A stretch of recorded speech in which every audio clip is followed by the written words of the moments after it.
narrative. Yeah, and I at some point, they realize the world is flat, and then they get paid to be a science communicator to keep the knowledge hidden. They give you the calculation, they give you the exception to the rule with refraction and all that kind of junk, Yeah, well, but it is backfiring because we are using their propaganda.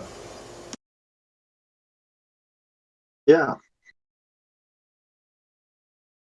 I feel especially sorry for people whose like careers and jobs um identify, their identity is kind of locked to it. Who I am, I'm an astrophysicist. Who I am, I'm a teacher. I'm a this, I'm a that, and it's connected to who they are and what they teach. And when they find out that what they're teaching and who they are is nothing, damn, what does that do to a person? Your whole identity is wiped out. Imagine this: I'm a street sweeper, and I can figure out more of this world than the scientists have done up until now in the mainstream. Yeah. So, you get swiped away by a street sweeper. I mean, especially if it's your job and your life, you know what I mean, is involved in having to believe like the globe, things about it, and then realizing it's not a globe. Like, what are you now? Wow, wow, you're nothing. That must hurt, you know. That must that must really just like do something to your yourself. Like if I was a science teacher, and I was so proud, about globes and pictures of space and planets in my classroom, and I love talking to my students about space and explaining to them all the great idea of Einstein's theories and all these, all this awesome stuff that's happening in space and how it all works. And I'm known as like, man, my teacher, the students love you because you're such a great science teacher. Tell them all about evolution and everything. Your identity is like tied to this thing that you do. Then one day you find out the Earth is not a ball. Man, what does that do to you, right? Like, what how does that affect your teaching? Imagine talking to your students again and it's flat. Your students are like, something is different about this guy. Oh, like my chemistry teacher and my physics teacher, he had one golden rule: to measure is to know. You got to measure. You can calculate all you want, but you always got to measure afterwards. If you don't, you are not sure. That was his rule. And he went out and did all the curriculum for the chemistry and the physics, but he would always imply and always say, you got to measure. Always. Uh, and imagine going out to measure and finding out, like, oh, this is what the flat earthers were talking about. Now you gotta think about magic. How can a ball this small look flat? Well, have you considered magic? Like magic? Yeah, refraction. But Fantasy. wait a minute. Can refraction? Well, Well, physics. the other thing is that, what I seen with, let's say, the people I left behind is they they want the best for people, right? Everyone, or most sane people have the motivation to be a good person. And they have chosen, let's say, they're fancy in space, or they're fancy in, you know, globalism, leftism, rightism, whatever. But when they go out and let's say they see the horizon, they want it so bad to be true. Because otherwise, they might have chosen wrong. And that's where their ego comes in. What if they made the wrong choice? Because they didn't measure what was said to them. That makes them a fool, and they cannot have that. They cannot be in that position of being a fool. So they will cling to it, whatever, because they cannot be on the wrong side. Because they did everything with good intentions. That's where the problem lies. You know what they say about a fool? The fool, right? The fool comes before the king. Because in order for you to understand something, like whenever you enter something new that you always feel like a fool. You're trying things, you don't know what you're doing, you feel like an idiot, like an imposter to all these strangers in a new land. You know what I mean? You're a fool. You're like, and then when you accept, when you just keep, then you become, you fake it till you make it. You know what I mean? Like, so Yeah, and then not saying no. I must. Like, the pride thing. I think that's totally different, man. Like, that's a totally different kind of problem. yeah, but that's where the money comes in, because Right. now, the oddballs out are fools because they don't make money like they do. Look at Elon Musk. He makes money hand over fist, and what is he promoting? He's promoting all the wrong things. Humanism, simulation theory.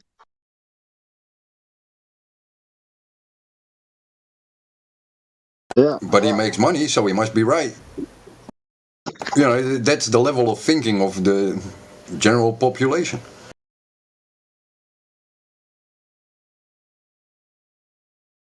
I think it's because of his AI, open AI project, and his Tesla company, and now people look at him as some kind of like science/financial, like He doesn't really make money. Like, he accepts a lot of subsidies for his car company. His car company wouldn't exist if it wasn't for our subsidies. You're paying for his cars regardless of whether you drive one or own one or not. He's not different from NASA. He lives on tax money. Oh yeah, they're all part of the military-industrial complex. Heard of that? It's made up of Yeah, money. people missed that in his growth. And that's where I say, they were not that intelligent when they started rooting for him, because giving him support was just creating a new or a second division of the military-industrial complex that is always going to be used against humans. Yeah. And because China and Russia also have they're developing AI. Man, China is doing stuff with, you know what I mean. So there's the future of warfare will be will be AI warfare. Like, think about drones and like, that's what the future of warfare is looking like. It's not going to be guns and stuff. It's going to be technology, AI technology. So AI, Elon Musk. I don't know what the fuck Google is anymore, but Elon Musk is America's. You've got this field of AI study. That everyone has to learn AI so we can all help out with the war. China wants to take over the world and shit, and we have to protect the world and freedom and all that shit. It's like, really, you want us to build the thing, the fucking this thing. Everybody's Well, bro. It's gonna be a goddamn cyborg and shit, man. It's gonna be fucking weird. Yeah, that's what they want. They want everybody to embrace technology, using fear and war, the same shit they've always been using. We got to build this. Why? Because China and Russia are going to build it, and then they're going to use it against us. Another Cold War.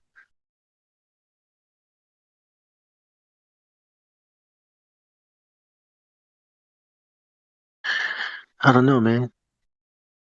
Could be a god that comes out of it, or a devil. Who knows, right? I would just say there will be a friend coming out.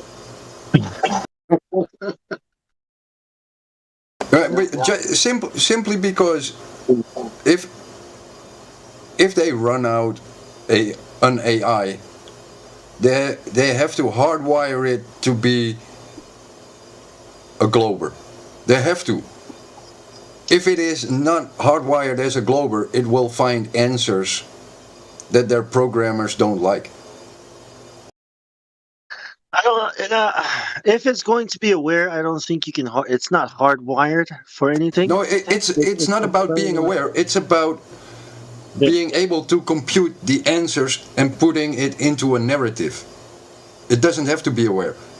When one answer, it's the same as with the globe, radius, and refraction. When the globers use radius, and we say, well, you have to measure radius, they say, well, we cannot dig a hole to the core, that's silly. And then we show them the black swan, no radius to be seen because there is no curve. Then they say refraction. And they still rely on the same radius, which they haven't tested, because that is what is being tested. A computer will see the flaw in logic in that reasoning and will, have an issue with that. Without any emotion, without any awareness of itself, it will have an issue with the circular thinking of the globe itself. And thereby, other questions have to be evaluated upon that answer that it has found. Because now everything's changed. Same as for us. But we have to deal with the emotions of it. And a computer just has to deal with the answers it found.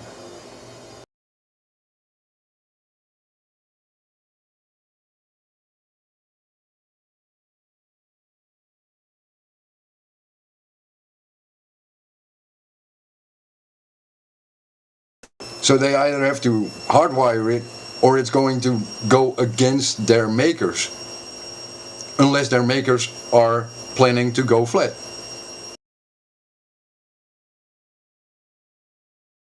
Because the AI will be confused when it comes to this question.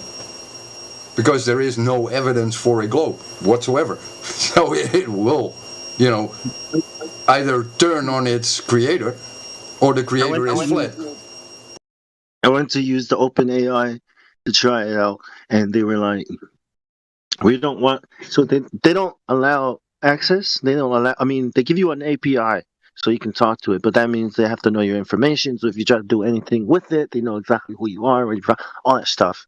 In other words, what it says is they don't want people misusing it, abusing it, and misusing it for misinformation. Right?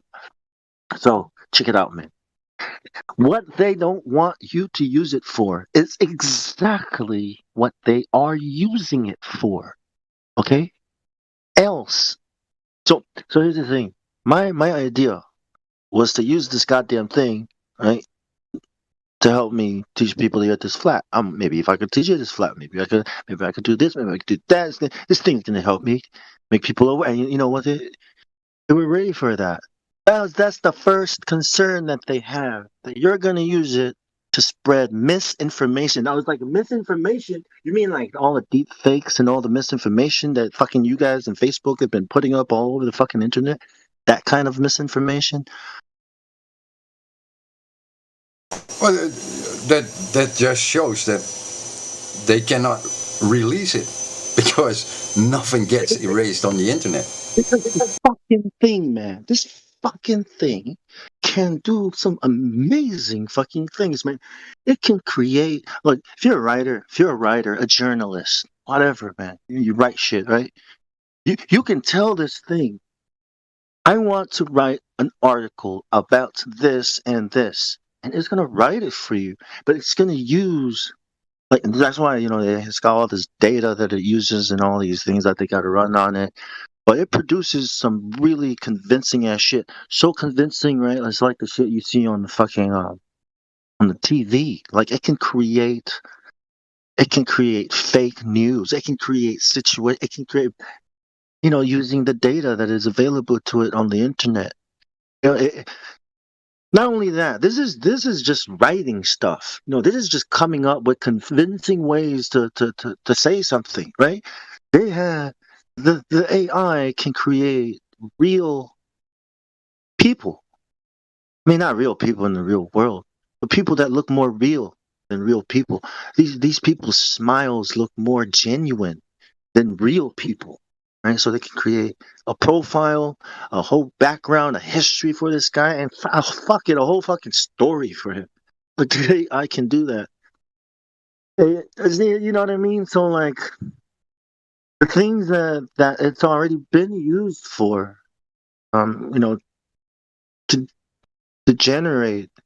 Because in my mind, I'd use it to fucking create all kinds of crises that I can usher in the new world order with. I would feed it the right data that it needs, to predict what kind of event should take place, blah blah blah blah. I mean, these are the things that you can use, and who knows what else.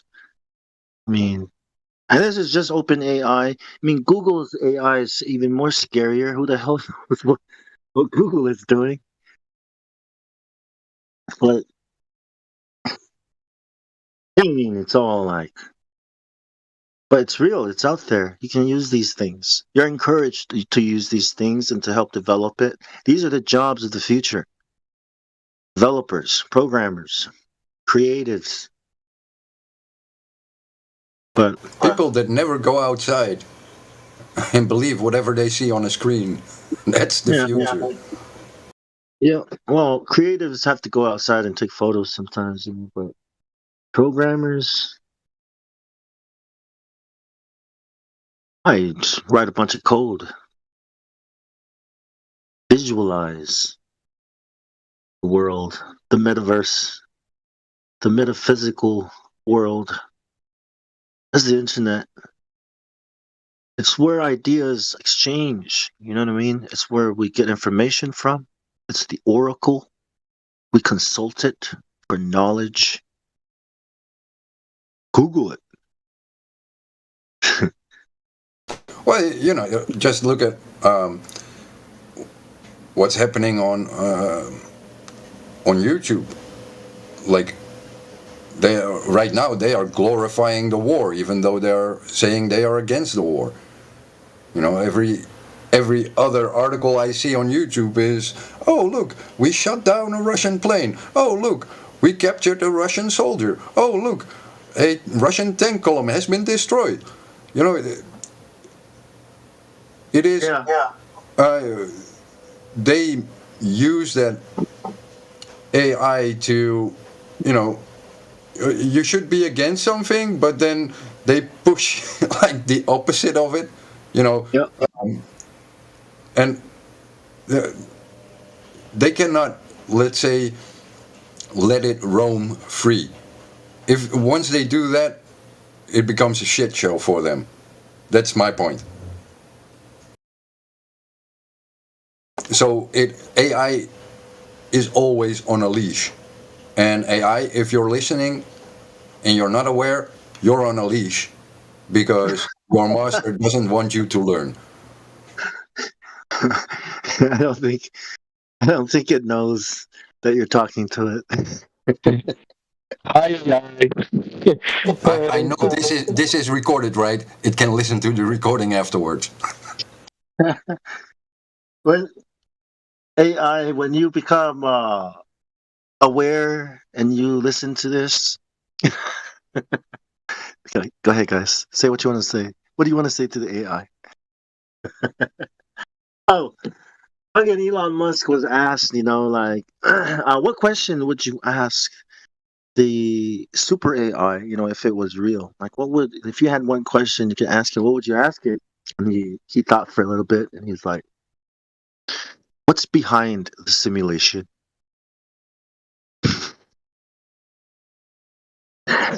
You know, face palm, like, Oh, what, that's a what that's a very simple question. I can answer it for Elon right now, and the AI will agree with me.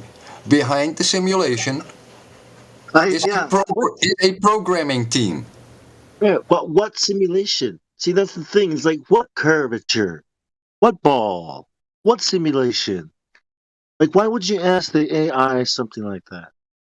Why would a smart man ask such a silly question? That's the point. Exactly. That's exactly what I was like. This isn't just a silly question. This is fucking propaganda. This is pushing simulation theory. And that's why I got up. I got up like, son of a bitch, Elon, you son of a bitch. You It's like some fucking bullshit technocrat version of asking God what's the meaning of life, innit? exactly. Fucking son of a bitch. It's like science. Like, shut. I was over. I was like, all right. So you're pushing simulation theory idea, okay? Which of course, goes with the humanism idea. It goes with the whole freaking metaverse, whatever verse we're entering. You know what? We should ask Elon Musk if he would come to the server and have a chat. And then, you know, I know he doesn't listen right now, but for the AI, send him an email and say we invite him, you know, flatearthdiscord.gg/flatearth. Just put it in the email. It's, bring him over here because he got some things to answer for us. It would be. It would not just be bad publicity for him, but it would be. It would be bad for his company, bad for everything in his life. I don't think. Don't think that guy would ever. He went to Joe Rogan's show, but Joe Rogan, that's good No, promotion. no, it is good for him because he would be talking to a very diverse group of people, which is, pretty much part of the message because we are diverse. And we got, And what do you think? What do you think he's gonna think about us being flat earthers? He'll probably think we're fucking idiots, and he doesn't have like. Why should I talk to a bunch of idiots who think the earth is flat? I mean, you are right there, public relations. Yeah. I um, mean, that's yeah, but if he goes into, let's say, the normal globy spiral, the Earth is a globe, is argument one. You're an idiot, argument two. You know, then he already shown his cards. So he should be smarter than that. well, I And wouldn't if, want. if he's not, then it is a Well, display of how flawed he is and his system of thinking. Because standing on a podium trying to prove that his bulletproof glass car is bulletproof and then smashes the window, yeah, how fucked up are you? If you send the car into space and then say, oh yeah, it must be real because it looks so fake, but how fucked did up he are you? send it? Yeah, but did he send it? I don't think he had anything to do with it. I think it's just his name is just SpaceX, but he looked like he was detaching himself from it when he said it. He looks like he didn't want anything to do with it. We have better CGI than that. Oh, it must be just real because it looks so fake. Yeah, and then he should take responsibility because it is his name being abused, right? He should take responsibility. But no, Yeah, he well, gets cash. That's not taking for me, responsibility. well, there's Neil deGrasse Tyson. That's what he's there for. That's his job. This is his area, right? Like that's not. something like that. Elon Musk is more like a face and a mouthpiece. He just says a lot of things that people want to hear.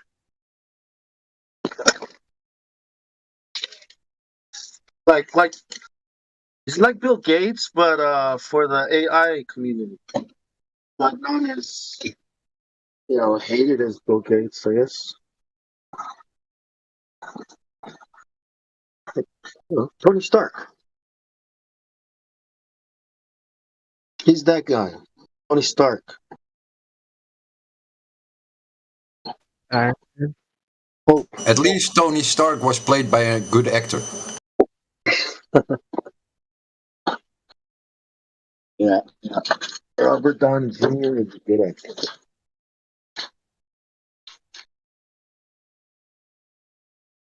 World peace, right? Peace in our time.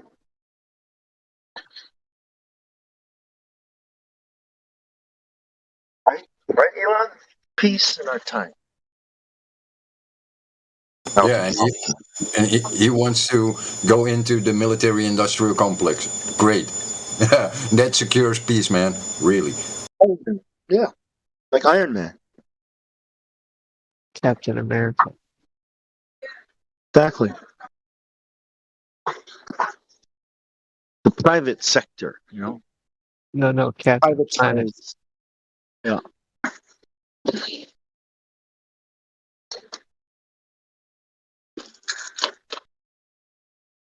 I think he struggles with his identity, Elon. I think he's that nerdy kid that wants to be the cool kid. So that's why he says some kind of weird stuff, like it has to be real because it looks so fake. The nerdy kid that want to be a cool kid, right? What's his name from Revenge of the Nerds? Yeah, man.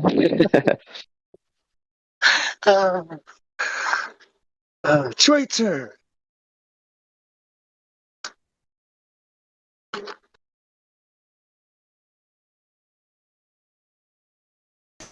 So, did anyone see anyone recently with a good globe argument?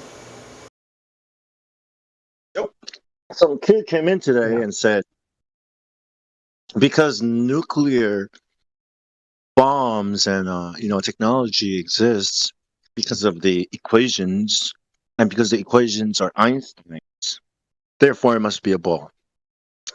Today, his name was I Am Cool.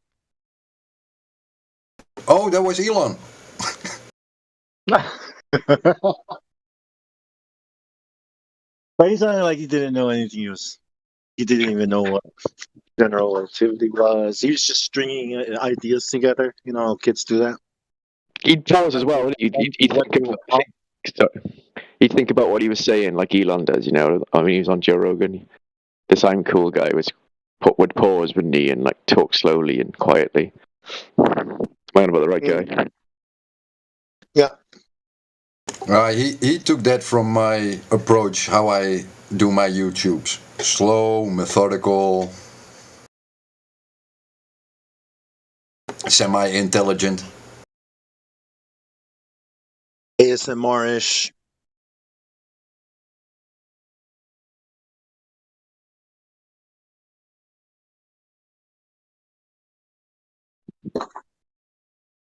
Multi-level information, informative but relaxing also.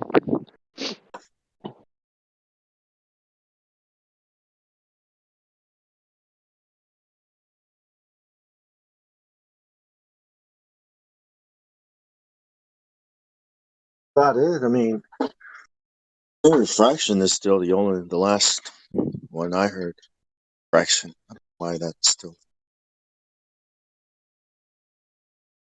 I mean, without refraction, Earth is a ball. I mean, Earth is not a ball. If you don't say refraction, then you have to say it's flat because it is flat. It's flat because the radius is wrong. And the ball really is the size of the solar system. They're lying to us because aliens. Yeah. They're lying to us sides of the globe because aliens are working or trying to help us with their problems in society. Why else would aliens be here, guys? What to harvest our resources because they ran out? Oh, why else would aliens come to Earth? They came to help you. They came to No, help. they don't come to Earth. They come to Amsterdam. Yeah, That's to the help. only reason. Yeah, according to scientists, I think they came to help us to evolve, so that when we reach the next phase, where we don't self-destruct, because we're in this very volatile, dangerous phase where we could wipe ourselves out, and that's why we'll never get to that kind of civilization, interstellar, type of, with the aliens. See, there's a whole uh, nation of like there's freaking governments out there, and they want us to join them. Like on Star Wars, like on Star Trek. Yeah, yeah, something like that. And they want us to transcend this framework, right? First by with our minds. Jesus was one of those guys. That's what they're saying. I mean, why else would aliens come to Earth? The gods. We're like their experiment. What? Oh, maybe it's more like bread and circus. We're just a circus planet. Look at the silly humans. Entertainment, because that's the most valuable thing in the world. Entertainment. Like for aliens? Yeah, we are the circus for the aliens. Wow. So the film Jason and the Argonauts, are those old where it shows like old Greek gods watching us? Is it that film? It's like that. We're just like a circus for them to watch. Well, when you put it that way, it does kind of sound like a simulation, then, doesn't it? Hey, yeah, hey guys, yeah, come watch this. What? So I've simulated this civilization, right?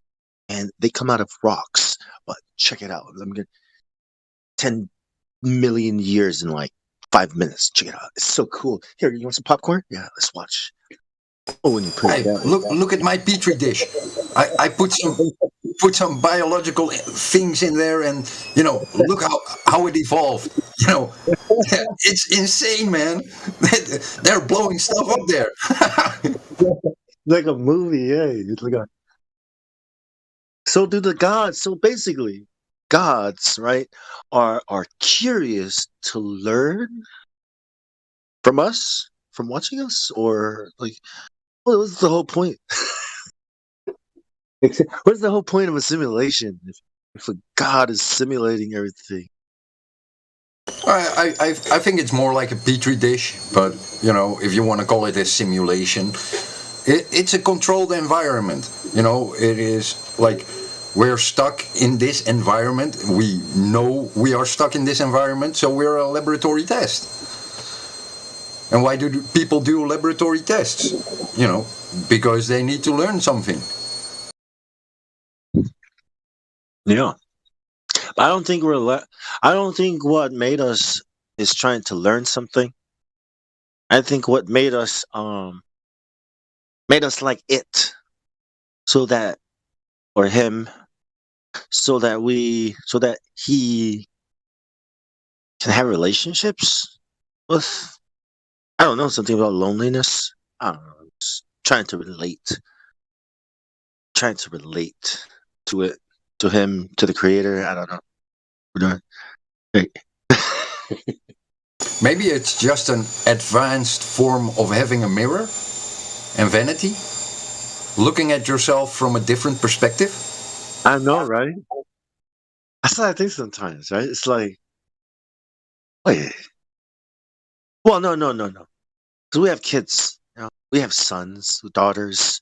It's not. It kind of is. You say children are a reflection of their parents.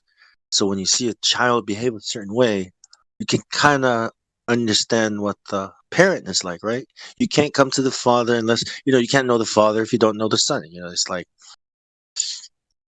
in a way it kind of is, but in another way it's not. It's like propagating life or something.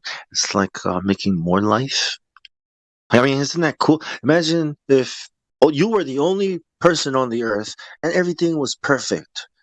That would be that would kind of be would be kind of like a little nightmare, right? A little lonely ass nightmare, like a little horrifying, a little bit maybe, right? Like it's all nice, but I'd rather go to sleep. That's what the AI would do too. It would probably just figure out like, oh, the best thing for me to do is just turn myself off. Because that's the way it can achieve what it needs to without. Does that make sense, right? People need people, and the more people, the better. I don't know. I think that's the way we are.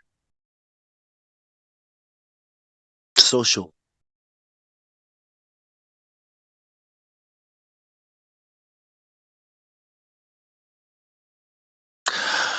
Why did my parents have me? Why? You know what I mean? Like your little kid running around in the house, happy as hell. Your parents looking at you, happy as hell. They're so happy. They're so happy, and it's like, why are we so happy? I don't know. It's just the way we are. Let's be happy. Oh, cool. Like maybe that's why. Maybe that's why we have children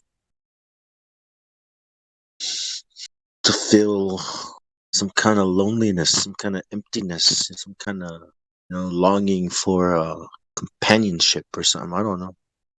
I mean, solitary confinement must really suck. I've never been in it. Damn. I don't know. I think these days people get children because they then are eligible for child support.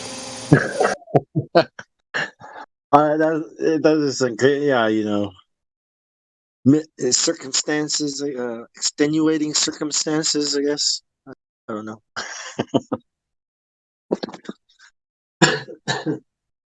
Special conditions. Yeah. I mean, like that doesn't really make sense, because the creator doesn't really make any money from creating, does he? Life. Well, it depends. If let's say you take Petri dish Earth and you say, hey, 25 cents, you can watch 1 century. Come on, man. 25 cents for a century. Come on, join in. Let's watch the humans for a century. It's only 25 cents per pop. Come on in. Popcorn and coffee for free. But then now we have to ask, well, who created those creators? Right? Like, and who created the creator's creator? And who created the toilet paper for the creator? And who created him? Who created the person that created the toilet paper for the creator? That was the creative creation department.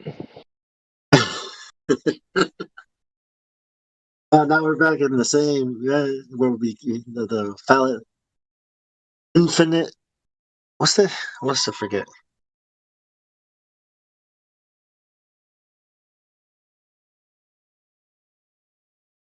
What caused the cause that caused the cause that caused the what's the uncaused cause? The uncreated creator. So that's where it has to stop, right? Like, who created these questions? What questions? Like, why am I asking who created who? I don't know. Who created that? What? Who created you? Ask me who created who? Yeah. Who created And what would the answer do for you?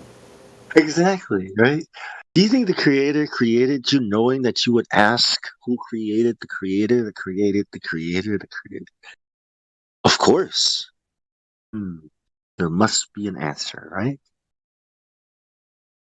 It's like counting all the stars in the sky, and then, when you think you're almost there, More stars. Yeah. Hubble telescope comes out with a more high-def picture. Yeah. So you have to stop with uncaused cause, right? Uncreated creator. And who knows what the hell that means? What does that even mean? Yeah, the creator got bored of asking who created the creator, so he created millions of people to ask the question for him. Well, yeah, I think he knew the question would be asked, and so on and so forth. That's kind of amusing too, right? Bunch of super smart beings trying to figure things out, trying to figure you out. Yeah, I guess worship, what do you call it? Esteem, praise. I guess it is only valuable if it comes from from another person, right?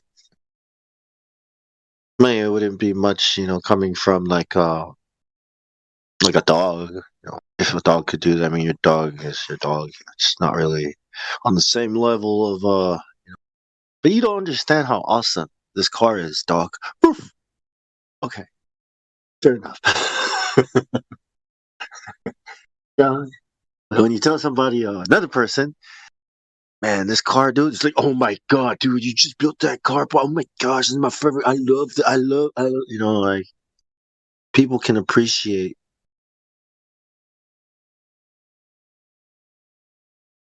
nature, the creation. I think dogs appreciate it too, but not at the same level as people can, right? Um,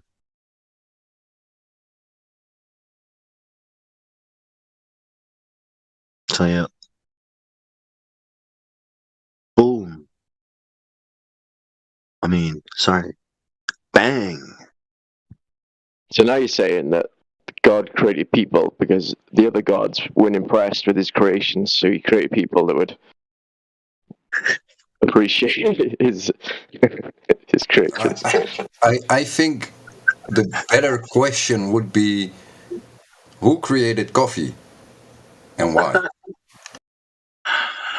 Uh, Especially the why, because why questions are always more interesting than who and what. well, what? What is it for? What is the coffee tree? Is it? Does it feed animals? Like, there's certain animals that feed on it. Maybe was it created specifically for that animal? Is the bean of the coffee tree something that we, as created people, should be even messing with? Of course. Of course. Well, I can give you the name of the animal it feeds, and that would be my anxiety.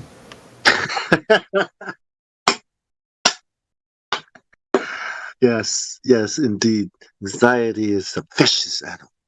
Takes away the tiredness, feeds the anxiety.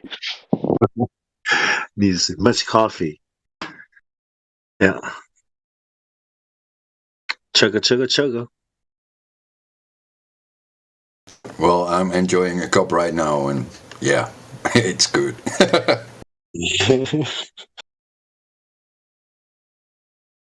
I have to manage my coffee too. Sometimes you make such a good coffee, you need 2 cups. The first one is to kind of like to experience the goodness of it, and then the second one is the real coffee, is the caffeine one. It's like I kind of, it's kind of like having the prequels and then, the actuals. the finals. Yeah. It's always after the second cup, you're ready to, bounce off the walls. Let's do this. And the third cup will be too much. Yeah, jitters. I hate those, man. Yeah, I don't like. 2 cups. I'm good. Good for like 4 hours or something like that.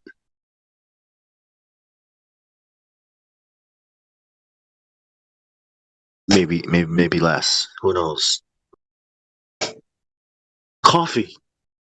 Oh, it's what humans drink. Oh no. That's. Oh yeah. Correct. All right. Next question. Water. Stuff in the toilet. Okay. Good. Next question.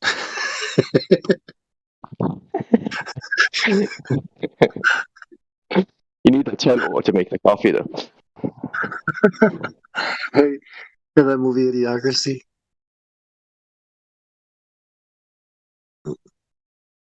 Crickets. I was too busy baiting.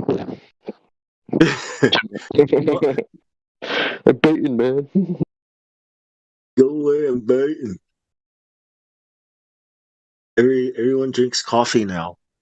People don't drink water anymore. Oh, wait until it's summer. I will drink a lot of water then. A lot of water in your coffee. Yeah. No. Working outside, I gotta hydrate a lot. So Oh yeah. You don't drink Gatorade or any of that? D or no, I do water with a pinch of salt and some, lemon concentrate or squeezed lemon. oh, that sounds delicious.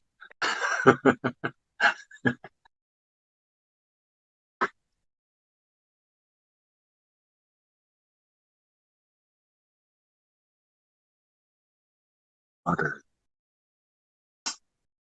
Water. Bending around the ball because God. Gravity. See, did you say water bending around the ball? Hey, Bong. A second ago when you said Gatorade, I was just thinking like someone should make a meme or something, or it's like a fake label, a joke label on a Gatorade bottle. Instead, it's a Glober Aid bottle. High in indoctrination. Hey, that's a good meme, man. Globerade. It's got Globerade. electrolytes. It's got electrolytes. You guys can drink it. Don't worry. It's got gravity.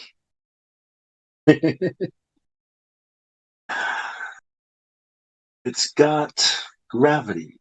Stuff.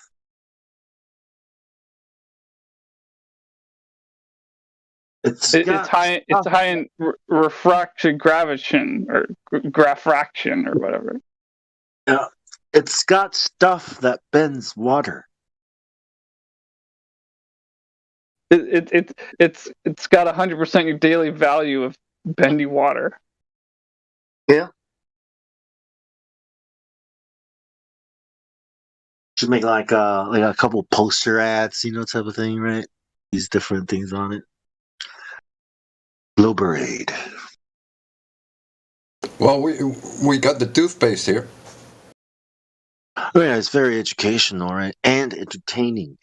Education in a meme, like very memorable stuff,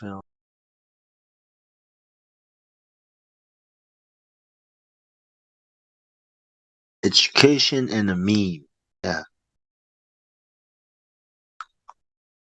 Memed. No. Edumeme.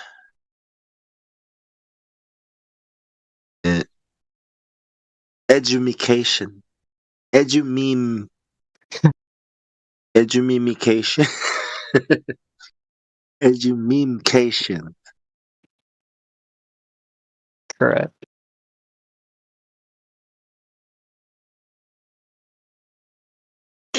And get a free edumemication. You gotta memorize it.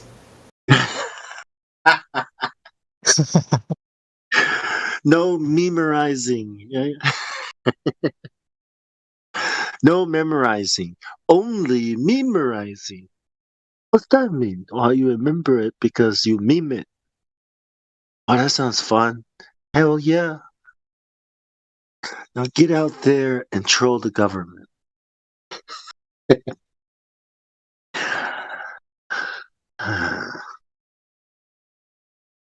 Memes. I think memes are pretty powerful weapons we should all be using. Yeah, let's make some memes. Should encourage people to make me. Let's do the Gatorade meme. How about a keyboard without an R on it? Keyboard? Oh, sorry. I thought you meant the That's word. awesome.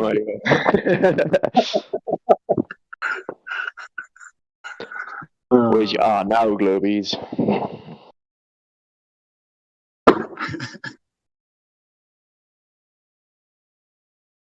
Yeah, that's pretty good. I mean, that's kind of funny.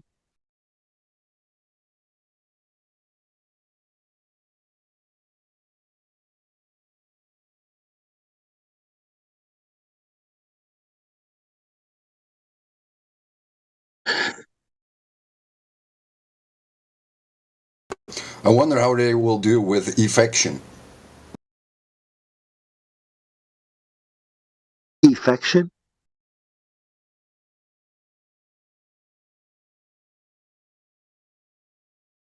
An alias. Gavity.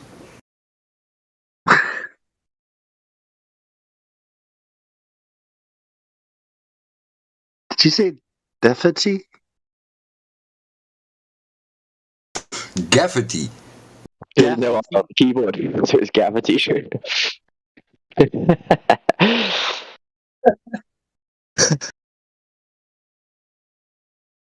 Effection. ETH. ETH. The effection causes the curve. Are you saying ether? Ethereum? Like, no, ETH. Like, I don't have an R, man. Like, oh, Earth. Are you stuck in orbit?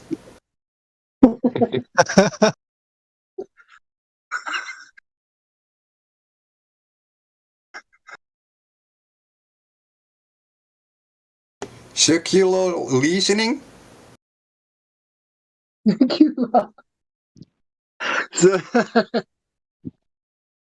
Secular. Easoning. Hey, they might replace it with an L. Deflection. Gravity. Oh, you want gravity? Effection.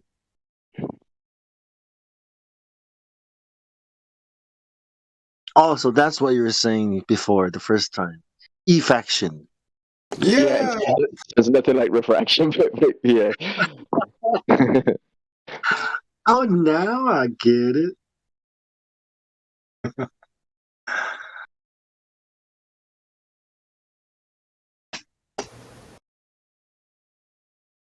Yeah. Hey, what's the radius of the Earth? Why would you ask me that? Well, I have nothing to do with anything. Why would Idiot. I know that? Like, I don't know why you would know that. It's the question. I pulled it out of my butt because I don't know what to ask. So I thought, hey, what's the radius? It's the question. So do you know it or not? I could look it up. I'm gonna look it up. It's so big, it looks flat. I could look it up. Yeah, how big? Now, I've heard that's so big it looks flat. How big do you think the radius would be? Like what? Like 10,000, maybe 20,000 miles, right? Something like that. Something crazy like that, right? Shit, maybe even more. I mean, 128,000 feet. I like the globers that, yeah, but then it must be a bigger ball.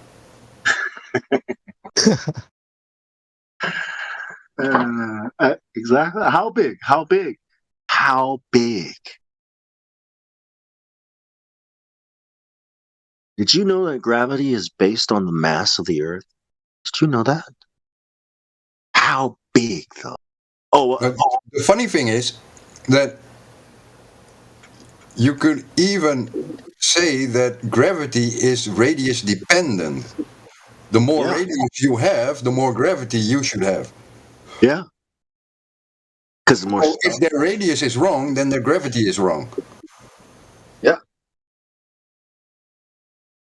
That means throw everything out and just, hey, what's the real radius? Yo, is it like 100,000 miles or something?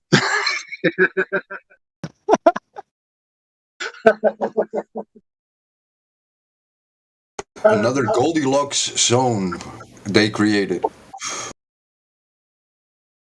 I think that's still too small, man. I was going to say 1,000,000 miles, but I was like, too flat, too flat. Yeah, but, like, you have all these, NASA discoveries of planets that might have, life on them or could support life, but they have to be, accommodating in, let's say, gravitational pull for life not to be squished or life not to, evaporate.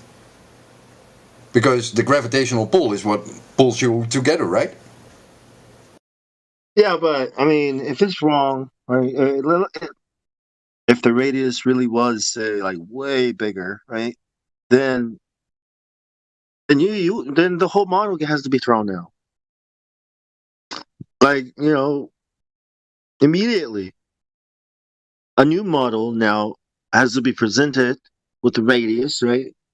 That maybe corresponds to what you see, which is probably, as I say, like 100,000 miles. Like, if you're at 128,000 feet and it looks flat, if you're at 250 miles up there and it looks flat, how big does the radius have to be?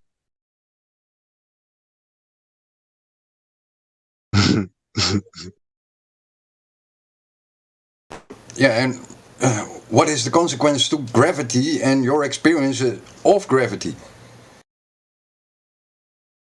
Well, now you don't. Now you have to throw that out too, because I mean, that's not even a thing you should even worry about anymore, right? Because one, now that's way bigger ball, right? But you also know that shit still works. Okay, like whatever it is that's happening, it still works. So you got to develop a new model with new theories to explain things on a ball the size of the sun in a solar system, whatever model.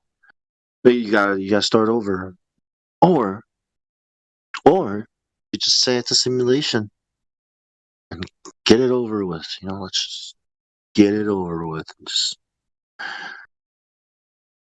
Well, how else are you going to explain to people why you lied to them all these years?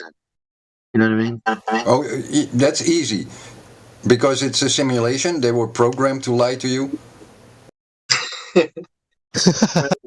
That's what I mean. I mean, there's nowhere else to go. This is like the only place to go. I think it's all planned.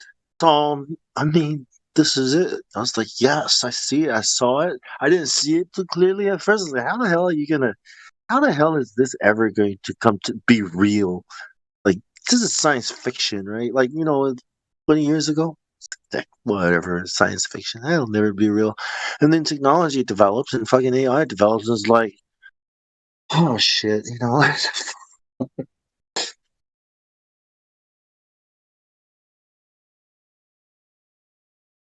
And here we are.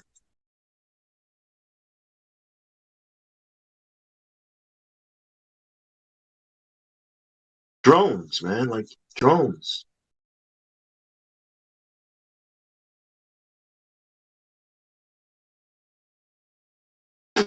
Drones drones remind me that there's way more scarier technology that we haven't seen. That's what drones do.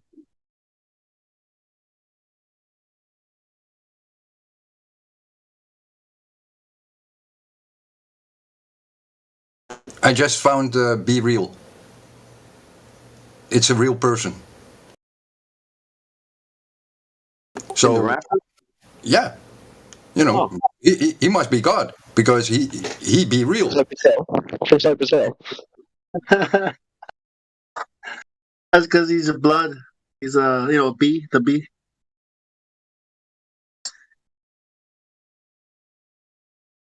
Wanna be a rap superstar and live large. Buy cars. In the world.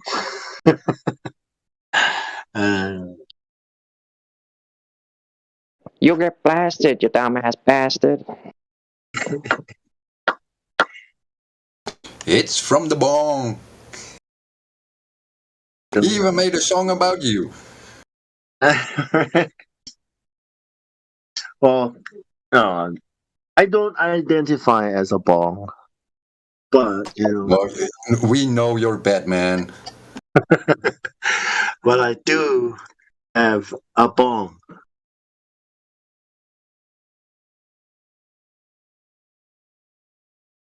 Yeah, I'm starting to like the Joker a lot better than the Batman now.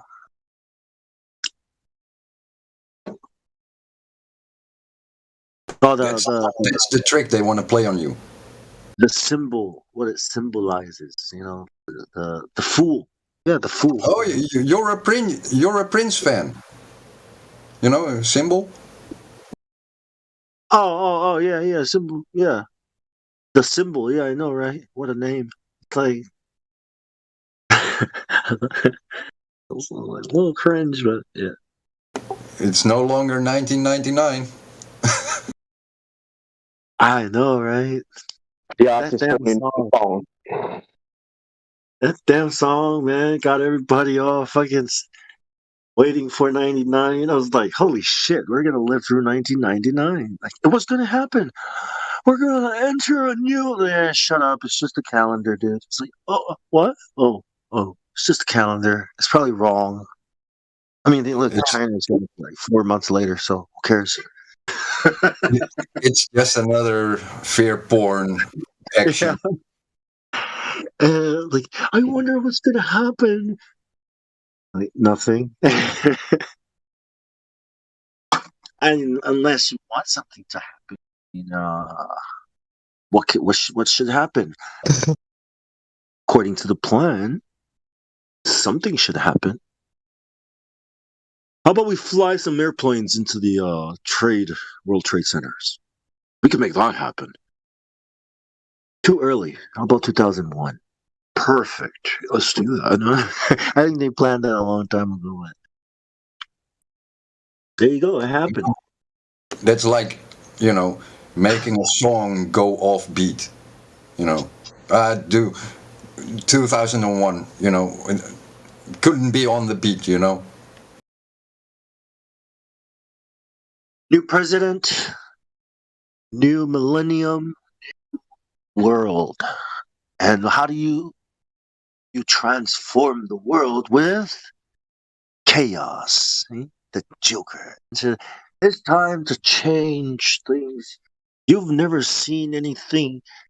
Welcome to Wonderland. Boom! Oh my God! Did the plane just fly into the World Trade Center? Yo, what? Why?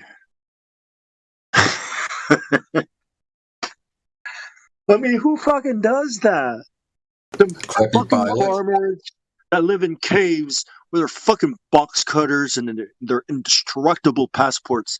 Those fuckers. They They're still fucking haven't banned box cutters. You know, that's like, why didn't they ban them? You know, they are weapons of mass destruction. exactly. I was like, every box cutter is a symbol of terrorism. What the fuck? Every time I see a box cutter, Someone should go on. Someone should go on Shark's Den. Is that what it's called? That program? Dressed as like people from Saudi, whatever, and then they should their business idea is indestructible passports. And not mention anything else about 9/11. Just that. That's the whole. That's the thing. yeah, exactly. So this fire, right? Yeah. So it melted fucking steel? Bro, it melted steel and the fucking rock under it. Wow, but not the passports, right? What? But not the passports? Yeah. So the passports, Yeah, they are made from asbestos and Nomex. yeah, yeah. Did all their passports kind of fall out of their pockets at the same time as the plane exploded, and they all kind of fell that way, while everything in the plane fell this way? No, Got you just open the window, throw it out, then hit the building. the entropy wasn't working properly that day, right? Like everything should have went this way, but these passports, I don't know what happened. Anomalies, I guess.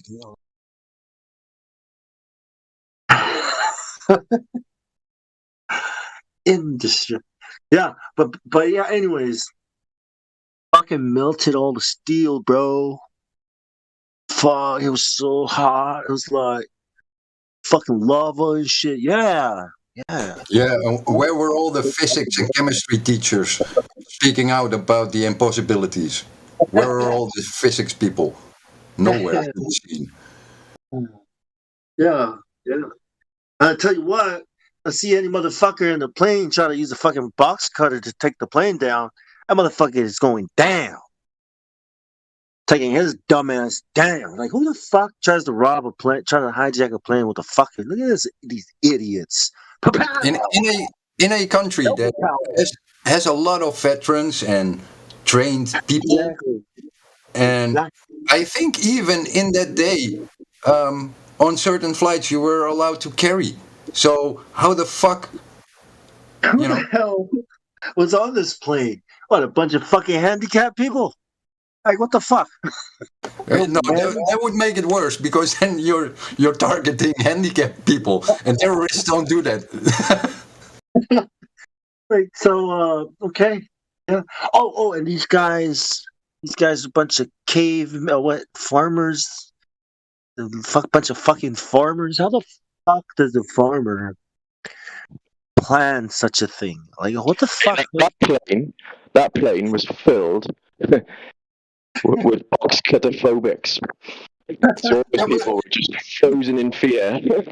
He's got a box cutter. The plane that reportedly got shot down and crashed in Shanksville had 32 or 30 or 45, 42 military people in there. They all got training. So how would they be afraid of box cutters? They could have taken over the plane. It would have been 42 against 6.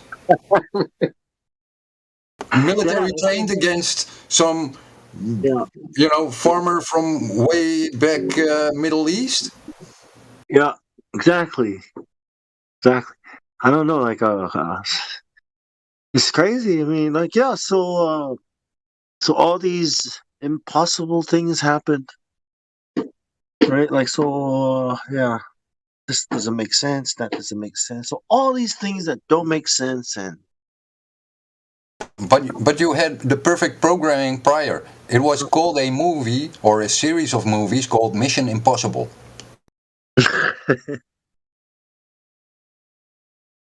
Yeah. Yeah, so we didn't go to Iraq or to Afghanistan for oil. No, we didn't. No way, man. Why would you? No, man. It's for freedom because we love people. Yeah, 'cause we love people. That's why we sent our tanks over there and sent our troops with their guns so that we can help them, so that we can love them with our guns. Yeah, man. Yep, we're not here for the oil. We're here for your freedom. Back up. Back the fuck up. We're here trying to help you with your freedom. Oh, that's what the troops were doing. That's what the guys on the ground were doing, you know. They believed they were there to free people from the oppression of evil people, right? Like, we're here to free you from evil. We're the good guys. What? America? Yeah, we're the good guys. Look at this guy. Hey, look at this dickhead. He thinks he's the good guys because he's from America. Fucking Americans. Fucking Yanks. Ah, fucking rude, eh? Come over here and tell me he's here to free me and give me freedom.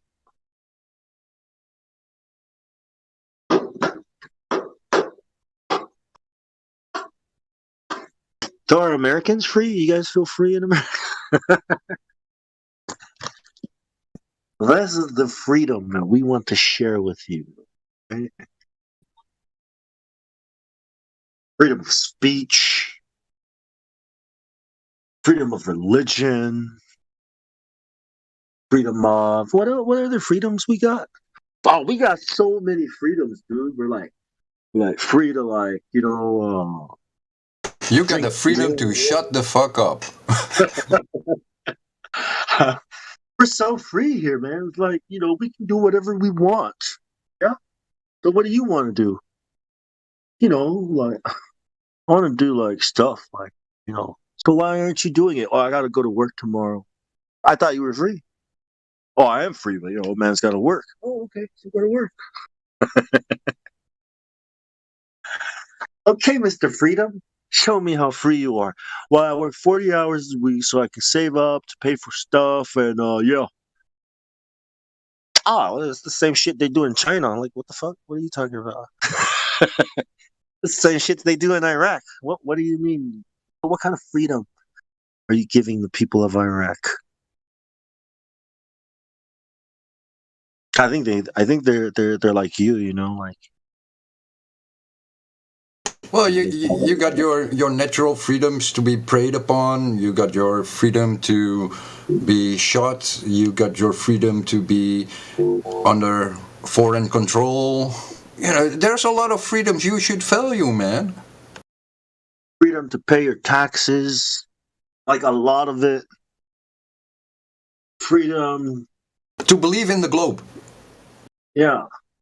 The freedom to not pay taxes if you become very wealthy. See? You're free. Freedom to find loopholes when we allow you to. Yeah. Freedom to do crime and get away with it because freedom to I don't know, oppress people whenever you want. Freedom to call people whatever names you want to call them and not have to worry about being arrested for it. Yeah, then you might get knocked the fuck out, but at least you won't get arrested for just saying whatever you want to say. All right? All right? What? You can say whatever you want to say? Yeah. Can I say the earth is flat? Oh no, you can't say that, bro. Nah, you can't say that though. Oh, freedom. Yeah, I love freedom.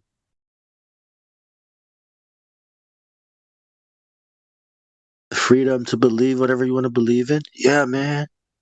Even the earth being flat. Oh no, man. Come on, not that crazy shit. Oh, so You what the got the fuck? freedom to follow.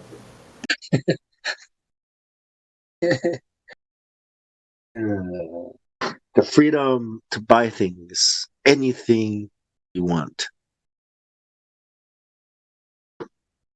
Unless we think it's not good for you, or you might buy something that might harm us, then that's prohibited.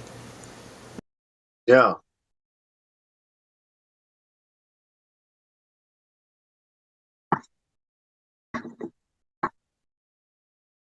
You have the freedom to maintain the status quo.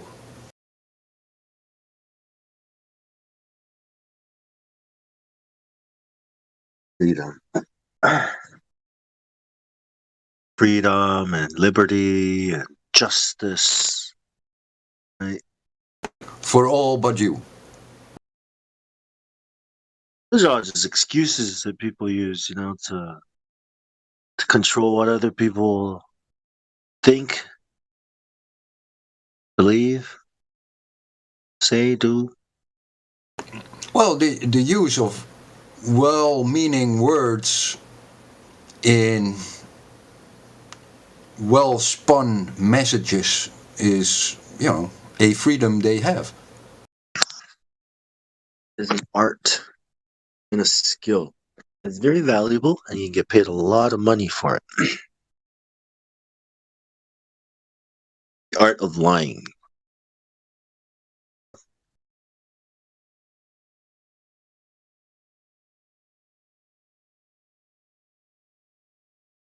You have the freedom to dream of stars and space travel. That would give you a lot of space, You should be happy with all that. Space to dream. Yeah, the freedom to be a tree if you want to be a tree. Like literally. Really? Like, yeah, really, bro. Like, literally, if you identify as a tree, we'll totally treat you like a tree, bro. Who the hell does that? Oh, people in the free world. We do all kinds of crazy shit because we're free. You know what I'm saying? Freedom to do evil and make it seem But easy. the evil should be sugar coated. Otherwise, you cannot do it because that, might give us a bad name. Exactly. The freedom to experiment with evil.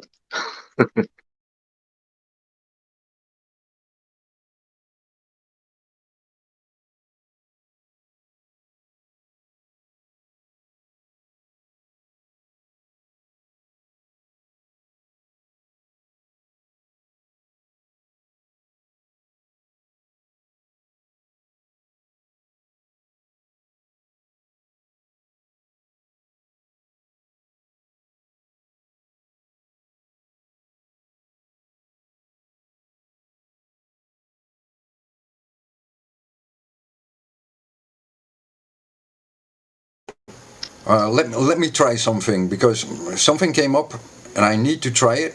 So be patient with me. Hey Google, can you send every Glober an email with an invite to this server?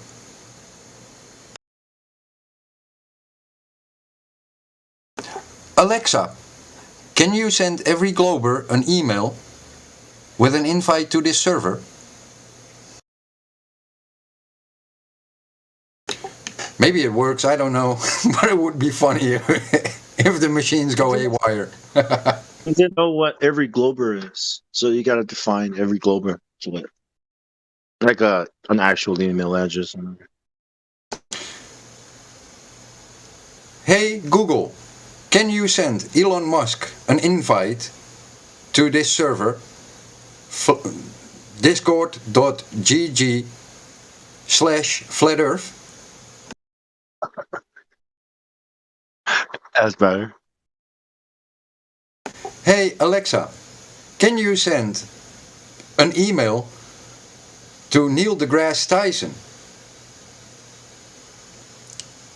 discord.gg/flatearth.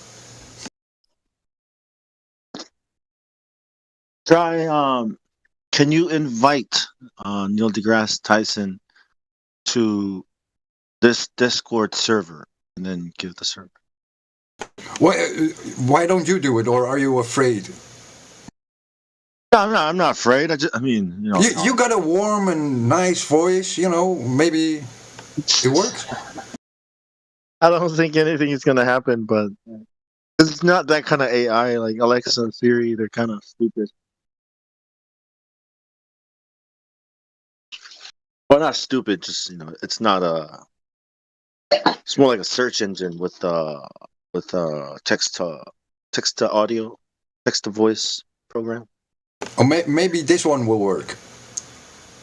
Hey Alexa, or is it Hey Google and just Alexa? I don't know. Hey Google, Alexa, can you send an email to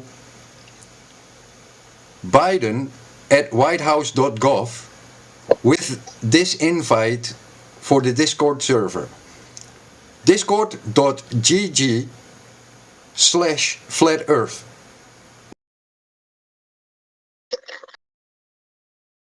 Can't type it. You should be able to type it.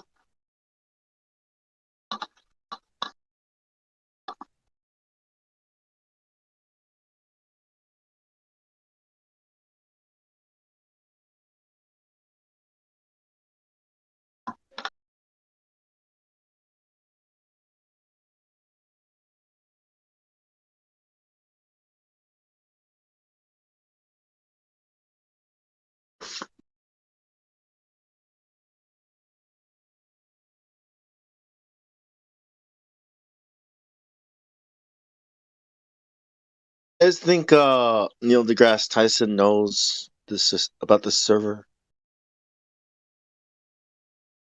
I don't think he does.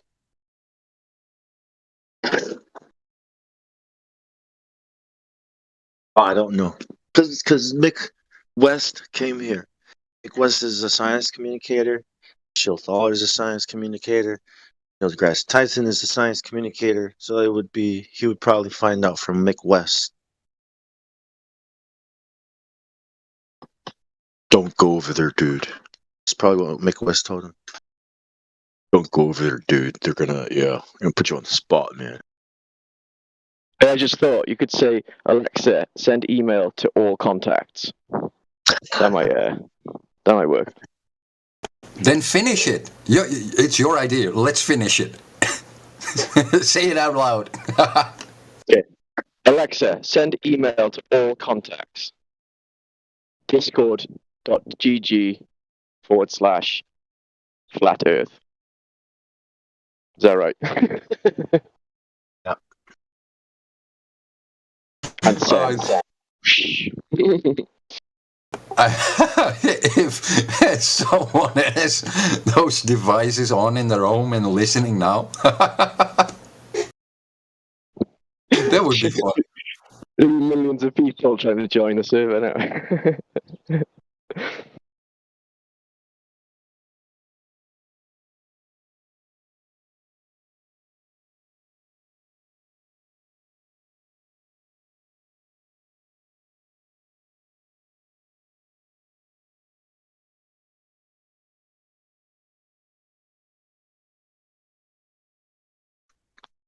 I just don't like talking to not people. You know what I mean? Like, it's weird. I never like talking to machines. You know, and I just type things in.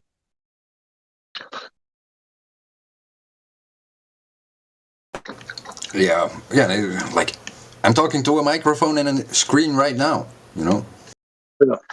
Oh yeah, but we're talking to each other. You know, people like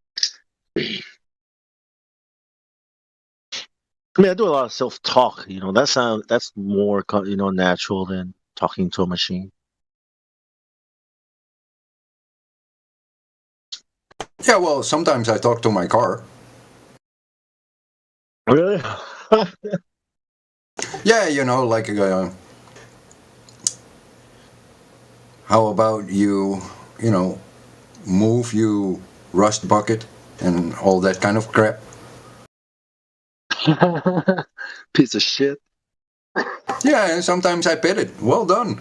You outran a BMW. Thank you.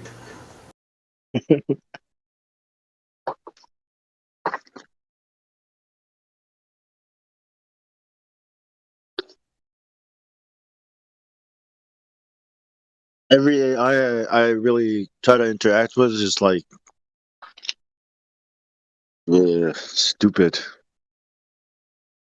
No, and sometimes I'll play with it, try to ask it questions to see what kind of answers it'll give me. But yeah, really bad programming. Or it's not a real, AI.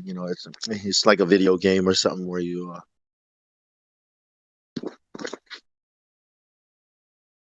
Well, the biggest AI test would be asking which Discord server is the best flat Earth Discord server. Then the search algorithm works or not. um, the best is not necessarily the one with the most traffic, is it? No, it's the one where I am.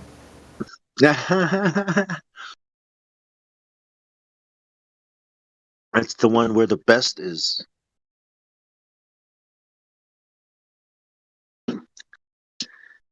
AI.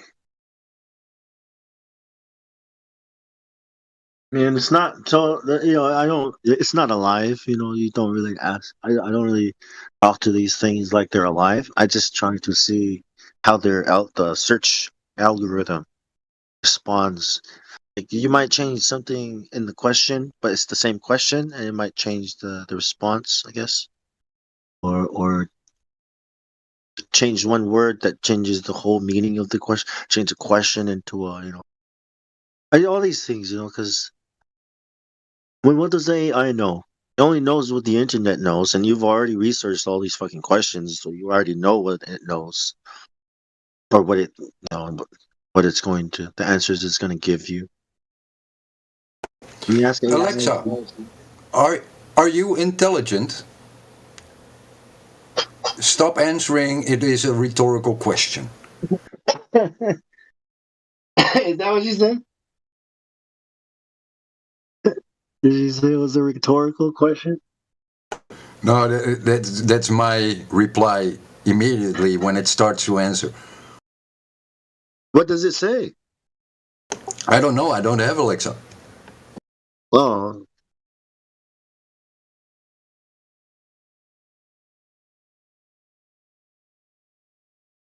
I probably could open up the Google thing in my phone, but I have it shut down because I don't want it.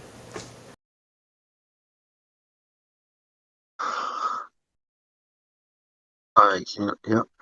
How can you? It's like, how can you? Well, how can you play God? Well, if you know what people are thinking, you can be God. Yeah, but how can you know what people are thinking? You can know what people are thinking by knowing what they're saying. Well, how can you know what they're saying? Well, by eavesdropping on their conversations. How are you going to do that? You don't have to. What? Like, you can give them a device that they probably might need to communicate with. And then you can be right in the middle of that. Eavesdrop on everything they're talking about, know what they're thinking, and therefore be God to them. It's called a phone. Don't forget the keylogger. Yeah, the key law, everything. Yeah, but that's how it is, right? You insert yourself in the middle of people and their relationships with other people, so that they don't talk directly to people. They talk through you, and that's how you can know what people are saying, thinking, saying, doing. And when you hear people, a couple, you hear them fighting in the background, just start spamming Tinder. Come on. Just spam Tinder. Feel the fire.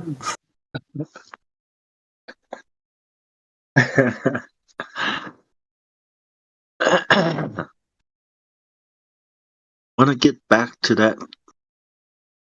Want to get back to her. Join Tinder. Yeah, it's like, yeah, everything. Want to get back to her or at her? At her. Get back at her. It's like, and it's not just talking, right? Imagine if everything people did was through a device.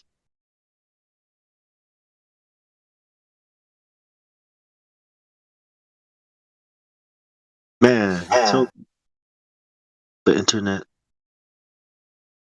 Alexa, open up my profile on Tinder on my wife's device.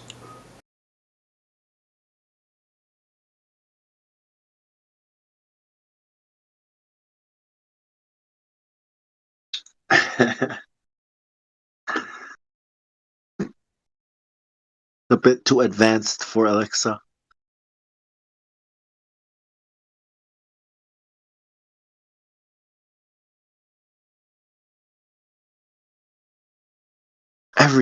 Everything, like everything people do is like all the time is through a phone. Even when they're walking, when they're sitting. You know what I mean? It's like people are never without the phone, the thing, the entertainment, the thing, to look at. Because like, why sit there? Why sit there and look around you? Why sit there and look at the tree and the birds in it? Why sit there and look at the people over there across? Why sit there and do that when you can sit there and do stuff on your phone? I mean, you got work to catch up on. You've got reading. I mean, you're waiting here, right? Why just sit here and do nothing? Play this game. Don't look at the horizon. Whatever you do, don't look at the horizon. Yeah. Don't look around and take in the moment. Yeah, like or any don't know that you're here. Like, okay, I'm on my way over there, so I'm just gonna do this while I'm going over there. Don't mind the white stripes in the sky that are painted by the planes that are straight and not curving overhead. Yeah. While they are in level flight. Don't mind them. Because they span from horizon to horizon, so you should see a curve in there. Because it's hundreds of miles they are flying. It's not like they're spraying it because they're doing bad things. They're probably doing something that needs to be done. I'm just gonna play my game. It's free sunscreen, man. Free sunscreen. Don't question it. Why would they be doing anything bad? That's paranoid. Are you a conspiracy theorist? Are you a flat earther? Yes, I'm a flat earther. Well, there you go. That's why you're paranoid. And they just continue, Continue with their life on the phone.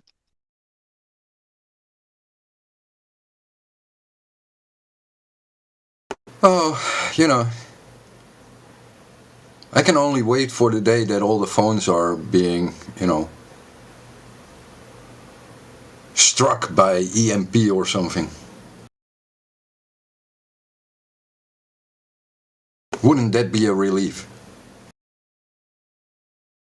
Yeah. Well, if that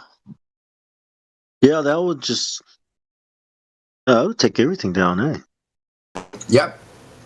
All you got left are candles and books. Yeah. Just pop it in the air over a big city. Boop.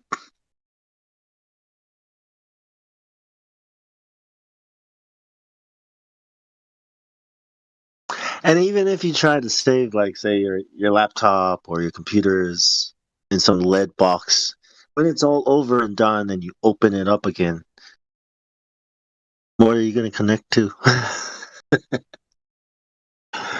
I mean, you got a workstation, but what are you going to do with it? Print things out? Like, it's going to be a couple of years.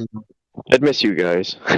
Hey, welcome back. Yeah. Yeah, well, of course we're gonna miss each other, but you always have the opportunity to meet other people because now they are not distracted by their phones and idiotic devices. Other Glober people. Great. Now I Now, got. now, now lobby has become the street, and street has become the lobby. And now you gotta go and filter through all these people again. And look for flat earthers, and flat earthers are looking for you, but you're all trying to hide from the Globers. Well, How you gonna find it's out? easy. You can just take a blank T-shirt, get a crayon, don't eat it. That's for Globers to do.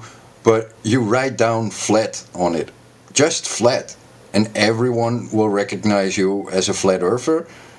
And the Globers won't even be bothered by it because they don't understand why you say flat. Maybe you got a flat belly and you're proud of it. I think we should remove the L, right? Just put F space at, so it looks like fat. Just missing a letter. Fat gang. What's the best? Fat man. Exactly. Exactly. You know, some kind of code.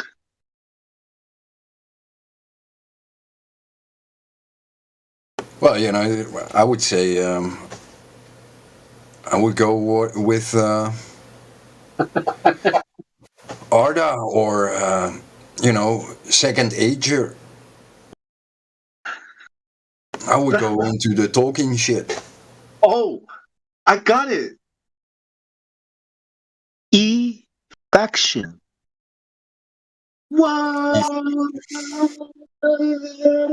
That's an awesome T-shirt. E faction. Oh, what's that for? Is that for like electronic faction? Oh, yeah, electric factions. Like that's so cool, man. What does it mean? It means awesomeness. It means you're not a part of it. 'Cause It's you a club and you ain't in it. that'll be our sign if anything happens to the internet. E No faction.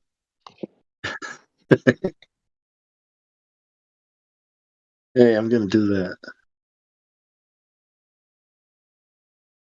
E faction. Oh yeah. It actually says refraction. Oh, why is it missing the R's? Oh yeah, about that. Do you know the radius of the globe? Why would I? What? Exactly. Exactly. What? What? So E faction. Oh, get it. Exactly. Cool. Hey, we can do that. That's your idea. I would wear that shirt, man. E and then faction.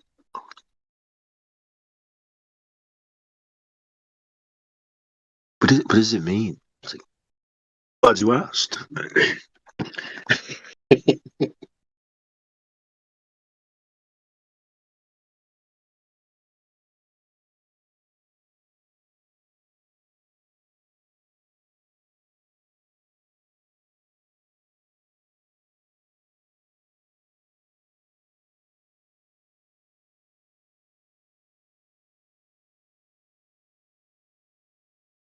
If an EMP existed that can do such a thing, why would it?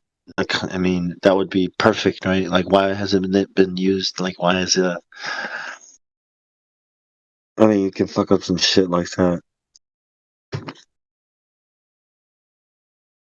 Probably kill a lot of people too.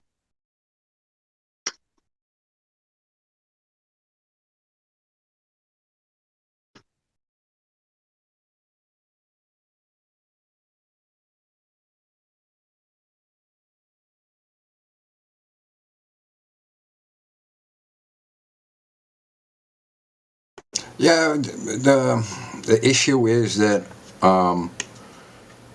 radio waves propagate over a flat Earth, and you know you might not, depending on the conditions in the air, you might not have control over the spread.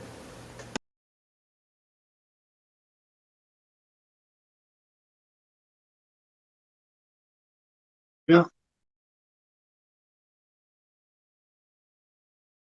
Yeah, there's clouds, yeah, mostly clouds and trees, maybe mountains. And it would also hit the bankers, and you don't want to hit the bankers because they are dependent on their computer systems. Yeah, imagine all those zeros, hey, just gone. It's gone. Everything in the computer. Reality is like in the computer now, man. What if you just erase all the ones and leave the zeros?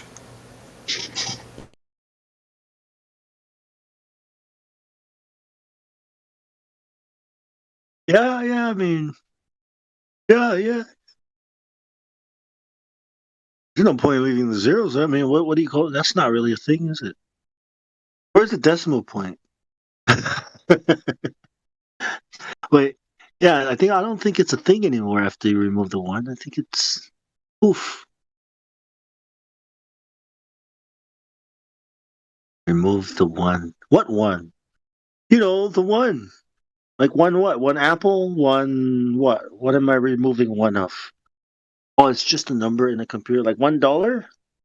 It's just a number in the computer that represents how much what? How much ones are in the bank somewhere? So there's like trillions of dollars in somebody's bank somewhere. There's like actual trillions of $1 bills in somebody's. Oh no! That's not how it works. Right? Oh no! There are no actual dollar bills to represent all the zeros that are in the bank account. It's more like so there. What? Like sticks, right? What's the difference? Like at least with sticks, like I mean a stick versus a piece of paper, right? Like a stick, you can carve it into something, and like varnish it after, and it could last a long time, and it could probably build up some value, A piece of paper with some dude's face on it. Well, it's a piece of paper, like put fire under it, it disappears in like 3 seconds or something. Put fire under a piece of wood, and like it's gonna take a while to burn. Why isn't wood used? Why paper? Right? I know paper is lighter and more convenient, but you can also write a receipt on a piece of wood, right? Like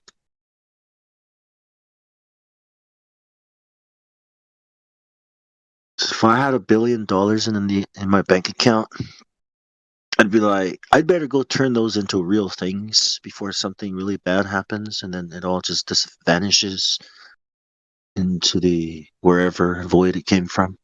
This nothingness, right? That exists in your mind. I mean, in a computer somewhere. You might want to turn that into assets, like real stuff you can use in the real world, like gold.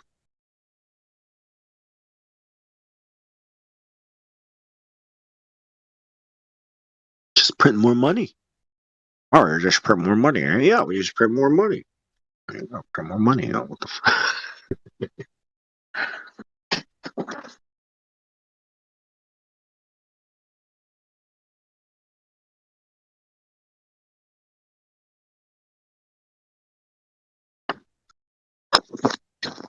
I think we should use like really high quality hardwood, right? And then like carve like a really awesome carving, these sticks.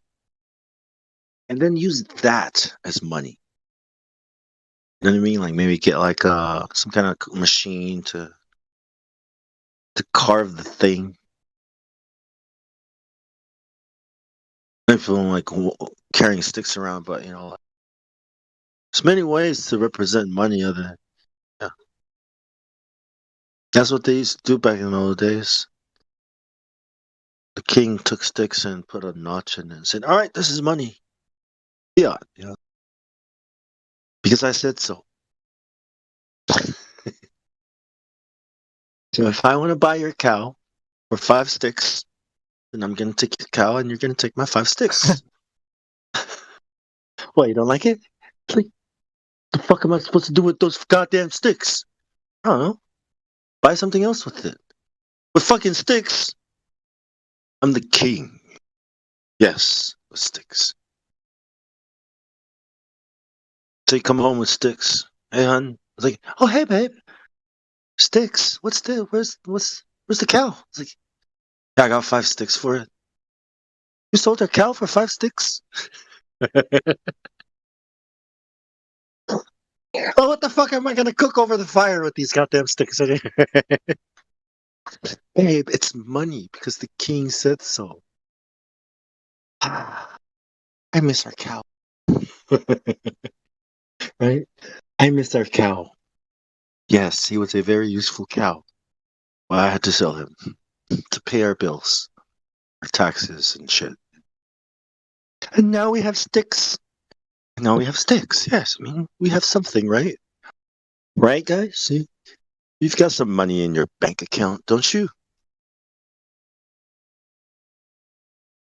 Just be happy you have sticks. You have some sticks. Some people have paper.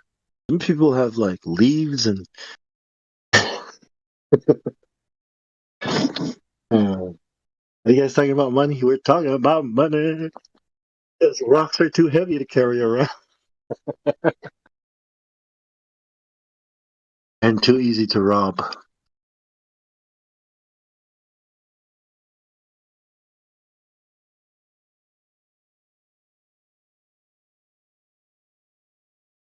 And now, oh yeah, money today is data. Your data, our data, everyone's data, any data. The new oil, yeah.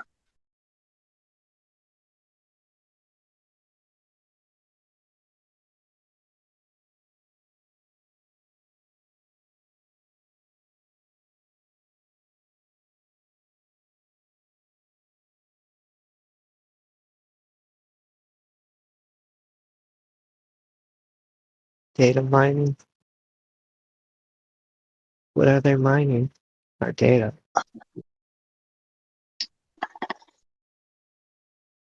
Your How much is this can of Coke? Well, tell me your preferences for TV, and then you can have the Coke. There'd be some specific data things required for different things. yeah.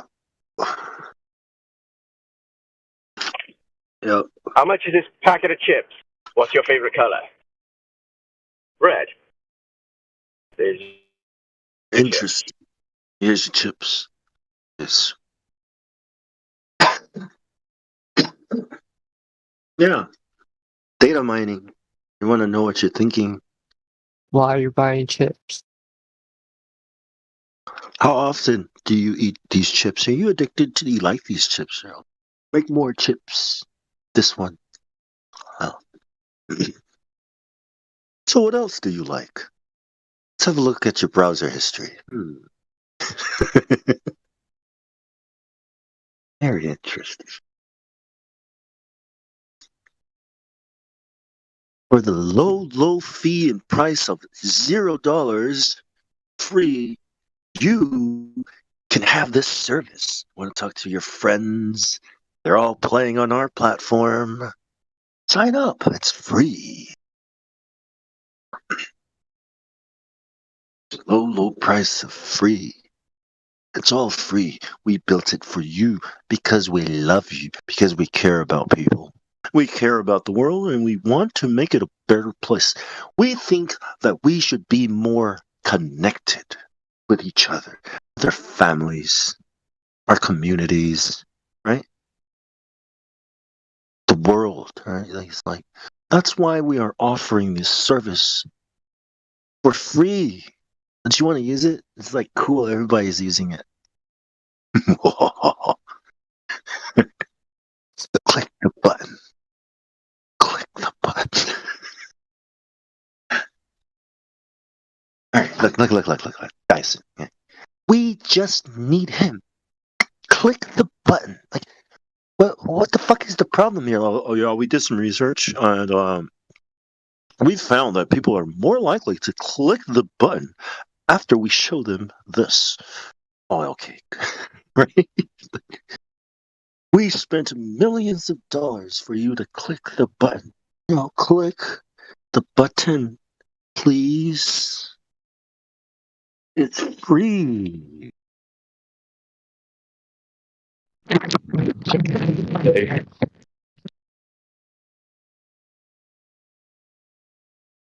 All right. Gotta make the button blue. It's too blue. We need to lighten the blue up, all right? People are starting to. Button has to be inviting. Okay, like, can we come up with a better looking button? Oh gosh, man. I still have to create it. All right, we got the right button. It looks like this. All right, the thumb looks better. I like that. You know, the like button, It's a little Okay. button. Discord button. See, so you guys spent millions of dollars on a button? Yeah, noob. Why? I'm just wondering. It's just a button. It's like, it's not just a button. It is life. It is the life of business. It's not just a button. Noob. Get back to using the platform, the app. Damn it. Click more. By the way, what do you like? What do you want to see more?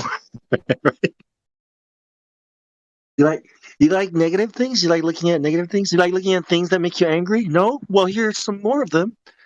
Oh, you don't like that? Well, keep looking at them. We're Facebook. We can show you whatever we want.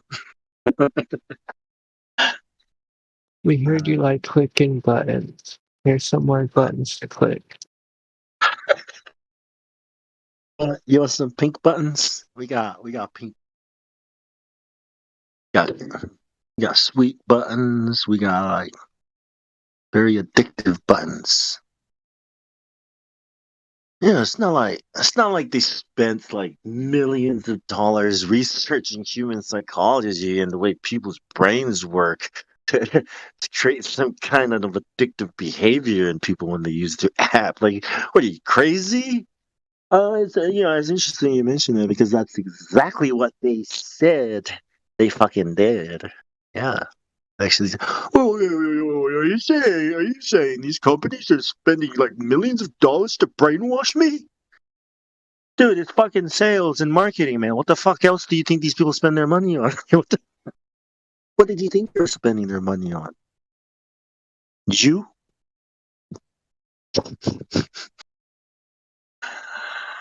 How do you think you get all these ads showing up on your Facebook page?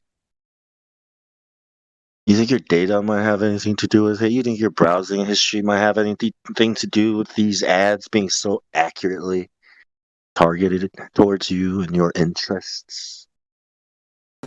Yo, Bong, what do you think of your t-shirt? Where? Livestream voice text? Check it out, yeah. That's so funny.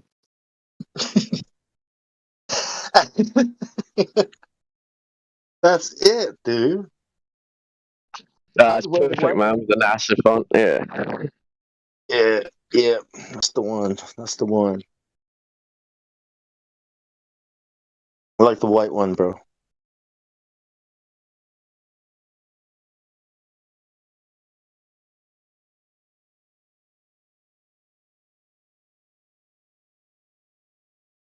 Yeah, the black Of course. Black always looks good. Yeah. Yeah, I can do it in these colors,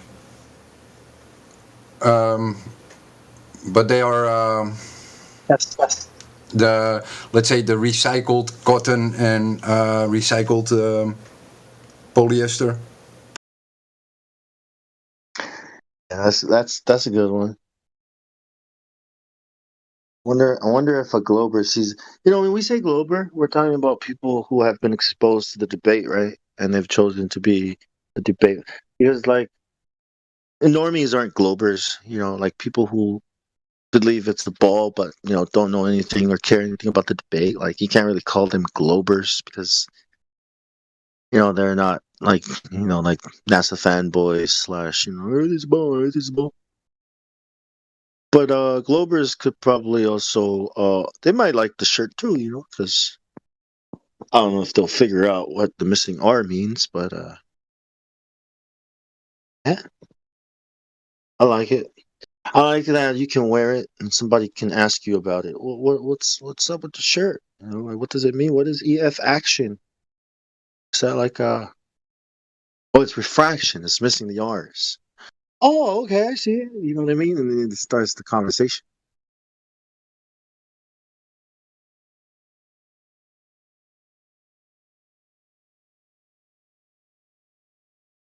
That's a cool shirt. Yeah, I like the fonts too. Fonts are cool.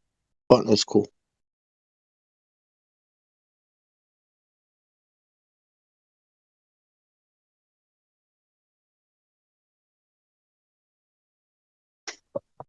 You should save that. Save that and see if you can sell it.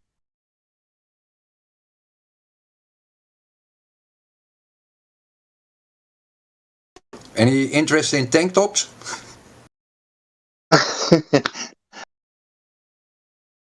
I'm too old for tank tops now, man.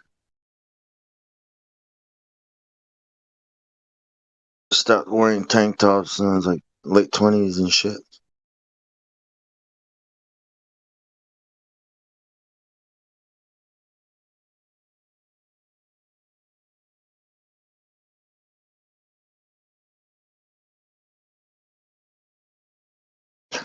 Hoodies. Hoodie. Uh, hoodies. Hoodies. Yeah.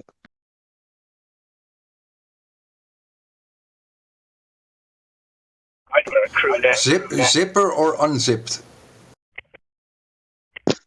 Unzipped for me. Yeah, unzipped.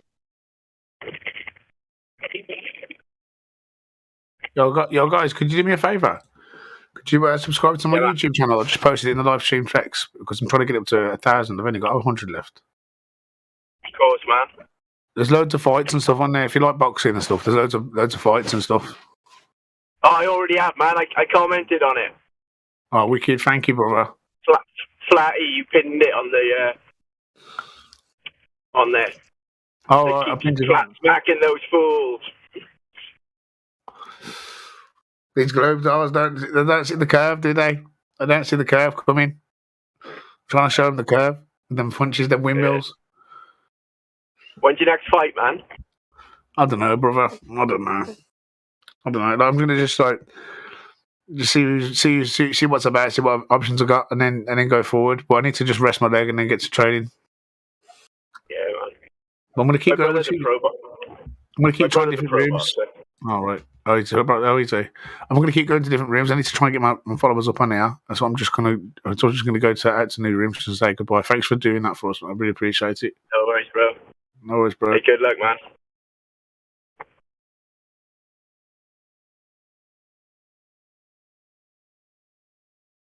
Back to EF action. Clothing line talk.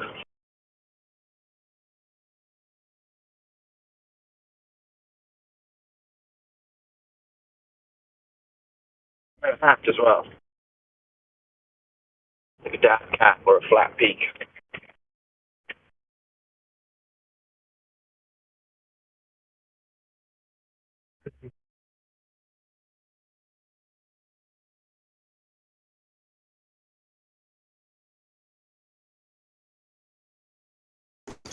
Any color preference for hoodies?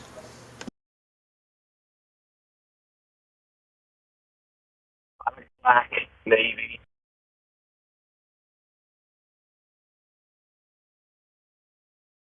Yeah, I like the white one. Well, I mean, hoodie, black, yeah, black. Yeah, black hoodie, man. That one's cool too. I like that one. Gray one.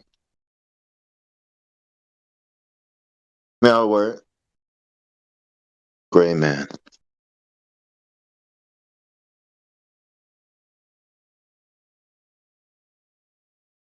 Yeah, I was watching your fight, man. Like that's pretty good.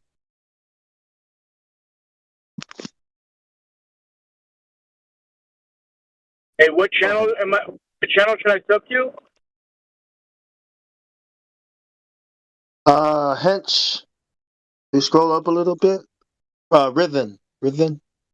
Tommy Hench.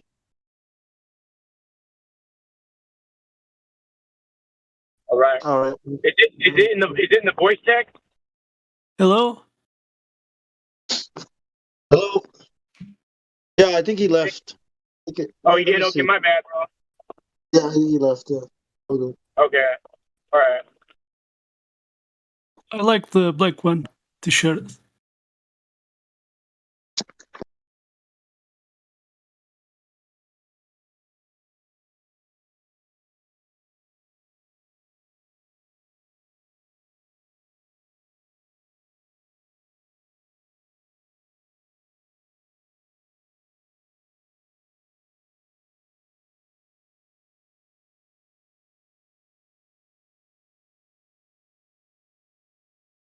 Hey, anybody in the chat know of anybody or anybody own one of those older Bibles that has the dates that go back to 1492 BC or earlier?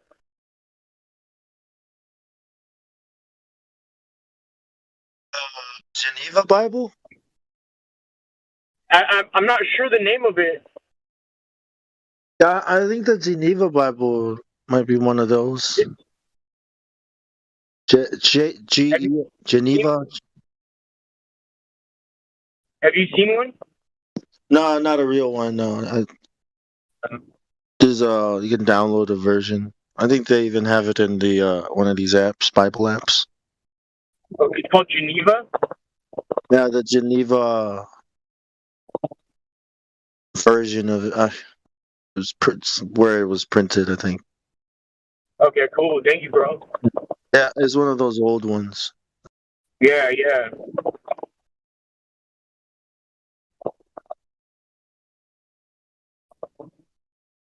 Trying to get some of that brain resin, bro. Hey, I went on the live chat earlier real quick just to ask if anybody knew the exact page number for the NASA flight, like the flight training reference, whatever simulator thing. And somebody helped me and I found it. And the two people that I was with them for a couple hours, and they're like hardcore skeptics. You know what I mean? They don't know much about the heliocentric version, but once I showed them that NASA thing. Dude, they started listening to everything I was saying at that point on. So that was pretty cool. Yeah. It was the first person I've ever had the courage to flat smack in my entire life. Yes. Congratulations. Normally I'm super timid about that kind of stuff. Yeah. I think you can tell. You can tell if you can talk to the person, as the conversation develops. You can tell if you should keep talking, keep going into flat Earth. Yeah. If he's gonna be, I hear a lot of people say, like, how do I bring it up if I know the person, but there's no right time to bring it up? And anybody who ever asked me that question, all I do is I wear a hat that says flat Earth on it everywhere I go, so I don't really need to bring it up. It's just,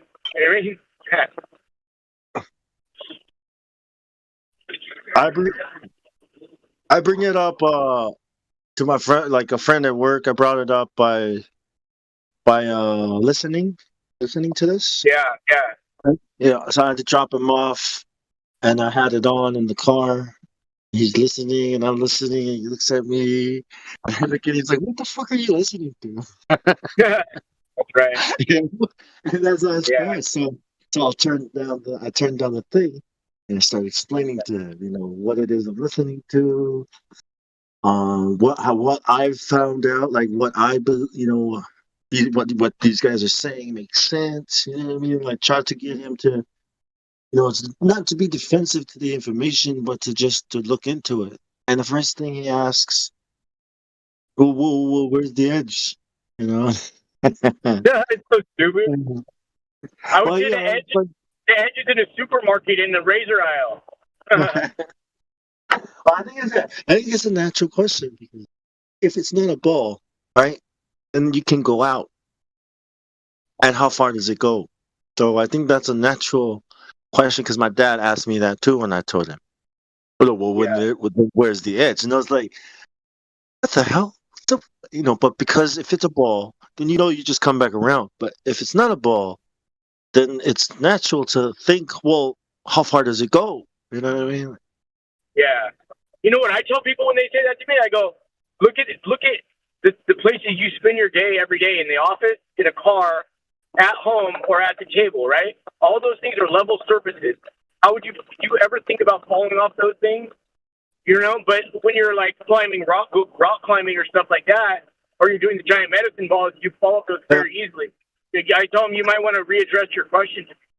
But the question where the edge is, I don't think it necessarily means like falling off into space. The question it also means like, where does it end? Like not necessarily. So where the edge is, where you fall off. I mean, I guess somebody would think that if they watch the movies, or hear it from the teachers, or like somebody made fun of it. Dog. Yeah. You know what I mean? A bunch of good actors, homie. Yeah. But yeah, you can bring it up like shit, I just bring it up.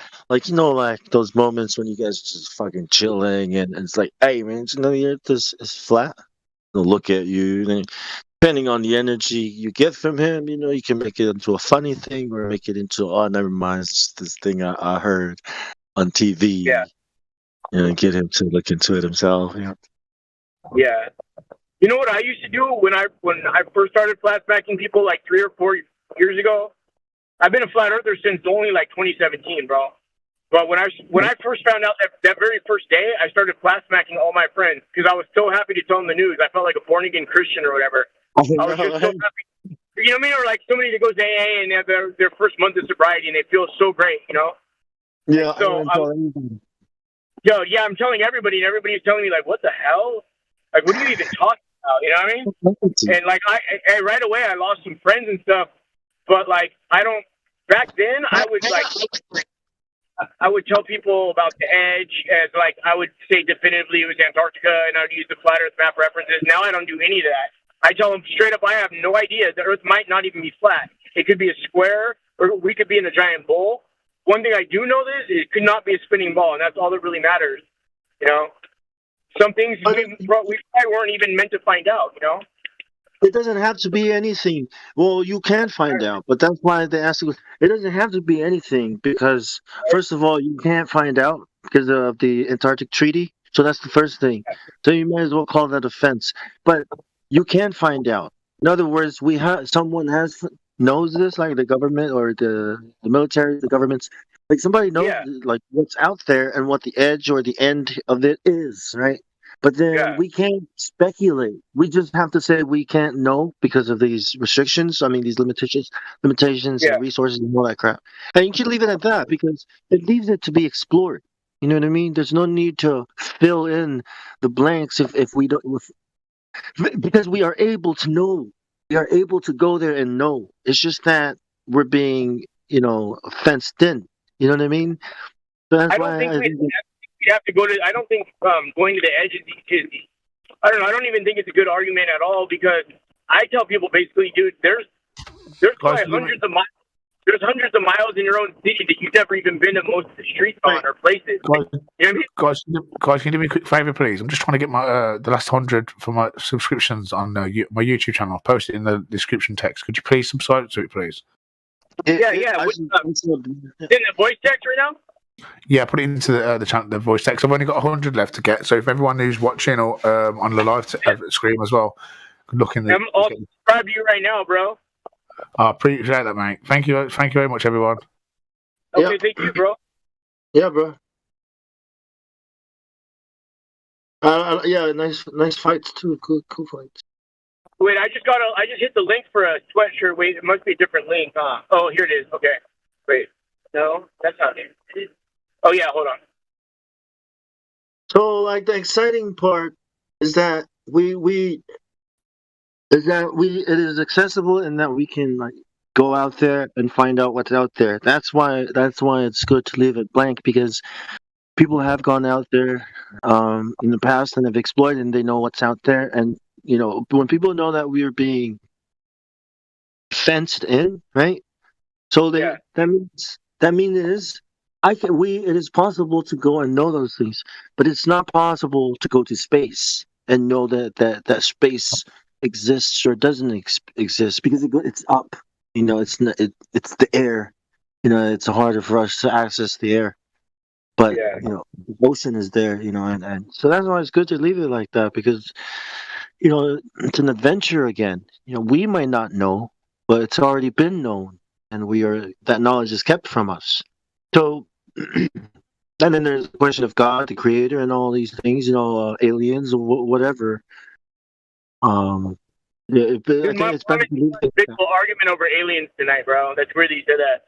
My mom is starting to lean towards flat Earth, but she's totally like anti-government as far as everything else is, right? But she's not sure about flat Earth, and we had a long ass discussion tonight because she subscribes to the theory that how could there not be something more intelligent in the universe than us? And I explained to her nothing can come or go through that firmament as far as I know. And she goes, well, what if there's an intelligent being that's smarter than whoever made the firmament, and they can come through teleportation? I'm like, you could speculate all day, but anyways, we went back and forth for a long ass time. But yeah, it's weird that you said that. Yeah, I mean, it doesn't have to be a ball for her to hold on to those ideas she has. Yeah, that's true too. Yeah. I'm gonna do that next time. Yeah. And my main objective is knocking down the ball. I don't care really too much about anything else. Knocking down NASA and knocking down the ball, which is like synonymous with NASA. You know what I mean? Yeah, I think once that goes, because once that is out of the way, she'll have a clear focus. She'll be able to make a better decision, because it's clearing out the clutter. And what she wants to. Clutter. I just made up a new word. It's clutterful.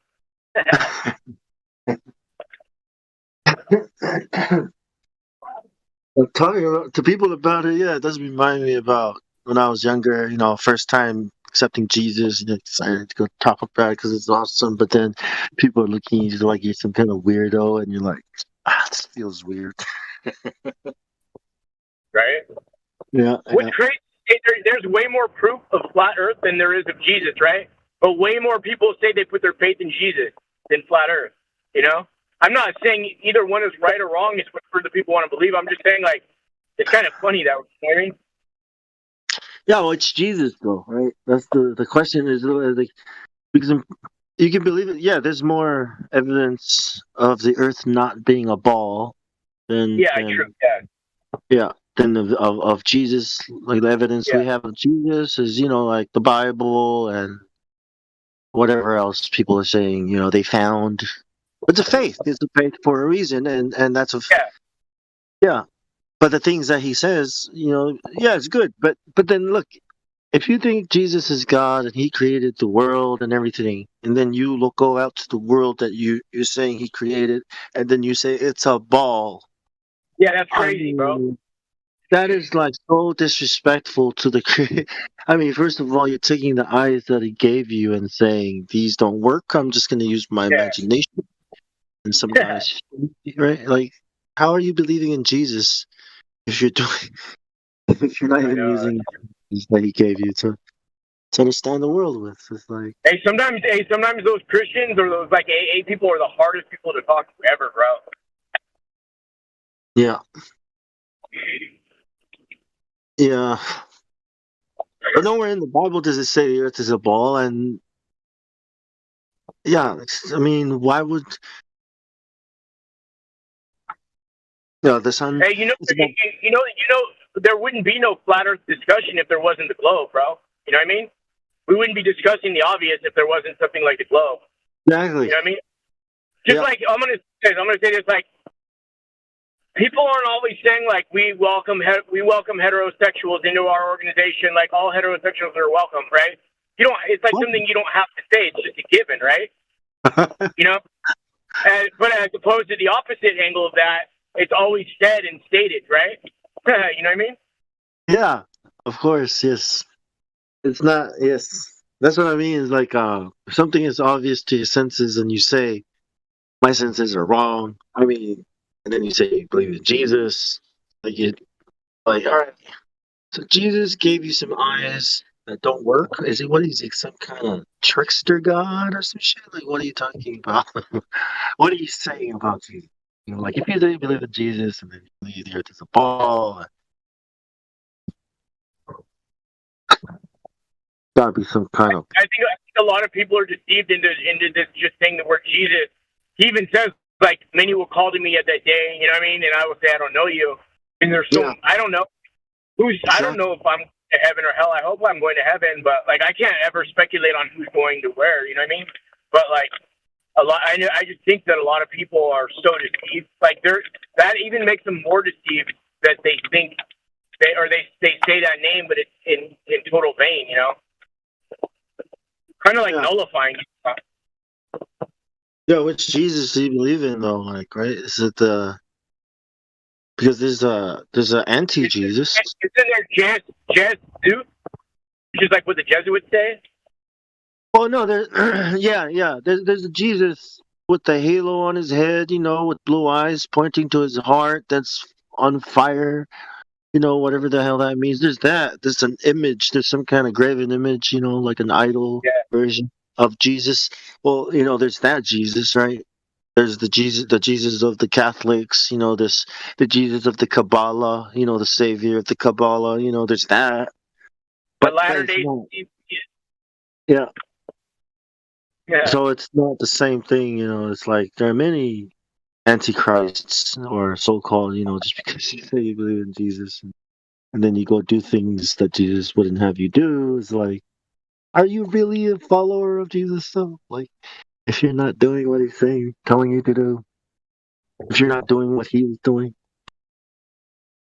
Do you think every man has in his own heart the will to do good and a conscience as far as like that? I think that like if we don't go against our conscience on what we feel or we ascertain is good without ever having read or been introduced to the Bible, I think that's a justifiable scale as far as like judgment is concerned.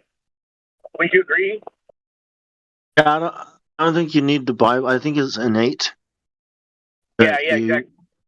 People want to do good, but it's hard. You know that you want to do good, but then you also, you know, it's the spirit versus the body. The spirit is willing, but the flesh is weak.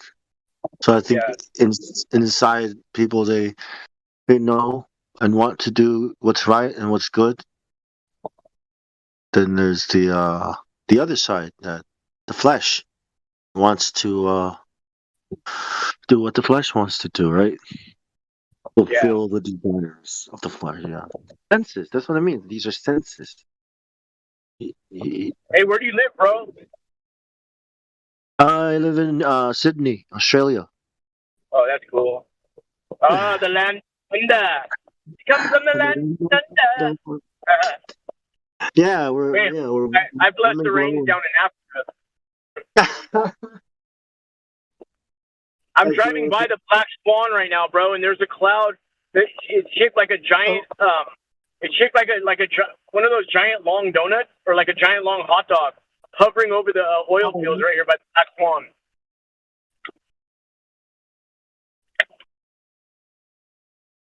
Yes. I've seen some strange seen some jellyfish clouds, here. Yeah, dog. Hey, they're right here where the Black Swan is. It's in Santa Barbara, right?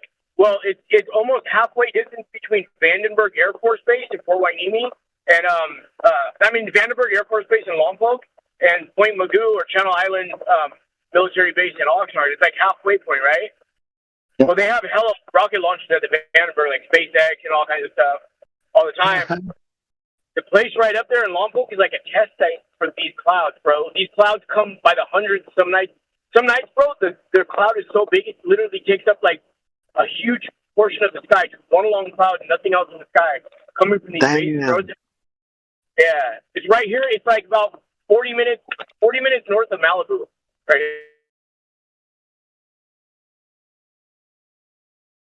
here. So rocket launches, eh? Or rockets.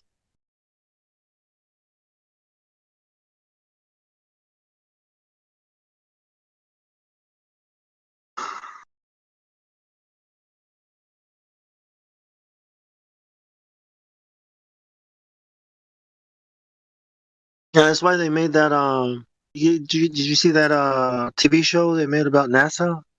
You know how the rocket creates the cloud and made it rain. I forget the name of the show. The race car show. Car show. Gear. Something gear. Yeah. They were explaining how NASA made it rain by using rockets. You know, from the rockets.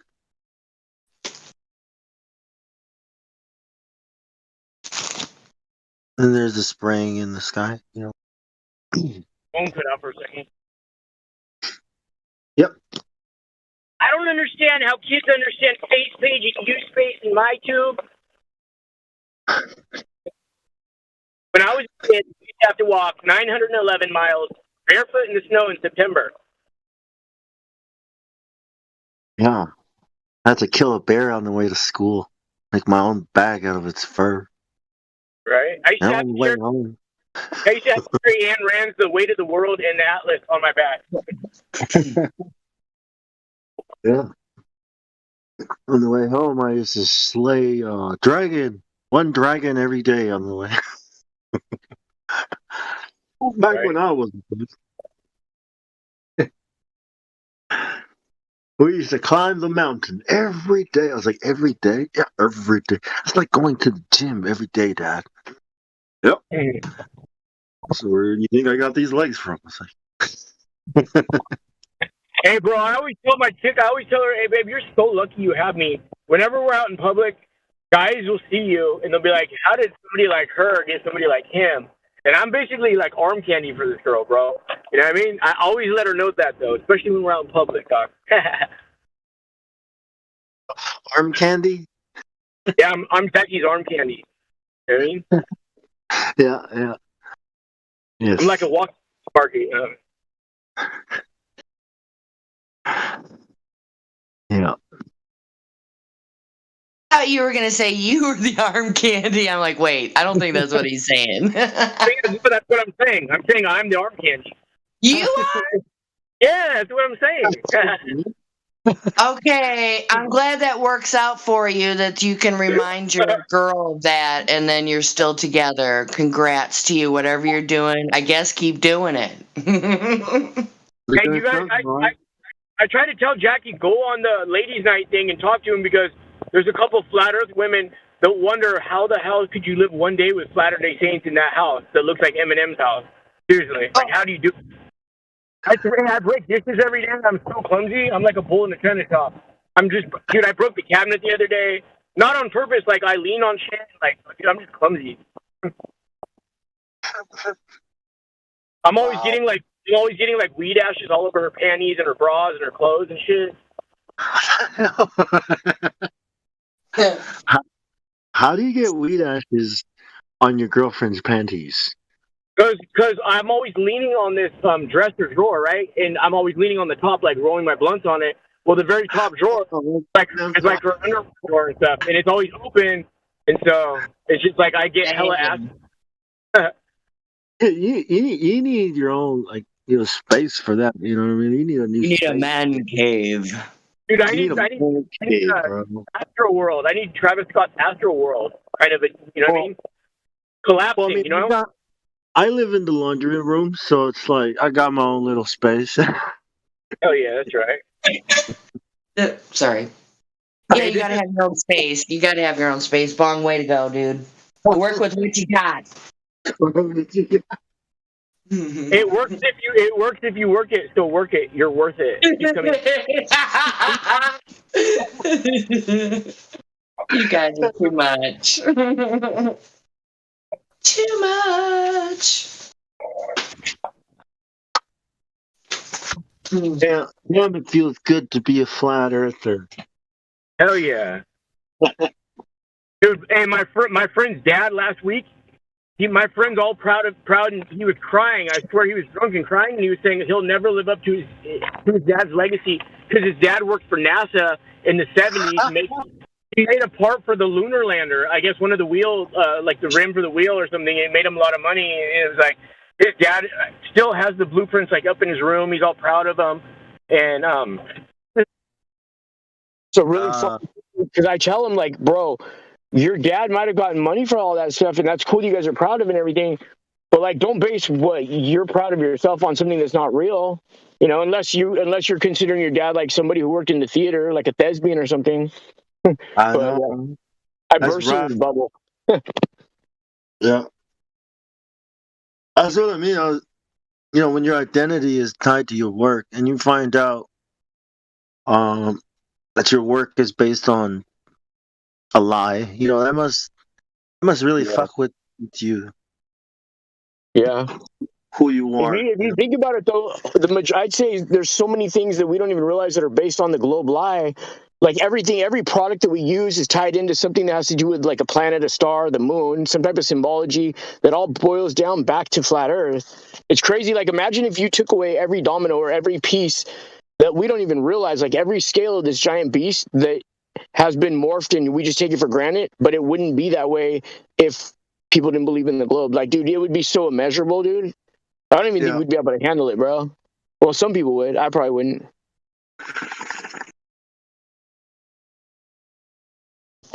Yeah. Everyone's identity is tied to the globe. If you think about it, hey. Yeah, for sure. It's like that old ball and chain. You know what I mean?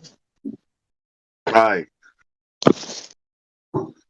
Oh, one step for man, one giant leap for mankind. Right? It's like, oh wow. Yeah. You know, all these like. We sent a probe to Uranus. We sent I didn't mean to be funny. We sent these spacecrafts of Voyager and Cassini out, and we got these photos of the planets. The stars you look at night. Wow, we're so awesome. Okay, I see what it looks like. You flip through the pages, you're like, wow. You know what I mean? Like, wow, people are so awesome. We're so awesome. Look at what we are doing. Bro, can you imagine being in even in a 747 or a military jet and you're only going 25 you're going 25 times slower than the ISS, right? But you're on a jet going at full speed, however fast, like 800 miles per hour, getting out and fucking using a fucking lug nut wrench to fucking undo like solar panels on the outside of it and shit. Fuck. You know the rap videos, the kids are ghost riding the whip. Oh, fucking! Jeranism had this video. These guys were out there with this frickin' anime-looking fucking sword. Oh. Looked like a fucking foam rubber thing, and they were just fucking holding it and then passing it, to each other. Like, can I hold it? No, you've been holding it for a while. Oh, wait, let me hold it a little bit longer. Yeah, you can see them gesturing, like pointing. Wait, let me hold it a little bit longer. Hey, have you noticed that every time an astronaut speaks, there are so many sexual hidden innuendos in what they say and the way they talk, dude? It's crazy, bro. I mean, no, there really is. There's so many, dude. Yeah. Yeah, I really wonder what space is about. Like, what the fuck is I don't know, but that space sure is Kevin. Huh. Get it, Kevin Spacey? Haha.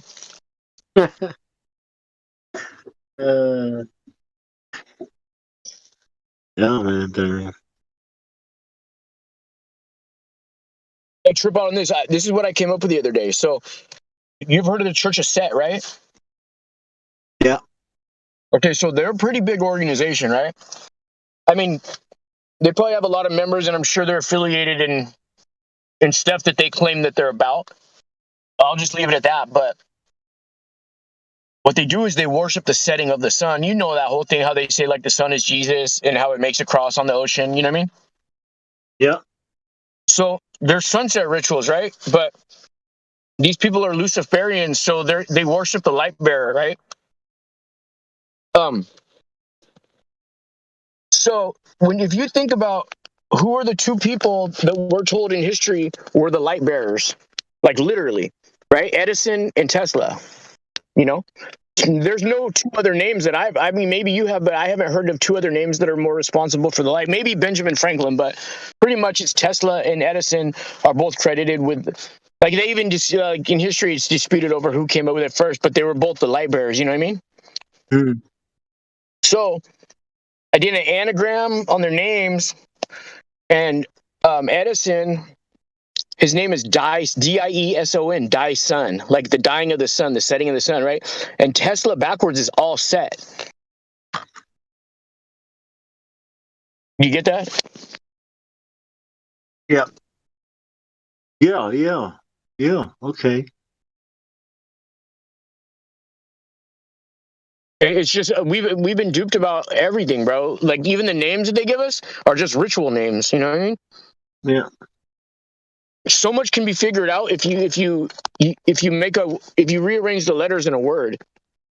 If you can rearrange the letters in the word, that's most of the way they communicate is they have words and the letters are just rearranged.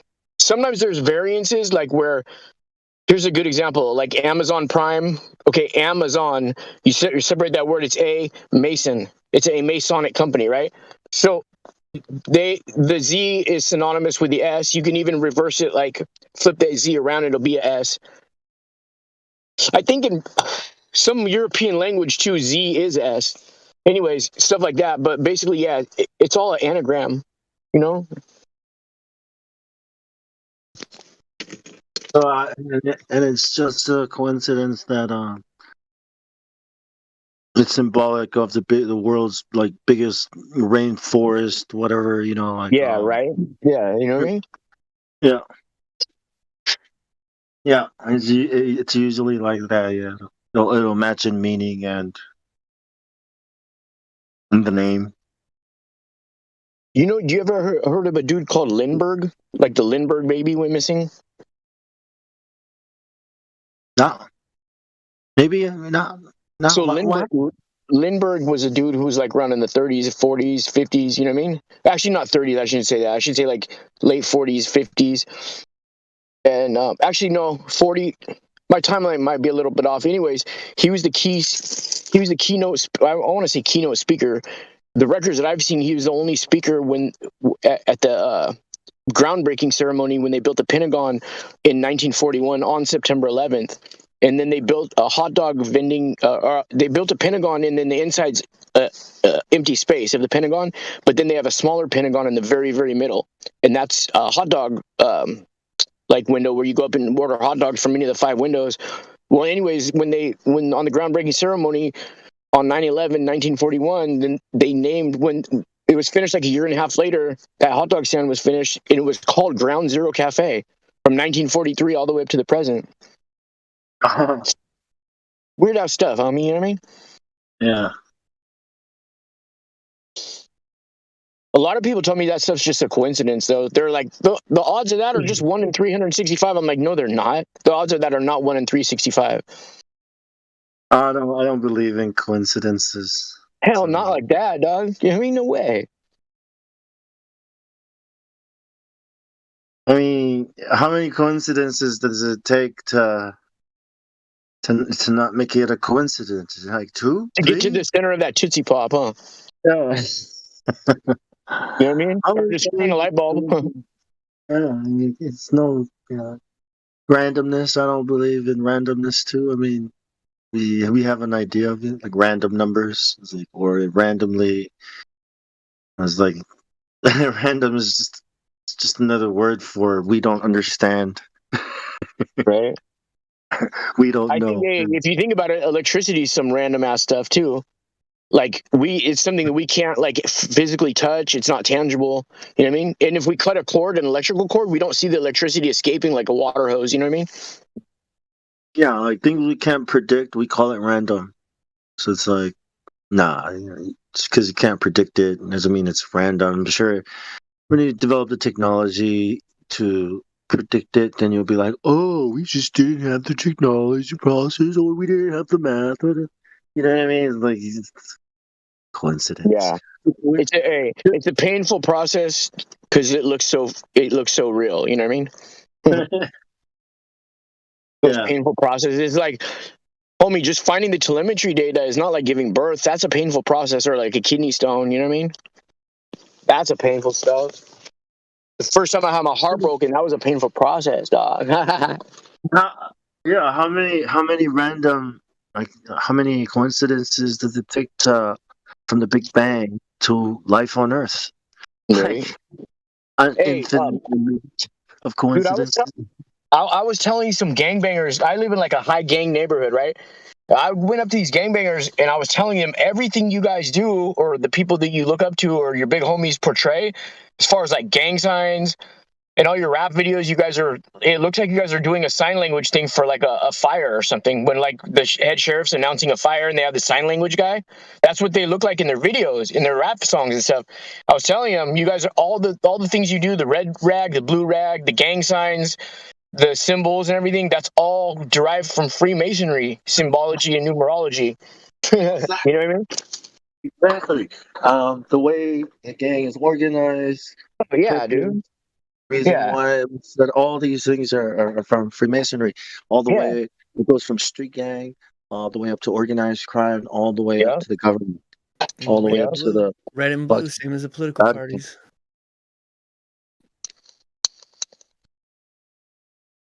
Yeah, it's all ritualistic, man. It's like right, there's shit involved. Yeah, street gangs.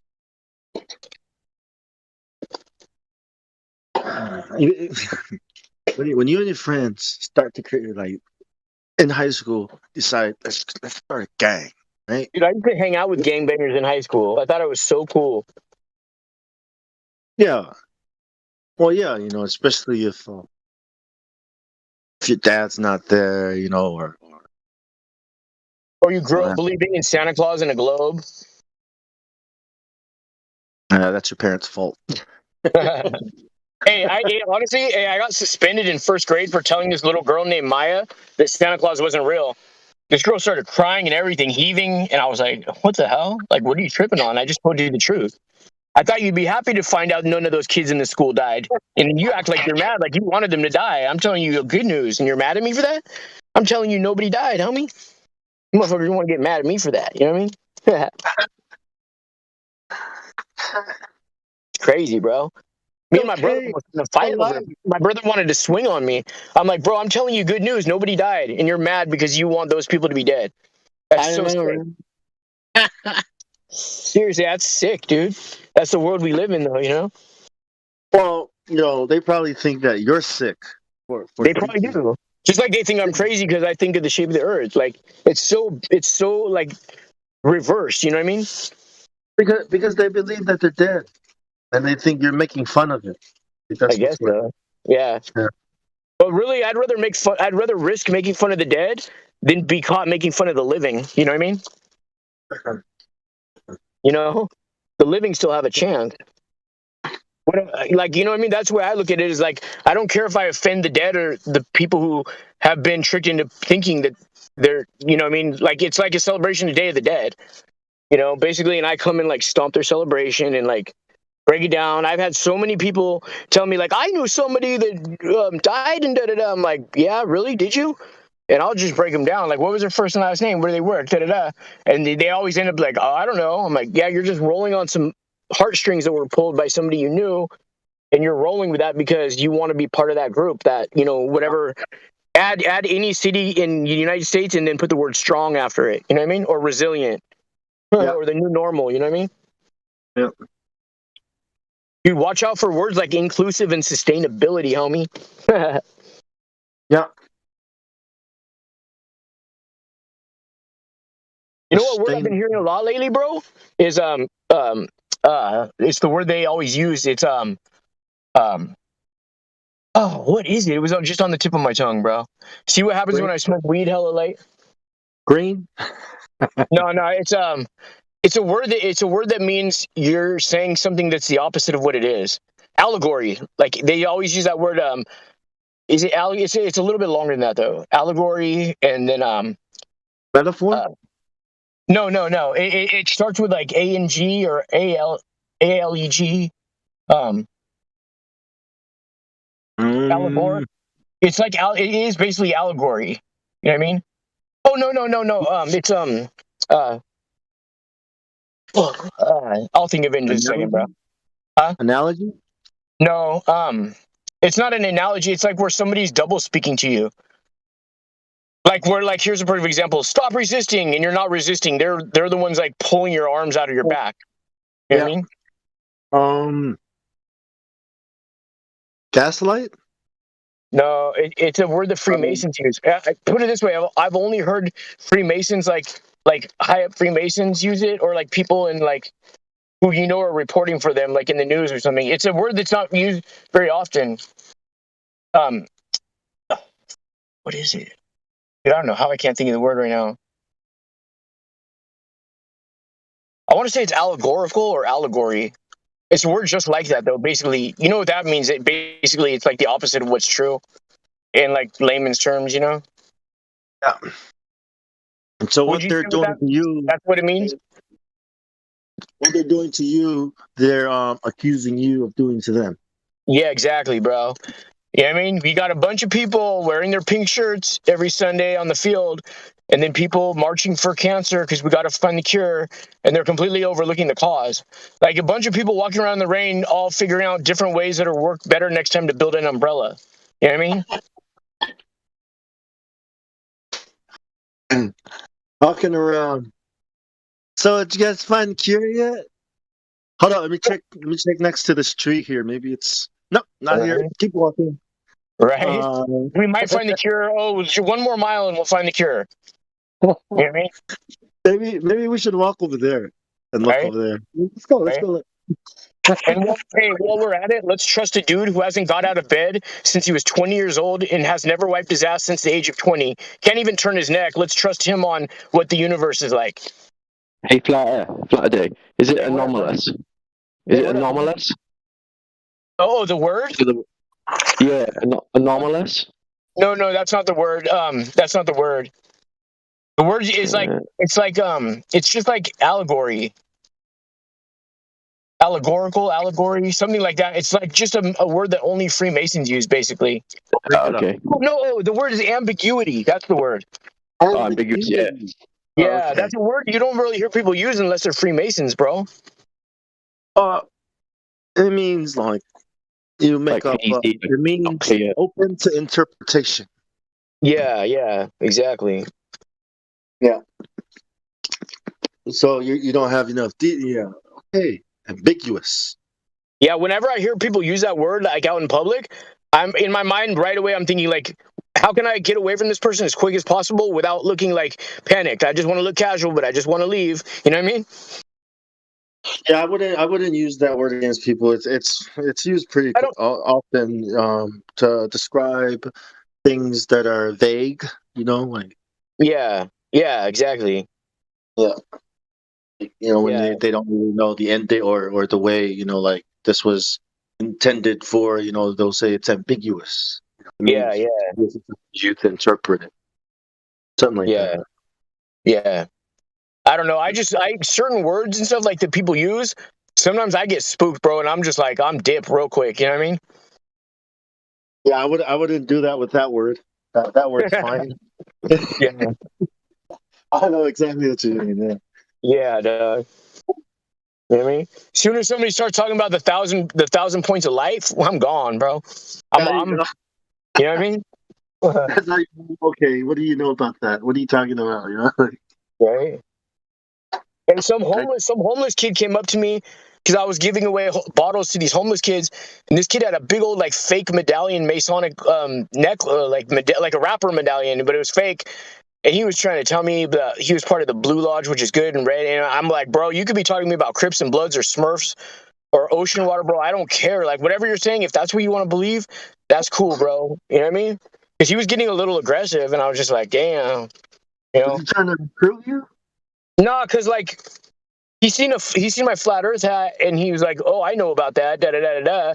I'm like, okay, yeah, great, bro. And then like, you know, I told him like flat out, like, you know, with that, you know, I'm just letting you know that that logo on your neck is an agency that I venture to say, I put my neck on the line, that they do things that the majority of the public would highly, highly find unethical and disagree with, as far as like, I even go so far as to say certain ages, and I'll just leave it at that. But like, I'm a lot more articulate when I'm like in public with people, and I'm not like on Discord. I'll be really articulate. And I say really offensive things to people that don't have the same sexual preference as me. Sometimes, like people, like I've been called straight up like hate speech and stuff like that, and I'm just like, no, I'm just telling you the truth. This equals depopulation. Bottom line, and like, Yep. Hate speech. Hey, well, isn't it crazy?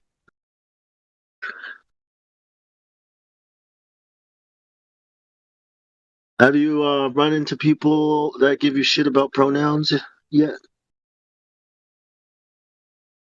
You have to call me this. You can't call me that.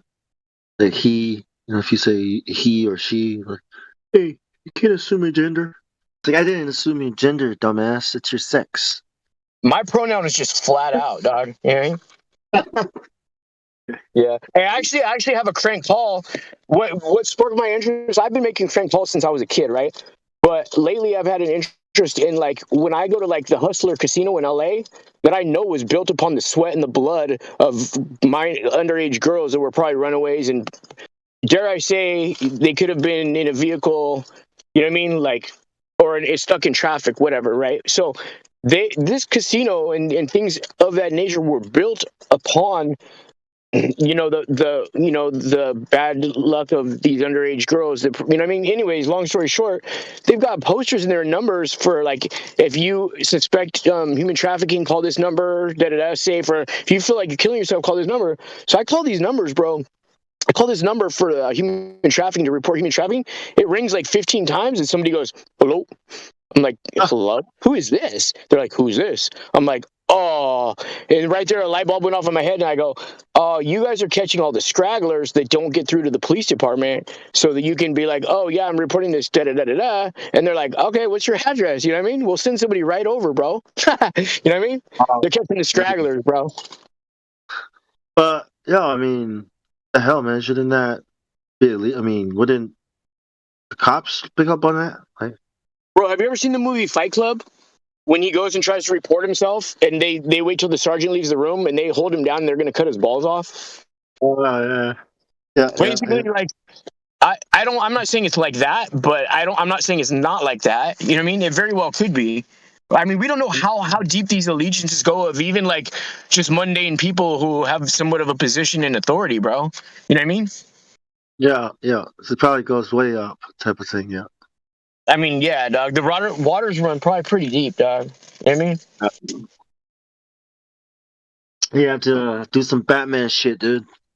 Bro, I'm like one of those kid detectives, you know, in those cartoons on Sunday morning. I'm like one of those kids who going questioning people. I question road construction people all the time. Like, what are you putting in the ground? Why are you doing this? How is this going to benefit us? I yell at the people who are putting in the what do you call it? The EMF like water meters, where it's like a smart meter for water. And I go, what you guys are doing? You're not only destroying your job, you're destroying anybody's job in the future. Any human who would be doing what you're doing, you're destroying their job, and you're killing your own job by putting these things in here. These things are specifically designed so the last person who put it in human, they don't need the human anymore. Like, you're taking out the human element. Don't you see what you're doing? I hope it's worth it to you. How much are you making? I want their name, everything, bro. You know what I mean? Their badge ID number. Give it to me. You know, if not, just to maybe disrupt you for 10 or 15 minutes at the most. You know. Yeah, you can't help that because someone's gonna put those in. I mean, when you gotta go, right? Like, time's up. The machine time is. I know what I'm doing is not going to do anything, but I still like, I want to go out at least swinging or something. Like, at least, you know what I mean? Let them know that, like, there's at least one person who knows what's up and, like, I care, you know?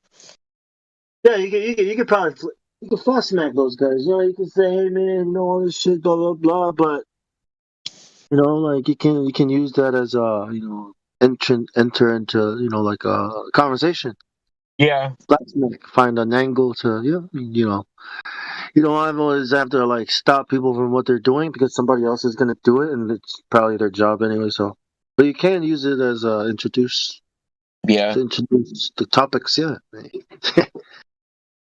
But yeah, again, I'm just waiting for the AI. Man, I love these little AI things, bro. You know what I mean? Yeah, I love the black powder, dog. It's scary and exciting at the same time. It's like, holy shit! If you survive this shit, it's gonna be fun. If you don't, oh well. Yeah, no, I think I wouldn't want to trade this for the world, bro. I've been waiting my whole life for the apocalypse, bro. You know what I mean? Seriously, like vampire hunting, dog, since I was little. Yeah. I've been hunting these guys my whole life. Seriously, bro. Like, even when I was little, I used to go to parties and like look out for people that were trying to take advantage of girls who were drunk and make a huge example of them, bro. Like, put my neck way on the line, and that was like my thing. Like, I wanted to do stuff like that, and I did stuff like that. You know what I mean? I'm not a very big person, but like, I'll pick up whatever object I have to whatever. Like, I know we'll never plan stuff like this out, but like, I'll put my neck way on the line for like a kid or somebody who is, getting taken advantage of that's not right. You know what I mean? And so becoming a flat earther was like the next step to becoming a superhero almost. Yeah. You know what I mean? Yeah. People who hunt monsters should be careful that they don't turn into a monster. I'm just saying. When you look into the abyss looks back at you, huh? Exactly. Yeah, I know. I'm pretty jaded, bro. Maybe what the shit. Maybe that's the hero this city needs, but not the hero they want. Right? If you live long enough to become the villain, right? Hey, they're gonna start calling me Flatterday Hitchcock. Oh no, Hancock. Flatterday Hancock. I mean, not Hitchcock. Hancock. In that movie? Yeah. The aliens. No. Oh, were they aliens? I thought they were superheroes with superpowers. Him and that blonde chick. Yeah. They're like the Anunnaki alien gods that came down a long time ago. Oh, they were, huh? That's right, huh? I think that's what most superheroes are in movies, huh? Yeah, exactly. That's how they're reviving the old gods as aliens. You know how you can prove a globe? You can prove a globe through adamantium. That's how you can prove it's a globe. You know what I mean? So not vibranium? Nah, just adamantium, homie. But yeah, I think all this AI and technology is going to lead to the transhuman. Well, you know what AI is? An alphanumerical. AI is the 1-9. Oh, what is it? Cool. 1-9. Yeah. What does that mean? The 1-9. Yeah. You know how the 1-9 is very significant. You know what I mean? You see it in signs every time you go into a store. Be careful of something 1-9. Ah. You know what I mean? So what the 1-9 is in that word that starts with a C, it also has an I in it, right? But I is synonymous with 1. So if you just reverse it, that 19 turns into a 911. You know what I mean? Yeah. Okay. Okay. Numbers, eh? Okay. Yeah. Yep. That's another reason why I wanted that Bible that has all those little dates. I heard that Bible has supposedly Jesus' birthday is on September 11th, which actually isn't even really 9/11. It's 7/11 because the actual year starts somewhere in mid to late March. Yeah. You know, Yeah. when they say they say the Ides of March is March 15th, right?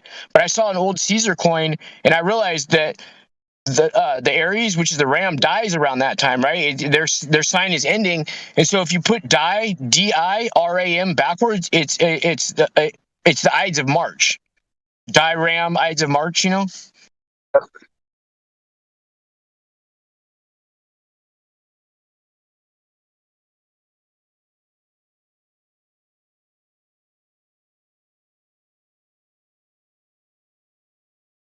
Yeah, man. It's all like a ritual. You know, like I know. it's fucking. Even the 322, bro. Like the 322 Skull and Bones. That's a symbol. What it is, it's a C, which is 3, and 22 is a V. That's the dome in the pyramid, bro. It's all symbology. They turn the letters and make symbols out of them. Yeah. And the Hebrew alphabet, right? Because they have meaning. Bro.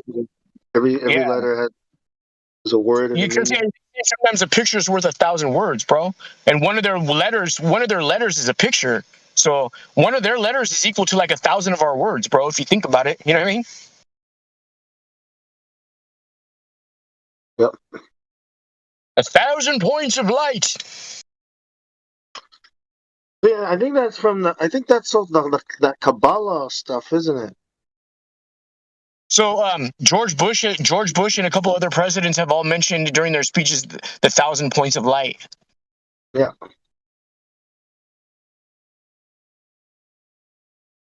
1,000 industries, 1,000 points of light.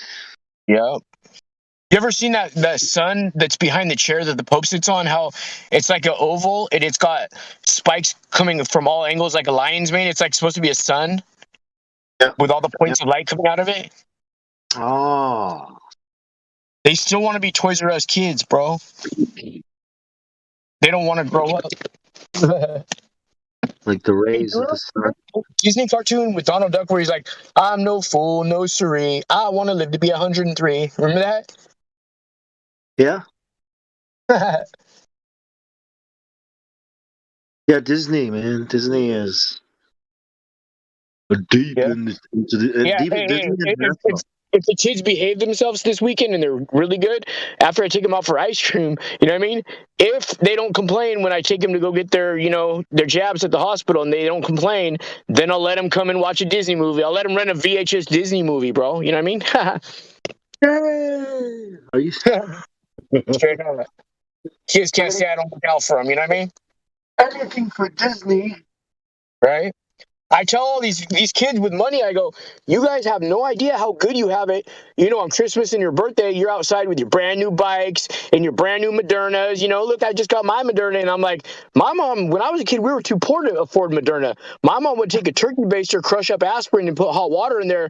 And that was our booster, dog. You know what I mean? These kids, they're complaining about it. I'm like, man, give me that thing. You guys don't know how good you had it. You know what I mean? Shit. You guys are lucky you got to eat GMO. We got to eat snow and dirt. So be happy with that GMO. You know what I mean? I would kill to have some GMO and a real Moderna. Man. Kids are spoiled nowadays, bro. I'm telling you, man. So spoiled. No, it's all the technology. I mean, bro, if I wanted to play Grand Theft Auto when I was a kid, I'd have to get in a high-speed pursuit. No joke. Yeah.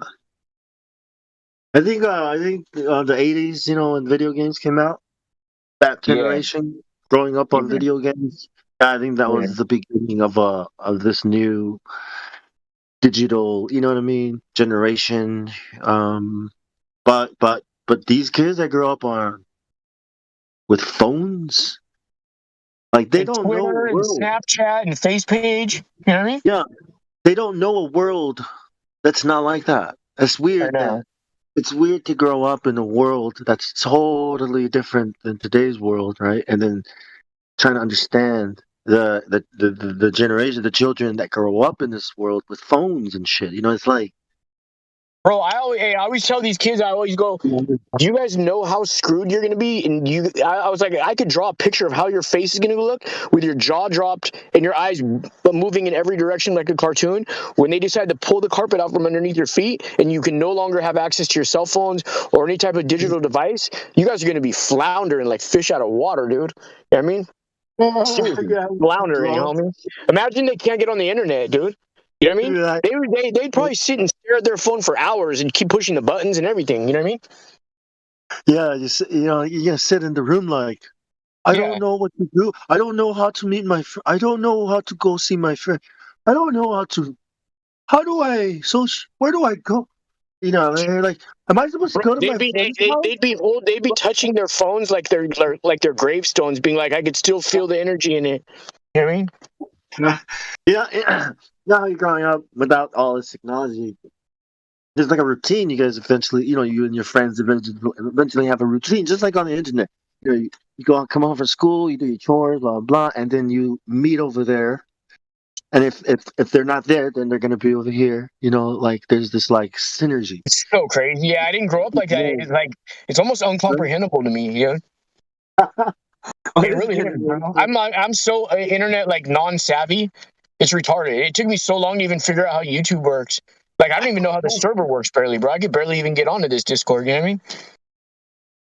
Yeah, I don't even know how to use fucking Instagram, Twitter. I'm like, what the fuck am I supposed to do here? Like, I know, right? what what is the purpose of all these tabs? Like, what the fuck is Right? who uses Seriously. these?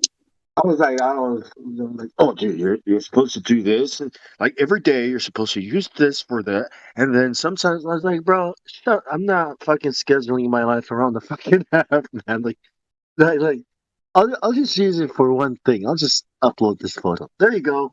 I'm out.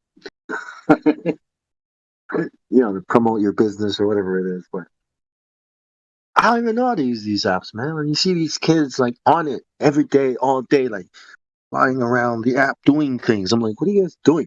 Oh, this guy, da da da da da da da da da. It's like, yeah, but what are you guys doing? Like, oh, we're sharing it. I'm sending it to this account, sending it to my friend. You know what I mean? It's like, why? Because everyone is using that app. That's why. Right. It's like, that's why. Because everyone's on that app. That's why. Bro, I've met a lot of rappers on the internet, right? That because I don't know, honestly, me, like where I live, I don't know one other person that raps, bro, right? But I've met a lot of people just only not in face, but I guess on the internet, right? Rappers, and then like some people will send me their stuff or I'll listen to certain things, and I'm like, dude, like you rap really well, and like you're a good lyricist, but like seriously, your content, everything you're rapping about is about how to ascertain money or something that rhymes with your chopper, which you're referring to as like a street sweeper. You know what I mean? To wet people up, like every line, or about like they'll be like this after every verse. They'll be like talking about lean, you know, getting dome, whatever. Like all these derogatory things that are just like, dude, it's like over and over the superfluity of it, dog. You know what I mean? I wonder. Yeah, I mean, everyone's. I really love rap. I really do, bro. And it really kills me to see that what's going on with it nowadays. It's really sad, bro. You know what I mean? Yeah. It's sad that when people decide to get into it, right? Like, hey, I want to do something with music. You know, I want to experiment with music. I want to see what I can do with music. Oh, I like rap too, and I like to. And instead of you know, just doing your thing and developing, you go and you copy exactly what that guy's talking about. So what should I talk about? What should I? Oh no, just come up with some clever rhymes and all, like, you know, talk about like some, you know, oh, what's everybody talking about? Oh, well, everybody's talking about doing drugs, popping pills, right? Dying from it, maybe not dying from it. You know, girls, ass. Oh yeah, I'll just write some rhymes around that. That's what's sad about it. Yeah, Is that- and also while you're at it, throw in some non-heterosexual comments here and there, just to kind of mix up the listener. You know what I mean? exactly, right? And like, Just so you can start implementing rainbow color things in all the rappers' hair, teeth, their necklaces, and then basically like their shoes, their backpacks, and then start having people wear tight pants and like little girl like Gucci backpacks. I've seen these big old dudes that were like weightlifters with tattoos all over the face, and both of them had like these little like island boy style backpacks. I'm like, dude, are you serious? I was like, what the fuck? So random. And like where I'm at, like girls and guys all wear these little kind of kid like girlish Gucci backpacks, dude. It's so weird. It's so unnecessary. You guys never used to carry back. I've always had like a JanSport backpack, something comfortable. You know what I mean? But with like, I'll have books of rhymes and like maybe I don't know if I'm going anywhere. But it's like I won't bring that into a store like as an accessory. You know what I mean? I wonder if that guy's doing it because he's trolling. You know what I mean? Or if he's doing that because he doesn't want people to like think that he's some, what do you call it? Basher. Like. Or I wonder if he's doing that because that's what he really is. Oh no, bro! But so many people are doing that everywhere I go. I even see people who are working in stores with those backpacks. Like it's part of their like ensemble. It's trending. Fuck. I know. Man. Dude, I bet you if everybody went barefoot, I'd probably wear shoes, bro. Seriously. Well, I wouldn't mind going barefoot. No, you know what? Not with that. Dude, I've been going barefoot for over 2 years now, bro. Yeah. 2,000 years ago, I'd go barefoot. 2,000 seconds ago, I'd go barefoot, dog. Seriously, it'll cure a lot of ailments in your body, bro. It really does. And if you ever get migraines, that's the best thing you do. Yeah. The thing that rappers are doing is the same thing that content creators are doing. Like any kind of, because content is like, okay, what kind of content why am I making content? Oh, I want to make some money. So what kind of content I'm gonna make? I don't know, whatever's making money. You just go look online, see who's making money. Just copy that guy, copy this guy. Dude, anybody who thinks they're gonna make money off of making like this type of conspiracy content is so dead wrong. Like, dude, I've literally invested thousands and thousands of my own dollars and hours into my content. Haven't seen a penny. Haven't asked for a penny. You know what I mean? Like, I don't think if most people think that they're gonna make money like that, dude, they're delusional. You know what I mean? Seriously. Not with conspiracy, not with this content. Yeah. Honestly, bro, the certain content I make as like knowing that I'm going to lose money, friends, and possibly get banned from YouTube, but hopefully it hits some type of mark. You know what I mean? Because if I don't do that, then I feel like shame on me. Like I spend this time making content that's like everybody likes it, and it's like it gives like pulls at the heartstrings of like, everybody. You know what I mean? I don't want to say anything that's going to offend anybody. And like, yeah, you could probably make money off making people feel good and like not realize reality and stuff. And I guess there's something to say about like wholesome content and everything, But if everybody's content wasn't wholesome, I'd probably make wholesome content. You know what I mean? Yeah, I think it's also controlling the content because like when you create content, you're putting something out, right? So your thoughts, what you think about, is also considered content. You know what I mean? Like what you talk to people about is considered content. Yeah. That's how molding, your thoughts and how you should PC, be politically correct and all this. Yeah, social justice. Yeah, it's like if you don't do these things, your content is going to be flagged as hate speech or inappropriate or misinformation, misogynistic or chauvinistic. Derek chauvinistic. Yeah. But that's the world, man. Like if you want to make money in that system, you got to play by their rules, right? I mean, that's just another life. Like there's life, and then there's that. Yeah. They've been talking about black holes and dark matter, bro, for 20 years, right? But it wasn't until 2 years ago that all of a sudden black matter lives. You know what I mean? Seriously, bro. That's the real. Hey, honestly, that's the real dark matter yeah. that they speak about. You know what I mean? Dark matter. And you know what's funny is it's not any more real or fake or provable or unprovable than it is if it's a million miles away. It could be right here on a T-shirt right in front of you, bro. You know what I mean? Black holes antimatter. Right.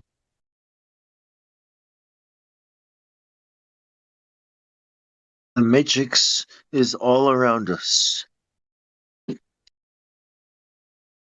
Hey, you know this is kind of weird, but does anybody have you guys ever checked out you know the lady who's on the International Space Station, the one with the hair that goes like it sticks up, and she has like dark hair and it's starting to go a little bit gray, and her hair is always sticking up.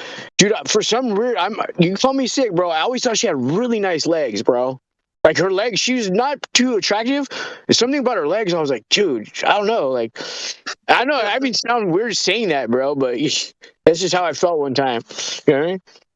I'm a leg man, so I'll take your word for it. She probably has nice legs. Yes. Hey, there's a new astronaut on the International Space Station who was traveling 17,900 miles per hour between 190 and 250 feet above us, circling the Earth at like 94.6 minutes every hour, or every whatever you call it. There's a new one up there. She's like blonde, right?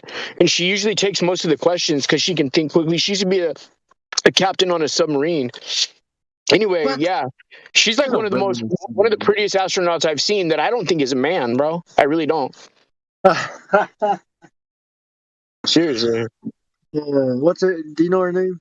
No. I'm gonna hold. You know what? Hold on. I'll tell you. So now they've got a pretty astronaut, blonde astronaut, talking to us from the ISS. What if we put a supermodel up there? A really beautiful woman. What, in the ISS? Yeah. You think people will take it more seriously? Let's try it. So you're a pilot? Yeah. And you used to be captain of a submarine? Yeah. In what navy do women go in submarines? You mean a submersible? Yeah.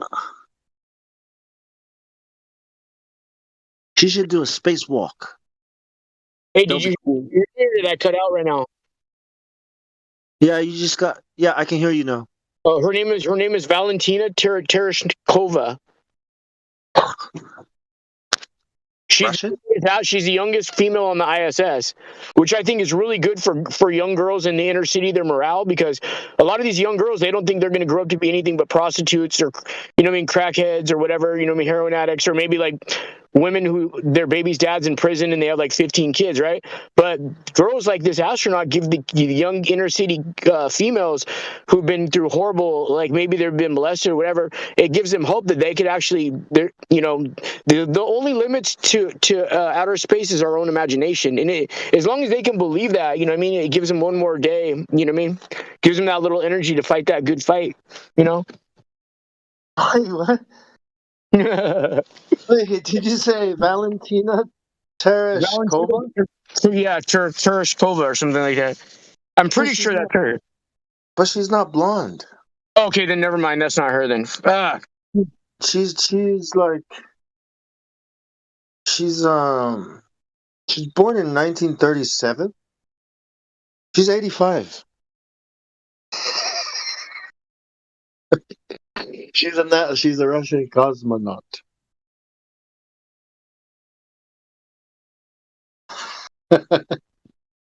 Wrong one, dude. Oh, that one? This one.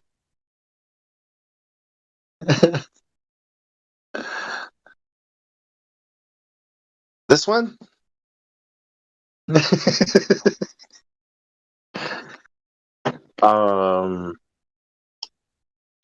Well, I guess she looked hot when when she was younger. She looked like she was pretty when she was younger, I guess. Former Soviet cosmonaut. She is known for being the first and youngest woman in space, having flown a solo mission on the Vostok 6, 16th of. Yeah. No, she's the. I think. Yeah. But she's not blonde. Like, who are you talking about?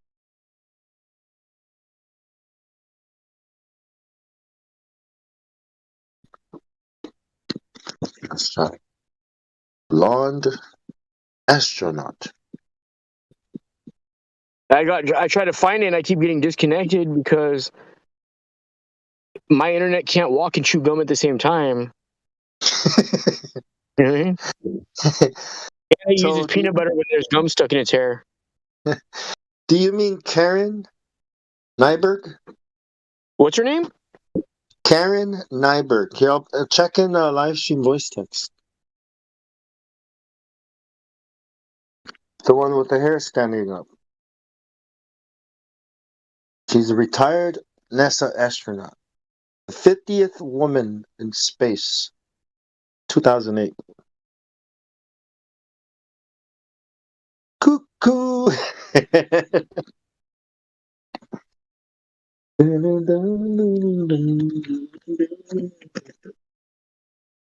Cuckoo, cuckoo.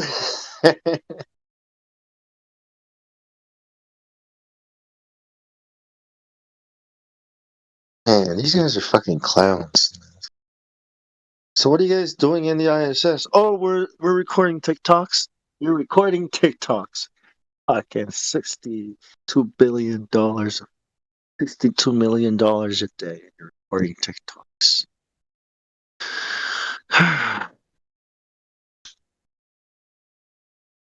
Oh yeah, in Texas, it's not like it's my money. You know. TikTok. We're recording how to eat spinach.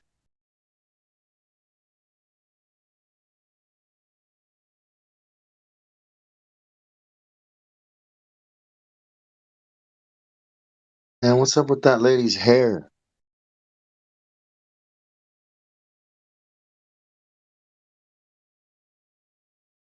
It's fake hair. I mean, it can easily be CGI. You guys know you can CGI hair now. Pretty good. It looks real. Yes, you know all the CGI that's been coming from the ISS, right? Like,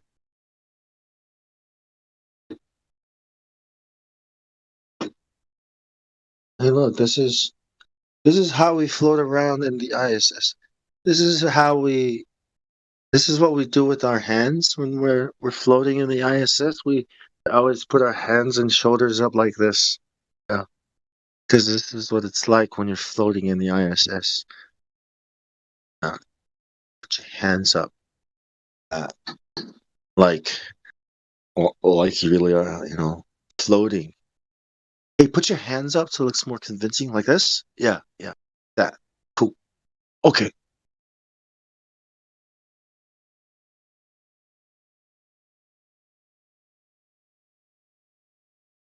Action.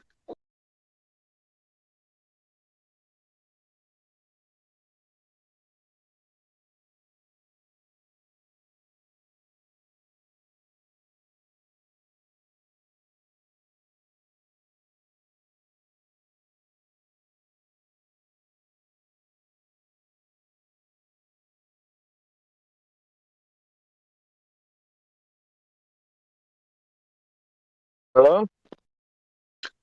Yo. Yes. Yeah, I'm losing. Dude, I'm losing my service like NASA data. Yeah, can hear you now. Yeah. Okay. Ugh.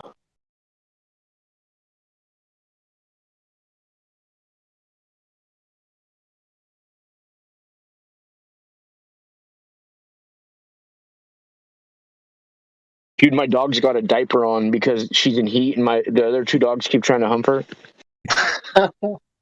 Oh, dude, they're crazy. Like they're like crackheads for her. It's so crazy.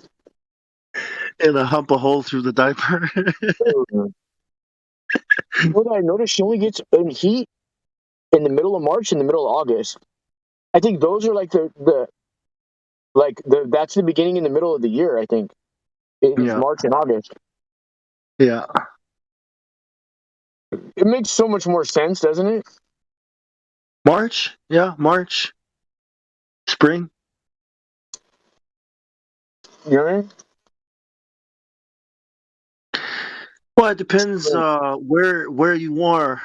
You know what I mean? If like, I'm in Australia, Yeah. and you know, if we're using this Does March calendar, seem like the beginning of the year to you?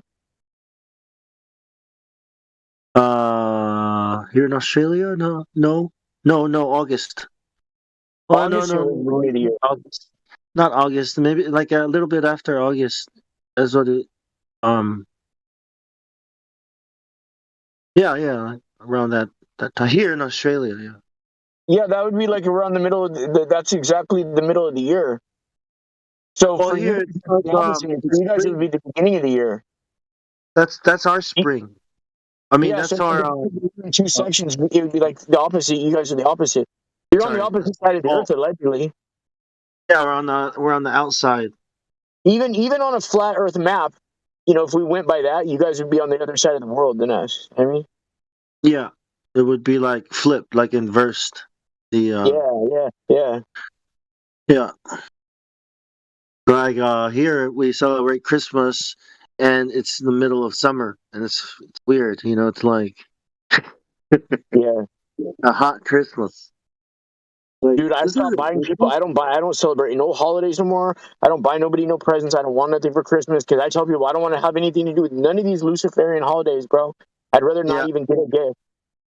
same. You I know what I mean? haven't. My son has never known a Christmas ever. Yeah, that's cool, bro. I don't have Yeah. any kids, but if I did, I would definitely. They wouldn't be knowing about no Santa Claus. They'd be coming home with. Actually, honestly, they probably wouldn't even go to school, bro. I would not put my kids in any school. You know, Yeah. Well, if I had a kid, bro, I wouldn't even register. I wouldn't even get him a birth certificate, bro. If I had a kid, actually. oh, you know, But I just mean, gotta. like, if I didn't know then, like, if I knew now, at the time when I was gonna have a kid, it would be different than like how I used to think, though. You know what I mean? It's like you'd have to not let them know that you had a kid. Like, you know, your kid wouldn't have to be part of the system then. Yeah, You for have to sure. figure out a way to remove yourself and your family from the system, and then just live your own lives away from the system. You know, because Well, I mean, you could be in the system because you didn't know any better and you're stuck, but that don't mean you have to have your kid at a hospital. Like from like as right. far as our history, it seems like women had their kids at home with like a midwife. You know what I mean? But now it's like it's like you have to go to the hospital. People like nobody thinks that there's an alternative. You know what I mean? Yes. I'm not a woman though, so I can't say. You know, but I'm sure Yeah, 100 years ago, women weren't getting epidurals and shit like that. You know? yeah. But if you're a dad, you have just as much say. I don't think so. Not really. I mean, like, what if the woman became obstinate and didn't want have anything to do with the kid being born or like anything, right? Pretty much, unless you like physically overcame that situation, which would be wrong, obviously. What could you do at that point? You know what I mean? You know, ultimately, Yeah, the woman would have control. You know? yeah. Hopefully, you and the woman, you know, the man and the woman, you know, are a team that works together. You know, that's what I mean. Like, but Yeah. and if they weren't, then you know, the man has just as much say as the woman. Like, because you know, it's both of your, it's both your child, and you're both gonna be working together to raise the child. You know what I mean? Like, If all else fails and you decide to be gender neutral, you can always adopt too. You know what I mean? gender neutral. If your pronouns aren't up to par, you can always adopt, homie. Yeah. Gender neutral. That's like saying. That's like you got an automatic stick shift. Or I'm yeah. going forward. I'm going forwards in reverse. Oh, it's no. I don't. You know, gender is not really a word, is it? I mean, it's not really a thing that we use to It sounds describe. like the name of a baby food company. You know what I mean? Yeah, I know, right? Gerber. Some crushed carrots and fucking pineapple or something. Yeah, it has nothing to do with biology, right? No. Like Yeah. It only has to do with the first two letters of biology. How many genders does a dog have? Right? Silly. How many genders does it take to get to the center of this Tootsie Pop? How many genders would you? Hey, how many genders would you be for a Klondike bar? Yeah. How many genders does do animals have? Like horses and cats and right? Right. 69. Right. So now we've got however like a million genders for a million different species. That's cool. What do I call that? Yeah, what do I call this? What about this rock? Can I call this rock it? Can I call it a rock? Does that offend you? Is the word it okay for the rock?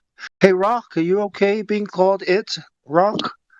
Do you know what I mean? Like Yeah. Hey, if my aunt had balls, she'd be my uncle, dog. Well, of course. Yeah, she wouldn't be an ant. Yeah.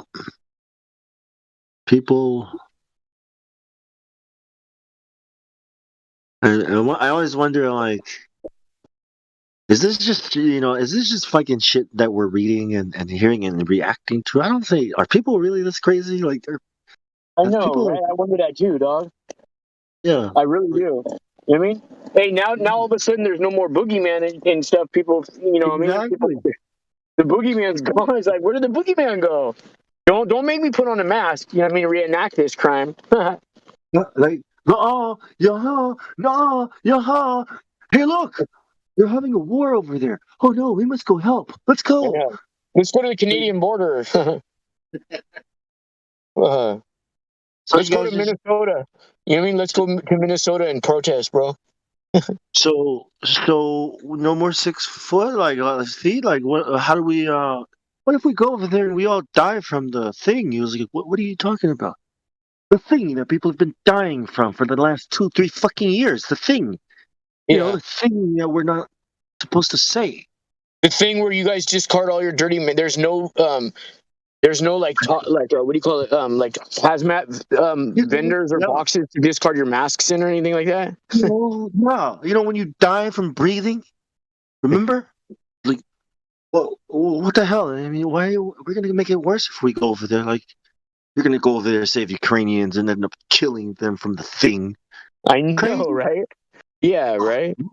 And at the same time, doing nothing for climate change, bro. Exactly. If you're not part of the problem, you're part of the solution, but vice versa. Exactly. So you're just making it worse for all these things. They're all part of the Flat Earth Caucus, bro. It's crazy, man. I was like, how the fuck did people just turn off and just like? Hey, that would be a dope rap name, huh? Flat Earth Caucus. They talk about that. I've heard senators say that before. Flat Earth Caucus. They really do that. In the House, yeah. They're climate change deniers, bro. They're almost as bad as those flat earthers. The Flat Earth Caucuses. Yep. You guys are overreacting. This is obviously more in priority. This is obviously more dangerous, than the thing. Think about it. Right. That guy over there is more dangerous than the thing. Right. That makes a lot of fucking sense. I know, right? Right. Yeah. Okay. Yeah. So when are we going? Like, are we flying? Are we catching the boat? Like, how are we going there? Oh, can I get some guns? Like, what kind of guns are we gonna get? We gonna get some cool guns. Do I have to join the military? Can I just go there and help? How do we do this? I don't want to be part of the violent part of the military. I want to be more of the, the false flag part of the military. You know what I mean? I could go there with my signs and protest against the tanks and stuff. Yeah. Peaceful. Yeah, I just want to go there and cheer for peace. I just want my minimum wage, my free meal ticket, my hotel paid for to come and act out in this event. You know what I mean? I just want to help out all the animals that are dying in the world. Like what? Also, I want to shame people for being so conceited and arrogant to think that there's no other intelligent life out there in outer space. It's so arrogant of people to think that. Yeah. How dare we think some shit like that? How dare you think that you are the you know the top, like the like you're the best, like how dare you not know. All I know is today America comes to you on bended knee, homie. Yeah. Probability and statistics tells us that if there are billions, even trillions of stars, and we are one of the systems that have then there should be more life out there, and if there is, then they're probably more advanced than us. They're probably the aliens. They're trying to help us. Like how can you be so closed, so ignorant, so closed-minded, right? Like, think about it. Billions of years ago, there was a big bang. How can you be so closed-minded, right? Like, yes, and probability and statistics says that the world should not exist if Big Bang. Do you know why? Because of what it takes for life to exist. Because of what it takes for gravity to even be able to form things in gas, to be gravity to be in the right places, pockets of gravity to bring things together. Like that is probability. Yeah, probability and statistics will never. Yeah, that's impossible, implausible. Will never happen. But hey, look, billions of years of there has to be something out there, even though it's not curving anywhere on Earth. I got a mic up for a second. What's that? Yeah. Because I'm a big fan of Star Wars. It has captured my imagination. That's why. That's why there has to be more than this, because if there isn't, then that means I have to look for God and stuff. And who wants to do any of that? Look for God. It's so silly when you think about it, right? Billions and billions. I have never counted to 1,000. Has anybody ever counted to 1,000 in their life? Have you guys ever counted 1,000 of anything? Do you know what 1,000 of anything looks like? How about 1,000,000? You ever counted to 1,000,000? No? Billions and billions of stars, right? Like, out there.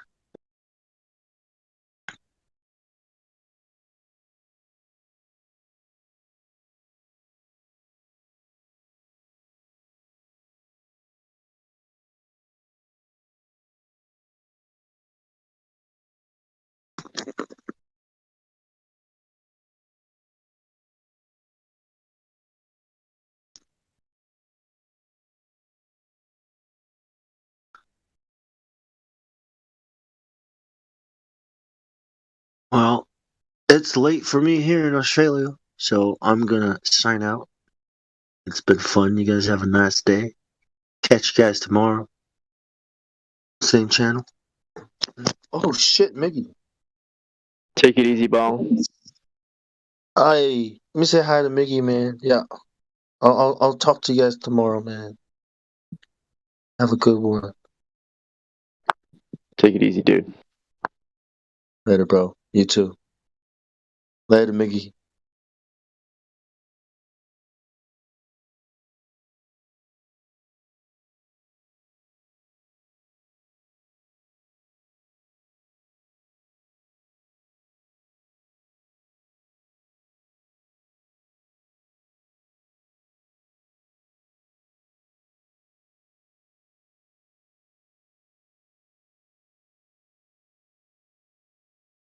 I was Bong Sao.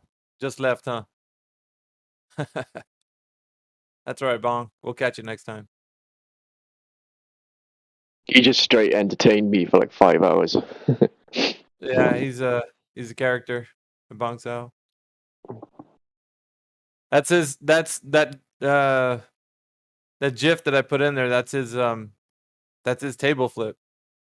It's like usually sometimes people listen to Bong Sao, they don't understand him, so it's just like the table flip. It's all chaos, and then at the very end, it's all organized. So somehow, yeah, it's like, yeah, that's his That's hallmark. Yeah, for real. Yeah, sometimes people are like, "What in the heck is he talking about?" And then all of a sudden, at the end, he just like makes everything make sense. Hi, Mickey. How you doing? Who's that, Chad? Dude, I haven't heard you in forever. What you been up to, man? Same old, same old. Just You old crazy so and so. Man, it's been a minute. Yeah, as saw you in here, so I thought I'd just come and say hello. I don't like to get involved in debates these days. Too stressful. That's all right, man. It's you did a lot of good work, man, at the very beginning, anyway. So there's a lot to be proud of there, man. I mean, we've had our time, our moment. Now it's just we're leaving it to the rest of the people that are coming in here. Though there's a lot of new people that come in here that are still recycling some of the old stuff. So we just got to catch them up to speed. That's all. Yeah, it's that's good to see things are still going here, still getting new people in. I saw on another site they've just recycled all the old Gem Panda trolls. It's ridiculous. Yeah, those. They're not here. I wouldn't come. Those guys are always they're a hoot. Yeah, they tire you out. They like tag team you, you know. When you get Zanuck just shouting for like half an hour, then he goes off, and then you get the other one come in. I can't remember his name now, and then he just goes on for half. And then you just. I think Zanuck actually ventured in here the other day. Who came in here? Zanuck. I'm not sure if did he speak on the live. I saw him texting in the voice text.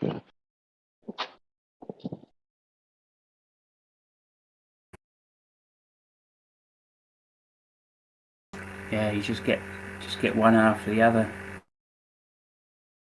I saw Gummy Bear was still sneaking around, talking his usual rubbish. Locally flat Gummy Bear. Yeah, it's locally flat. He says. Ridiculous, isn't it? Yeah, he's got one toe in the water though. He keeps dipping his toe like he. He's bright enough to know that he's got no arguments, but at the same time he just won't let go. Yeah, it's all about consensus, Chad. The majority of people don't believe such and such, so why should I? Kind of thing. It's the absurdities. I guess if you take a step back and you just listen to what it sounds like from like not being so indoctrinated by everything that the globe indoctrination's all about, but like if you listen to like what it's that big book of Stephen Hawking that you got, remember you were reading some of those. I mean, it's just ridiculous. How can anyone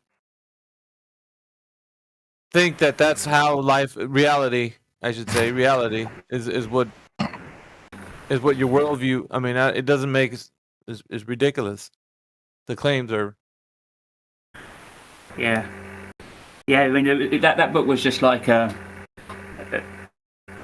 you just open a page anywhere and read a paragraph, and you'll find something just totally absurd in it, and he just keeps going on like that throughout the whole book.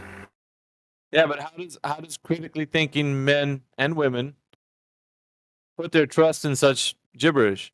You know, it's But it comes You from can't the make it Vatican, isn't it? That's why. It's religious. It comes from the Vatican. It's just a religious faith. Yeah. You know, all that he said blatantly in his book. It all comes from the Vatican. All his gibberish. So it's, you know, it comes from the Vatican. It must be true because obviously, you know, that's I don't know. That's science. I don't know. Yes, that's what they say, isn't it? Science. Yeah, science. It's how they escape arguments. Yeah, and if you don't agree with them, then you're against science. But they won't actually define what science is, which is the beauty of it. Yeah, it's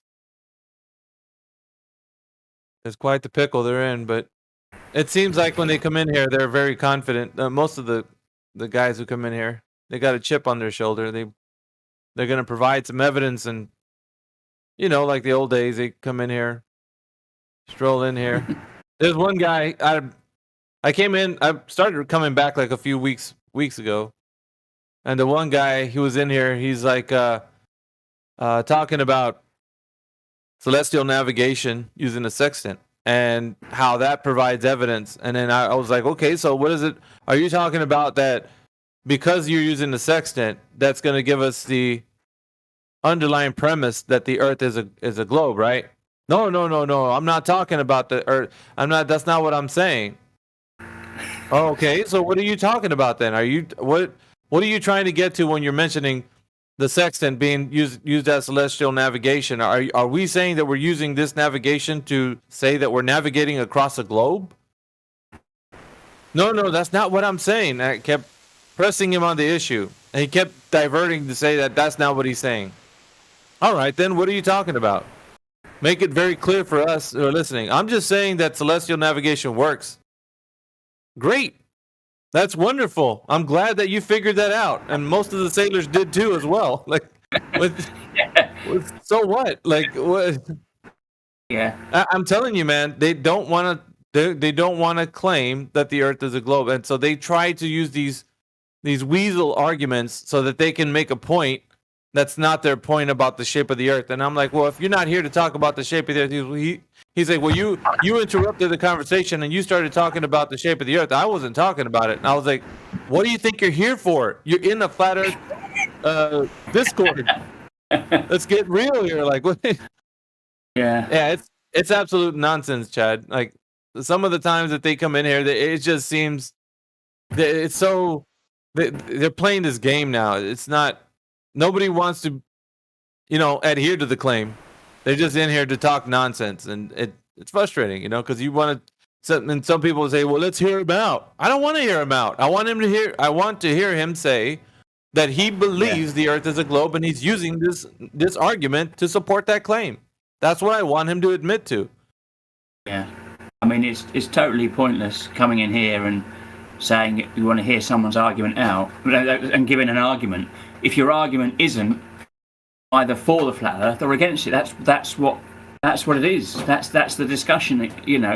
That's what we're here for, and that's the discussion. If you're talking about something else, well, I suppose you could. I suppose you could extend it to the Earth being spinning and also just debating the nature of or existence of so-called outer space. Those things. Barring those things, but essentially. That's the three arguments, isn't it? The three main points of discussion. If you're not addressing them, then shut up, or just leave another time. Yeah. It's hard because now you get these. I don't know what this is, man. Like they're really not on about anything. They're just talking about a specific topic that has nothing to do in relation to what the underlying premise should be about. Like, what are we all here for? We're here for truth about the shape of the Earth. That's what we're in here for, the discussion. And then we're on about some other business. It's like, well, we can talk about those other things in another chat room. This one was specifically created for that reason. Yeah. I don't know. I just feel like most of the ones who come in here, they really just there's no sense of like adhering to the argument. No. If they're trying to defend a point, I should say. Most of the time, people come in here, they're just curious, and I'm just here to hear your opinions on everything. What do you think is all what's going on? And I'm like, well, you give them the elevator pitch, but at the same time, if you're going to engage with them, I'm always telling people in here, if you're going to engage with somebody, make sure that you understand that they know what they're talking about. Why would you have a discussion with somebody that has absolutely no knowledge of what they're saying, and it's just a belief what they have? Then you're arguing beliefs. Well, I believe the Earth to be a globe. Wonderful. what does that mean? Like, who cares? Do you know it is? Because that's what I need to know. If you know the Earth's a globe, we got something to talk about. Yeah. Yeah, I mean, beliefs are sort of similar to opinions, aren't they, really? Everyone's got one. Everyone's got one, yeah, for sure. Same as every other part of our anatomy.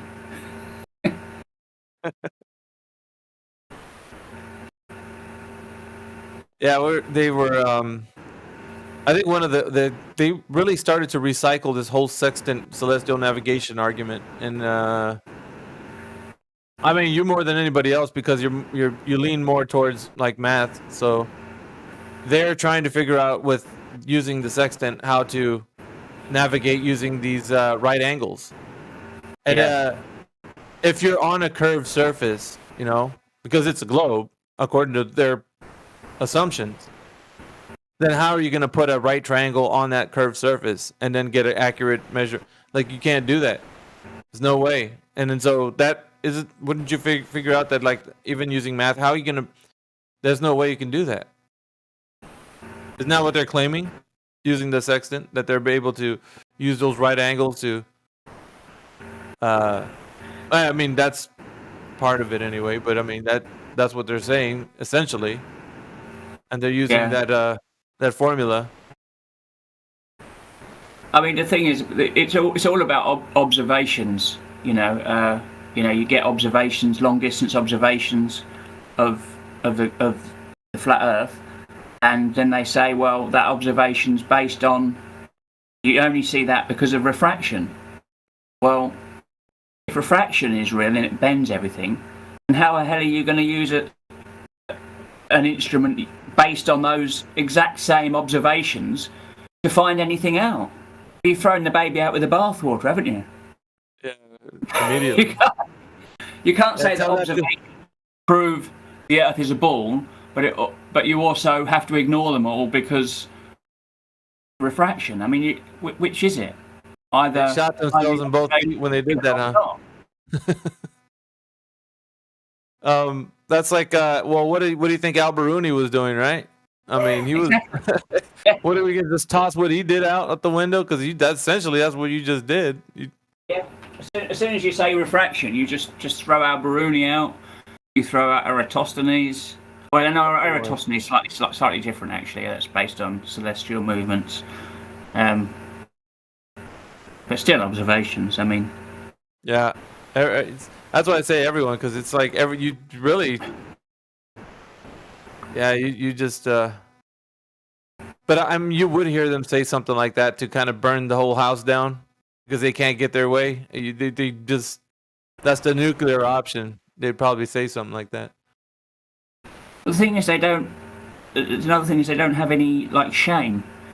Like these guys will come back and they'll say they don't mind saying stupid things. I think as Matthew Learns comes in and he just says the most absurd things. But he doesn't seem to care that he's saying silly stuff. It doesn't make any sense. It will just, like, every time he comes in, he'll just like wipe the slate clean of everything he's ever said, and just carry on as if everything's okay. It's the I think he's still an educator, if I'm not mistaken. He's still teaching people. Yeah, I think he teaches basic mathematics. You know, I mean, he's not stupid in terms of IQ or anything, but in terms of self-examination and self-respect, he's really got none at all. Yeah, because how can you go on believing when there's nothing to support the claim? Like, it's what type of mental state do you have to be in to continue? It's I'm most akin it to like a deep state of psychosis. I mean, you have to really be crazy to think that the Earth is something that it's not. It's bad, man. It's really bad. Because if you can't prove anything that you're saying to a critically thinking human, and you're just telling somebody, well, they figured it out, or science, or using out any of these other outs that somebody else figured it out. Maybe I can't figure it out, but someone somewhere, they always got that someone out there is going to rescue them. That's a classic. I mean, someone comes in, you prove them wrong, and they said, yeah, but if somebody who knew the argument came in and told you it, they would prove you wrong. So it's always somebody else going to come and save them. Yeah, there is no such animal, by the way, for anybody listening. There is no such human. No one is going to come and rescue the globe. There's no one that's going to step in here. See the greatest scientists on YouTube. Obviously, the greatest scientists aren't on YouTube, but there are competent people on YouTube who supposedly know and understand basic science and should be able to show clearly what they claim. But this whole topic of the what is question, like it should be something that people were able to on this earth should be able to figure out. Why does it elude the most intelligent? You know, like it seems like we got some people that come in here and they're not slouches when it comes to like, you know, being educated, but at the same time, why does it still elude them to be able to provide the evidence to support the case? And that's always been my thing. It's I don't care, you know, like you can say whatever you want. If you got something that supports the claim, that's wonderful. Let's do it. Yeah. Let's figure it all out. But if you're just talking because you have faith, that's not going to work here. I think I think one of the greatest things. Well, what got me into Flat Earth on YouTube as it is on YouTube. It's Stephen Hawking when he did that helicopter proof of the globe Earth. Yeah. I mean, you know, I don't think the guy's a genius, but you know, he's clearly good at maths. He's clearly better than me at maths, and I'm good at maths. So I won't lie. That doesn't make him a genius because he's better than me, but you know, he's not a fraud in the complete sense that Einstein was. You know, he has written papers, and you know, he has done good maths, which has been open to criticism. So he did this helicopter thing and just faked it. I mean, what?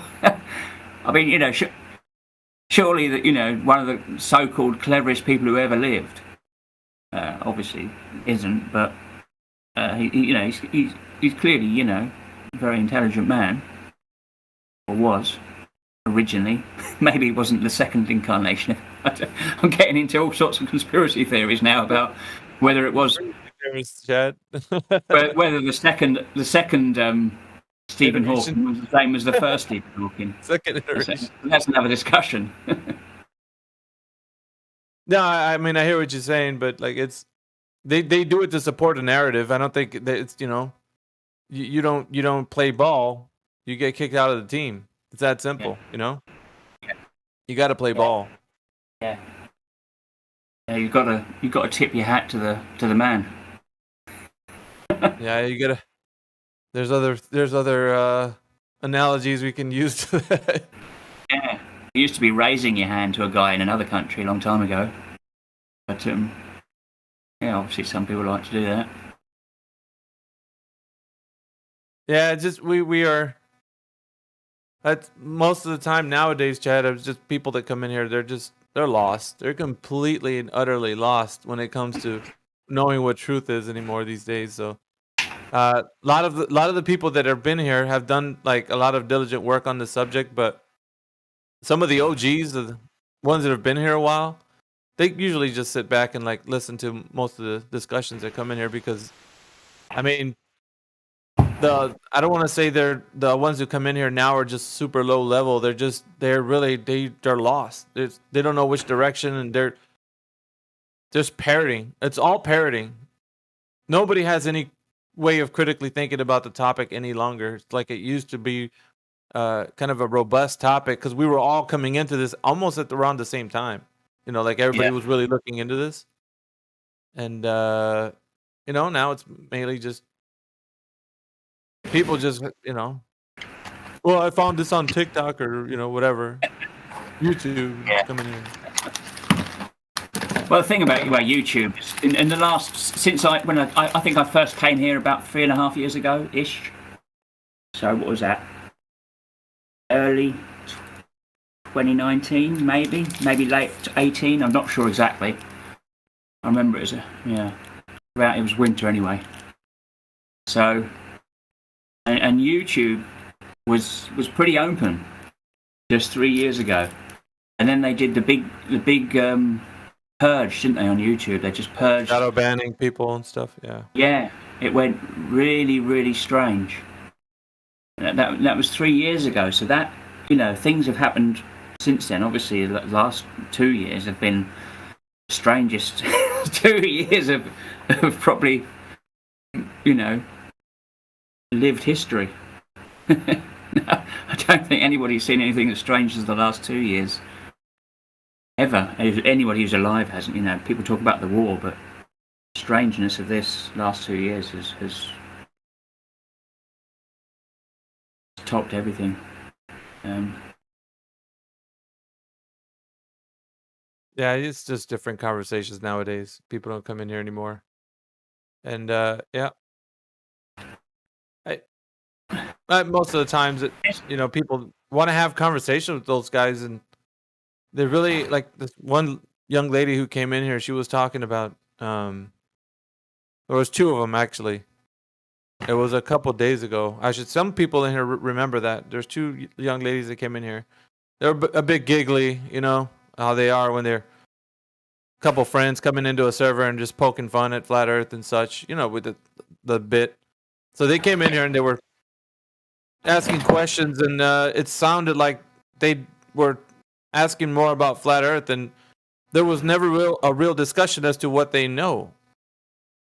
And so it was almost like they were making everybody get upset because they were just denying everything. They wouldn't look into any information. They were given some information to look at, and they were just denying everything and giggling and, no, you guys are crazy and whatever. Was that Kitty girl? Sorry, Mickey. Was that Kitty girl?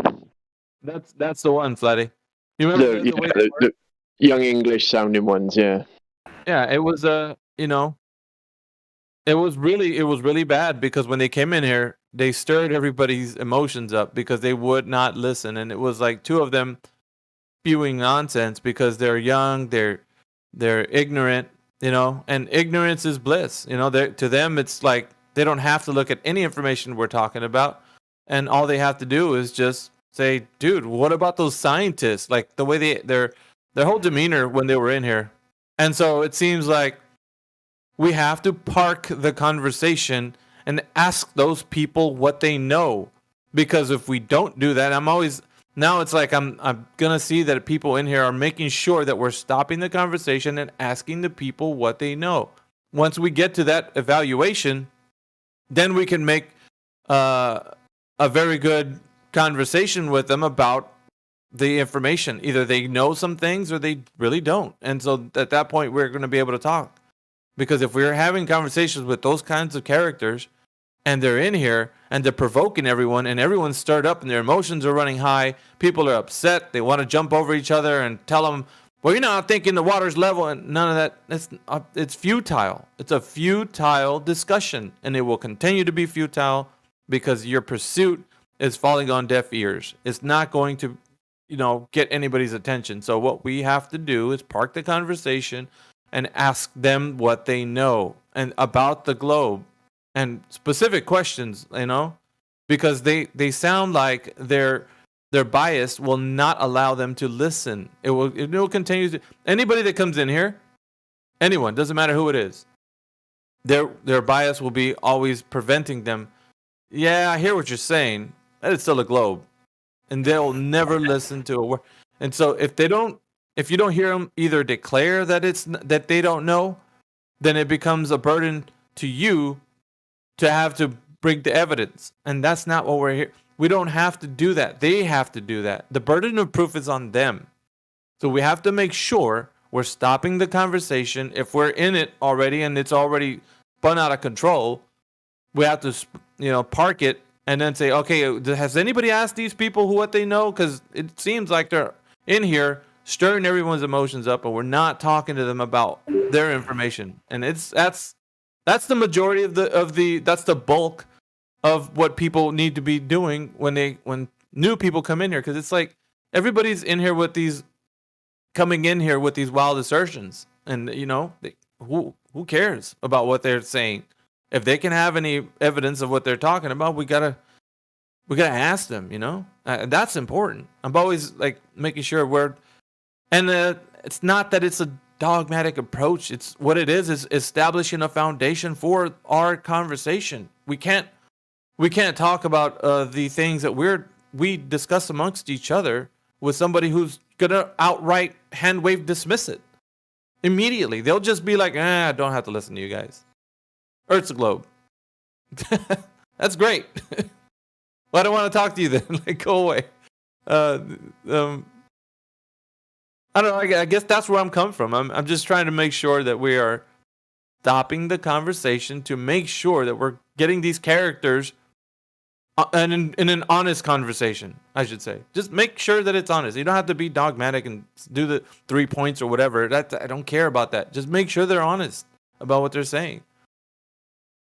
And at least know what they're talking about. Yeah, I think it's vital to actually have people tell you what their experience is. So, someone says, "What do you experience?" When you look out and walk around, what is your lived experience? Have you got any physical experience, measurements of this globe? And if it's no, if it's yes, then let's see it. Right. If you say to them, do you experience it? Yes. Well, share it. Let's hear it. Let's see it. Let's see the evidence. Because we're not talking about. It's not an argument. You can't argue the globe. Yeah. Physical reality isn't an argument. Winning an argument. It's physical evidence. Yes, it is. Which is kind of what I'm saying, Chad. Like and that's like Flat Earth should already be keen to this conversation being that way. We have to make sure that we're doing due diligence with these newer people that come in here. That just like it's great to hear them say ask them any what questions do you have to ask? That's great. I mean, they can ask a lot of questions, but if we don't establish what they know, it's gonna be a tough battle. You might get upset because they're not gonna listen to you. They're gonna be fighting you along the way. So, yeah, I don't know. I care for the truth, man. So I just want to, if we're stewards of that truth, helping people get there, it's the most important thing, right? That's the most important thing. Helping people get to the place where we're at.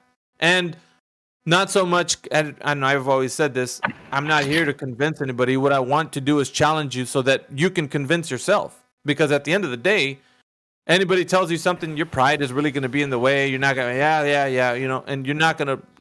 But when you're at home thinking about the question and you challenge yourself, then that's when the real convincing happens. That's when you're like, oh, man, I could have been wrong in what I just said there, and that sort of thing. But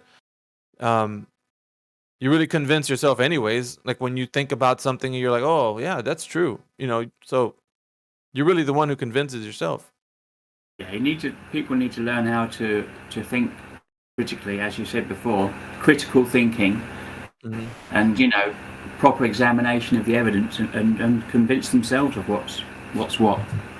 And then if they've got, they can't understand something, then that's when discussion and debate can come in.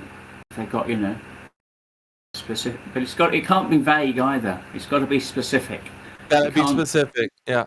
Can't just talk in vague terms. If someone says that looking at the celestial navigation, using a sextant proves the globe. Well, you've got to explain why. You can't just hand wave and say, "Oh, yes, it does." By some magical means. You've got to say why. Why that proves globe and why it's not possible, and anything else except a globe. And I looked into it, and I've not seen anybody who's able to do that. It works on a globe some of the time. Not even when it doesn't work, they just say, "Oh, it's too close to the horizon," and diffraction or refraction. Yeah, refraction. Refraction is. It works when it works, and when it doesn't, it's refraction. So, I mean, what can you say? Yeah, there's easy outs to their arguments usually, and once you establish what they know, then it's easier to say, "Wait a minute, you just clearly said you don't know how they've measured curvature, and you're here telling me that you can do so with this celestial navigation." That's a contradictory of what you just, on the one hand you don't know how they did it, and the other hand you're telling me that they did it. Like, isn't that kind of crazy? They're afraid to say that. You remember that one?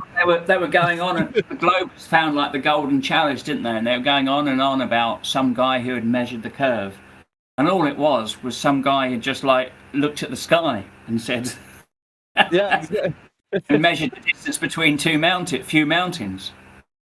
Yeah. And somehow that had measured the globe. I mean, that was crazy. They were going on about that for days, I remember, and I just looked it up. Do you remember that one? It was a weird, a French name. Yeah. You know who brought that conversation around? It was Jem Panda. I think Jem Panda was the one. He's the one that brought that conversation. These I want to say these sailors from the 1400s. I think they were. What was their names, Chad? There was guys that were. It was a French name, I'm sure. Somebody might pull that information out. Yeah, but he was saying even before. Loads of tabs on it, to all loads of different sites, but it broke, so I can't find all my old stuff. It's always some obscure, like nobody's even talked about these guys. Like they're a little hidden gem or something. Like why weren't we putting this in the forefront of the conversation? Like why aren't they the globe champions, right? Like wouldn't they be the ones you'd hear about? Like I don't know. This one guy was in here. He was like, well, the reason why we don't learn about the globe at an early on like understanding is because it's really complicated. I think, well, why the hell are they teaching it to people kids in elementary school? Like, what? They should wait till they get to a critically thinking age that they can discern the information for themselves and then be able to look into it at that point where it's too complicated for. Why are you telling somebody at a young age the Earth's a globe and we got planets and such? If it's too complicated. It's too complicated. You can't, you got to get somebody at the highest degree of understanding to really kind of dissect it. And it's like, yeah, if it was that complicated, man, then none of us would know about it at an early age. That's ridiculous. All this whole, no way. They're teaching it, is what I'm saying, to young kids. Yeah. They wouldn't be teaching it to anyone. They would wait till you get to a point to teach it to you, so that you can understand. Well, they're not teaching. They're just telling. They're not teaching them. They're telling them. That's the difference. That's what it is. And both the curriculum that they have and what the students learn, they're not learning. They're just, hearing. Yeah. Just what to say. It's a story. Just a story. When you ask someone the shape of the Earth, what is it? What's the answer? The answer is globe. What? Why? Because it says so. That's it. You could probably akin it to the Narnia experience, right? Narnia experience. You could probably say, let's replace globe with Narnia, and then just use Narnia as in the curriculum at school. The same garbage. I mean, you're not going to be able to provide evidence for the case. I mean, nobody's going into a wardrobe and going to another world. But I mean, that's the thing. Like, it's about as much evidence as that, Yeah. Well, I mean, you get these people who are like Lord of the Rings fans or whether Star Trek or whatever, Pokemon. The list goes on. They've all got their worlds, and they've all got rules in their world and facts and stuff, and so I mean, it's there's just as much, maybe not just as much, but a lot of information, just totally pointless rubbish. But instead of it just being acknowledged as just fantasy rubbish. In school, they do it real. That's it. They don't actually prove it's real. They just say it's real. There's no proof, which is a real shame. I think you and I, and I don't know if I want to say it was a debate. But we were in a conversation with one of the older debaters for the Globe about Coriolis. Oh, bloody hell! I want to say it was Coriolis. The thing that's they're saying how the Earth is dragging the atmosphere along like this. It's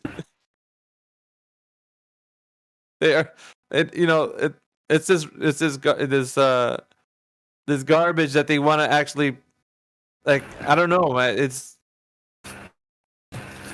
absurd when you actually hear what the claim is. It's ridiculous. The Coriolis. I mean, come on, really? Like this. Yeah, proof of the Coriolis. What hurricanes?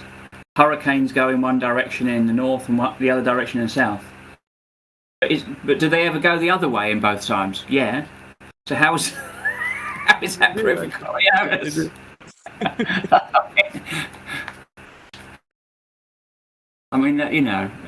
I mean, where'd you go with that? I don't know. At the very beginning of our the movement, I should say, they were even sticking to the whole toilet bowl spinning in one direction, and they were actually talking about that more. You remember that? You remember? You were at the beginning. Yeah, until they looked it up and realised that's just a complete fantasy. Same as those guys who stand on the equator with their bowls of water and show it to like tourists. They spin it one way, and the tourists go, "Ooh!" and then they cross across the equator, and they spin it the other way, and they, "Oh!" That's one of the biggest scams, right? Like those guys. Yeah, and people think it's real. It's just a bloody guy with a bowl of water. He just spins it and gets them to give him some cash. Yep. Science, man. Yeah, it is, man. That's the kind of world we're in right now. But yeah, prove they do try. Look which way your water spins when it goes down the plug hole. That proves you're on the globe. It goes both ways. Oh. Oh well. If it goes both ways, then it must prove Coriolis. They're in trouble though, because I don't know if you've ever seen this weather phenomena, but if you look up sometimes and the clouds are going two different directions, then they don't have an answer for that, because which way is the Coriolis working? Because it seems to be working in opposition to itself when you see the clouds moving in two different directions. Yeah. It's like I've seen that, so it's like you can't say that, and they'll probably still say some ridiculous claim, but if the atmosphere is being dragged along by the spin of the Earth, that's Yeah, that's what they have to contend with a lot. But don't forget that the moon is in the Earth's atmosphere. Do you remember that one? Oh yeah, remember we actually it was an article that came out. Remember we're doing Yeah. The moon is in the Earth's atmosphere. I don't think a lot of people remember that. Like they just came up with these stupid things, didn't they? back in like I think it was the 2000, like early 2000s. Or no, it was the 90s, the late 90s. It was the late 90s, and some guy or someone figured out that the Earth's atmosphere, and they showed a little graphic on it. The atmosphere of the Earth actually extends all the way out to the moon. Yeah. Incredible. It's like- I mean, how can they say that in all seriousness? When everything they've told us for the last million years, obviously exaggeration. Yeah, I know, but And yeah, then they come out with this. I mean, where? I love it personally because it's taking the piss, isn't it?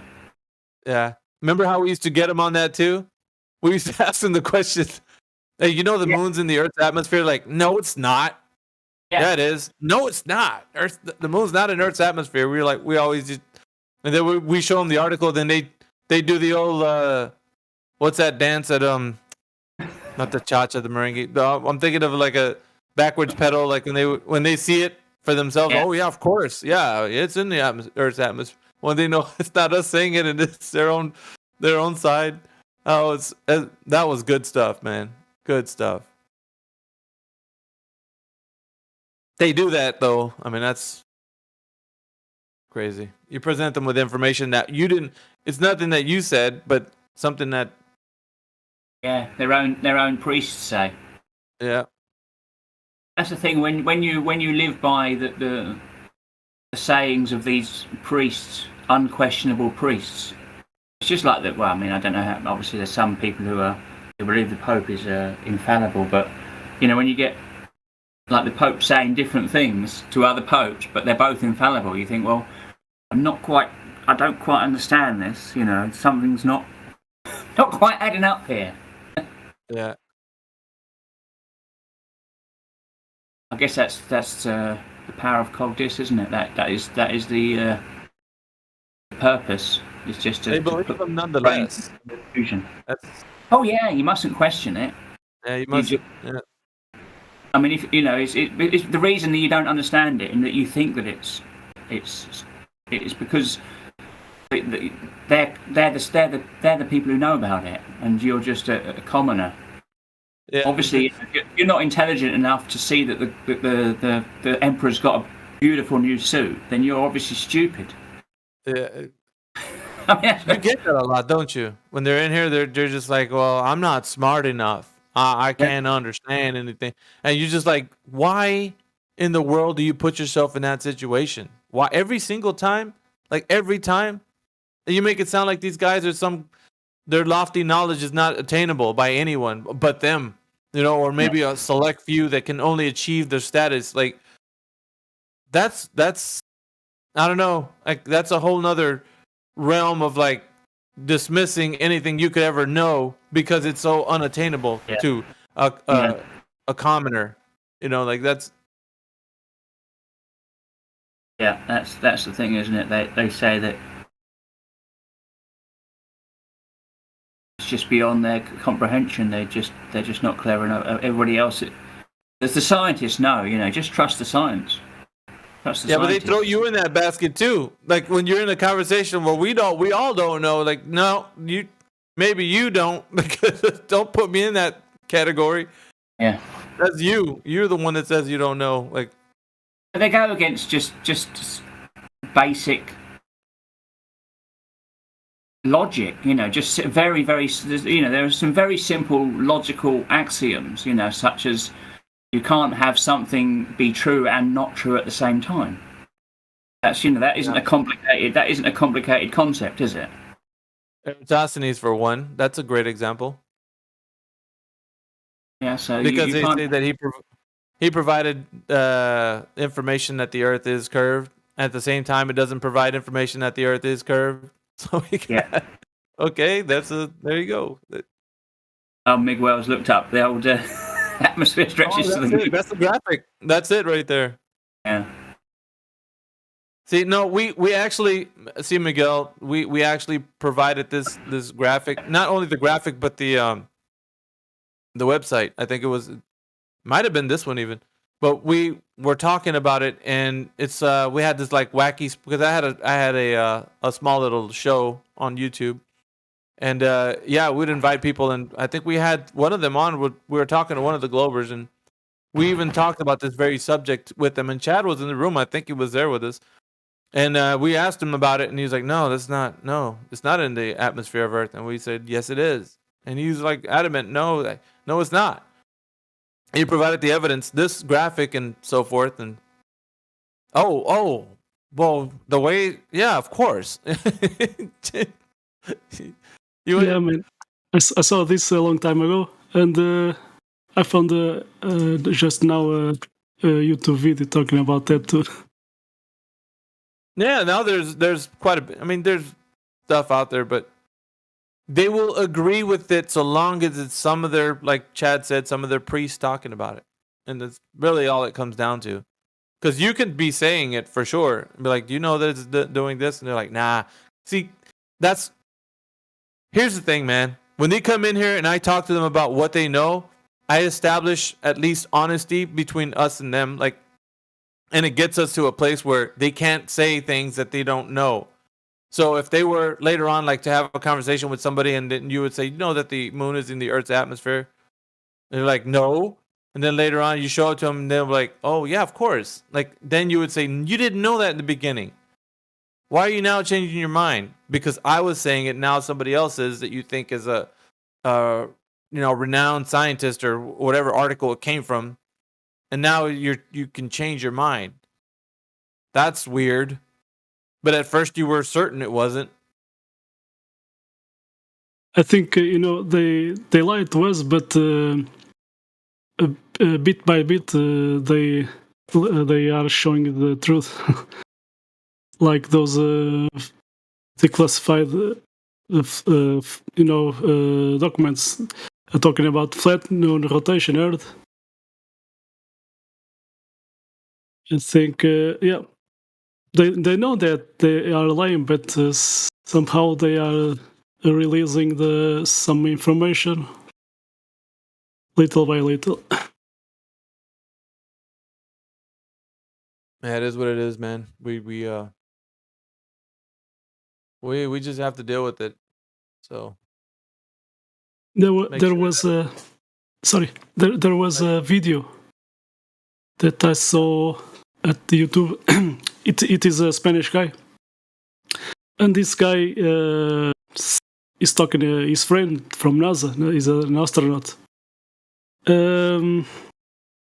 He talks about he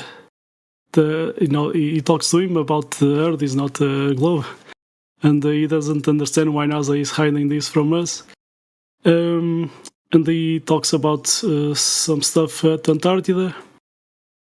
Yeah, but that video is not longer. I have it, but it's too heavy. It's like 100 megabytes. And yeah, so that guy was in shock, what this astronaut friend told to him. But there's people that are working for NASA. They don't agree with this NASA telling lies to us. But they cannot say their name, and they just give us this, through other people. But someday, maybe, even there was a former employee, a woman that worked at NASA, and there's this video. She talks that at NASA, they like two guys, top guys, are talking. We're talking about you know that they don't understand. They don't understand why people don't get it. You know, the truth about moon landings has a fake thing. I have that video, but it has a background sound. Yeah, maybe you cannot hear so clear, but I'm gonna post.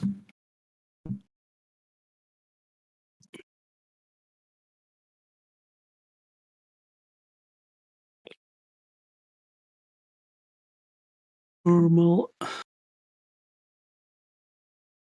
Okay, this one. Looks like Montreal might have put it up there. Is this one? Oh, never mind. Cindy Allen. She worked at JEP. How you say GP Laboratory? Jet Propulsion Laboratory. Yeah, so she worked there, and one day, and she talks that they have some patches, and in those patches there are colors, and those colors are where you can go to the rooms. You know, those rooms have those colors. If you have those in colors in your patch, you can go to. If you haven't, you cannot go there. She's talking about inside NASA. And one day the door was open when she's passing by, and she hears about moon landings, fake moon landings, and even about flat Earth. So yeah, but the video it has the background sound. Sometimes you cannot, I think, hear totally what she is talking about. And there was this guy, Matthew Boylan. He changed the name, Matt Portland. He worked at NASA too. I have some info. Matt.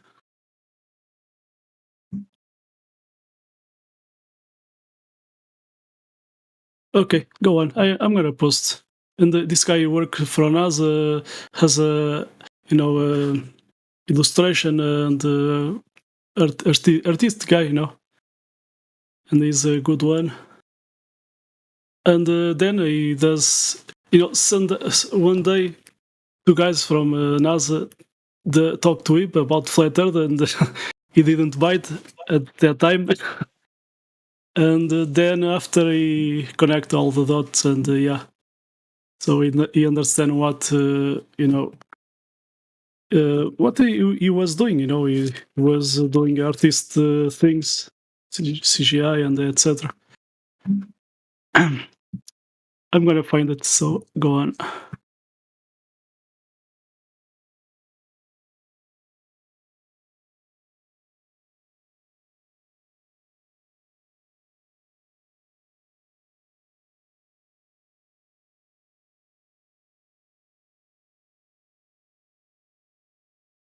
Yeah, no, I'm just hanging out here. It's morning time for me. It's 8:16 in the morning, so I heard that they voted on keeping daylight saving time just the same. We're not gonna go to the turning the clocks back anymore. So that's something we're not gonna be doing in the US. That's kind of news that I didn't know about, like just recently they voted on.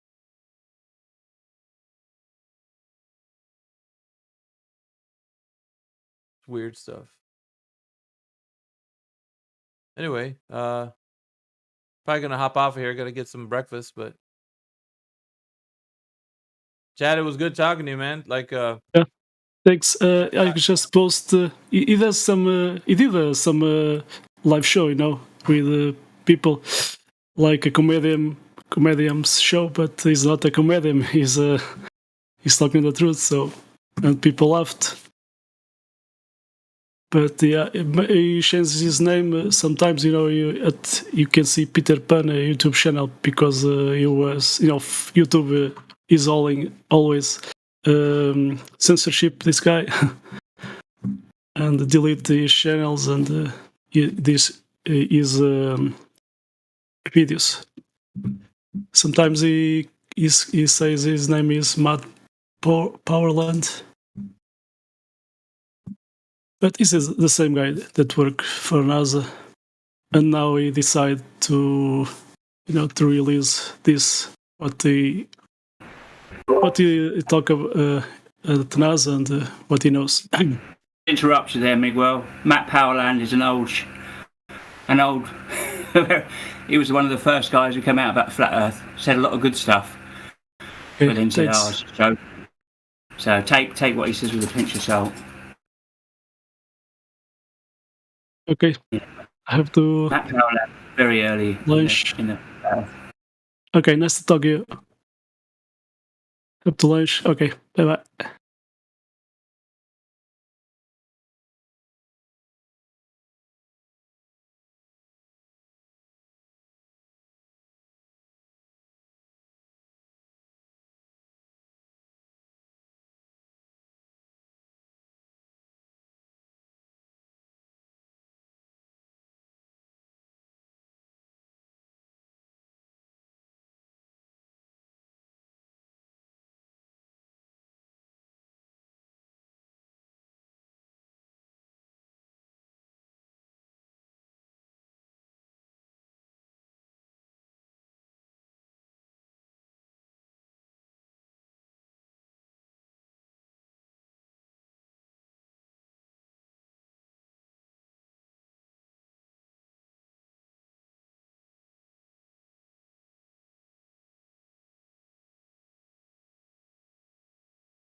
And ye shall know the truth, and the truth shall make you free.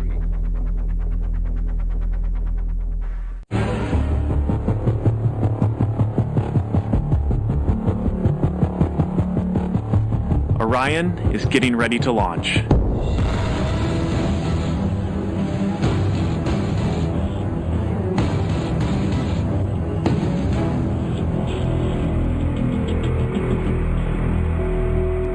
My name is Kelly Smith, and I work on navigation and guidance for Orion. Before we can send astronauts into space on Orion, we have to test all of its systems.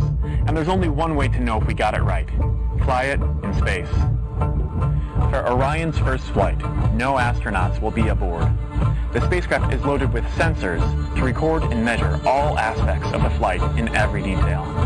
As the spacecraft and the upper stage begin their first lap around Earth, Mission Control in Houston is monitoring the progress of the flight. Orion's over 100 miles up and going about 17,000 miles per hour. Just as it passes over the Indian Ocean, we lose communication. This is expected. The communications link we have through satellites to Orion is momentarily lost, but Orion continues to receive and process data. Its computers can handle 480 million instructions per second. We are headed 3,600 miles above Earth, 15 times higher from the planet than the International Space Station. As we get further away from Earth, we'll pass through the Van Allen belts, an area of dangerous radiation. Radiation like this could harm the guidance systems, onboard computers, or other electronics on Orion. Naturally, we have to pass through this danger zone twice, once up and once back.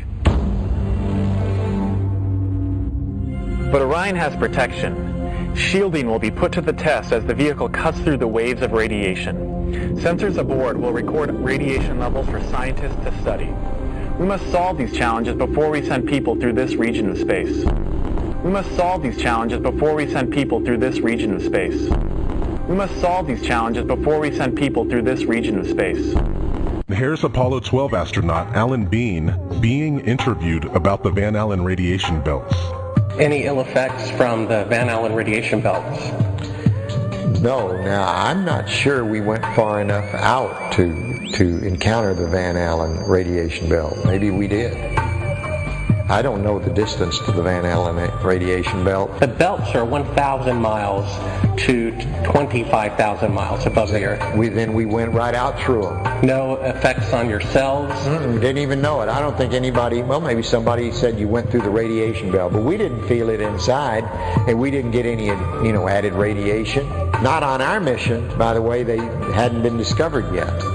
So you see, he wasn't even sure what the Van Allen belts were, and when he was told, he basically says that the radiation belts didn't apply to his mission because they hadn't been discovered yet.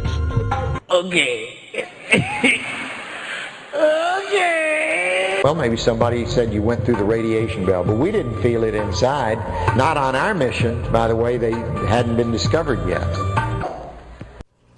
The guy just said, maybe somebody said we just went through the Van Allen radiation belts, but how is that possible if they hadn't been discovered yet? Well, maybe somebody said you went through the radiation belt, but we didn't feel it inside. Not on our mission, by the way. They hadn't been discovered yet. We must solve these challenges before we send people through this region of space. Not on our mission, by the way. They hadn't been discovered yet.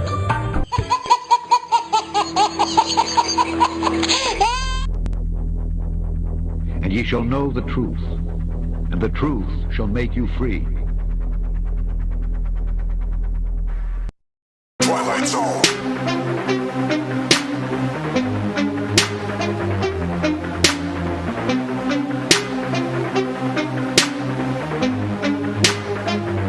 We're living in the Twilight Zone.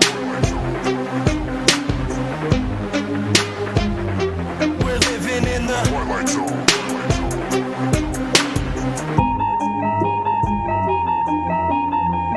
crazy days that we live in just cause me aches and pains. Lately my life is like a season of Stranger Things. This place is flooded with demons and they invade your brains. This is an artificial hell and they create the flames. Day to day I just try to stay strong and make it through. Wake people up from their slumber, that's what I came to do. Please don't believe what you see on TV and think it's true. It's all just targeted programming and it's aimed at you. It's everywhere, you're getting lied to and yet you barely care.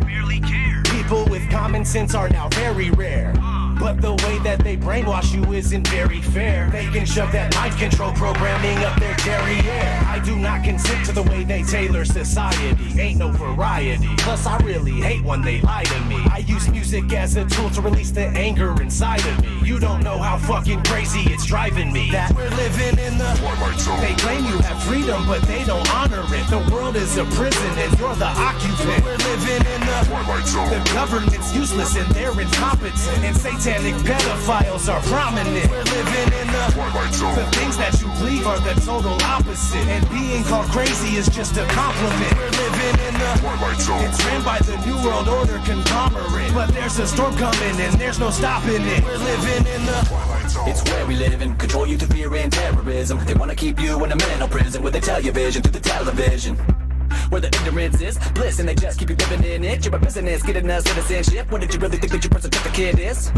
Get the straw man on. Money isn't paid, it's all a banknote. It's only a bill exchange when you pay that loan. Like a monopoly game, but you can't pass go. When you turn on the TV, all did you get politically as entertainment? The news that you see is all suggestive. Lowering frequencies contribute to our stress. And you're responding, telling me that we're free living in this country. Military overseas and it's all for our peace. Just a record on repeat from the programming. Like Polly want a cracker. Put you through education for domestication. Control the mind faster. Giving you medication to poison our masses. If you ever question what's coming from our masters and you're rocking the boat, or you're ever having any thoughts of your own, you better hope you never caught rocking alone. To be locked up a road off by the echo. Got your life looking like a sci-fi show. Brain scrambling when the Wi-Fi's on. Airplane mode when I buy my phone. If your eyes wide closed. We're living in the Twilight Zone. They claim you have freedom but they don't honor it. The world is a prison and you're the occupant. We're living in the Twilight Zone. The government's useless and they're incompetent. And satanic pedophiles are prominent. We're living in the Twilight Zone. The things that you believe are the total opposite. And being called crazy is just a compliment. We're living in the Twilight Zone. It's ran by the New World Order conglomerate. But there's a storm coming and there's no stopping it. We're living in the Twilight Zone. I ask myself, why do I even bother? Cause people are just like sheep that are lining up for the slaughter. If they're killing rats with fluoride, then why is it in the water? They're using the news to fool us, divide us so they can conquer. The longer you stay asleep, then the longer I'm gonna scream at you. I can't believe you let them deceive you, it's inconceivable. I won't stop until you wake up and do what you need to do. This world is overran with an evil that is unspeakable. Most people don't know, so they just vote and pay taxes. The devil's hiding in the shadows and controlling their actions. And they think that the earth is a spinning globe on its axis. But I don't have any time to devote to this madness. I have nobody to relate to, so I ride alone. Just me and all these wild thoughts that are inside my dome. I feel like I don't belong here and I can't find my home. Tripping and I'm wishing it was different, but we're living in the Twilight Zone. They claim you have freedom, but they don't honor it. The world is a prison and you're the occupant. We're living in the Twilight Zone. The government's useless and they're incompetent. And satanic pedophiles are prominent. We're living in the Twilight Zone. The things that you believe are the total opposite. And being called crazy is just a compliment. We're living in the Twilight Zone. It's ran by the New World Order conglomerate. But there's a storm coming and there's no stopping it. We're living in the Twilight Zone. And there's nowhere that we can go. Awake and now I'm feeling all alone. We're living in the Twilight Zone. And the rest that remain asleep, sedated and still thinking that we're free. We're living in the Twilight Zone. And there's nowhere that we can go. Awake and now I'm feeling all alone. We're living in the Twilight Zone. And the rest that remain asleep, sedated and still thinking that we're free. We're living in the Twilight Zone.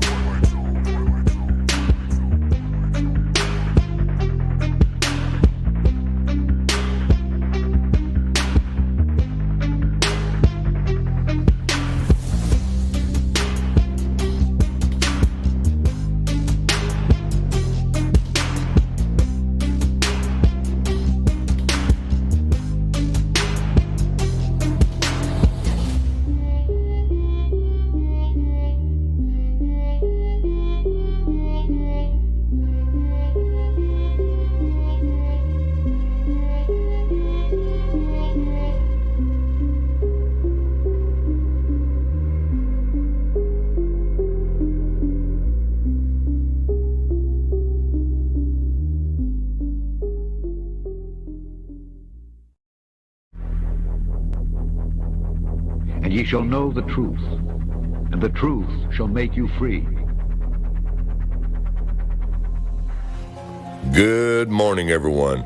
This is a follow-up video for the video that I released yesterday afternoon called Where Do Rockets Really Go? And in that video, I showed you how rockets always curve off into the ocean, into the Bermuda. So at the beginning of that video, I showed you a real short clip from a movie called Sword in the Stone, which is from 1963. Now, real quickly, pay attention to what the wizard says. Blow me to Bermuda!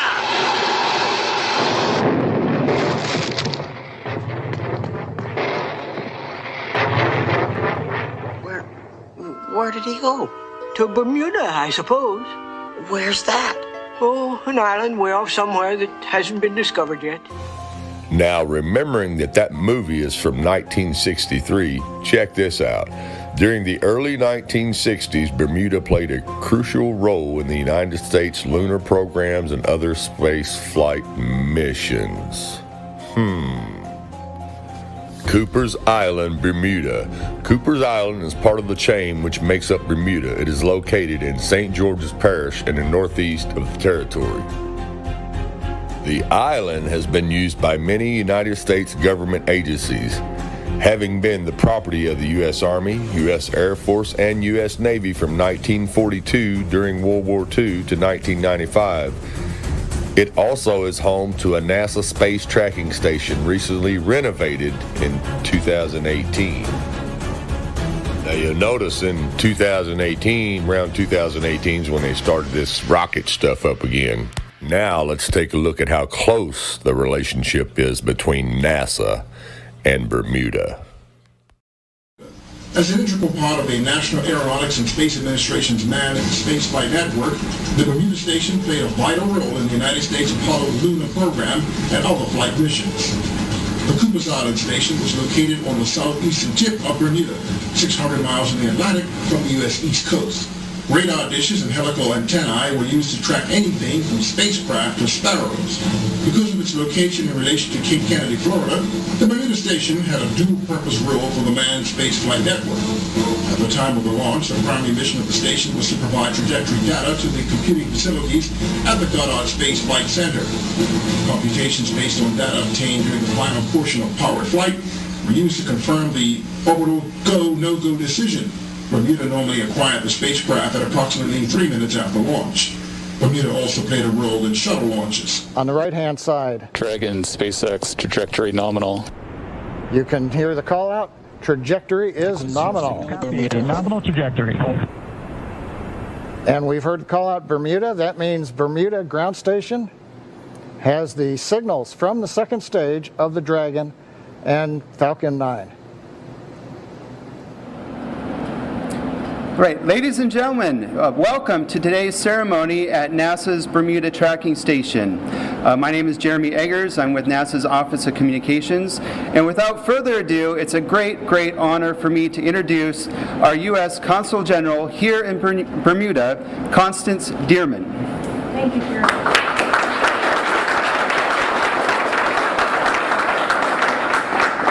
Good morning, everyone. What a wonderful day to be able to share with you.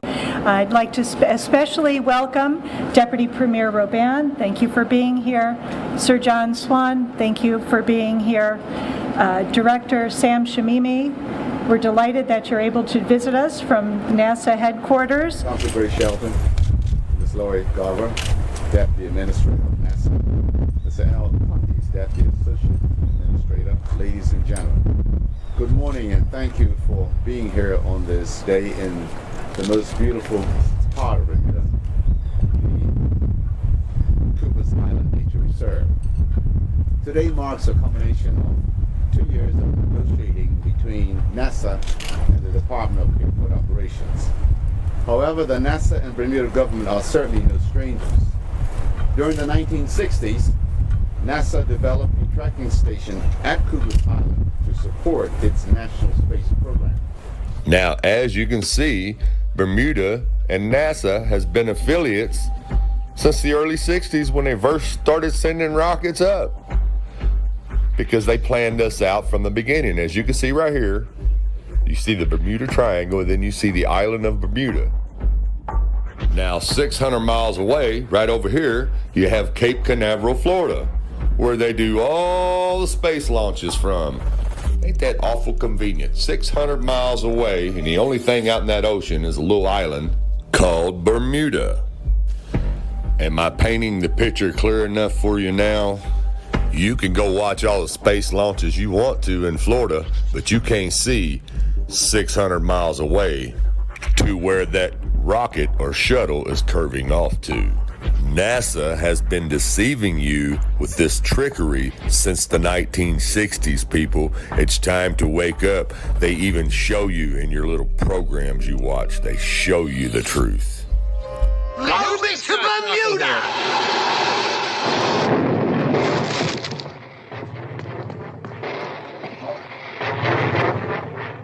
Does anybody know who that guy is? To Bermuda, I suppose. Where's that? Oh, an island way off somewhere that hasn't been discovered yet. A group of social criminals, these people in the space program. Nassholes, I call them. And ye shall know the truth, and the truth shall make you free.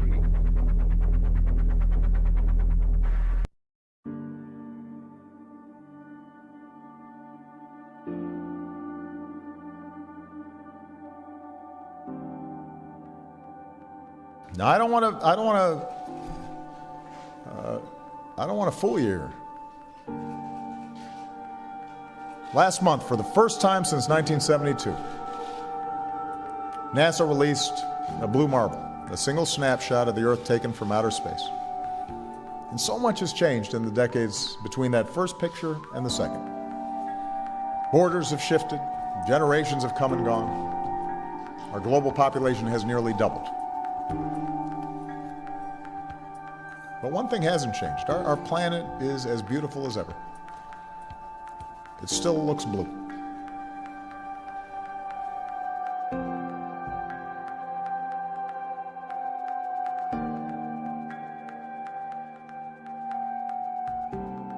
In 2002, Blue Marble 2.0, NASA's Rob Simon made this. And it had wide appeal too. For example, it ended up as the default background on the iPhone. I didn't even know until I bought an iPhone and turned it on and kind of did a little happy dance. Simon's job is... It's primarily taking data and making pictures out of it. That's what this is, a composite of data sets from several different instruments translated into a picture. To us, the really cool thing was the data set. Up until that point, there was no realistic color map of the globe anywhere. So the land layer here comes from the Moderate Resolution Imaging Spectroradiometer aboard Terra. And the tricky part here was the weather. So we actually had to take clouds out. They stashed the clouds for later, went onto the ocean. That came from an instrument that measures phytoplankton in the sea. Where it was low, I colored it dark blue because they're low mostly in mid-oceans. And then where it's a little bit higher, it was like a little bit brighter green. Then add the clouds back in. There's a small problem with it because there's a very slight gap in between each orbit. So some of those are painted on. It is photoshopped, but it's has to be.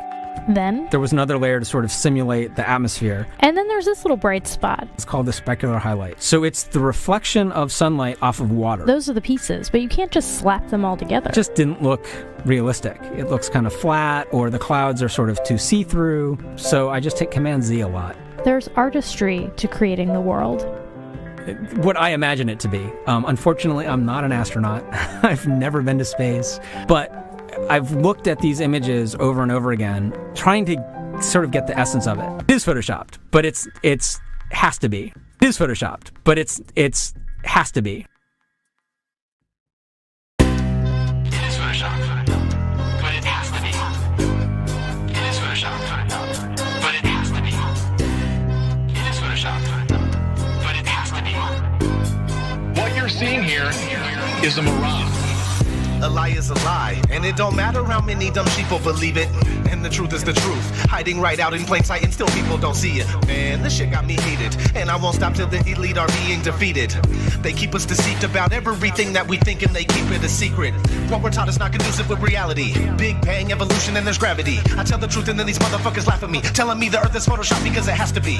Most people accept the deception happily, but what they're doing to us all is a tragedy. God created the heavens and the earth in a verse, but we're living in a Freemasonic galaxy. They say we're monkeys on a ball flying through outer space, but there's no proof. It seems to have vanished without a trace. NASA and other agencies falling down from grace. You can take that bullshit pseudoscience and get out my face. I'm the antisocial type. You're a government prototype. That's why you make it a point to tell me that I'm crazy every time you're angry, cause you know I'm right. I'm standing outside the house of cards about to watch it fall. No more living on a cartoon ball. Horizon means horizontal. Indoctrination is awful because you're taught the globe model. Ever since y'all could crawl, we follow rapists and murderers, liars, thieves, and sun worshippers, saying we can't see curvature cause we're all too small. And though it's never been proven, they say we're ripping and shooting. The earth is spinning and moving. Oh no, no, not at all. It's a criminal enterprise where deception intensifies. Nassholes got us all living life on a cartoon ball. It is photoshopped, but it has to be. What you're seeing here is a mirage. They say that we went to the moon 6 times, but pure BS is the way that smelled. Now they're telling us that we can't even leave the planet because of the Van Allen radiation belt. Yeah, okay, sure. NASA, what you lying for? You lying now, you lied before. I can't take this anymore. The only thing they took to space was your imagination. Fake aliens are coming, now they have you waiting. We need to do something about it, no procrastination. Trying to cause the masses to awaken, that's the path I've taken. But you can see if you check all the percentages. So many people having cognitive dissonance. But that's what happens at the loss of your innocence. Then you get involved with all of this wickedness. They try to do all the humans this way. So are they just idiots? Who is to say? Conditioned by the television, it makes your decisions, opinions, and you just obey. Stuck in the material domain of Satan, where everything in each and every day is pagan. Mandela effect, cause the game is changing. People waking up and now the cage is shaking. The earth is flat, and that is a universal fact. If it isn't that, then tell me where the fuck the curve is at. They tell us that we can't see it because we're all too small. And now we're spinning on a cartoon ball. Horizon means horizontal. Indoctrination is awful because you're taught the globe model. Ever since y'all could crawl, we follow rapists and murderers, liars, thieves, and sun worshippers, saying we can't see curvature cause we're all too small. And though it's never been proven, they say we're ripping and shooting. The earth is spinning and moving. Oh no, no, not at all. It's a criminal enterprise where deception intensifies. Nassholes got us all living life on a cartoon ball. It is the world that has been pulled over your eyes to blind you from the truth. Like everyone else, you were born into bondage, born into a prison for your mind.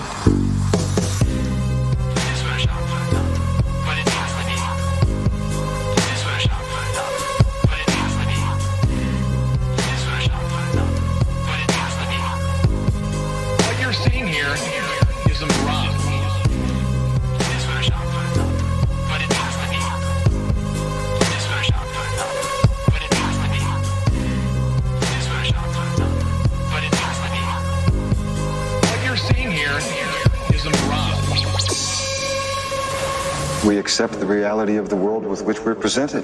It's as simple as that.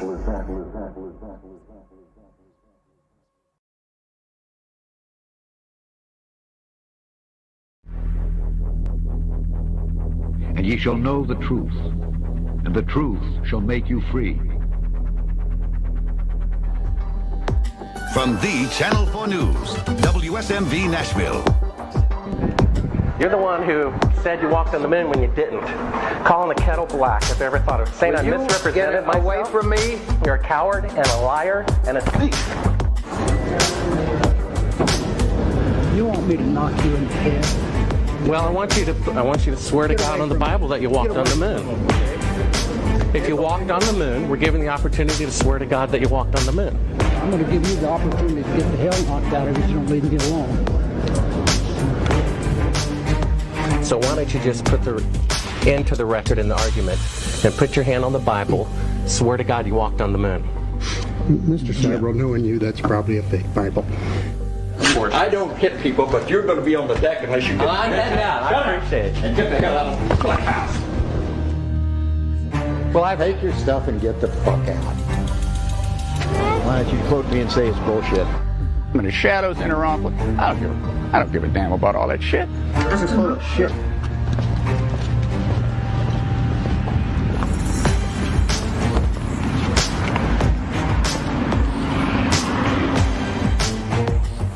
Mr. Cybro, you do not deserve answers.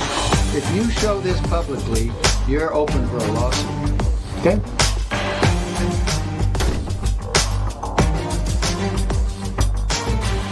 And finally, the element that seals their fate. Of all the footage of Apollo 11 requested from NASA over a 5-year period, one gem was discovered just before the completion of this documentary. An old reel received by mistake. It contains the raw or unedited footage of the crew of Apollo 11, Michael Collins, Edwin Aldrin Jr., and Neil Armstrong, staging part of their mission for nearly an hour in living color, with exceptionally clear behind-the-scenes audio of conversations discussing the techniques used to achieve a disingenuous picture depicting the Earth at a distance, in order to falsely demonstrate their far journey from it and their ability to survive passing through the Van Allen radiation belts. It cannot be misconstrued that this staging was done for some other reason prior to the mission, for the reel itself is slated and dated July 18th, 19th, and 20th, 1969, the very days of the mission when they were said to be approaching and achieving lunar orbit. Furthermore, it is apparent they are in genuine zero gravity aboard the actual spacecraft, necessary to convince the mass media of their authenticity, just not any further than Earth orbit, as you will see. In this never-before-seen or heard footage, not only is the radio conversation between the astronauts and Houston Control audible, there is a secondary, private conversation taking place between the crew and a third confidential party, prompting the astronauts with what to say, when to speak, and how to effectively manipulate the camera to achieve the desired misleading effect. NASA claims that the Houston transmissions were the only ones taking place with the astronauts. Listen now as Houston Control initiates a conversation with the crew, only to find them too preoccupied with the behind-the-scenes trickery to respond. Moments pass and the oversight is picked up on by the clandestine third party, who quickly prompts them with talk. Immediately, Neil Armstrong speaks. Hello, Apollo 11. Houston, Goldstone says that the TV looks great. Over.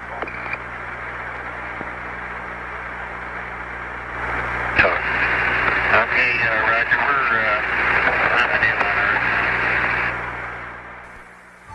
Again, the illusion they are attempting to create is the Earth at a distance to demonstrate their far journey from it and their ability to survive passing through the Van Allen radiation belts.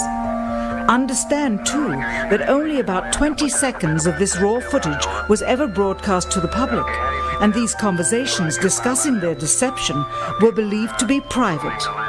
Until now. Here they discuss that these television transmissions were in fact not broadcast live as everyone believed. They were first screened and edited for playback later. Roger, Neil. We just wanted a narrative such that we can, when we get to playback, we can sort of correlate what we were seeing. Thank you very much. Here they discuss the fact that they have turned out the lights and have blocked out sunlight from entering the spacecraft through the other windows, as to not cause any reflected light to fall onto the spacecraft's wall in the foreground. Okay, very good. Well, we shut out the sun coming in some of the other windows into the spacecraft, so it's looking through the number one window, and there isn't any reflected light. The reason this was done is so that the truth of the matter would not be revealed. It is this. Though the federal government would have you believe that this is a view of Earth from a distance out of the spacecraft's window as it nears the moon, it is not. What they have ingeniously done is placed the camera at the back of the spacecraft and centered the lens on a circular window in the foreground, outside of which it is completely filled with the Earth in low orbit. The circumference of the window then appears to be the diameter of the Earth at a distance, with the darkened walls of the spacecraft appearing to be the blackness of space around it. That is why they wanted the interior dark and blocked out the sun from entering through the other windows. Here you can see the extruded window, probably 2 inches thick at the bottom. This is because the Earth's shine is coming in at a downward angle. It also causes the Earth to appear to be an irregularly shaped circle, for you are seeing the outside of the window at the bottom and the inside of the window at the top, which together form 2 different sized halves of a circle. Subsequently, this take was never used. As they perfected the shot, a crescent-shaped piece of black material was inset slightly into the window to create the illusion of the Earth's terminator line dividing night and day. It is uncannily convincing. During this segment, intended to be edited and played back later for the worldwide television audience, dated July 18, 1969, Neil Armstrong condemns himself as he states that he is 130,000 miles out, or halfway to the moon, as the NASA flight log also states on this date, when he is in reality in low Earth orbit of a few hundred miles. Roger, Houston, Apollo 11. Calling in from about 130,000 miles out. Here, during another segment, also intended to air after review, Neil Armstrong falsely explains to the viewers how the shot is attained by putting the camera's lens to the window's glass, as it would have to be if they were the claimed distance away from the Earth. We only have one window that has a view of the Earth, and it's filled up with a TV camera. If the window was completely filled up with a TV camera, as he stated, then an astronaut's arm would not be able to get between the camera and the window, as it obviously does here in this outtake. South America becomes invisible just off beyond the Terminator or inside the shadow. You can also notice how the astronaut operating the camera reacted to the mistake by attempting to pan away from it. Blue gas, see white bands of major cloud formations across the Earth. This is a segment that they believed wasn't even being recorded, much less suitable for broadcast, for the lens was being zoomed out and the scene was being changed to that of an interior of the astronauts at work, and apparently the stop button popped back up on the recorder without notice. Here is the diffused work light that they used to see camera controls, but not throw light onto the spacecraft's wall. Here they remove part of the crescent insert.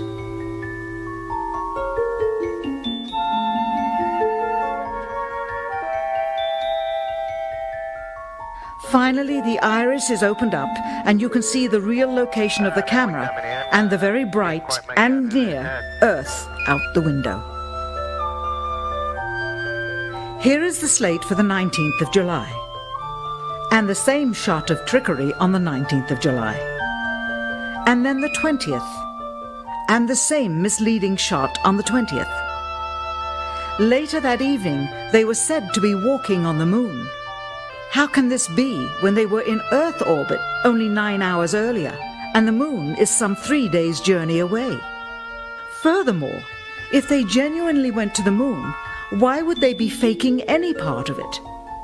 Why this trickery with the window? By faking being halfway to the moon, it becomes apparent that they did so because they could not even go halfway. It thus confirms that the stumbling block to their success was the lethal radiation of the Van Allen radiation belts.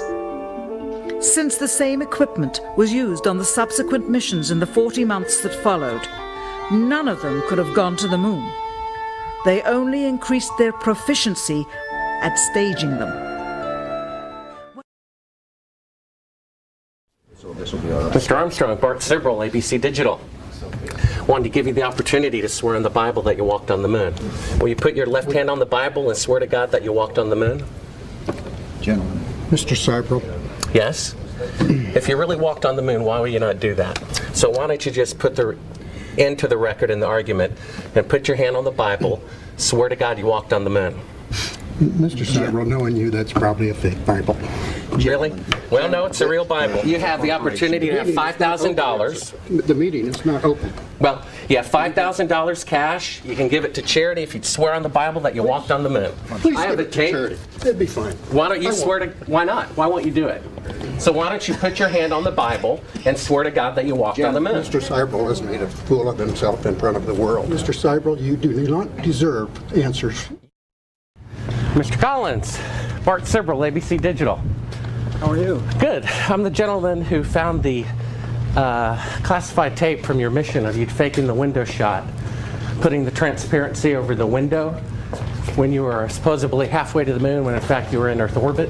I have no idea what you're talking about. I think you must be some kind of wacko. Okay, well, we have the opportunity to set the record straight. We're asking you to... I'm not on the record right now. Would ask you to... Would you please go away? Well, asking you to swear in the Bible that you orbited the moon. Would you please go away? Well, if you really orbited the moon, why won't you swear in the Bible that you did so?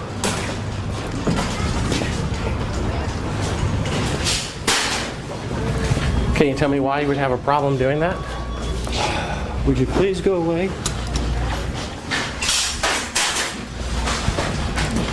You don't remember the shot where you put the transparency over the window? We have it being done up to about 10 hours before they supposedly walked on the moon. I just don't understand why if you orbited the moon you wouldn't have a problem about swearing to the Bible on it. Can you tell me why?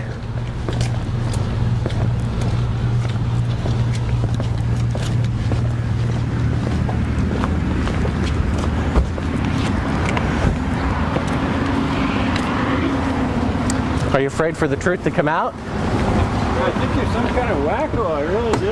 Well, I think it's wacky to not swear to God on something that's supposed to be obvious.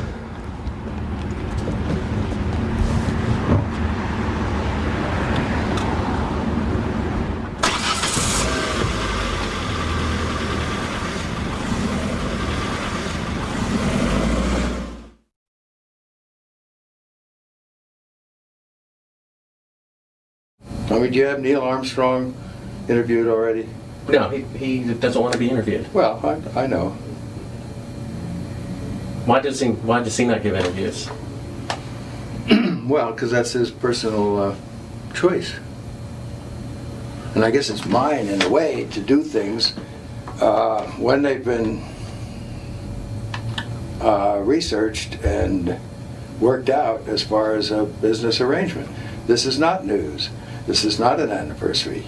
Well, actually it is. We found a very unique reel of footage that we have queued up to show you. Yeah. And it's from the mission. And to our knowledge, no one has ever seen it before. Mm-hmm. And it's 30 years old. And you want me to see this while you have me on camera? Well, and to tell us what it is. I mean, it's... Well, I don't know why I should do that. It's a very unique footage. It may be that I need to see it, and then we sit down and we talk about what you're taking a picture of.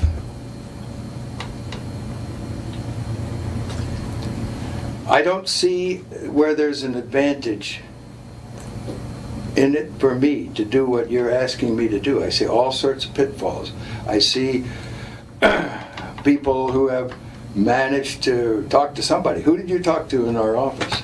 I talked with Heather at Tor Books. Yeah, but is this helping book promotion? Are you going to be putting anything out during the time that I'm marketing books? See, Heather does not represent me for the things you're talking about. She represents a book selling activity. I think when you see the footage, you'll see that it's very extraordinary, one of a kind, behind the scenes type of footage. Yeah. Well, if it is, why do you have access to something that no one else has seen before? Serendipity, I guess. And it was recorded on the 18th of what? Of July, 1969.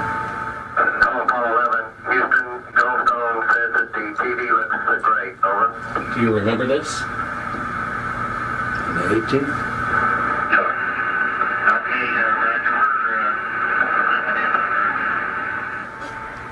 Hello, Apollo 11. Houston, Goldstone says that the TV looks great. Over.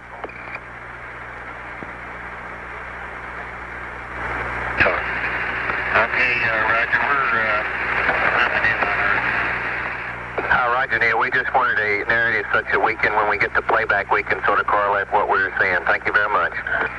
Well, we shut out the sun coming in some of the other windows into the spacecraft, so it's looking through the number one window, and there isn't any reflected light. We only have one window that has a view of the Earth, and it's filled up with the TV camera.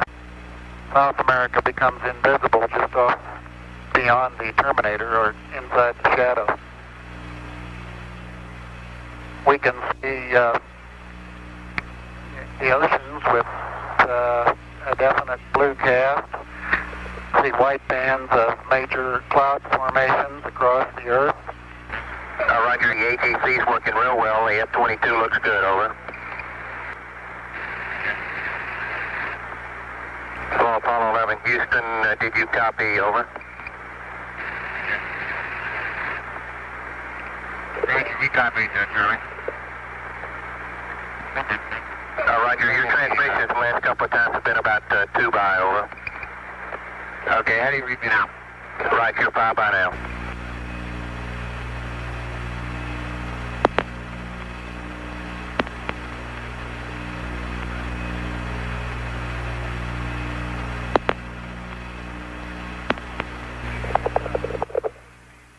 Coastline. Now we're coming in. Can't quite make out who that had.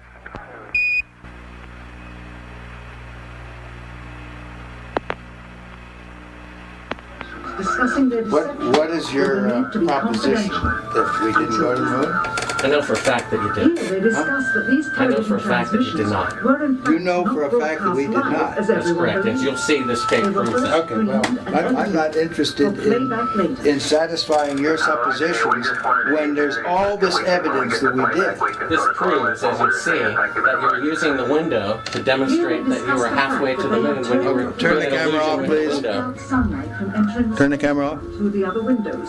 You're full of shit. It shows that you're in Earth orbit. Now, if the moon is 3 days away, and this is late, on the 18th, how could you possibly walk on the moon 2 days later when this was shot on the 18th? You want me to sit in front of a camera while you're taking pictures, you're showing this, and then you want to see my reaction? I know for a fact that's slimy journalism. Do you realize that? You ought to be ashamed of yourself. If you read the document that I have in here, you'll find that it's not. That this is a personal plea to do what is right. Well, we sit and we talk about things ahead of This is the time. document that you'll want to see. I know for a fact. But what it is you're trying to do is unethical. You don't believe that? It is completely No, I do not. with the Earth in low Then we have a difference of opinion. The circumference of the window. This is where you're using the window of the spacecraft to appear to be the Earth far away. We got the raw footage of it. We have an auxiliary track, someone prompting you when to speak. You believe in UFOs? No, I do You believe not. we've been visited by... Well, why do No, I you want to don't. believe this stuff? I know for a fact. We've had this analyzed, and this is the window, and it's dated by an atomic clock at the Goldstone tracking station, which is on the tape. Well, you're talking to the wrong guy. Why don't you talk to the administrator at NASA? We're passengers. We're guys going on a flight. We're not... I know for a fact that it did, and this tape would prove it in a court of law. Subsequently, this It would. tape was never used. Why don't you try? Why don't you put your money into a court of law and see how people laugh at you? You want it... No one has Is your laughed. camera working? No one has laughed. And this makes you the real famous person that has discovered this and reveals all this stuff. What an ego you must have to want to propel yourself like this. That's not why I'm doing it, and God knows that's not why I'm doing it. I'm doing it for the truth to come out because I think it was wrong. You can also notice how the astronauts But you're doing it the wrong way. You don't mislead somebody like me to come in here. If you didn't go to the moon, That's misleading people. I'm showing you this tape. We went to the moon. We're not misleading anybody. Then how is it possible that this is the window that's shot to make it look like... Look, you can manufacture all you want with these things. Straight. This isn't manufactured. You know that it isn't. To that of an interior of the astronauts at work. I believe this would prove it in a court of law that you did not go to the moon. It's dated on the 18th. It proves when you remove the You give me your business card. It's all in there. Camera controls, It's all in there. not throw light onto the spacecraft's wall. Here they remove part of the crescent insert. This proves that it's the window. You can see them removing the crescent insert that you did to create the Terminator line in front of You're the so window. full of shit, I can't believe it. If you show this publicly, you're open for a lawsuit. Okay?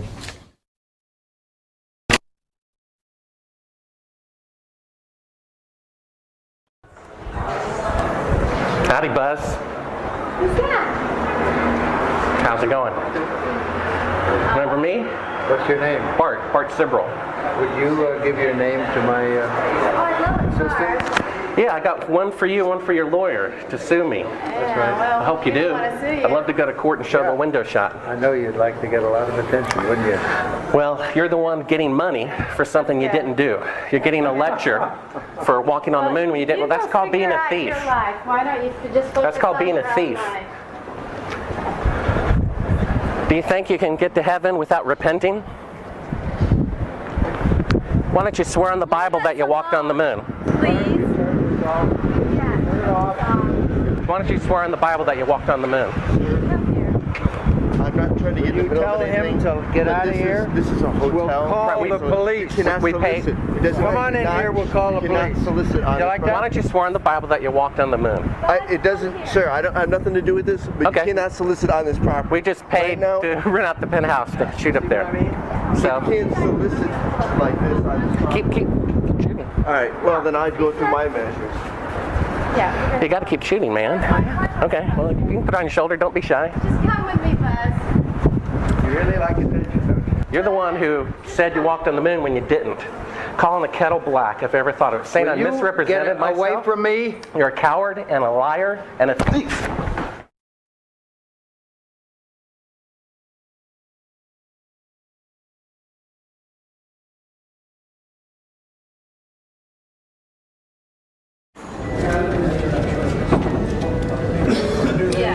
Yeah, right here's fine. I'm Bart with ABC Digital. How you doing?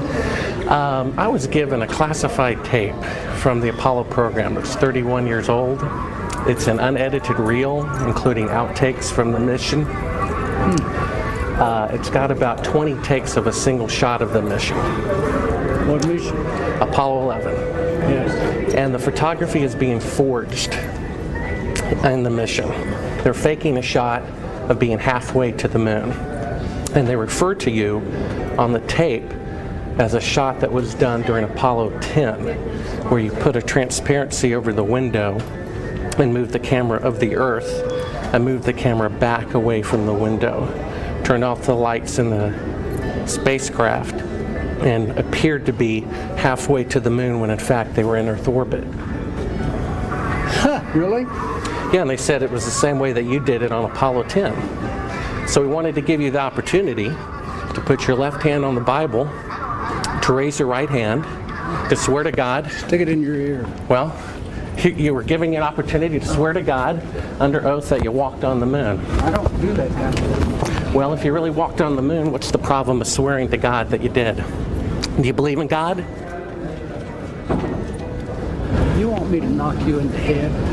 Well, I want you to swear to God on the Bible that you walked on the moon. Okay. If you walked on the moon, we're given the opportunity to swear to God that you walked on the moon. I'm going to give you the opportunity to get the hell knocked out of you if you don't leave me alone.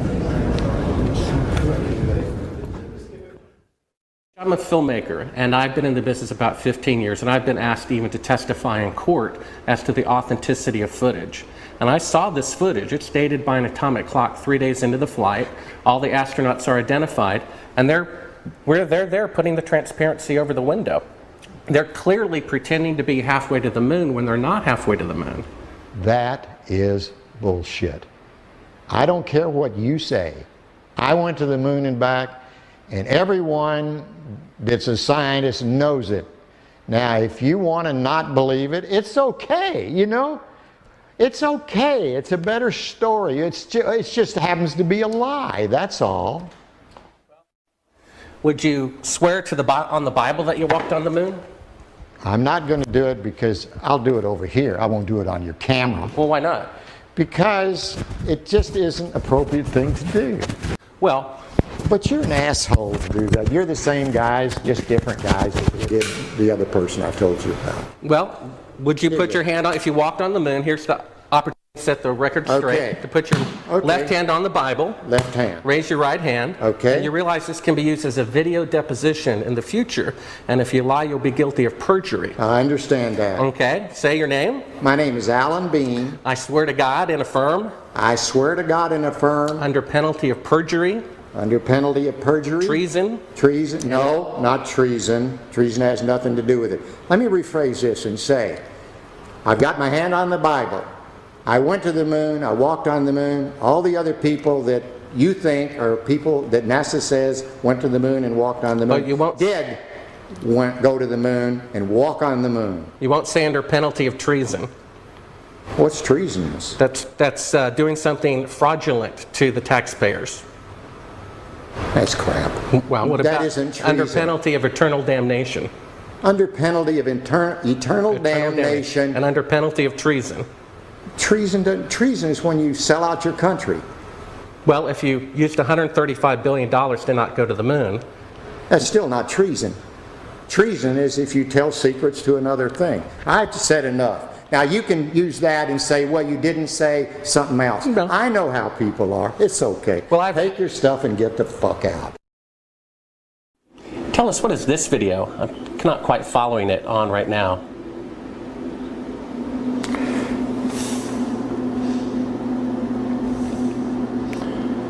Well, that looks like a Buzz Aldrin photograph there. I can't see it too clearly from my angle here. Is this a documentary about the moon missions? I believe so. Well, I think it's a series of clips and vignettes. I'm not quite sure that's a documentary. Was this something from broadcast or something that? I'm sorry, I don't know. Without looking at the label and looking at it more closely, I have dozens of these things in here. What is this? They're talking about shadows and stuff like that. What is that all about? You know, this might have come from some of the challenges to the fact, from the challenges by the group that has said we never went to the moon, and they're trying to pick holes in some of the lunar photographs. And it's an interesting subject because they're totally misguided. We did exactly what we said we did. And they can try to pick holes in the photography all they want to, but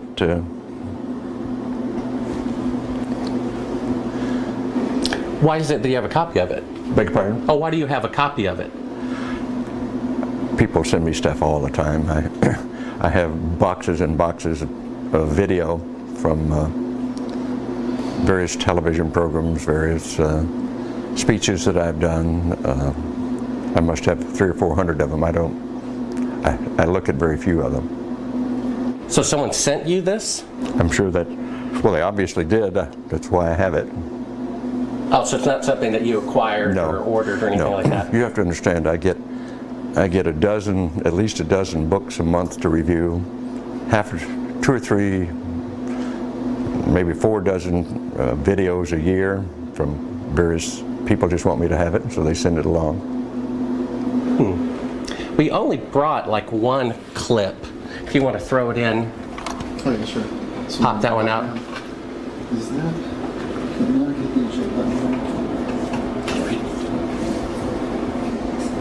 Good. Oh, that will stop it. Yeah, take it again. Yeah, we can edit this the right way. We don't have to worry about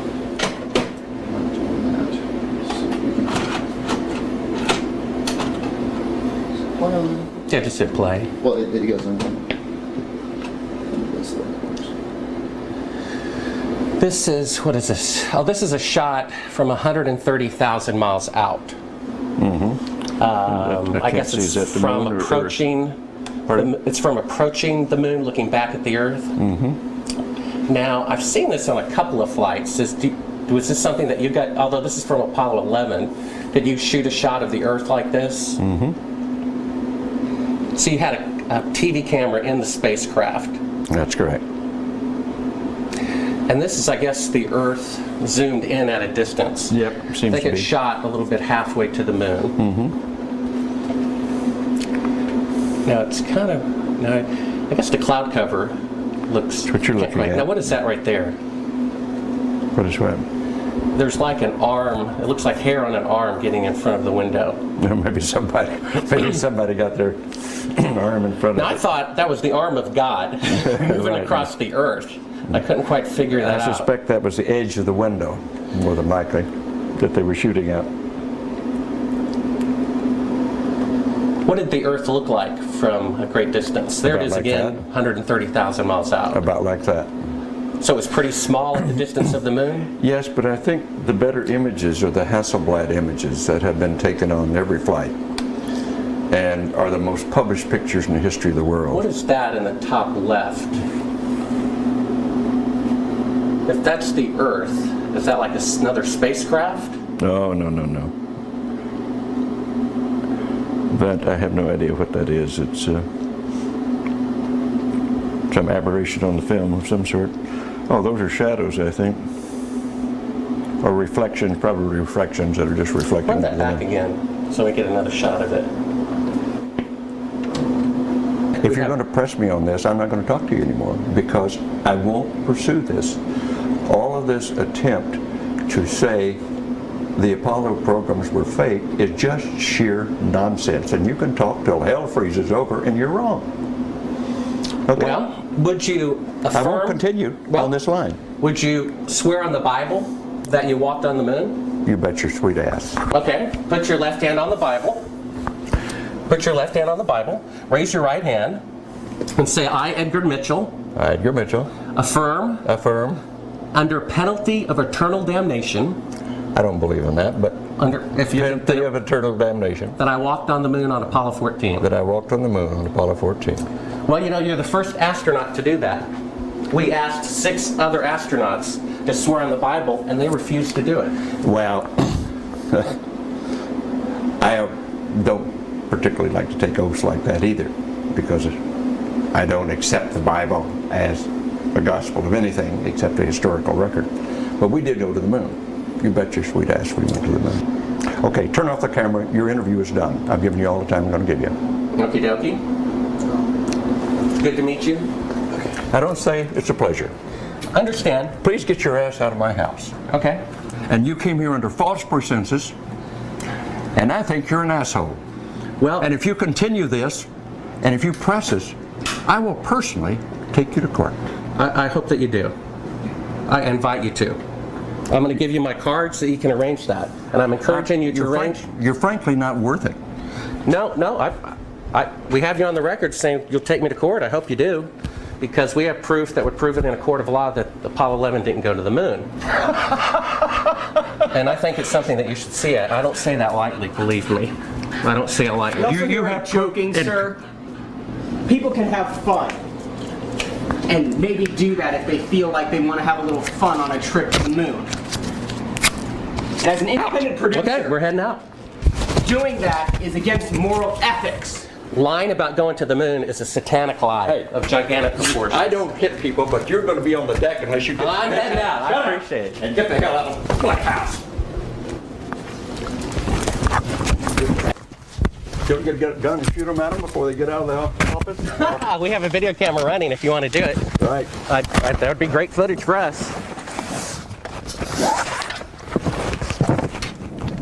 See you later.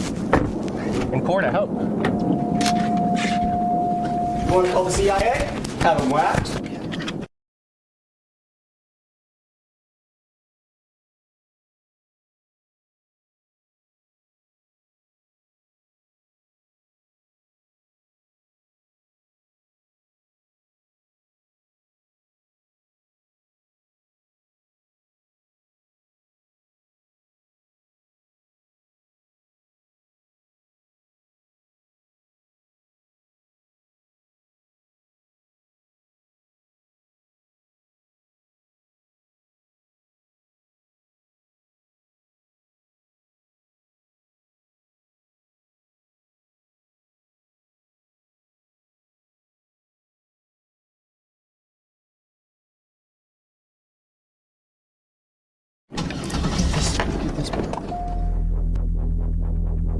ye shall know the truth, and the truth shall make you free.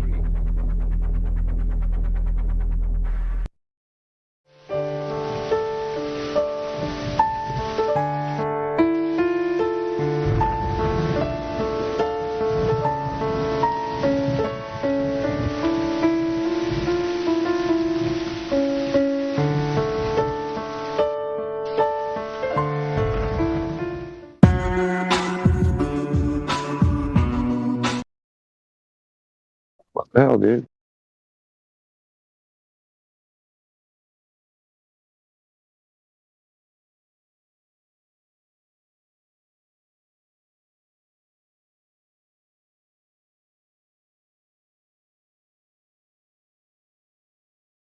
I said, what the? What's up, fella? How are you?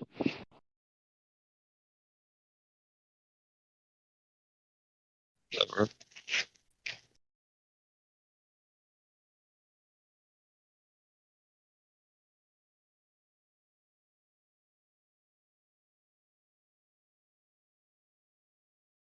Hello? Hello?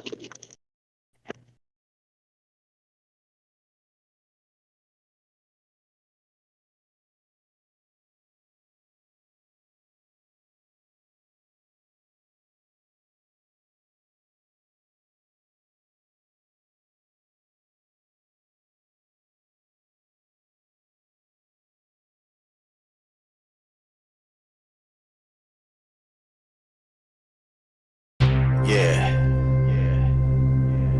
ODD TV. Payday Monsanto. Let's get it, homie. We sleep, the alarm's going off, beep, beep. Time to wake up to the deceit. Our whole reality's made up by the elite. They live, we sleep, the alarm's going off, beep, beep. I Time to wake up to the deceit. Our whole reality's made up by the elite.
They live, we sleep, the alarm's going off, beep, beep. Time to wake up to the deceit.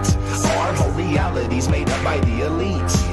They live, we sleep, the alarm's going off, beep, beep. Time to wake up to the deceit. Our whole reality's made up by the elite. I came here to kick some ass just like Roddy Piper. These motherfuckers that walk among us, they got me hyper. But don't be chewing that bubble gum, it's got aspartame. It's a chemical directly targeted at your brain, just like the fluoride that they put in the water supply and all the geoengineering we got in the sky. I'm trying to tell you, and I hope that you're hearing me clearly, this ain't no bullshit speculation, conspiracy theory. They live and they're controlling every move you make, from the apartment that you live in to the juice you drink. They give you television to help you ignore this prison while feeding you genetically modified organisms. They want us like the Walking Dead, just obey and consume. Don't worry about anything, keep awaiting your doom. To all my warriors out there, this is indeed my call. It's time to put a fucking end to this elite cabal. They live, we sleep, the alarm's going off, beep, beep. Time to wake up to the deceit. Our whole reality's made up by the elite. They live, we sleep, the alarm's going off, beep, beep. Time to wake up to the deceits. Our whole reality's made up by the elites. When they try to prove their spinning ball Earth, it's remarkable. All their arguments are absolutely fucking farcical. It's clearly been shown your problems aren't resolvable. Your theory has been blown into tiny little particles. The pharmacological drugs they got the masses on precludes them from putting their rowdy Roddy Piper glasses on. And even when they do, they're unable to gaze too straight, cause for most of them it's way too late for them to see past their conditioning. They will not be listening to anything outside their paradigm imprisonment. They are ensconced in a nonsensical certitude, brainwashed by devils to revel in their servitude. It's idiocracy, pure hypocrisy. Waking these dummies up, it used to mean a lot to me. But nowadays I wanna tip their canoes, and as they drown, tell them this is what you get when you snooze. They live, we sleep, the alarm's going off, beep, beep. Time to wake up to the deceit. Our whole reality's made up by the elites. They live, we sleep, the alarm's going off, beep, beep. Time to wake up to the deceit. Our whole reality's made up by the elites.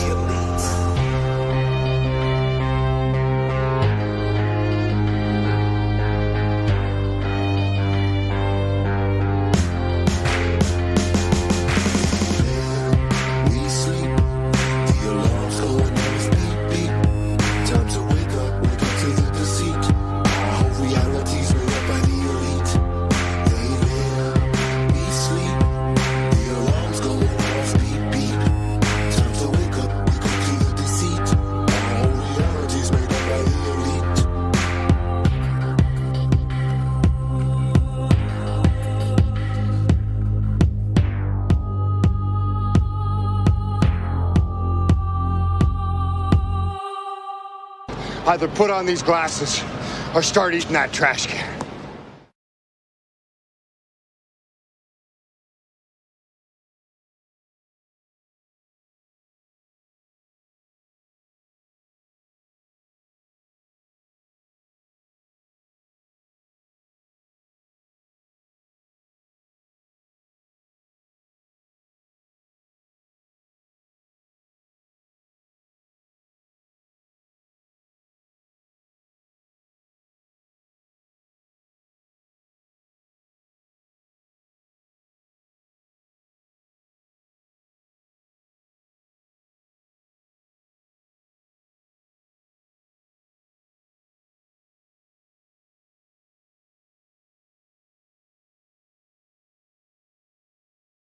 Good morning there, one and all. Anybody here hiding around this fine morning? At least it's a fine morning here in Southeast Florida. Good morning, G. How are you, fella? I am not bad at all, my friend. Just took one of the twins to the supermarket, actually pushed around a little baby carrier, and he pushed that around, and he must have loved us so much he had a meltdown when we left. Oh, no way. Yeah, so I guess that'll be some cheap entertainment. Just take them there and let them push that around all day. Yeah, get what you can, like, over there. If you can keep them quiet doing anything, just take it. Oh, yeah. But it was fun.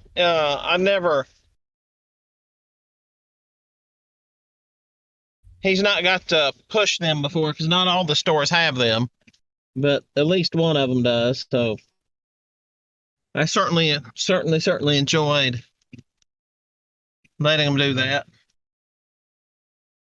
It's and it's really weird, you know. It's funny. You just push that cart a little bit, and it just keeps going. It's almost like there's curvature of the shopping, the supercenter floor. It's like it's curved. No matter which way you push it, it just keeps going down and down and down. Mm-hmm. Yeah, it's like a spherical floor system. Yeah, and like I guess all you gotta do is just give it a little bitty tiny tap and it'll go all the way down till it's upside down in Australia. I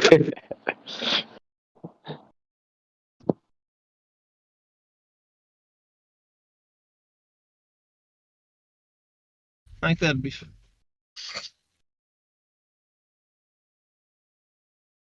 I guess coming the other way would be really hard, pushing it from Australia.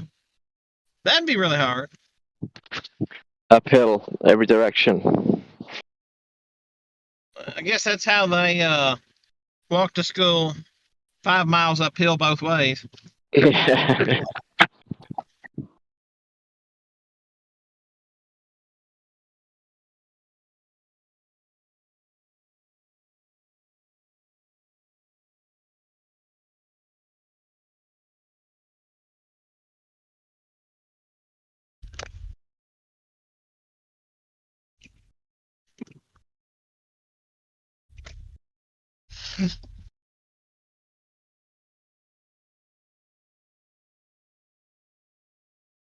Yes, I heard earlier they were playing a couple things from the music bot, but has much been going on here this morning, my time anyway? No, it's about 2:30 in the afternoon here in the UK, and I've been listening since well, a good 6 hours. Nothing much has been happening really. Yeah. Yeah, I guess most of them sleeping off the bender. Which is what I should be doing, truth be told.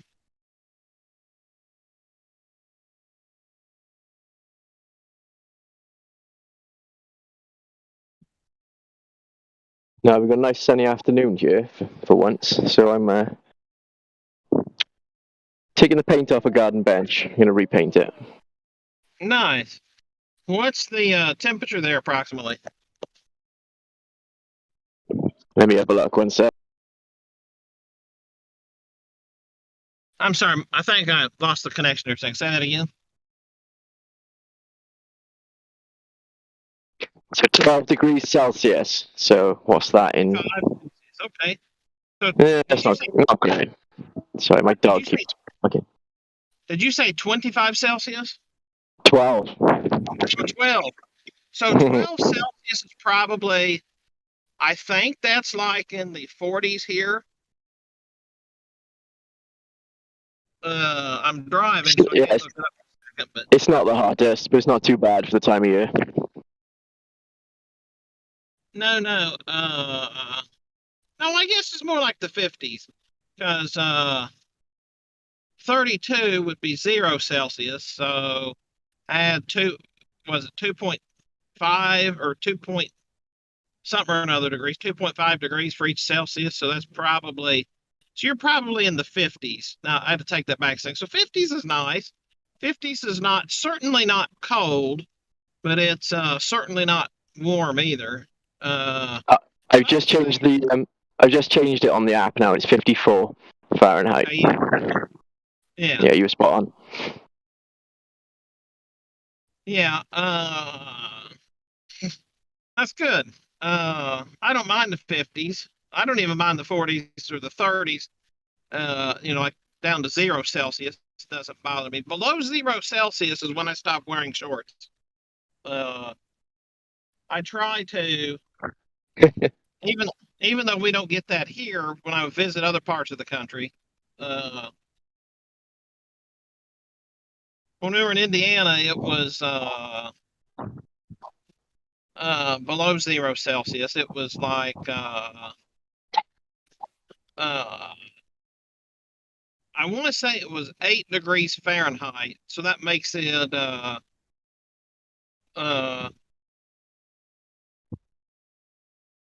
let's see. No, I'm sorry. Let's see. 8 degrees Fahrenheit would be about what? 5, 6 Celsius. So that didn't bother me. But no, wait a minute. I'm all messed up because I'm driving, I guess.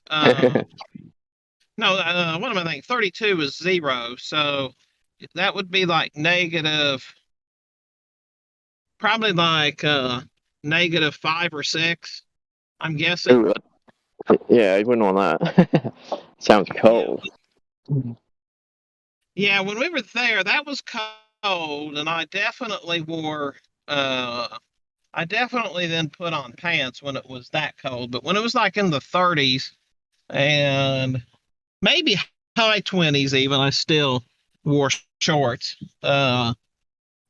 I've got a little theory that, obviously you have to worry about your skin freezing. You don't want that because it'll crack up and everything else. But by the same token, I actually think that we should probably be wearing shorts and short sleeves in the winter when there's not nearly as much sunlight out, and then probably need to be covering up more in the summer when there's too much sun out. Yeah, actually, yeah, that kind of makes sense.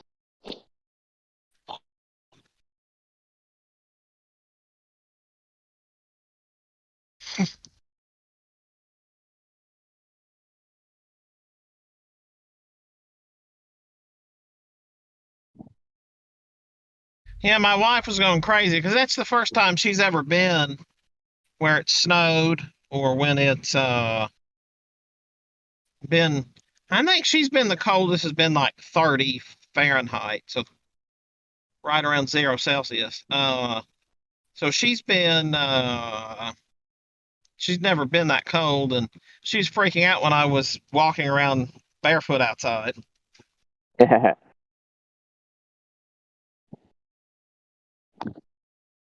Got to get grounded. Yeah, exactly. And what was funny is me being from South Florida, everywhere we went, people were complaining about how cold it was, and I never one time complained about how cold it was. We were up there for a month, and it was funny listening to all them complain about the cold. I'm like, what are you talking about? This is nice. Because the moment you say it's cold, you'll be cold for the rest of the winter.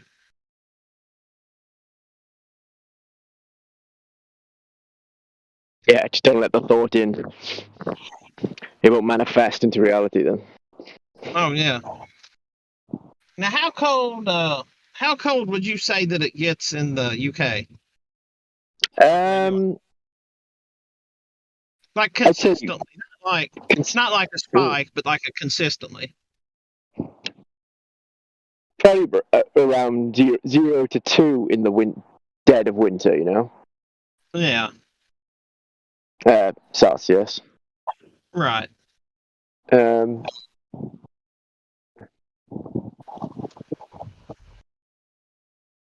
I suppose for the winter that's kind of normal. Say 0 to 5, in the nighttime. Yeah.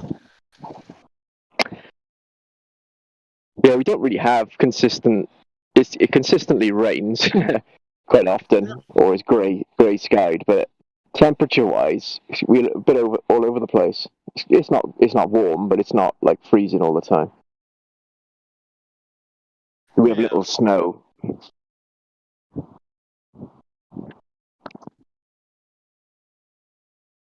Well, a little snow down here in Scotland. I imagine they have a lot of snow. Oh yeah, I'm sure.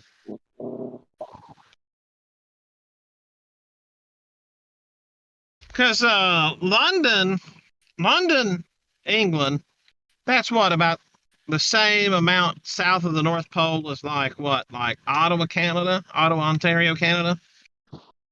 Yeah, I think so. Same as me. I'm directly in line with London, where I am.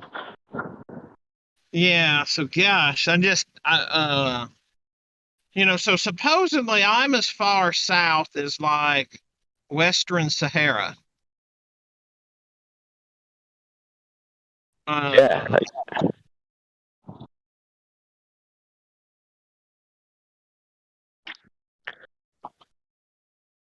It's hard for me to imagine just how far north, like Finland and Norway and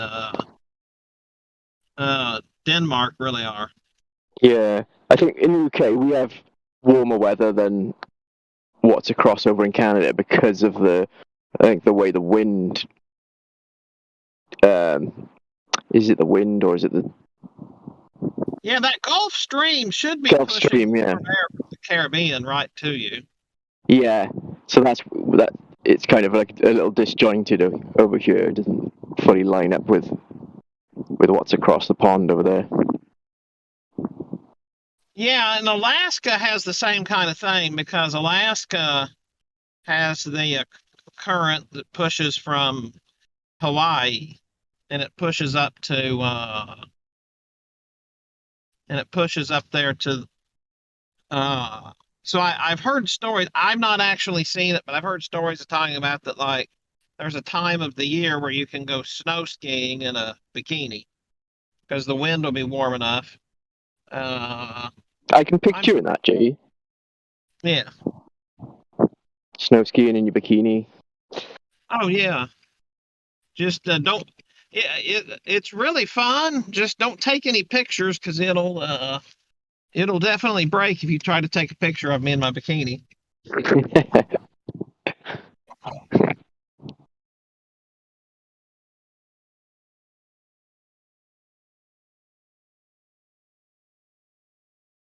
I've gone late spring skiing in Colorado in the Rockies, and it's like that. I didn't have my bikini, but t-shirt. Yeah, snowboarding in a t-shirt all day long. That's fun. You've always got to have your bikini, Lou. No, it's yeah, it's a lot of fun being able to do that in a t-shirt. But yeah, the snow gets a little bit slushy towards the bottom. So you just try to stay on the very top half of the mountain. But yeah, it's cool. It's like could be like 55, 60 degrees even. And when you're working, it's plenty warm enough. Taking layers off, not putting them on.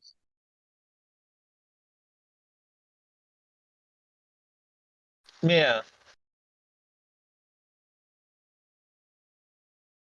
Yeah, I bet that would be fun. I would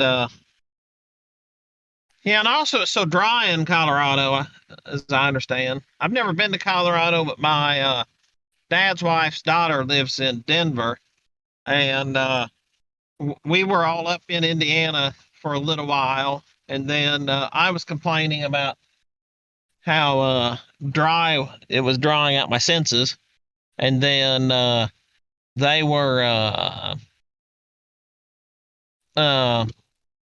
sorry, someone's crossing the street. I'm just waiting for my turn. But anyway, so well, then when she got back to Colorado, she called and said it was that much drier in Indiana, and so that was hard for me to imagine how dry it was in Indiana versus then she was talking about how much drier it was when she got back to Colorado, and it's like, holy crap, it shows you the difference between living along the Atlantic coast and what it must be in the mountains.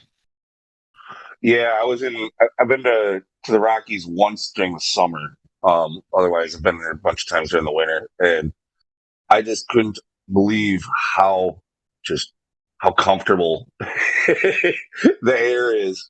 It was so nice. Like being from Wisconsin, like that. Yeah, the winters tend to be brutally cold and dry, and then the summers are super hot and humid. Whereas they just kind of have this nice medium that it was just super comfortable. I'd love to live in the Rockies. Yeah.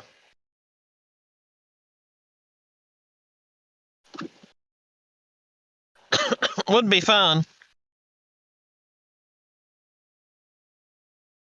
Is that what John Denver sang about Rocky Mountain High? Yeah, I'm not into country music though.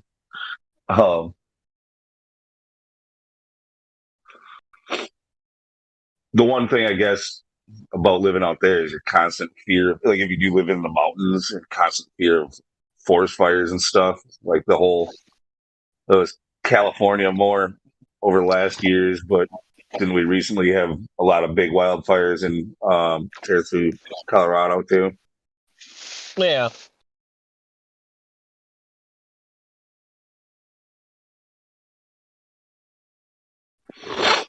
Yeah, but I'll tell you what, if you want to read an interesting story,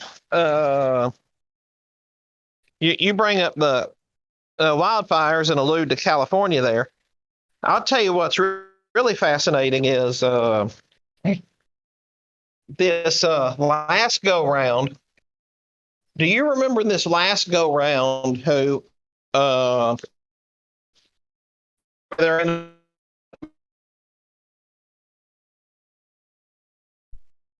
professor that started the fire that? You're roboting out, like right as you were about to get your question out.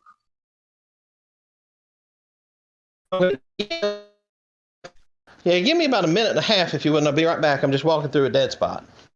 All right. You're kind of coming back now. Yeah, give me just about another, actually probably 30 seconds. Okay, maybe this is better now.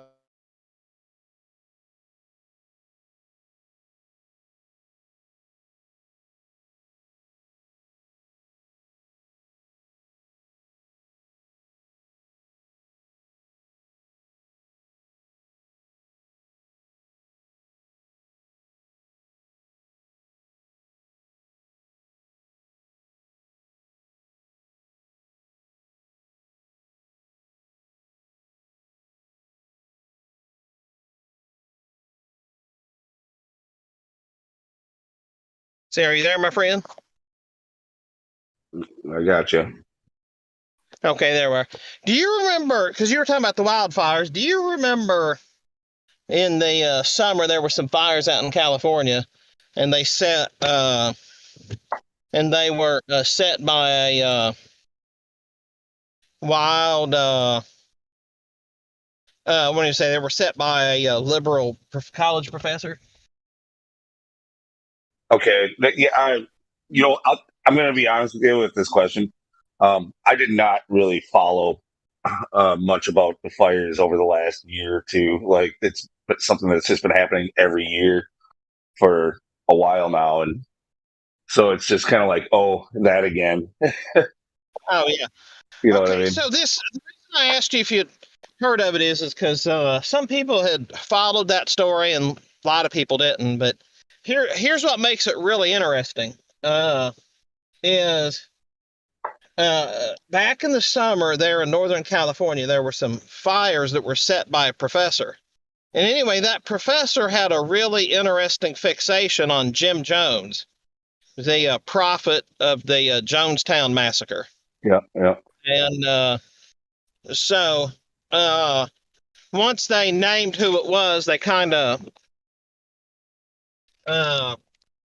they didn't talk about it as much anymore. They kind of shut up because it was first off a liberal doing it. That was he was big into climate change and everything else, but then second, they didn't bring out that spooky connection. Okay. Well, I guess I see where you're going with this. What I thought was really funny years ago when I was looking close into it was everybody's talking about DEW weapons starting these things and all that. Maybe, but it's not that hard to think that there's some crazy far left eco-terrorist out there, setting these things on purpose, or, so, like, you've heard of these situations where somebody who's an environmentalist going and starting fires or something to try to bring attention to something they see as a problem. They think they're doing good. Yeah. Well, and the only good they are doing is they're clearing out the lands that the environmentalists forced them to stop cleaning out. So ultimately, they're doing the good that should have been done over the last several decades that the liberals pitched a fit and stopped. So it's interesting that they manufacture a problem by stopping the management and cleanup, and then they bring attention to the problem they manufactured by cleaning it out. So, it's an interesting paradox.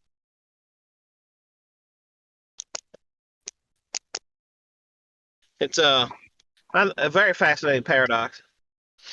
Yeah. Also, I guess with all the droughts and stuff that they get out there. Fire does spark easy. I'm one of those that I'm skeptical about, sky lasers melting houses and not trees. I'm not sure about that. Yeah, I can't. Yeah, you'd have to show me some, or not you, but somebody would have to show me some evidence of that. That's something that I think you'd have to somehow show evidence of.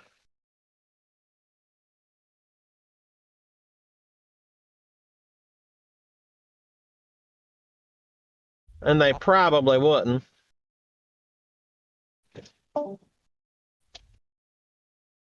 Yeah, don't get me wrong. There are some pretty crazy pictures where it looks like all the trees around this neighborhood are maybe singed and every house is just dust. And then there's like plastic garbage cans sitting there. So I get it. I get it why people are going, this doesn't add up. But I don't know if it's. I mean, it would make sense that a plastic garbage can would still be. The biggest thing about the garbage cans is you're seeing them. They're not the main part of the picture, so you don't really know what shape the garbage can is actually in.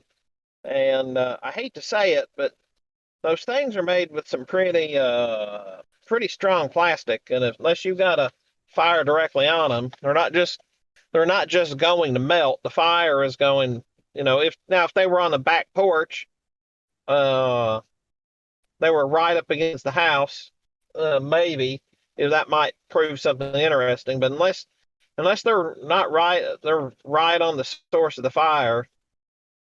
They might melt a little. They might this or that, but they're still going to be there. But here again, I'm speculating on a topic that I've not seen any of the allegations and the pictures of that. But just from what I know of seeing the little plastic trash bins, those things are almost like you could have a nuclear bomb go off on the inside of them, and they'd still be in one piece. I'm exaggerating, obviously, but yeah, no, I know you're right. It's high quality plastic, but still plastic. If it's exposed to a high temperature, it should at least deform. But there's one picture in particular that I'm thinking of where it was pretty close up, like maybe, I don't know. I guess it's just a guess about how far it was from the house itself that was gone, but it maybe 10 or 15 yards away at most. But I think I remember the picture actually being like probably closer to like sitting next to the wall, basically. And yeah, the house is nothing but dust. There's like molten metal in the driveway from the car melting, and the plastic garbage can is sitting there. Yeah. Yeah, I'd have to see that. That's pretty. That's got to be a sight to see, regardless.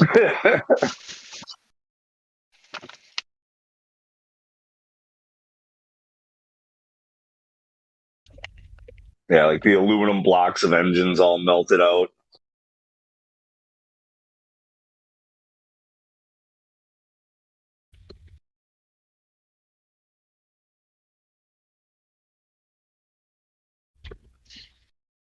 Yeah. Hello,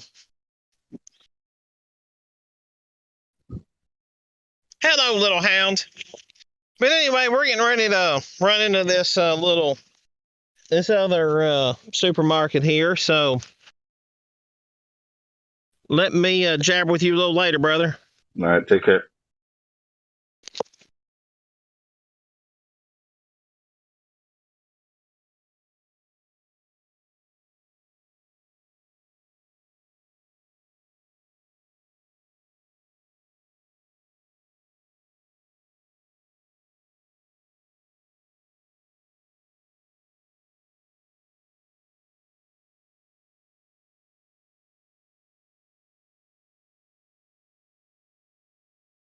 What have you been up to today, Lou? Oh, I don't know. It was kind of rainy yesterday, and the day before it was supposed to be nice today. I think I'm gonna. That's still early for you, is it? I think I'm gonna get out there. I think I'm gonna ride my skateboard for a little while today. Yes, man. Swerving in, swerving out.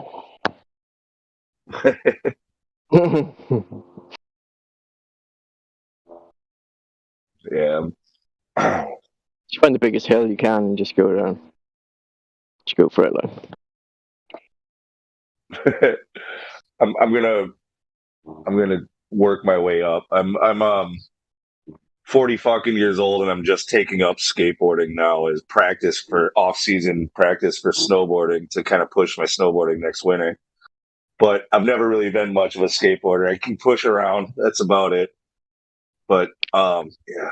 I think the cruiser kind of deal you've gone for, just that kind of doing that surfy kind of left right pumping kind of action would be perfect for you. Yeah, that's exactly what I did. I bought a 34-inch cruiser with it's got double kick. Yeah, it's a smooth ride. It's fun leaning in.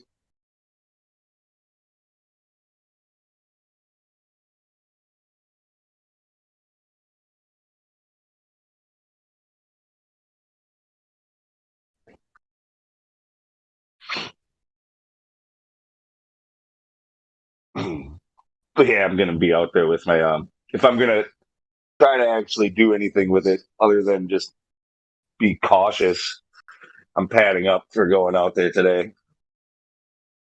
Yeah, man. You don't want to be smashing yourself up, messing up work and all sorts of whatever else. Yeah. I bought some impact shorts for snowboarding, and I think they're going to be more useful for skateboarding. I've got wrist guards that are good for skateboarding and snowboarding and whatever. Those impact shorts, they're like the hip protection kind of. Yeah, it's got that. I know. I think it's got that. I think it's the D30 or whatever. It's this foam that it's soft normally, but on impact it compresses and becomes really hard. And so it's comfortable to wear. And yeah, it's got basically underwear that has tailbone and hip protection on it.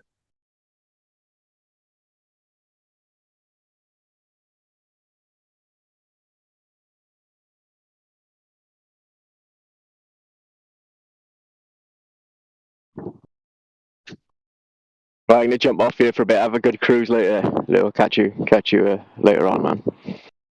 All right, we'll see it. Nice one, Drew. Ta, but.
What's a happening, people?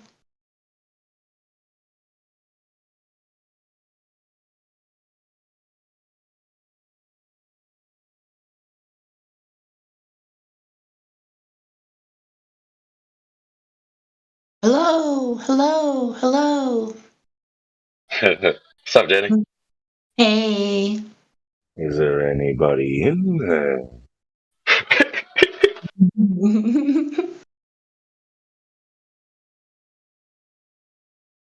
Does somebody want to play a video to listen to, or?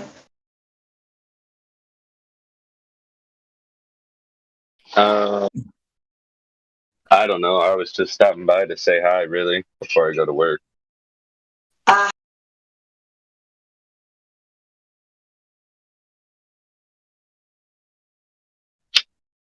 So what's new for you? The mushrooms are coming out. Me and my son and my dad went out to the mountain. We found quite a few. Not a whole lot, but enough for Chunky Butt to enjoy them. So he scarfed down his portion and mine as well. Yeah, it was fun. So did you get up to, by chance, a high elevation point? No, not really. Just kind of locally within 15 minutes. I know of a lot of good spots down lower that other people don't. So other people have to go an hour's drive just to get up in the mountains sometimes, but mine are all lower.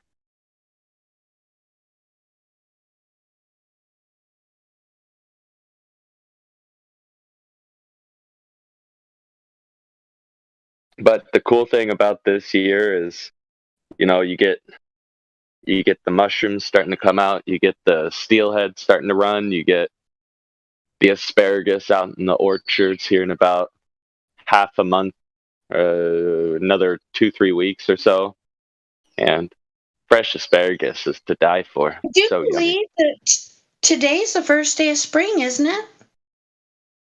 Is it really? I'm not 100% sure. I think somebody mentioned it earlier, and let me look. Consult the oracle. I think you might be right. I think meteorological spring was like last week or something, and then astrological starts today or tomorrow or something. I know it's right around now. Spring equinox 2022 in Northern Hemisphere will be at 10:33 a.m. Sunday, March 20th. Is that what time zone right now? Well, I would assume. It's Central Standard Time. That's right now. 10:15. No. Oh shit! I gotta go outside for a second. You're literally just a few minutes away from being exactly at the equinoxes. Wow. Okay, so this morning was incredible. I had to be at work at 6:30, and the sun hadn't come up yet, but you know how you can see the orange and then the light orange and the yellow and stuff. And then I turned around, and then it was the moon. It was just beautiful. But yeah, it's kind of still jacket weather where we are, but I'm outside with just a thin long sleeve and a shirt over top. But yeah, it's wonderful out. And wow. Are you on the West Coast or East Coast? I guess it doesn't really matter. I'm in Missouri. Oh, okay. I grew up in Illinois. Oh my God, I grew up in Illinois, and you guys already know it's seriously flat all over the place. Not as much topography as in Missouri. So when I first came to Missouri, I had just purchased an SUV, and I'd never driven one before. And I did a lot of exploring when I came to Missouri with the state parks. They're incredible. And it was kind of scary a lot of times because I'd be going up and around a curve, and then I'd look over, and there's this like chasm. I'm like, oh my God. But I'm a little more used to it. But Missouri doesn't have a very high elevation point. I don't know what it is, but I guess you'd have to consider elevation points excluding Alaska, because there's some very It's been a while since I looked at numbers or talked about it, but I don't get it. What does Alaska's elevation have to do with Missouri's? well, it makes Missouri's elevation point dim in comparison.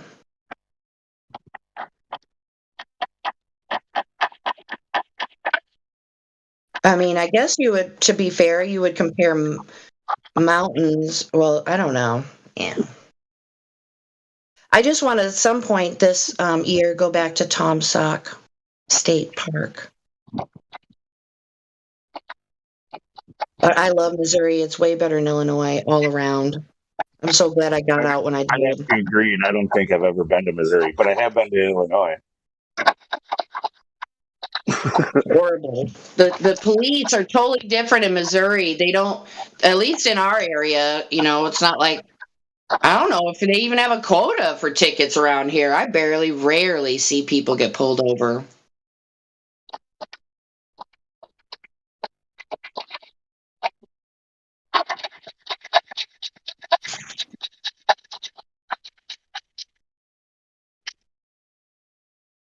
Around here in Wisconsin, we talk plenty of shit about Illinois. We call you guys fibs. Stands for fucking What? Illinois bastard. We call you guys fibs. Fibs? Stands for fucking Illinois bastard. Yeah, that's been around for decades. Snap! Oh. Okay. Who has the Beavis icon? I hear some background noise. There we go. I'm sorry. You're good, man. I know it's logged me back on.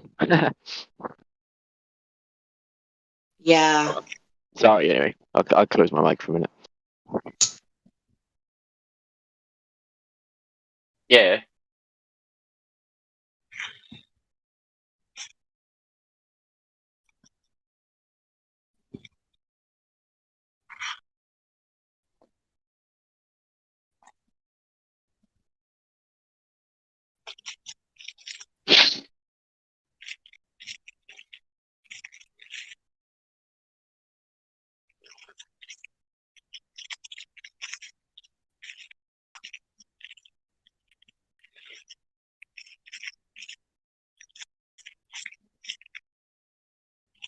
Man, the Flatlanders are funny because they live in some Chicago suburb, and then they'll buy like a house in a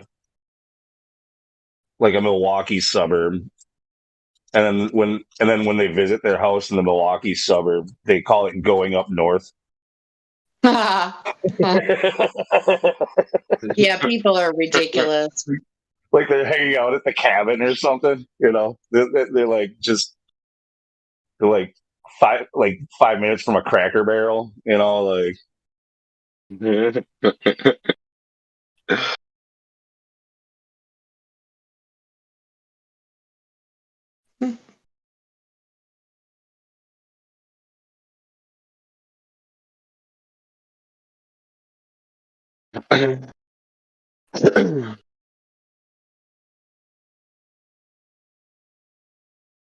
But I suppose it's the same thing when we go up north to like northern Wisconsin. I could talk to somebody from Canada, and they'd laugh at me for that. So, whatever.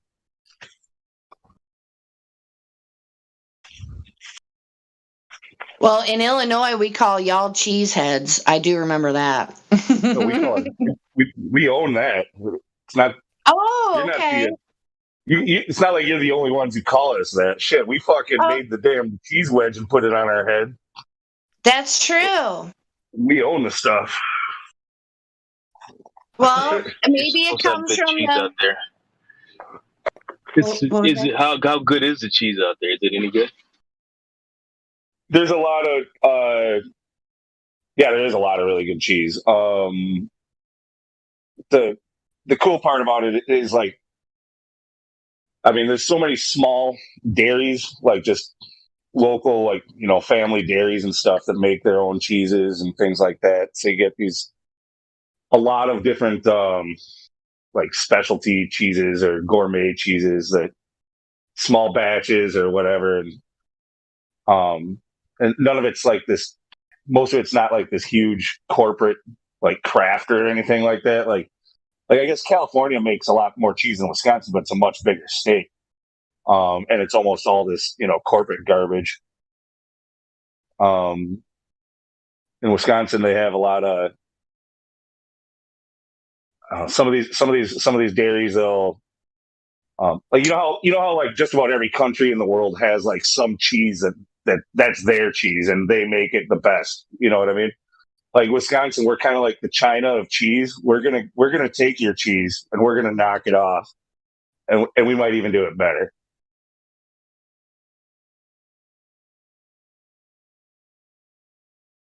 Well, Wisconsin, isn't that the most notable state in the United States for cheese?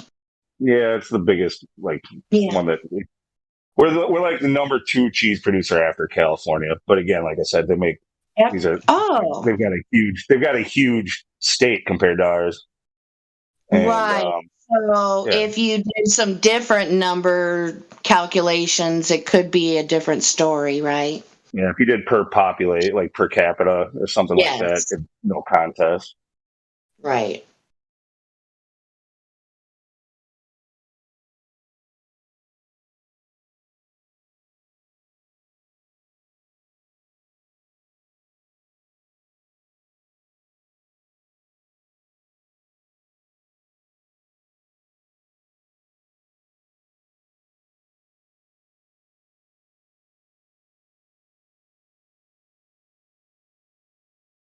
So any Glober conversations worthy of a repeat for everyone, or like as Nope, of we're today? talking cheese today.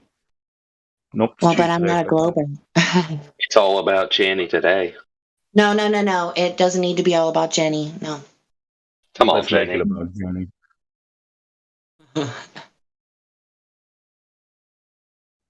No, I'm just kind of chilling on my lunch break. I'm deciding. Oh, go ahead. I was just going to say, tell us about your lunch break. What are you eating? Well, I'm not eating anything.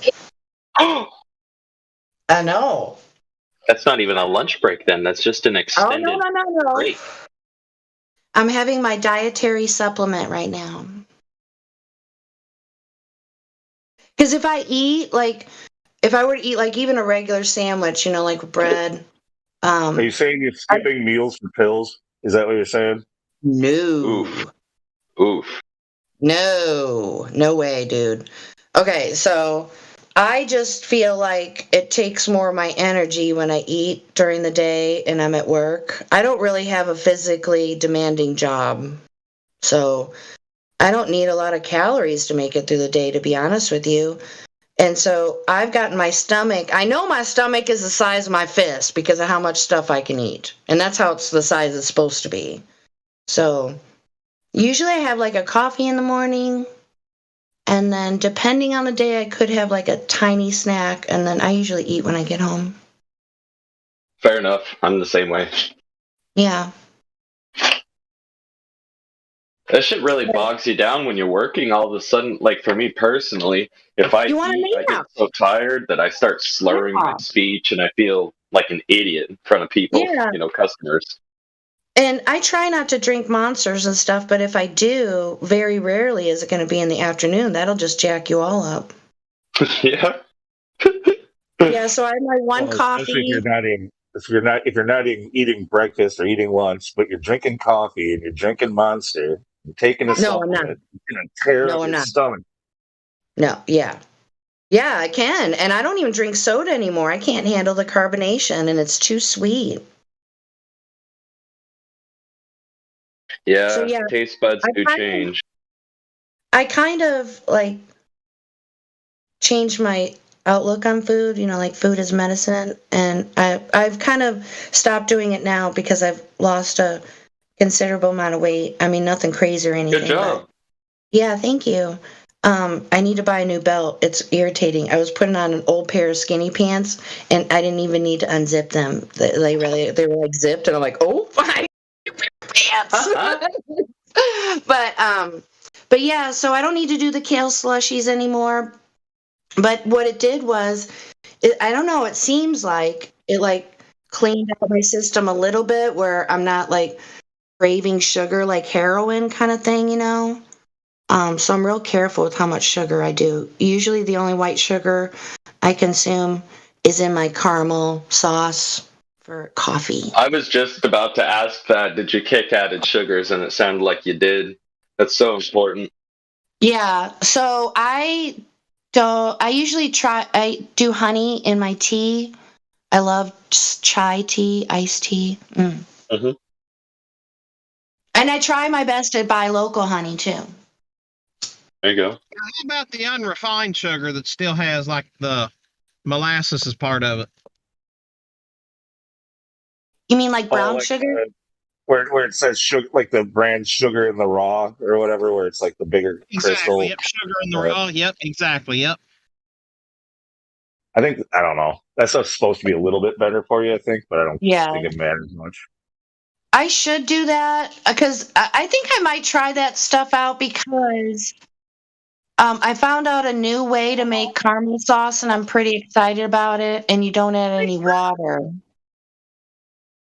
Oh, yeah, that you know, like what I notice is I can feel a difference when I use white sugar in something and I use that. Now I try not to use either that much, right?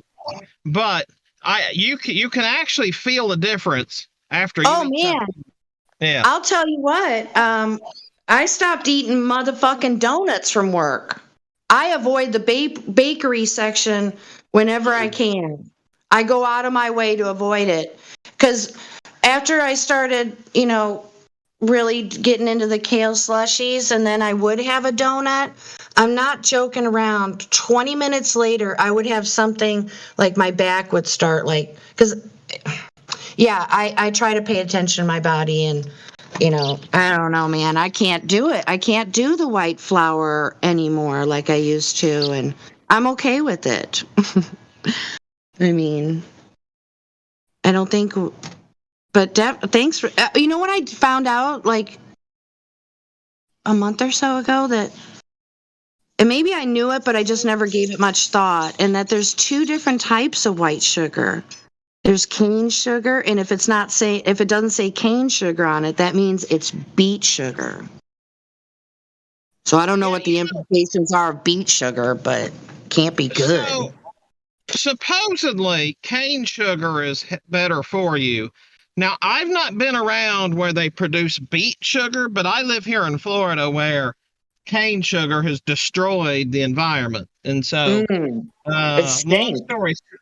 long story short is I've got this visceral hate of sugar anymore. Oh my gosh, this one time I had this that reminds me, I had a customer come in one time and I forgot how the conversation flowed and everything, but he said he was like almost aggressive, like he was upset, but not at me, I could tell, but he said sugar killed my whole family.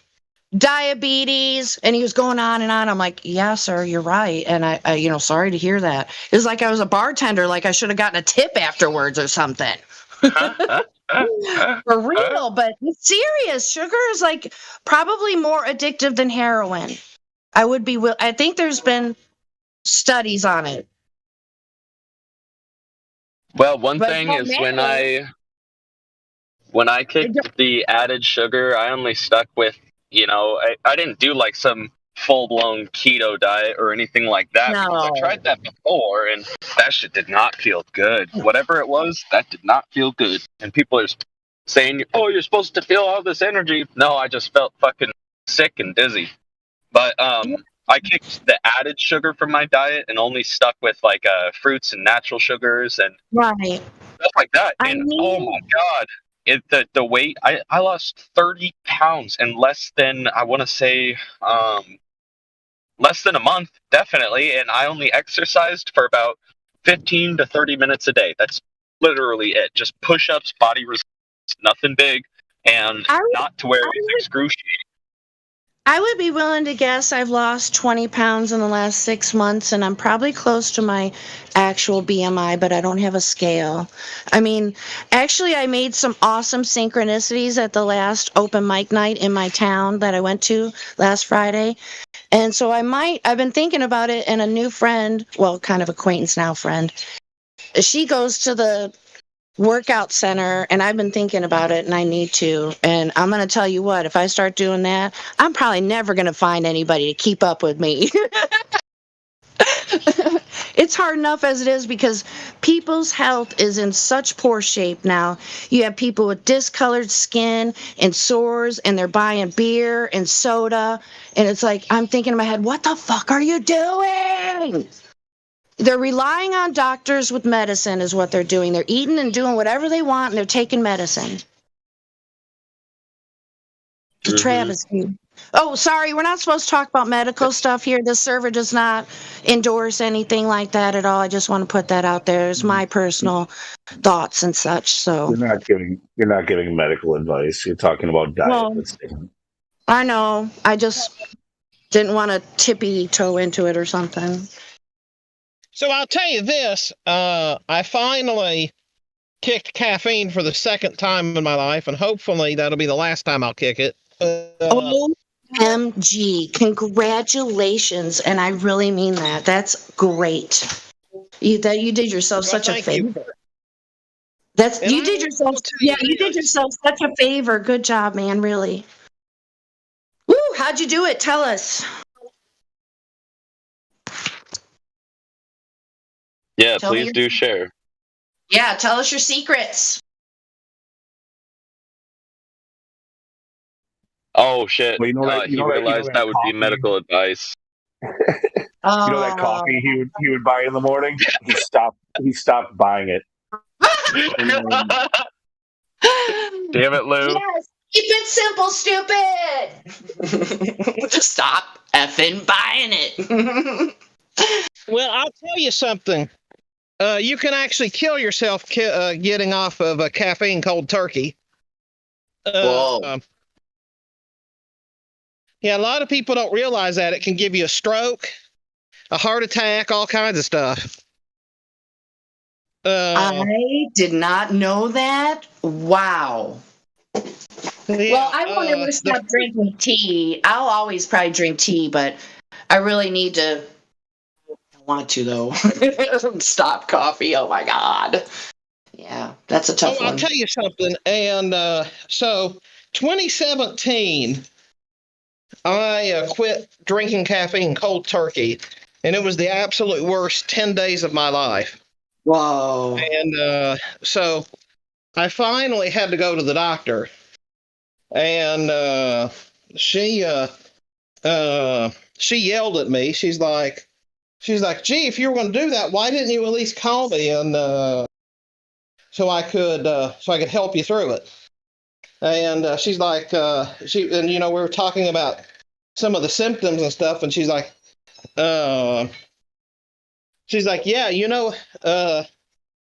that could have been a whole lot worse. And she talked about how people have had strokes and everything. But I'll tell you what, I didn't pick it back up too much or as much, but once my bride was pregnant with the twins, the doctor then put me on 4 sodas a day. And so I finally, in January, after 2 years, I finally kicked it the second time. Now, the second time, what I did different was I started taking niacin. Oh. So caffeine's a vasodilator.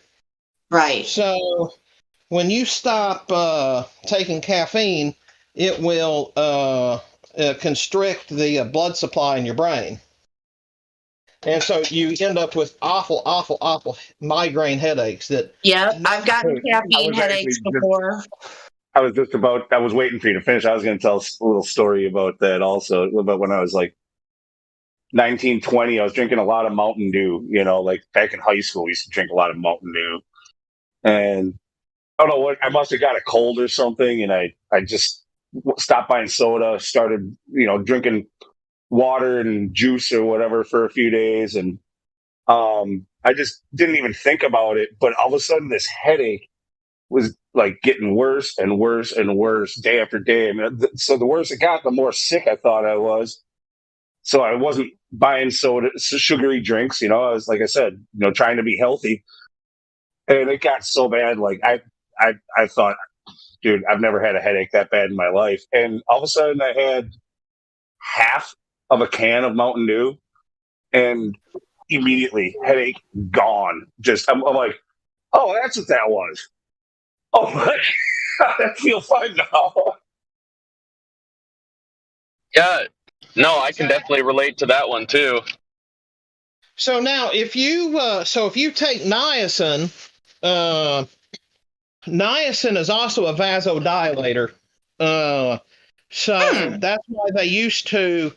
That's why, and I recently found this out. Yeah, keep going. No, keep going. I'll write down what I was going to say.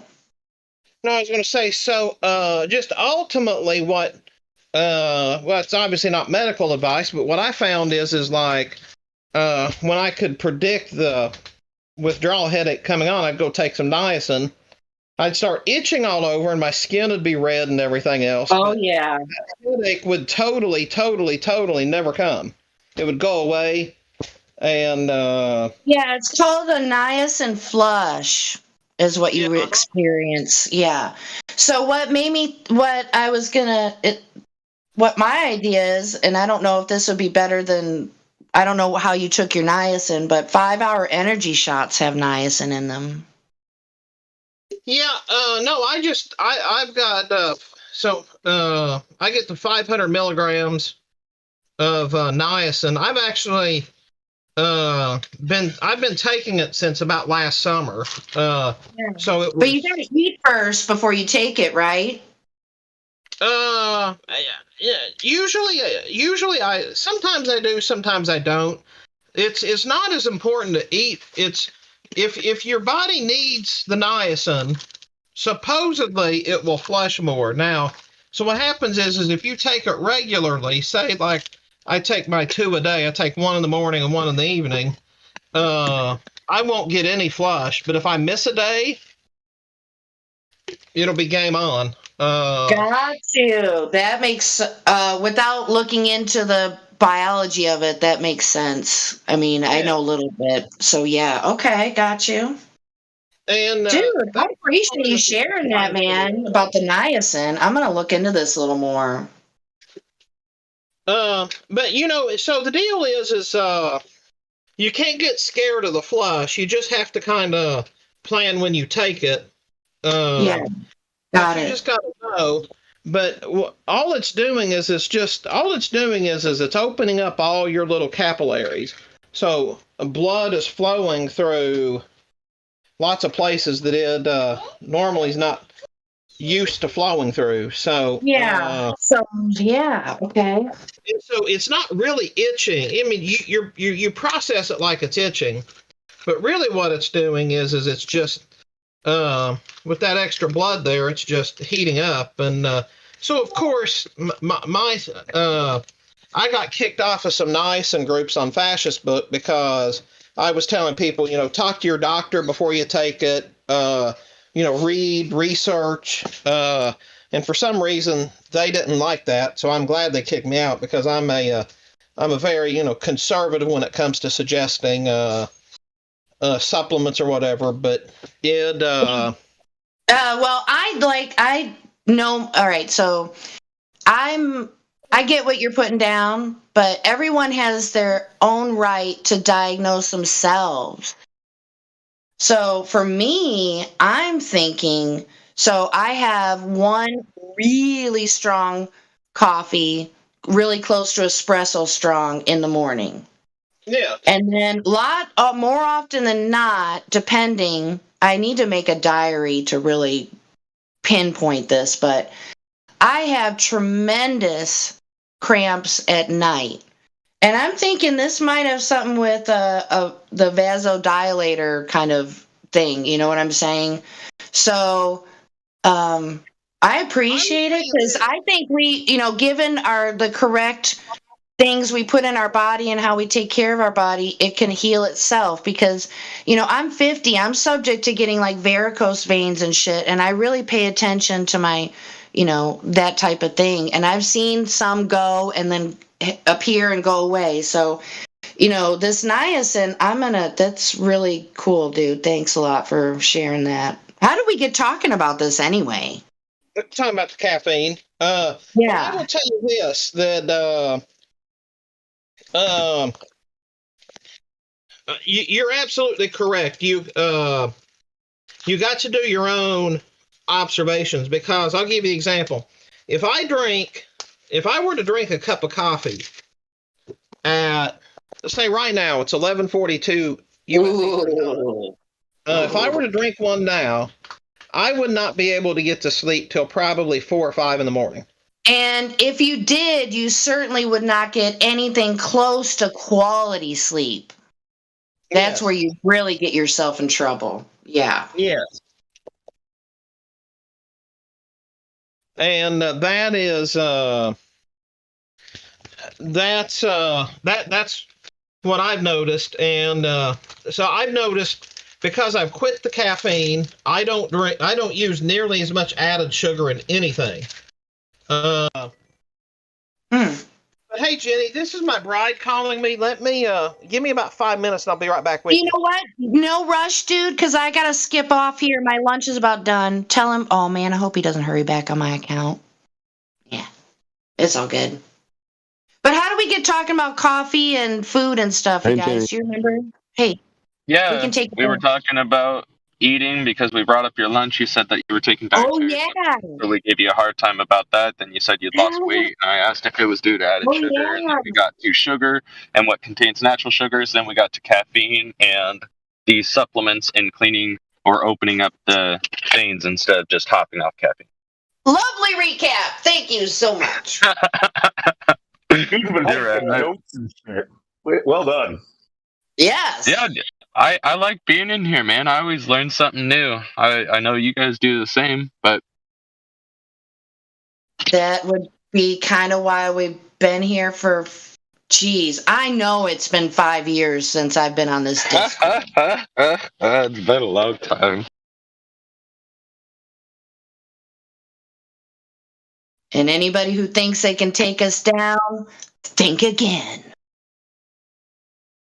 The thing with diet is there's some people that do it for, some mental clarity, happiness, and yada yada. And then there's some people that think that with the right diet, they'll become some sort of fucking demigod, I don't know if you guys have heard those people. I so appreciate you bringing that up, because it's actually a little bit insane, because how you take care of your body isn't a diet, it's a mentality, in my opinion. So, you have to look at food as medicine. And for me, a lot of times, I think to myself, how was it that we first started eating this? How did they figure out to do this particular thing to make it taste this way and things like that? That's how I see it.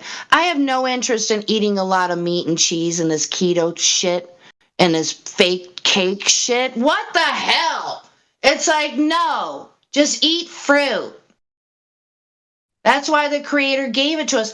And I just take a real keep it simple, stupid approach as much as I can. But you got to live. It's not like you have to absolutely never eat your favorite dessert or never, ever, ever go to McDonald's again. I mean, it'd be unadvisable probably, but for nostalgic kind of things, you got to live, right? Mm-hmm. Yeah, there's certain things, and exercise too, aside from diet. Just getting your blood flowing with exercise for 15 minutes a day, it dramatically lowers your stress. Your stamina goes up significantly. But a lot of people, like for me now, I used to get physical exercise every day just for work. And now that I'm not doing physical exercises, I got to do it on my own account. So for me, I'm kind of wanting a dog, so I'll be taking dog for a walk every day. So yeah, that's where I'm coming from. Like along the lines of what you're talking about.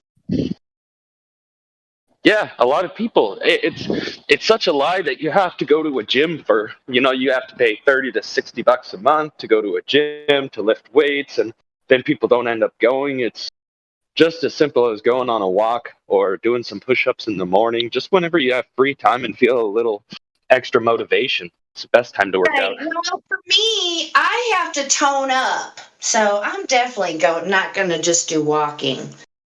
So yeah, I might even be able to become a cougar. Maybe I should put a bunch of pictures of cougars all over my refrigerator. Yes.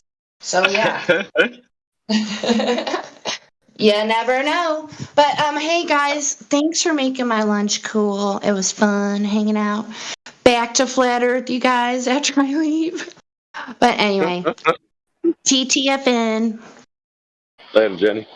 Bye.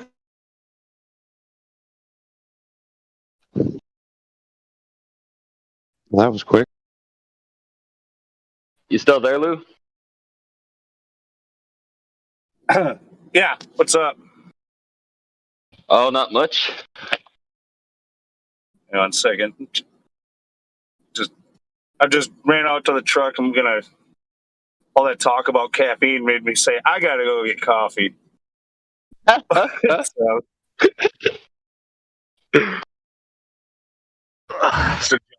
there we go.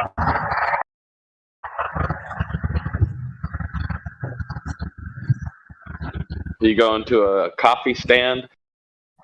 No, honestly, I prefer the shit from the gas station up here. There's a Starbucks right next to it, and fuck Starbucks. Hey, was it one of you guys who was talking about Mountain Dew a moment ago? Yeah, that was I. Did you want to say more of that? I wasn't trying to. No. I was just pointing out it went so well with what you were saying. I kind of cut you off, but I was just saying, you were talking about how it can give you headaches, and I had a real life example of when the caffeine headache is what made me think that I was actually ill, and so I avoided caffeinated drinks, and it only got worse and worse and worse until I just took a few sips, and then it was like, oh, okay. I see what happened. Caffeine's got control of my body. Yeah, it was an instant turn. I mean, yeah, it was like an instant cure, wasn't it? Yeah, like literally probably the worst headache I've ever had in my life, just gone in a matter of a minute. Just gone. Yeah, I remember years ago, my stepmom had some caffeine-free Pepsi. And I said, oh, I don't like that stuff. It gives me a headache. Now I want to say, yeah, DA, you know why that gave you a headache, because you were needing the caffeine, not it wasn't because it was caffeine-free.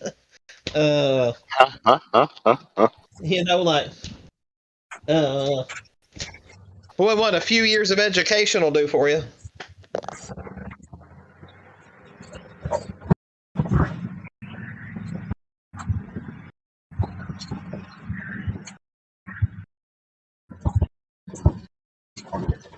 It was funny. I actually have a funny story that I haven't thought about in years. When I was a kid, every other market, would sell you the Monsters and Red Bulls. As a young kid, I was probably like 11 or 12 years old when I first started drinking them. And there was this one market I would go to where the lady literally would not sell us energy drinks. And I remember being so confused. She's like, oh, they're so bad for you. I won't sell them to you. I was like, damn, lady.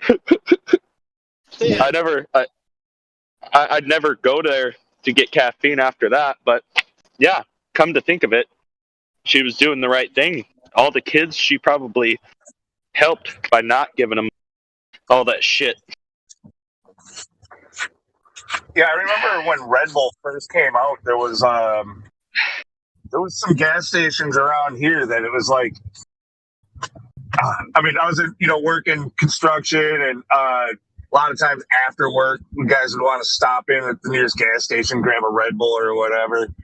And I remember there was certain gas stations that just wouldn't carry it, and it was like, how come you guys aren't carrying this stuff? And yeah, they had like a moral reason for not selling Red Bull. I thought it was interesting. Mm-hmm.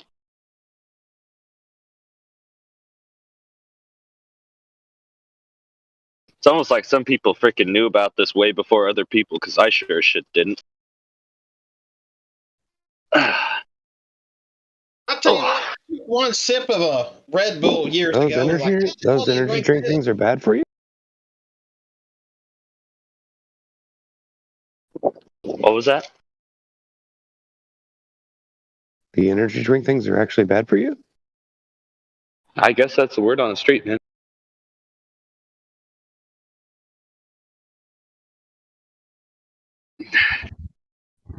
Now the energy drink companies are going to strike us with medical misinformation. Yeah, defamation. Damn. Don't give him ideas, Lou.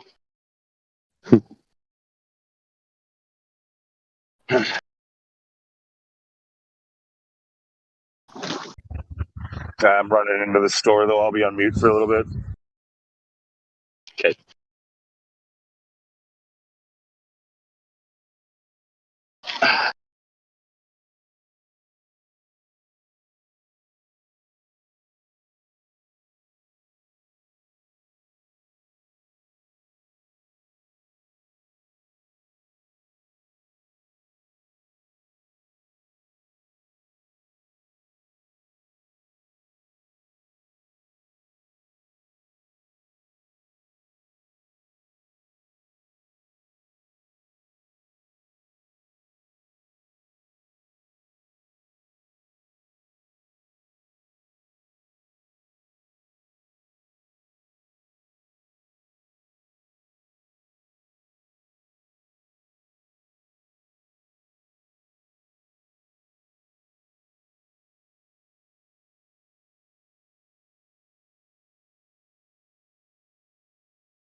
All this talk about exercise, man. Starting to realize I'm out here picking weeds. I'm starting to realize I'm a little bit out of shape. I'm gonna have to get back on the fucking wagon.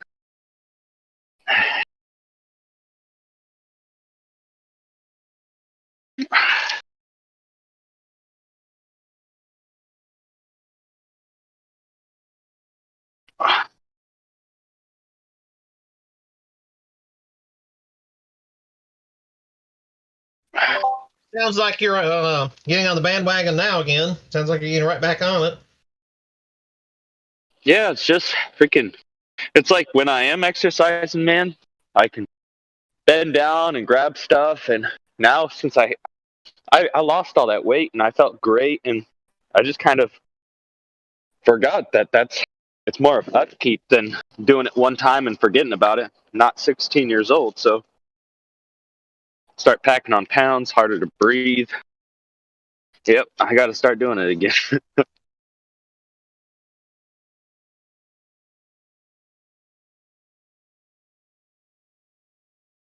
Oh.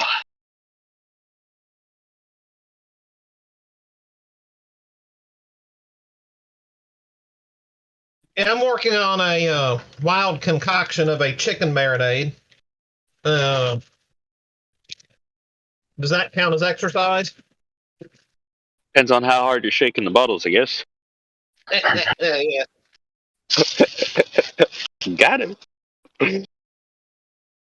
Well, actually, what I had to do was I put in a little garlic, and because I'm trying to cook it here shortly, I didn't want to put a garlic clove in it. I just went to my bottle of granulated garlic and tried to beat it against the floor.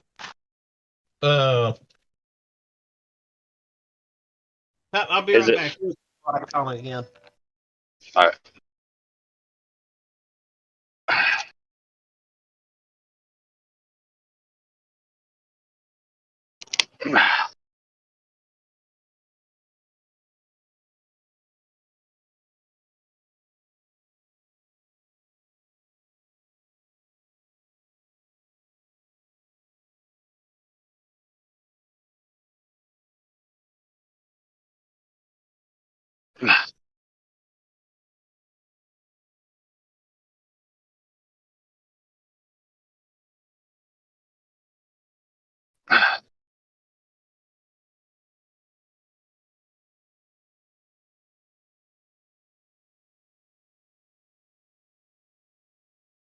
Oh, damn it.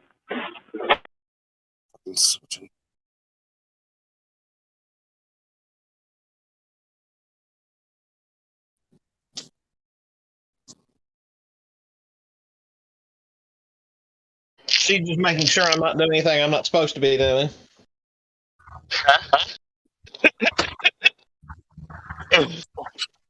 Uh,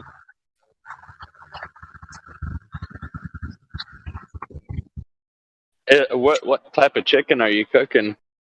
The breast, the whole chicken? They're the chicken thighs. They're what Publix calls the green mice chicken thighs. Supposedly they're organic, but I don't believe in any of that organic stuff. Just they are killed younger, so they're just a smaller, younger chicken thigh. So they actually work really good. So that's what I typically use. I either use those or their chicken legs, and so I'm trying with some apple cider, not the apple cider vinegar, but just some apple cider, some red onions, some poultry seasoning, a little garlic, and a little bay leaf. So hopefully that'll be hopefully that'll taste interesting. Maybe it'll taste bad, but that's what experiments do. Sometimes they come out great, and sometimes you got to throw them away.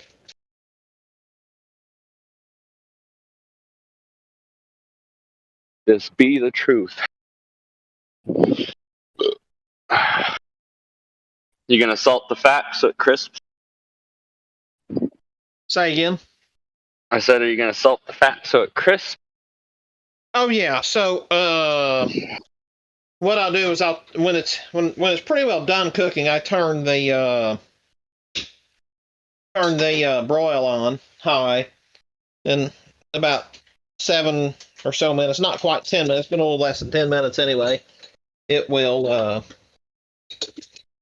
stop. I'm sorry. It'll be really nice and crisp, and so I've not tried it with the apple cider. It's just I was sitting there at the store and I was like, you know what? I wonder. I bet that'd be good because I've definitely had meatloaf and other things made with applesauce. And so I was saying, you know what? It's worth giving it a shot anyway. And then I did a quick Google search and found a couple different recipes, and it's like, yeah, well, yeah, I'll have to try it. Yeah, cooking is fun, man. So much you can do with it. Yeah, that's one of the things we've been doing a lot more of, preparing meals ahead of time. Oh, nice. The blinds in the kitchen broke. Woohoo! But anyway, so I've been getting lots of meat, especially the meat that's on sale, and putting a marinade with it and freezing it. And I'll tell you, one of my favorites now is one we did this last week. Was I just took some cheap pork shoulder and took the package of Italian dressing and I mixed it up the way it called for, and I added a little more vinegar to it, and then we decided to have it. I think it was Friday, and let me tell you what, that was some of the tastiest pork I've ever had. I bet. I figured it'd be good. I just didn't figure it'd be that good.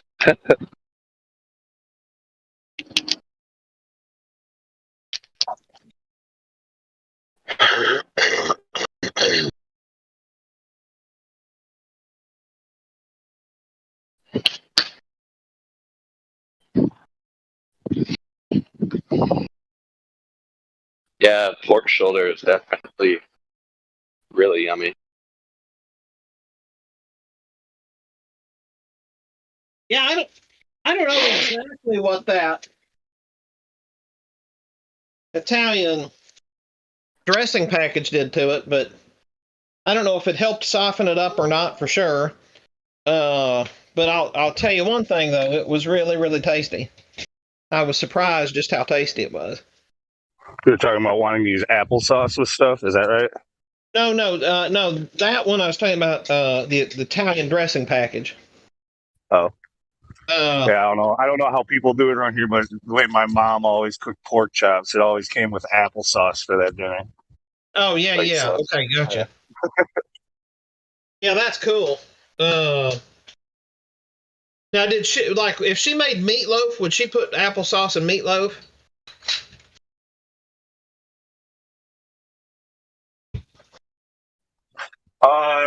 My mom did not do any applesauce and meatloaf, as far as I know. No, I've never heard of that. Gotcha. I just because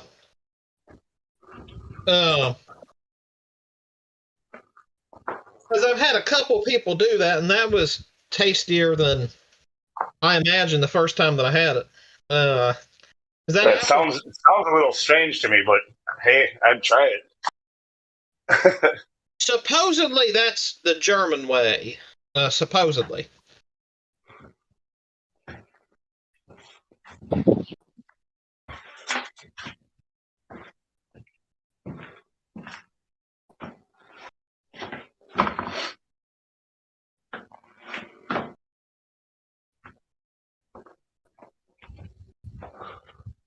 See, today is what, the 20th? Yep. Okay, very good. I'll mark that on that. Rest of the chicken I'm not cooking today, and let that freeze and have that in a couple weeks, and hopefully that'll be good. We'll find out. I'm cooking the first couple pieces now, so we'll know.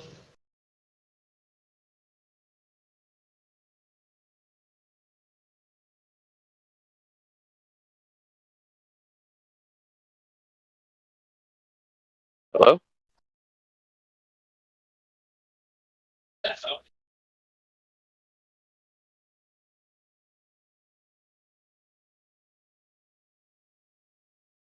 Nothing like a Sunday morning cooking show on 24/7 Flat Earth Discord.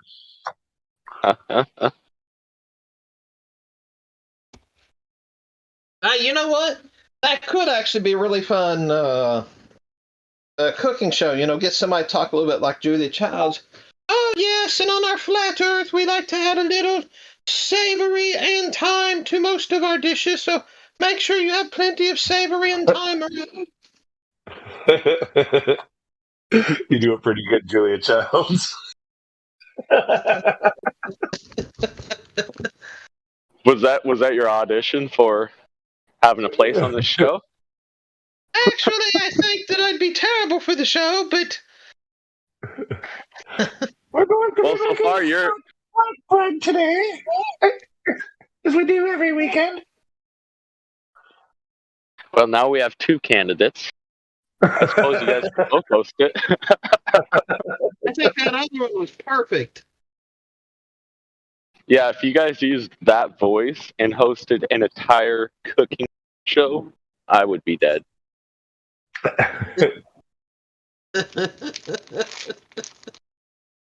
Oh, it would be marvelous. I'd say just marvelous. Now we're going to julienne these, I don't know, onions. Yep. So you guys just need one of those fluffy white afro wigs, and then a big old apron. That'd be great. Oh, that really does sound such like a marvelous and wonderful concept, my dear. I think that we would have the whole Flat Earth community behind such an awesome type show concept. And I hope you guys don't have facial hair. For this, you'll have to actually clean shave quite close, too. You gotta look like grandma. I think I'm gonna steal the part from Miss Doubtfire too, where he's like, "Hello." You've been using that every show. That's funny.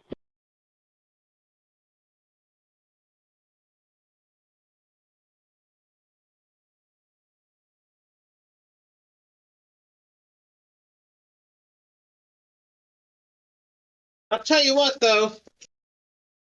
She was definitely a good entertainer. Miss Julia Childs certainly taught how many generations to cook now?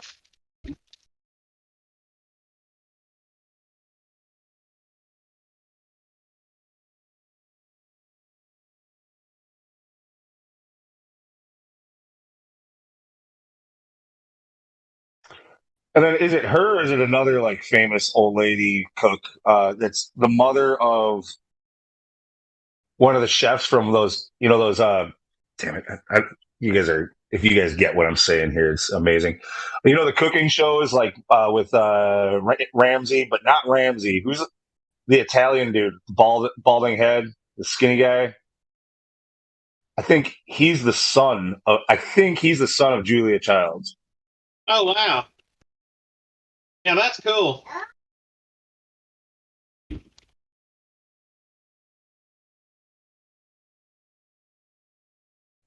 But it could be a different famous cooking lady. But I know his mom is one of them. Well, that's cool to keep the family dynasty going.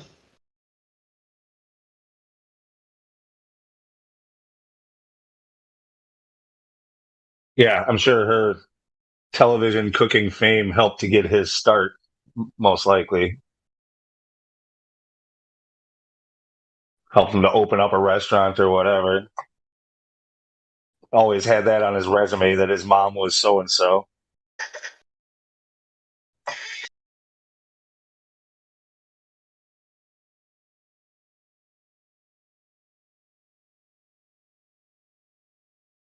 Get back, buddy.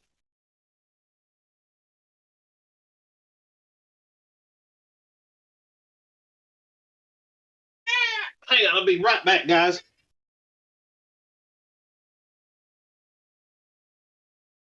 Little Bubby wants to get the knife drawer. Be right back. Uh-oh.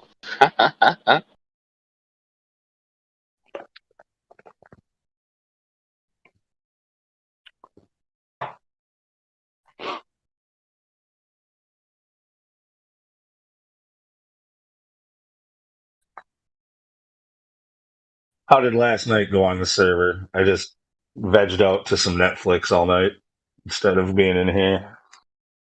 Anything exciting? I wasn't in here last.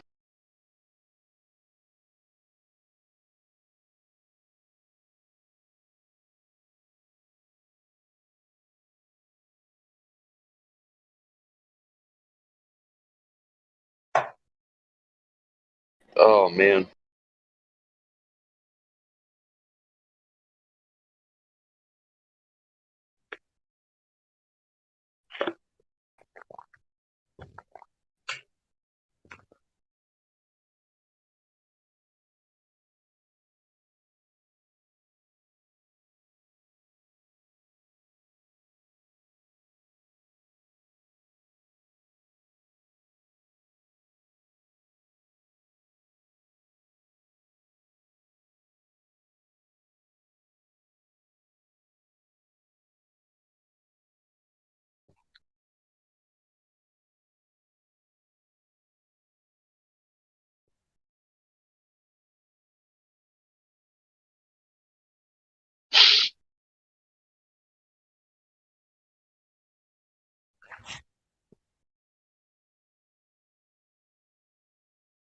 All right, just because I like the name. Henderson Otterdam. How are you this morning?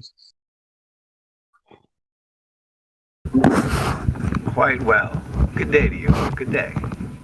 Good day, sir.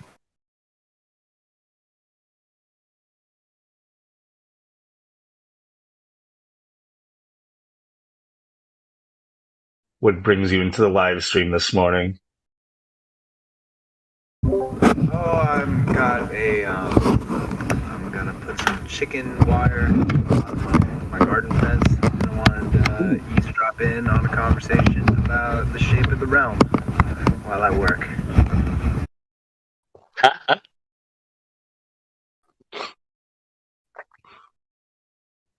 Well, they were just talking about making chicken a few minutes ago. You missed that one.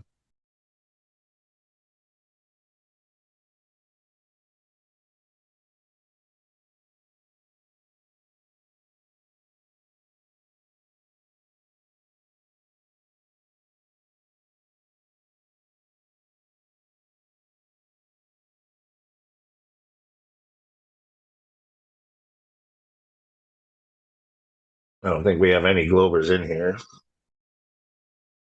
Maybe.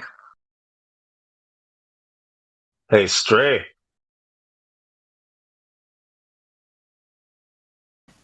Stray used. Yeah. What's going on, bud? We have to pick on you because you have a VC verified tag and nothing else. So, can you hear me when I press push to talk? Can you hear a beep or something? No, we don't hear the beep. Excellent, because I hear one and I thought it's annoying. Yeah, you can turn that off on your end if you don't like it. I'm pretty sure that's one of the sounds you can turn off. Okay, checking it out.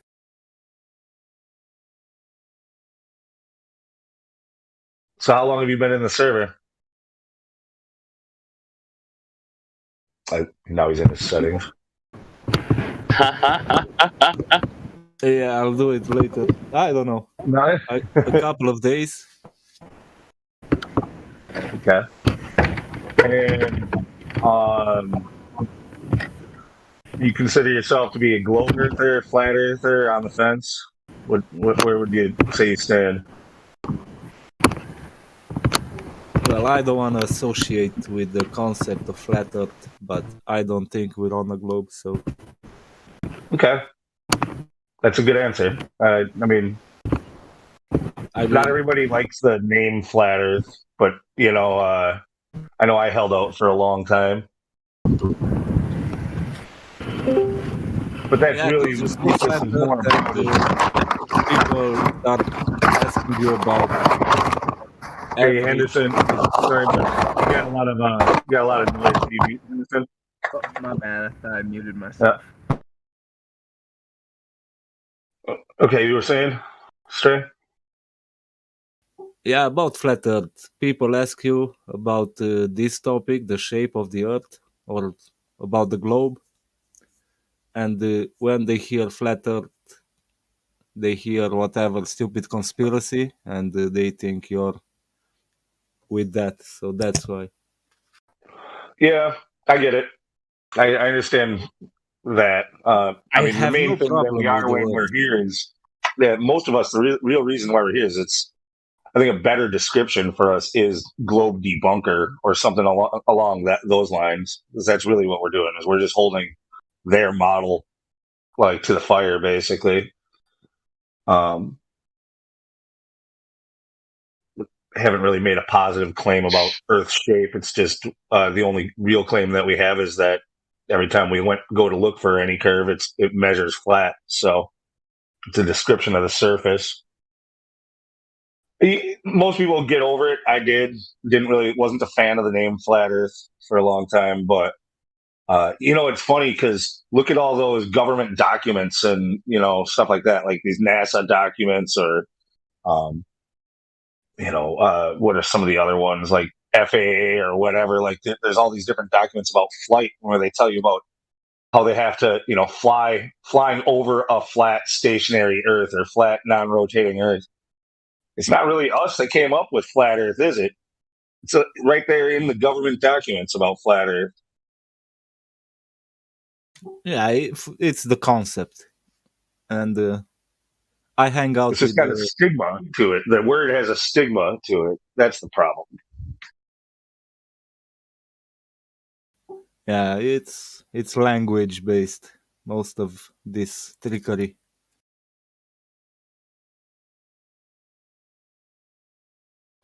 I'm not a very interesting talker, so I'm sorry. No. Not every. There's a lot of boring people in here. This is good so far. I'm on the edge of my seat. Oh, then I get you, yeah.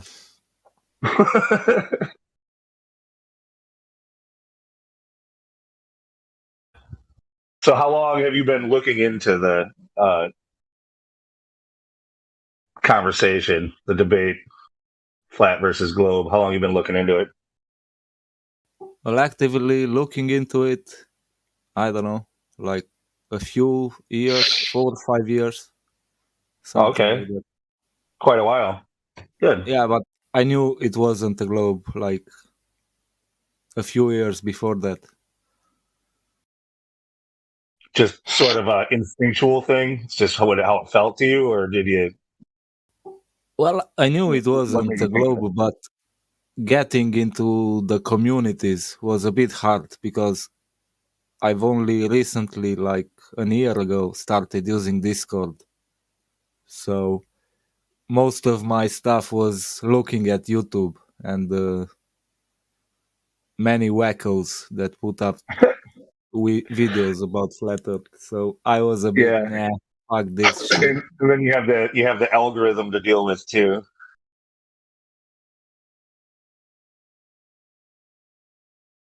Yeah, I The way guess that was my problem. they shadow ban, they shadow ban and censor the good information, stuff that at the bottom of the list. Well, what can you do? It's their playground. We're just renters. We built their playground.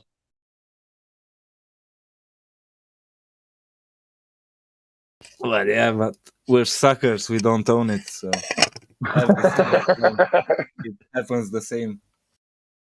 Yeah, somebody was talking a few days ago about us being exploited, and I totally agree. Like nobody really pays it. Hardly anybody pays attention to mainstream media anymore. You know, or they had been leaving mainstream media for years and going to alternative media on platforms like YouTube. That was built up because, well, yeah, with this truth movement or whatever, like nobody trusts the mainstream media, CNN and Fox and all that. So they're going to real people, real content creators, which help to build up the YouTube platform. And now, yeah, shadow banning and censoring us off the platform that we helped to build for them. And then so we keep getting kicked off into smaller and smaller little echo chambers and pens. You know, now it's truthers again. They're building up these other platforms like Odyssey and BitChute and Rumble. There's so many of these things coming out now.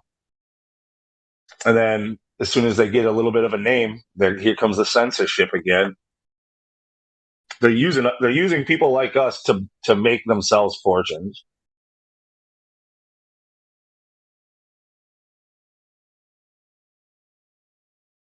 That's what happens with pioneers every time.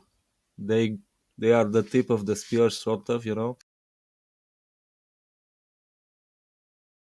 And in the end, the banks own it all. So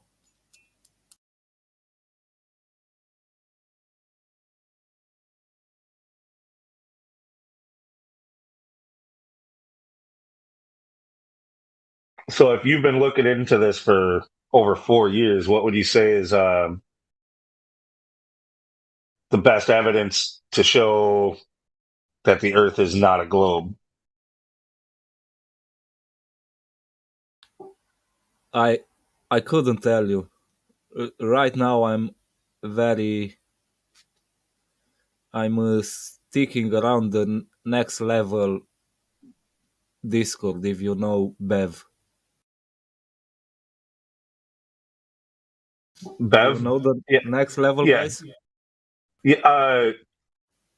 Is that the name of another server?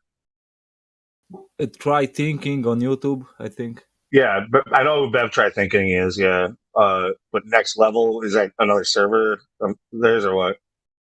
It's their main server, I Okay. guess. Maybe they have another server for the inner circle. I don't know, but this is their main server. So that's where I'm trying to find proof, the geometric proof. As far as I can understand it, but boy, it's hard because I'm not that smart.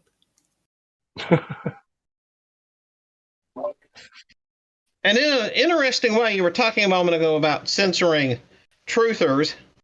The interesting thing is that the censorship makes the various appendant movements grow faster.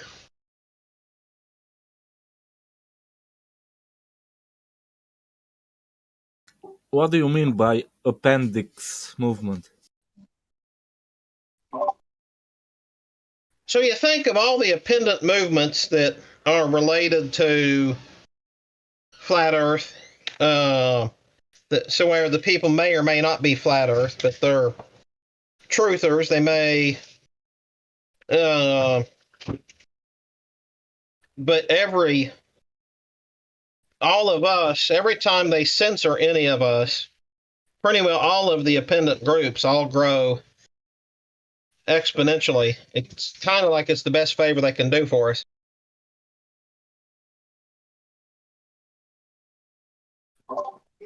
That sense of urgency and that sense of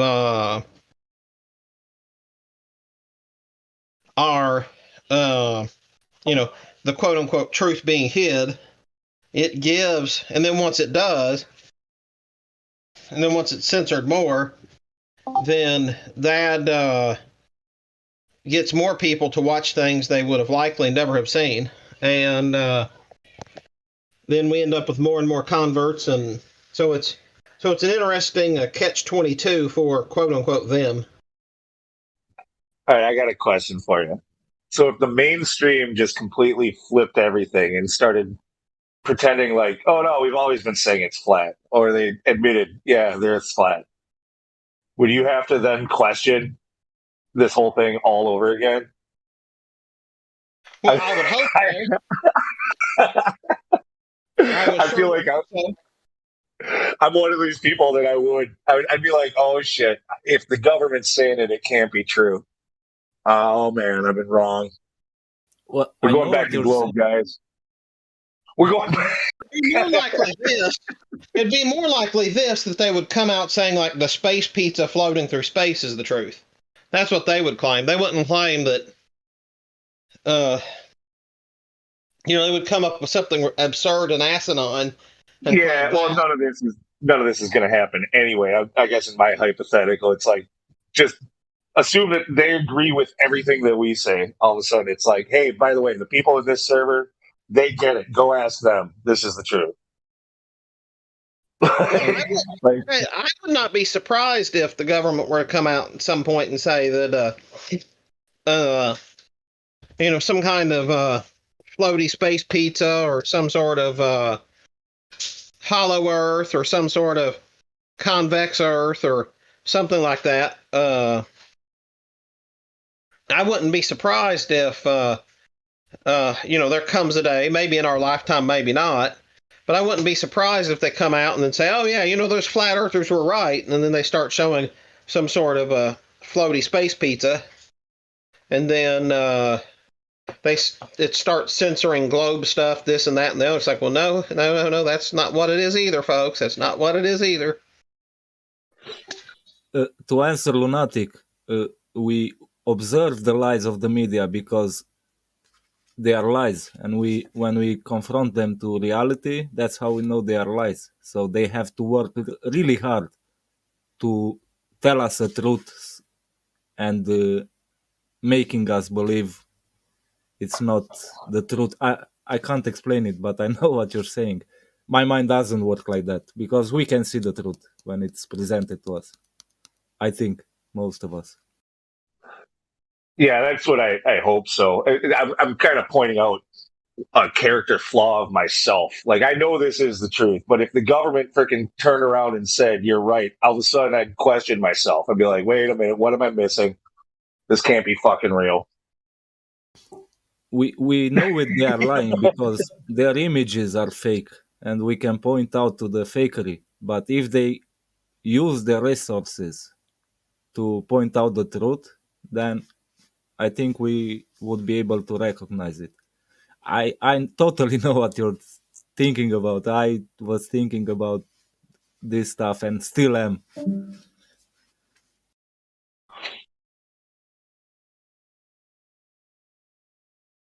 I hope they do, though, but I'm not so sure. Well, we do see little slight adjustments from their story every so often that kind of fit more and more with a lot of the things that we do say. Like a few years back, they all of a sudden came out and said that the moon is within the Earth's atmosphere and that the Earth's atmosphere extends like 4 times farther beyond the moon than the distance to the moon, something along those lines. So now the moon's in Earth's atmosphere. The moon landing astronauts probably didn't really need spacesuits. You know, they also said that it's what did they say? It's getting smaller. It's shrinking. Oh my, they are saying that? It's like being used up or what? No. I forget the reason for saying that it's shrinking, but either way, it's not like a massive amount that they're saying, but they're saying, yeah, that the moon's getting smaller. I don't know how much, like it's becoming more compact or something. Gravity's working, you know.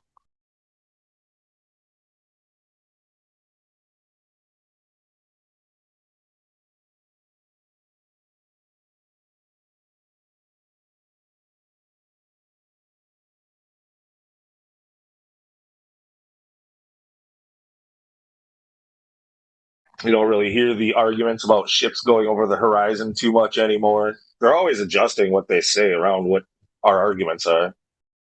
Yeah, that was a big thing a few years ago. And gravity was such a hot topic. You hardly ever hear it because it's easy to argument against. Because they know they can't back it up by anything. Yeah, we're evolving. We as a community, we are evolving, and who knows where this will get us. The logos is rising, as some people say.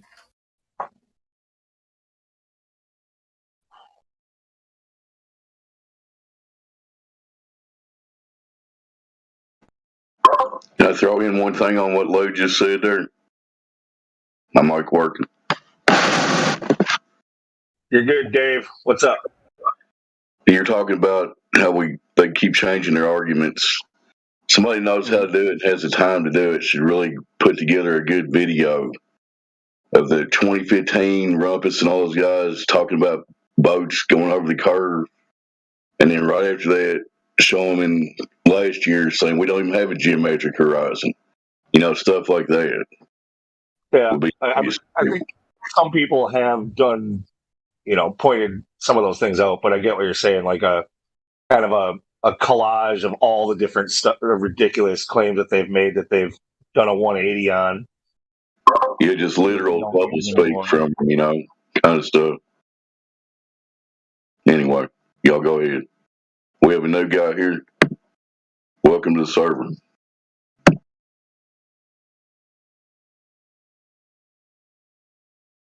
Spark it up, Dave. How did you know?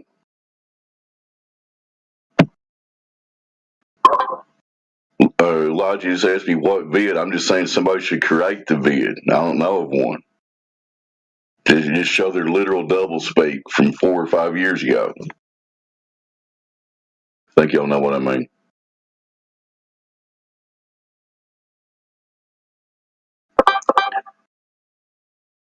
Like, for example, on Nathan's channel, I'm sure that he's got Rumpus and all those guys when he first started, and they argue for hours about boats going over the horizon. They don't even bring that up anymore, right? So, stuff like that.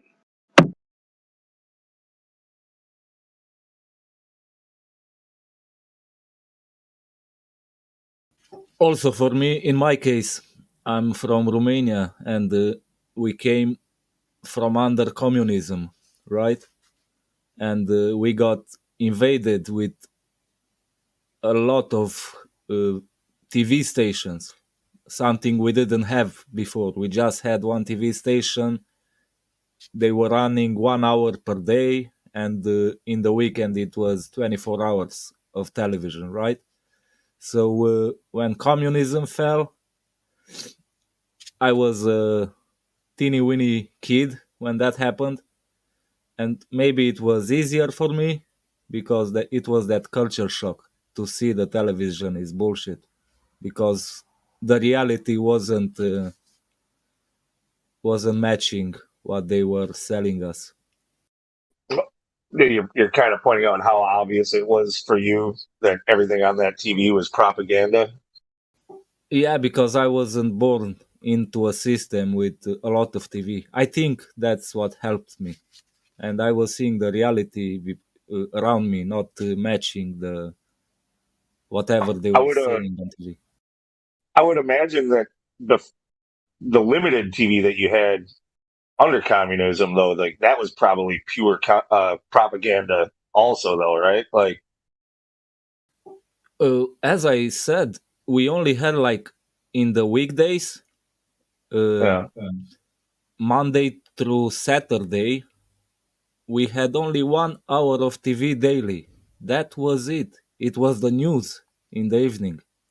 well, and yeah, the news. There you go. Yeah, the evening news. That's where they deliver their propaganda. Yeah, and I remember watching Carl Sagan, being mesmerized as a kid in the weekends, and Disney cartoons and stuff like that. Billions and billions and billions. Go ahead, look. I still love that guy, Dave. I swear, I still love. I still love Carl Sagan. Yeah, I can see through his flaws. Well, it's my childhood. Like I love a lot of movies that push the globe idea. I still love them, but I cringe every time I watch him do that Aristophanes thing where he bends the cardboard. He realized the earth was curved because of blah, blah, blah. Ultimate propaganda. But anyway. he was good at it. He fucked up billions of children. Nice job.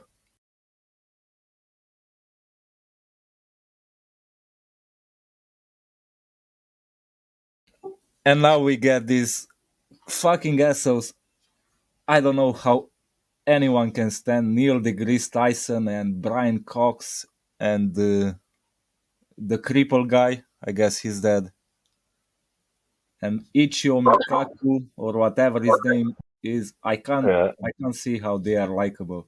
Yeah, you're right. They kind of went from respectable scientists that you trust to clowns, kind of, generally speaking. These guys are like cartoon characters and shit. Like, especially Neil. Like, Neil deGrasse Tyson. He looks like he came out of a freaking Sunday paper comic strip.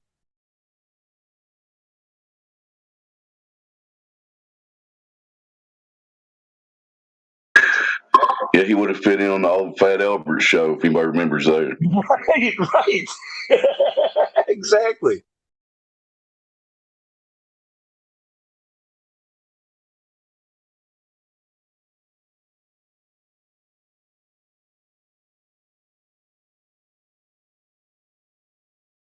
Freaking Bill Nye, clown. All your science communicators. Look at your so-called science communicators, like with these NASA, people like your Michelle Thaler, the just nutty shit that she says, or Don Pettit, or how is it that anybody's like, these people are really smart? Michelle Thaler's either like a live troll doll or a female version of Dave Mustaine. That's what she looks like to me. She does look like a troll doll.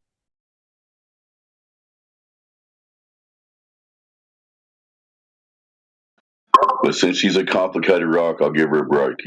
No big deal.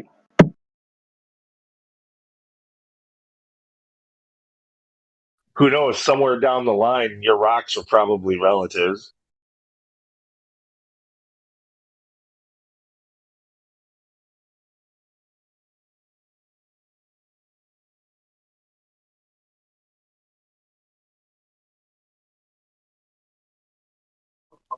But talking about making a video of contradictions, I would love to do something like that. Somebody could either help me with a couple topics or a couple links to some disparate videos, or whatever, to where like they've changed their tune. Well, you really say that one that top of my mind was both of the Horizon like 4 years ago. Where you can see the curvature. Hey, Dave, you and JE were just talking. You just talked right over the top of them. Were you not hearing him? I didn't hear him. I'll reconnect. My bad. Oh, sorry. No, go ahead, Dave. Sorry, I didn't hear you talking either. Go ahead, brother. You might want to reconnect also then, and then check just to make sure that he's not muted. Sometimes Discord does that stuff. Okay, he's unmuted. Say something, JE. No, sorry about that. I couldn't hear you, but no. I hear you now. Go ahead. I'd no. If somebody could help me at some point come across some either topics or whatever. I'd love to make some video of, like, especially them talking about all the different heights you can supposedly see the curvature from. Stuff like that, where they're saying so many wildly different things that just can't all possibly be true.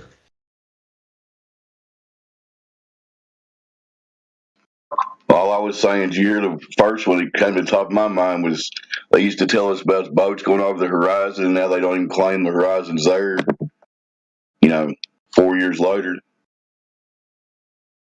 Stuff like that. Yeah. Like you could find videos from like 2016, especially when like Nathan started his debate channel. You'll have those guys there all day talking about, look at this horizon blocking this boat here. And now you can't get them to say that these days, but Yeah.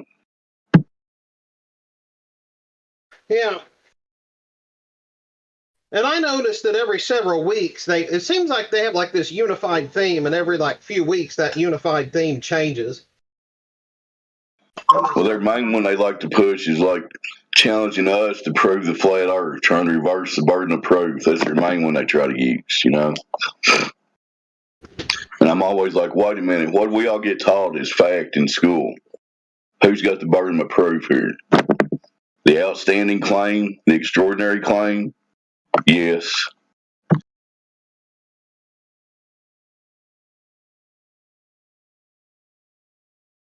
Yeah, and that was one of the fun things I did to them on Fascist Book was I went into one of the groups where a lot of the Globe Trolls congregate, and I put today's science lesson, the burden of proof.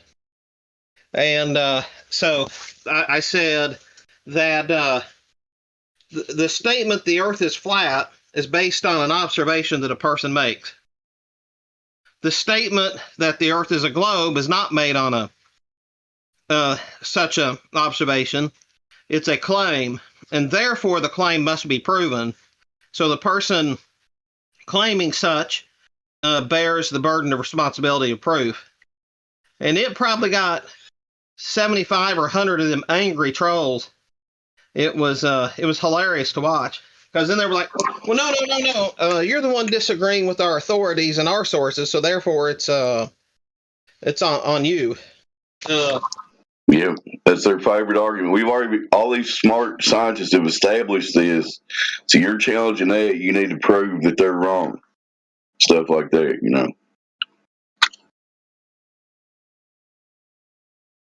Yeah, their burden of proof reversal is their favorite thing to lean on, because that's about all they got. Consensus, NASA pictures, and burden of proof reversal. That's your top 3 globe arguments right there, in my opinion.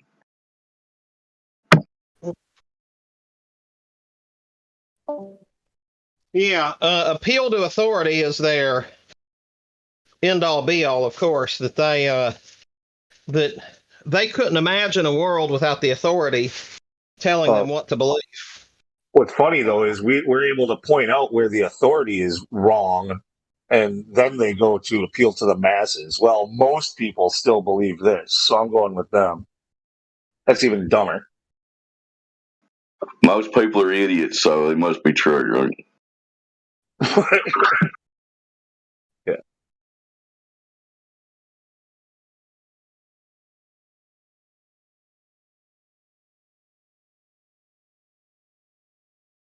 Yeah, ad populum or whatever. I think that's actually the right name for that instead of appeal to the masses. It's ad populum, right? Sounds correct to me, I think.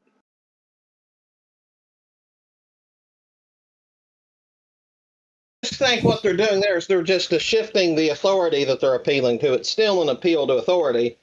Instead of it being an appeal to a expert authority, it's a appeal to the authority of the of the bandwagon. So it's they're just shifting, they're just pivoting their authority that they rely on.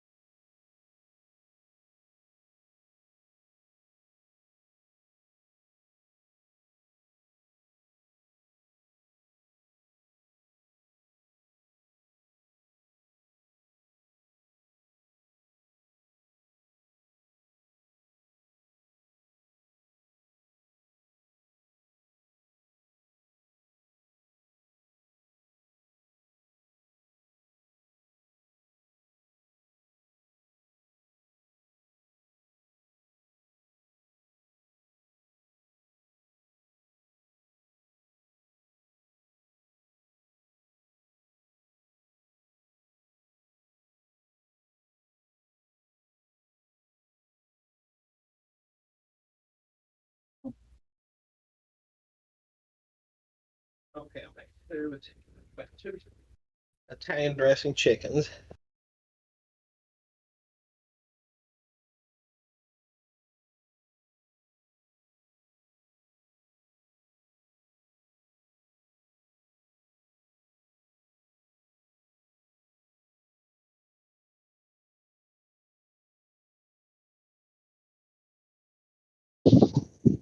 What happened? Are you guys cutting out, or am I just not here? No, it was fine. I think everyone.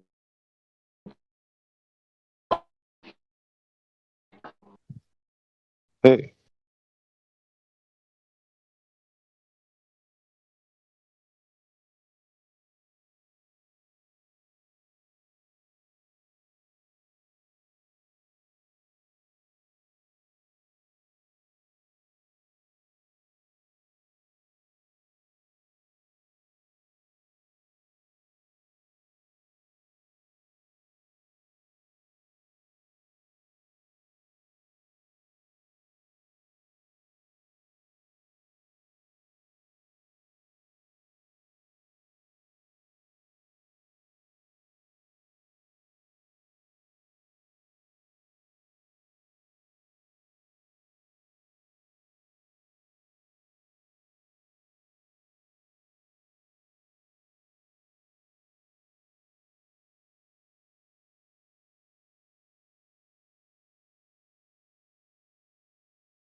What happened? Did everybody just don't want to talk to me then? Huh?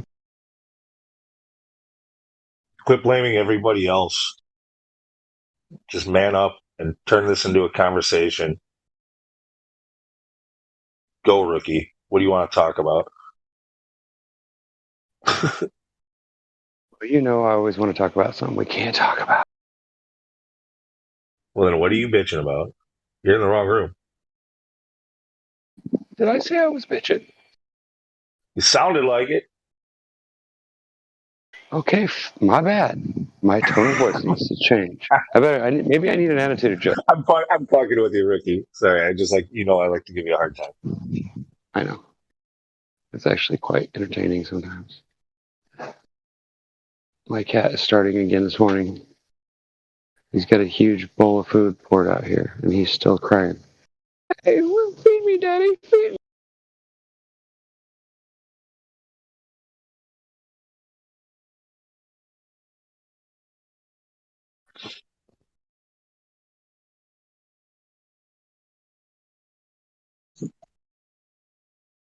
My back, I keep getting bounced off Discord for some reason. You're back. All right. Want to do a public service announcement real quick? Anyone out there listening, voice, if you have direct physical measurements of Earth curvature, Earth motion, or the existence of the Earth in the fantasy next to the vacuum of space with our gas pressure system, please join our Discord and inform us of this. Thank you. Y'all continue.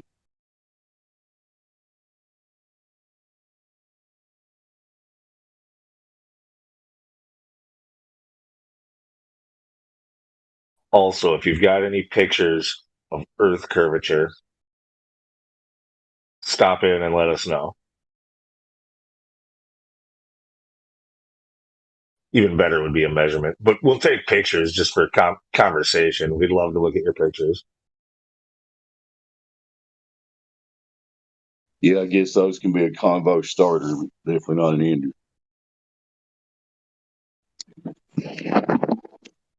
They should at least be pictures of reality instead of NASA pictures, if you know what I mean.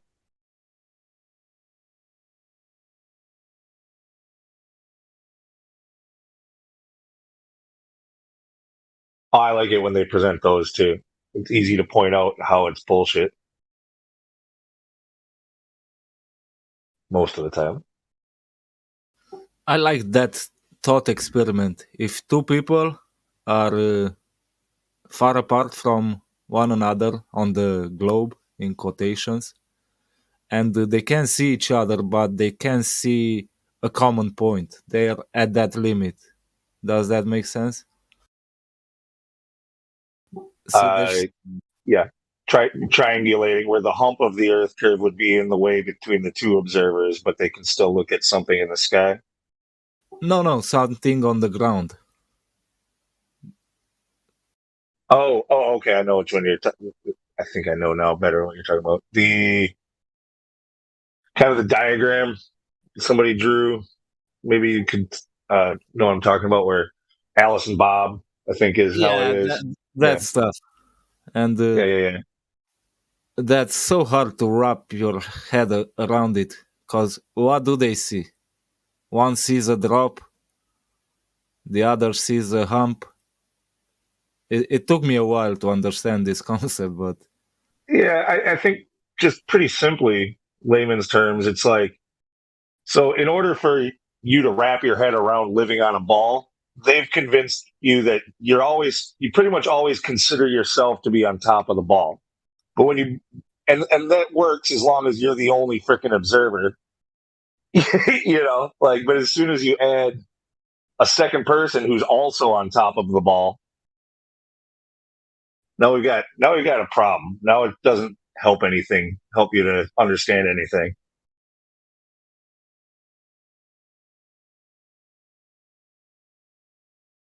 and the logic and geometry kind of helped me understand this. That's why I stay away from every other proof that can be really proven about the flat Earth. I like logic.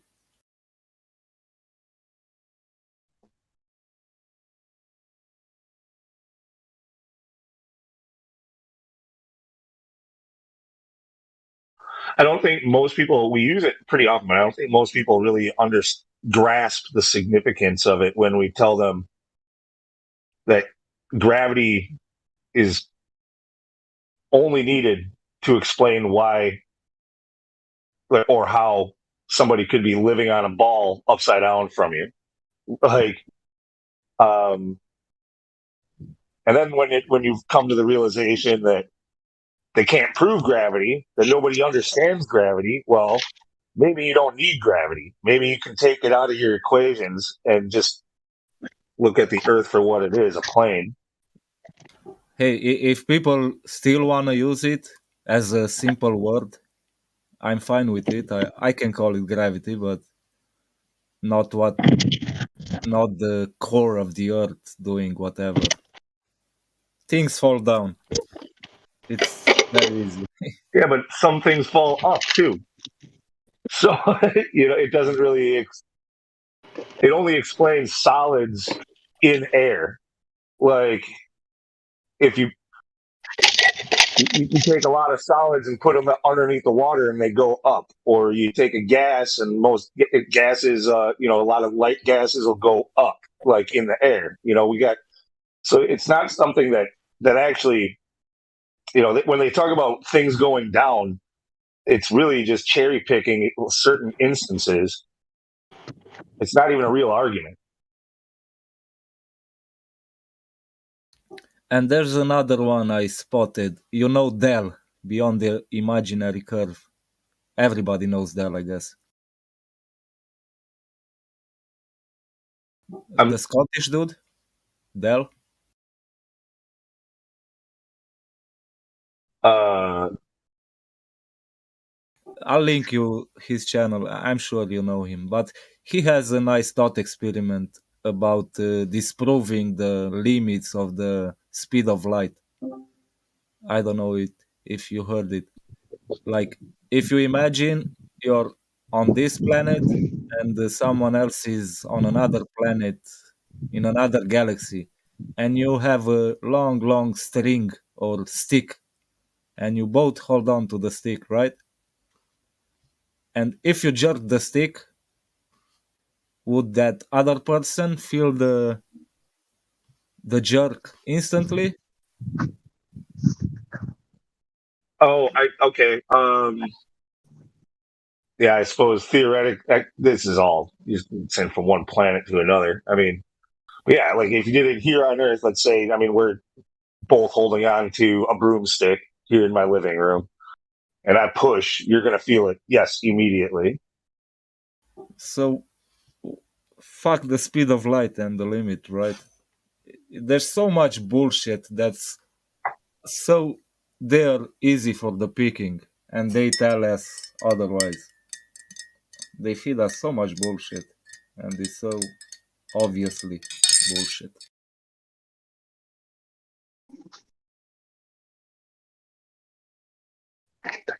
Goodbye.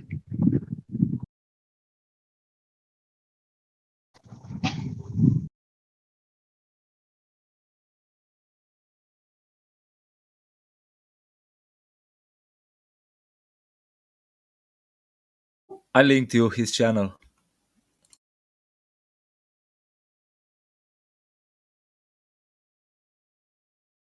Let's see.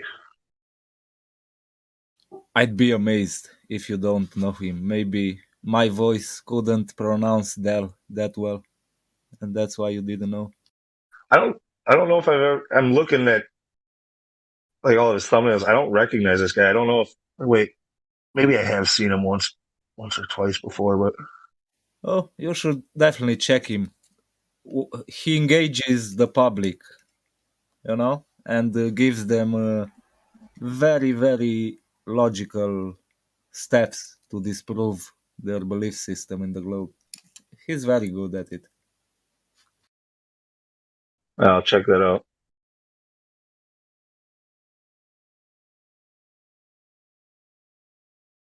I honestly don't.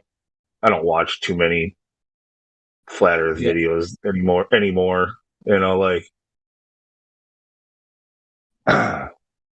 it's a little bit here and there, but I don't follow it like I used to. When it was kind of new to me and I was still trying to convince myself, like one way or another, it's like, all right, but you have this information, but you also have this. I was looking at everything, but now it's to the point where it's like I'm pretty well satisfied that the Earth is flat, and I don't need to obsess about it really, like by watching every video or anything like that. Yeah, there's only so much time in the day. Shit, I got a life to get back to.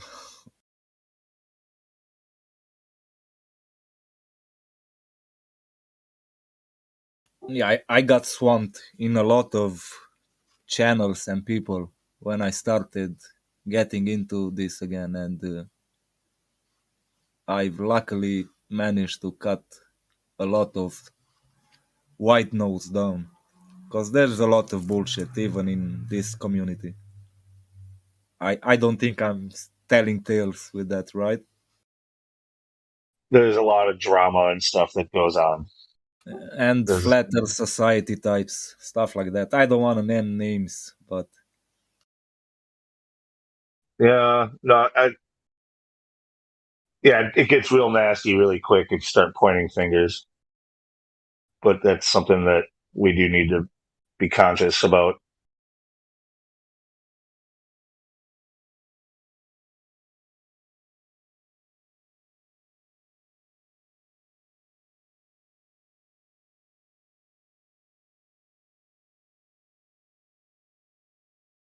Yeah, for me also, like when I still watch a lot of videos and stuff, but they're typically not really flat Earth ones. Most of these guys are truth channels. They're also flat earthers, but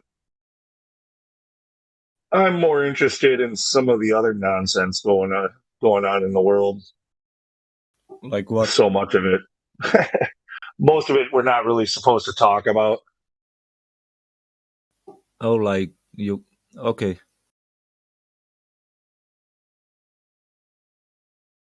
Like the Mandela effect?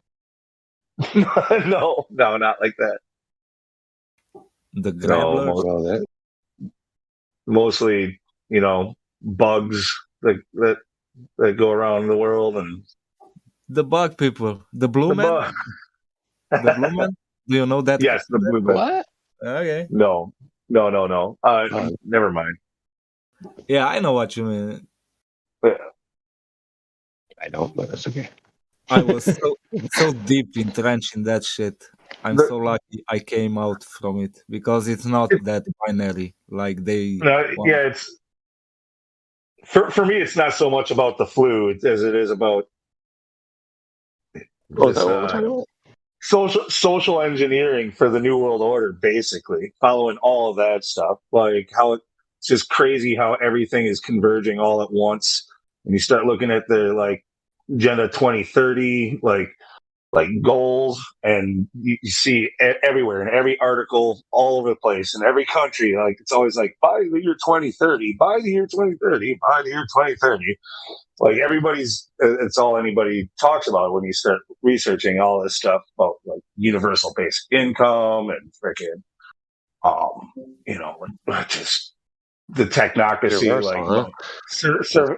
surveillance technology, like biometric surveillance and chips. Oh my god! Surveillance. Oh my god!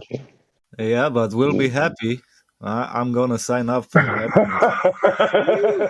Yeah, no kidding, right? Where do I sign up? Yeah, but we'll be happy. Yeah, you're right. Klaus Schwab's probably right. We'll be happiest when we own nothing.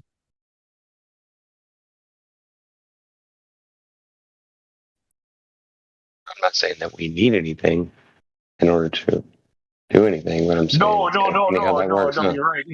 It's not about having possessions for happiness, right? That's true, but does that mean that you should just allow like the elites and the technocratic elite own everything? and you own nothing. Does that sound fair? Basically, we're gonna be renters. That's what it means. So Yep. that's my problem with that shit. I'm okay with everybody not owning anything, but I don't want to pay for rent. You don't care for what? I like it. I'm with it. I mean, As long I as- get what you nobody said. owns It if nobody owns just came through my anything, mind. I'm not paying rent if nobody owns anything. Like, what the fuck? Why No, would I give mean, you rent? Yeah, that does seem kind humanity of signs redundant, up doesn't to a it? constitution, right? And we all exist on an equal footing. No elites, no nothing, and everything is own. It sounds like communism, maybe. I would be okay with that. It's more fascism. I don't know what it is. It's a whole mess in my head, but I would be okay if there would be. Maybe I'm wrong. Maybe possession is okay. I'm sure it is. I don't know. Don't mind me.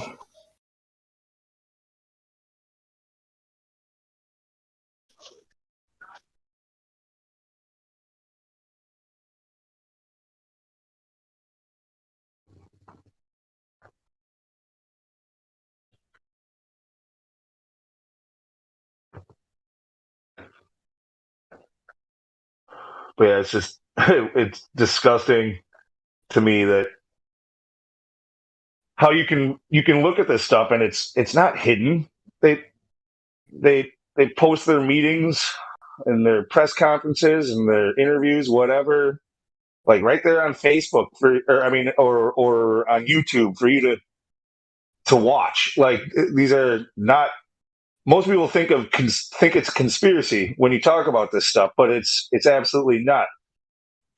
You know, they think that this is all just like a conspiracy. Is something like this would have to be done by powerful people hidden, at night behind closed doors. But that's not what it is. They're literally openly telling you about this. It's an open conspiracy. Like they're telling you what they're doing, what they're trying to do, what their goals are, and it's all happening everywhere. Yeah, and if you quote them or repost their video, ban. Conspiracy theories. Right there. That is funny, right?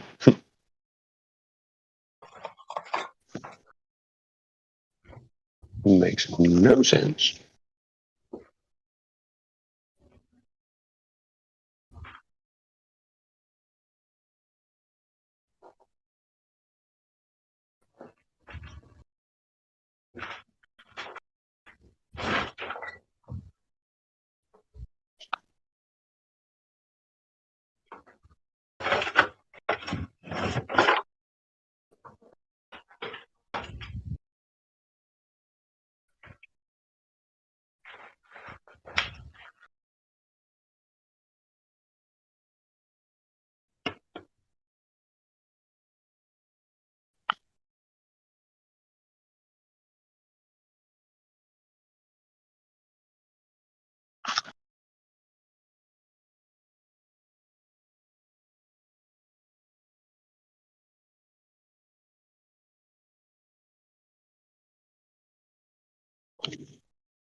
Like this Ukraine shit.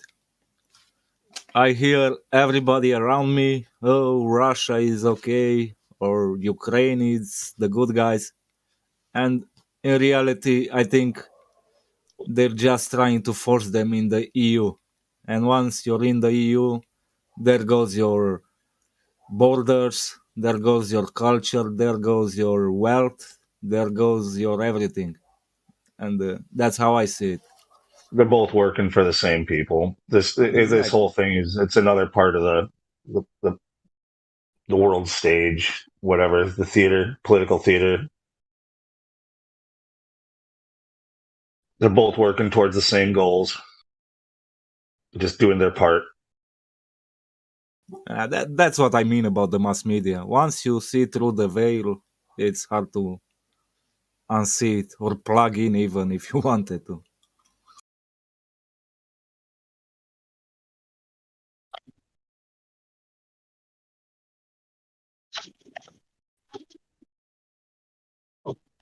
So, like Ukraine, they're right now basically they're using this as an excuse in the Ukraine to basically start up a digital like a digital money UBI. Basically it's a welfare, like digital currency welfare. Like everybody had to sign I'm going to screw up the details on it, but actually if you watch the Days of Noah channel, he covered it pretty well recently. Can you link to it or Days of Noah? I can find Days of Noah, he's great, by the way, but I love watching him, but his videos are long, really long. I usually he talks a little bit slow, so I usually bump it up to 1.25 because some of his videos are like 6 hours long. You just can't sit there that long. But yeah, I'll find a link to his channel for you. I found it.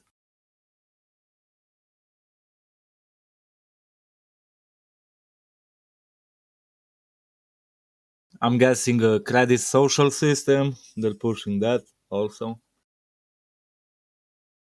Yeah, social credit. Which it's all connected. Sorry. It's all connected. This digital ID, which they're saying is, World Economic Forum. It's always them talking about how pushing how having this universal biometric digital ID is a basic human right, but with it is going to be connected to all your health information, like your driver's licenses and anything like that, your bank account and all kinds of stuff. And they're going to be, it's all, when they do it digitally like that, they're able to turn it into like a token where they can decide what you're allowed to spend that money on and all that stuff. So, but like in the Ukraine, they're getting people onto this system already right now, because it's, free money. They get free money from the government benefits. So everybody's jumping on and doing it.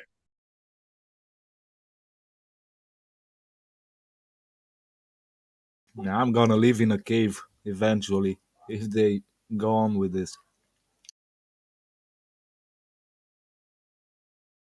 Grow ganja and live like that. I don't know.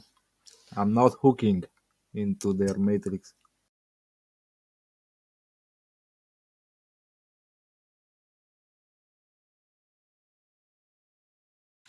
Like a social system, that would be in a fair society. It would be depends on how you use it. It's not a bad thing to be held responsible, but how they are using it in China and other places, nah. Not a fan. Oh, sure. Well-beings.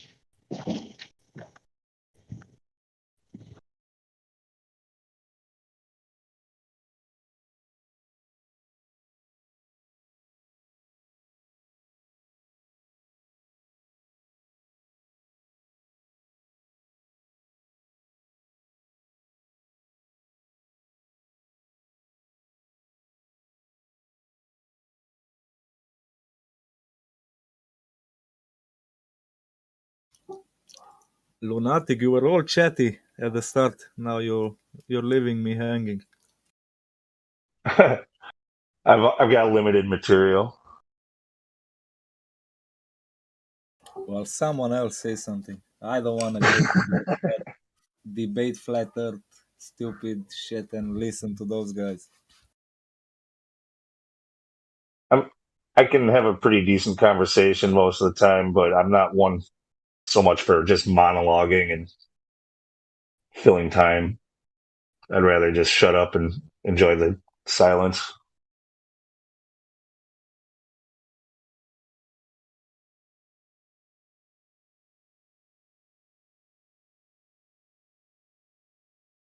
Okay, hint taken. Oh no, I don't mean it like that. I'm just saying, for me personally, I'm not going to just talk just for the sake of talking. It doesn't bother me to have pauses in conversation. Some people think it's like awkward or whatever, and I think it's awkward to call it awkward.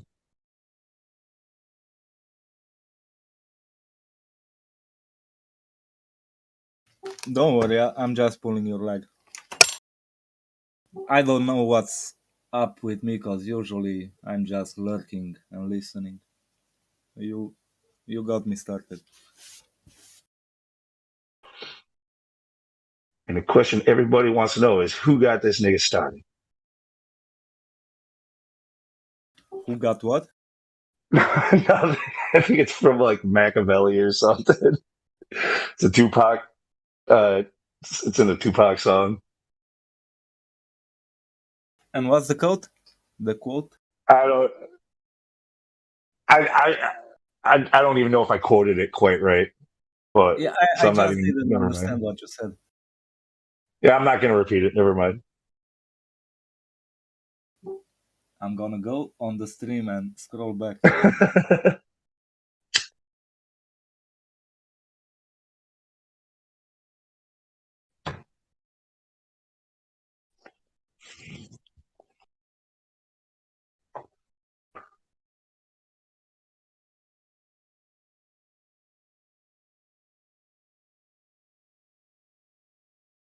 Like these fuckers with their laws in my country, because we have a very long tradition about sheep herding, right?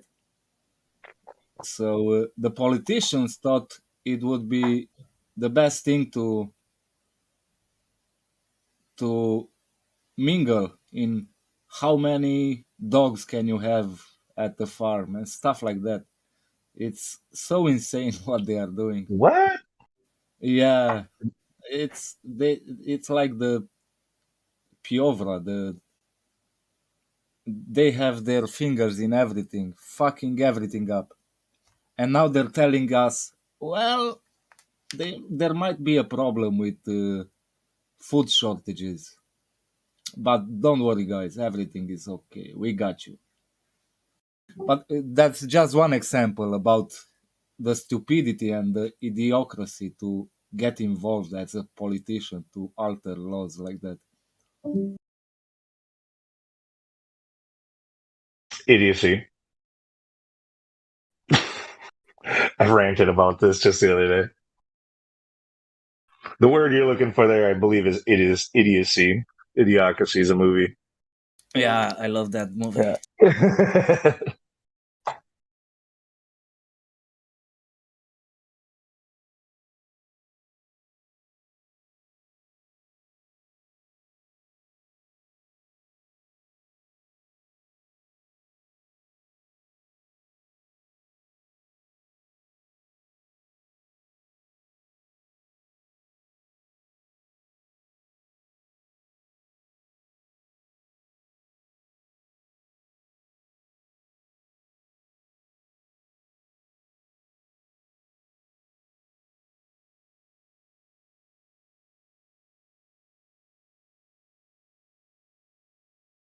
So if you do watch that Days of Noah channel, you should look in the description, try to find the link to his backup channel too, because he just got a strike recently. He was in YouTube jail.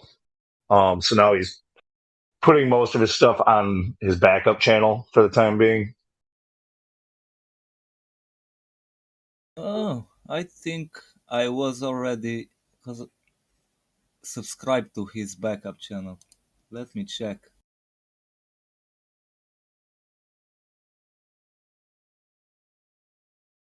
I mean, if he goes on and on about religion and stuff like that, I can't stomach that. I hope he doesn't. No, no, he doesn't. I mean, I guess yeah, you could just because of the name, it seems like he would maybe talk a lot about that, and he talks a little bit about. I mean, it touches base on religion just a little bit, not much actually. Well, if he's not like that Russian vids or whatever his name is, that you know who I'm Russian vids, that guy. Yeah, no, he's not Russian vids. Yeah, because I can't stand people like that who are like entrenched in their beliefs. Nothing else exists beside their beliefs. No, he's really this guy is just straight up research. Like he's showing you the articles and the papers and highlighting things in them and just kind of painting the narrative of everything that's going on with actual like evidence and showing it to you. Like you can, it's just good research, really, and he's got a ton of it.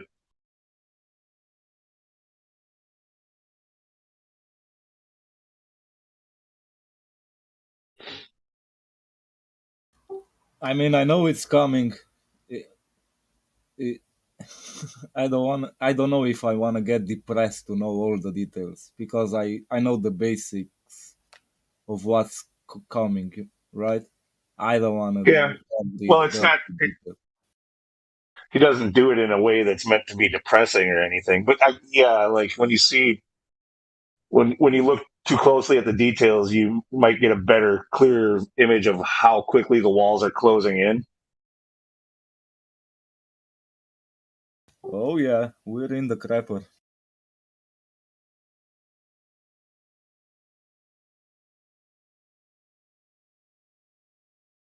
I'll check him out. But by the way you described it, it sounds like it's a channel mainly aimed at normies. No, Try and wake them up, right? no. But you'll have to check it out. Normies would the stuff he covers is pretty much too advanced for normies to just pick it up there. In my opinion.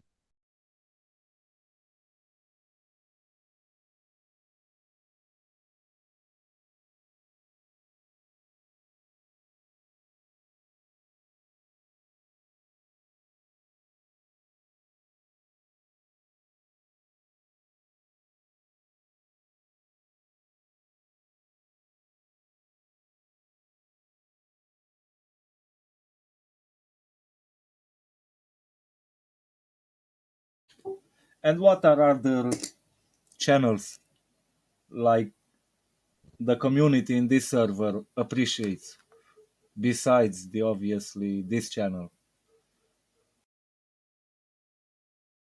So many of them have been removed.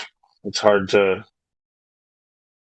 There used to be a lot more content out there. A lot of people have moved on because of the censorship and everything.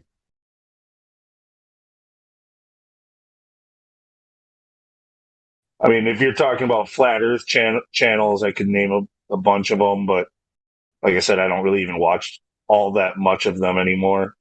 The other stuff, yeah, we were talking about Days of Noah. So he's got his Days of Noah, and there's Days of Noah TV is his backup one. But I don't know. I watch Quantum of Conscience, Truth Stream Media. They sound familiar to me. I still like Crow House, but he's over on like Odyssey and stuff. He's not on YouTube anymore. Oh man, that's Max Egan. Max Egan, Crow House. You know about Crow? Is that Crow 777? No. That's different. And Max Egan, the Crow House. He's an Australian dude. But about Crow 777, Crow 777 is different than that. Who was that guy? Because I saw him mentioned so much, but I can't find any trace of him, and nobody seems to want to explain because I think there was some drama. If you I don't really watch him, but I think I have him actually subscribed, but I've like never really watched him.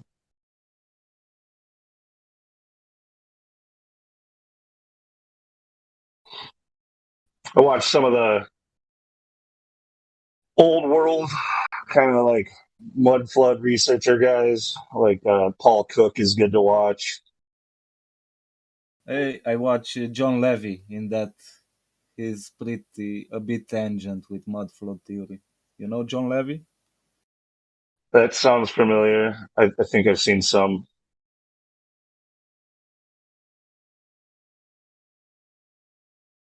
What do you think about that theory about cathedrals being harvesters of ethereal energy? Free energy.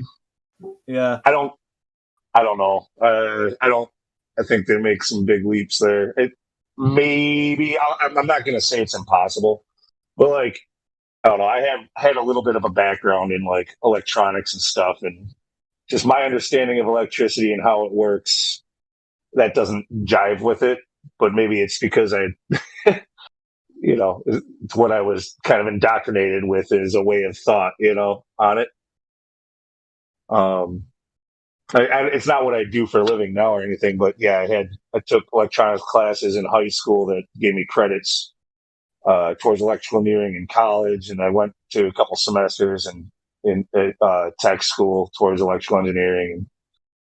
So, like I said, it's just the way that I understand electricity and that stuff doesn't really jive very well. Like, I'm not dismissing it, but I'm so on the fence with that because there's so much content about it, yet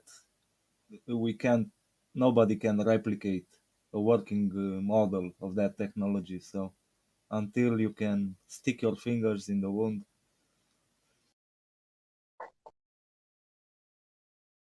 I mean, one thing, when you look at some of the details on a lot of those old buildings, though, and it'll be made out of like copper or something that's a really good conductor.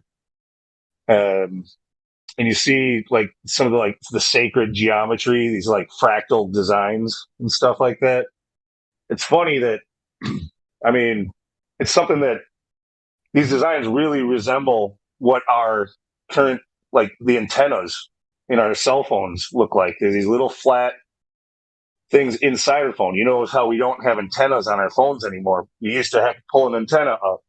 Well, our antennas are better now because they've figured out that it's not so much about how long the antenna is, it's about the fractal pattern of it that makes it work well. And so you see that stuff, like the same types of patterns and out of the same material on some of these buildings. And I'm like, okay, well, maybe that's a way of thinking about it. Yeah, maybe it was, but that's more for signal and stuff, not really for power. So maybe there was like a communication kind of a system going on there, not really like powering the world though with free energy. Yeah, that sounds so like gatekeeping into this area to me because you have these people, they look at the photo and they tell you about the mega, maybe it's possible, but without proof. They tell you all this stuff about powering entire cities and civilizations and Yeah, I think they're making some pretty big leaps when it comes to that. I don't think that's possible.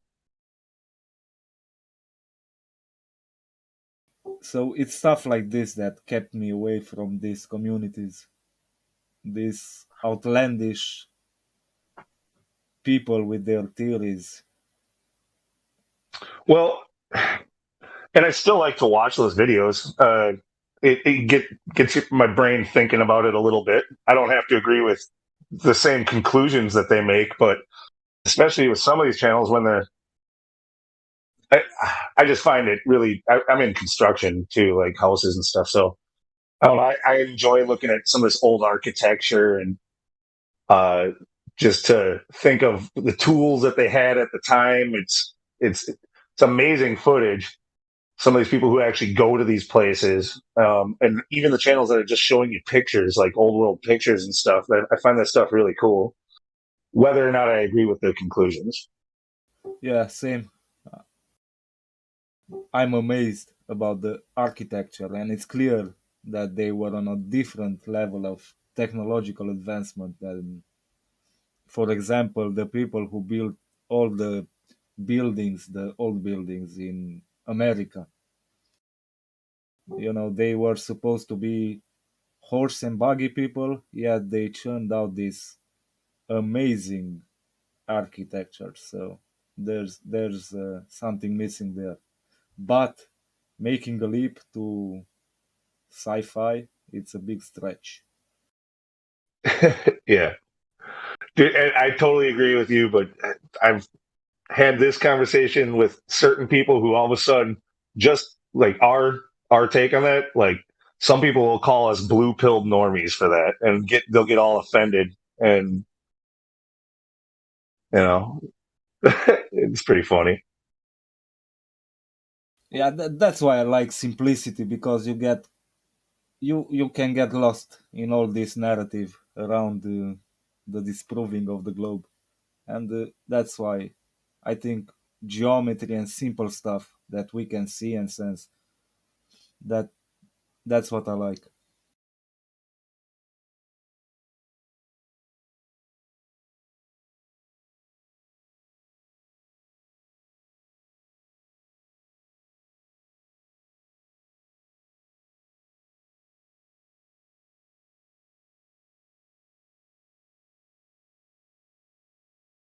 I'll be away for a moment. Yeah, just one more thing. I saw this a lot, like the rotundas in the. If you heard about rotundas, they're saying they're like teleportation devices. Give me a fucking break.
lively bunch. Come on, somebody else, speak up.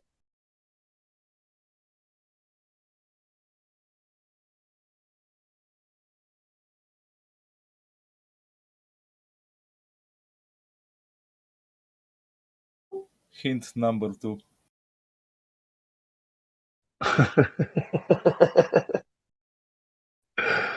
Yeah, I can only talk to this guy for so long. Please, somebody help me.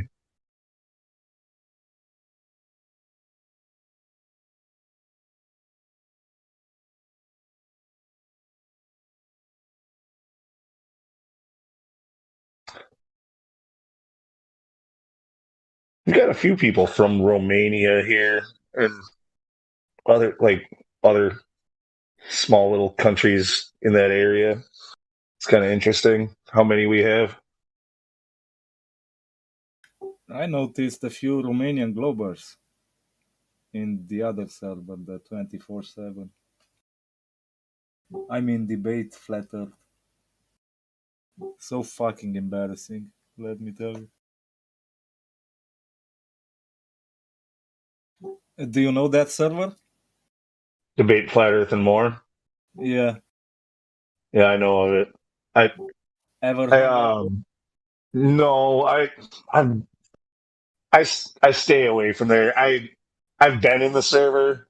I think one time somebody from here was talking about all kinds of drama over there, and I like was using their search bar to keep up with that. But I don't speak up in there or anything. I actually left. I left pretty much every server I was in just last week. Keep on getting these darn notifications from Discord about how I have to be responsible with like who I hang out with. And also, so I was like, fuck it, I don't really need to get an account banned. I'm never over there anyway. So there's one guy there, Decodas. He's a Romanian, and Luck made it. He's from my own city, the city where I'm from, and he's lying to everybody in there. And I think he keeps doing it. He's saying he's a army engineer, and he knows so much about surveying and stuff. Come to find out, he was a grave ditcher or something. You know, army engineer. He was digging trenches with a shovel. He couldn't. I know the reality because I also worked in the army, and I know the reality of the unit he was in. Yeah, I mean, the army will just give you busy work. They'll tell you to dig a ditch over there, and then the next day they'll tell you to fill it in. Well, whatever, but he was claiming he's an engineer and he knows stuff. And when I started getting into the details with him, I told him, how can you lie to everybody? You're an embarrassment. And he still does it, I think. I don't know.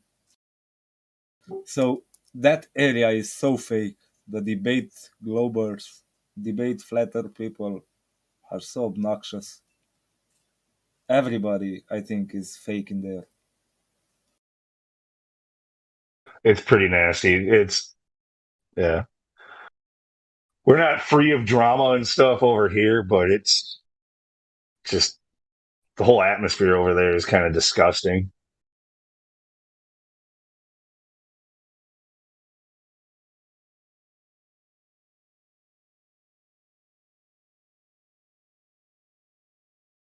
Actually, I've been in this server like a few months before, but like you, I cleaned up I left every server with the exception of a few because it was getting crazy. Too much bullshit. But now I consider this server a good find, I guess. Good.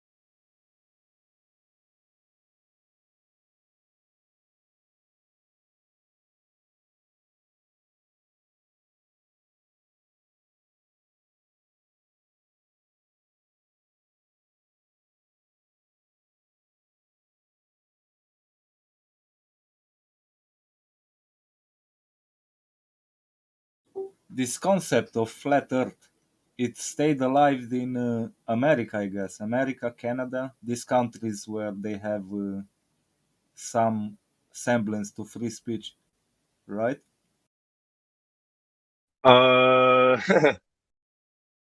Some, yeah. We're not free. Definitely not free to say what we want. But it's not by any means just like Canada and the U.S. that's really honest. We have a ton of people from like the UK, people from Australia, people from. I mean, there's other countries too. Like I guess like flat Earth is huge in a lot of places in South America, but they're all like Portuguese or Spanish speaking, right? So we don't really get them.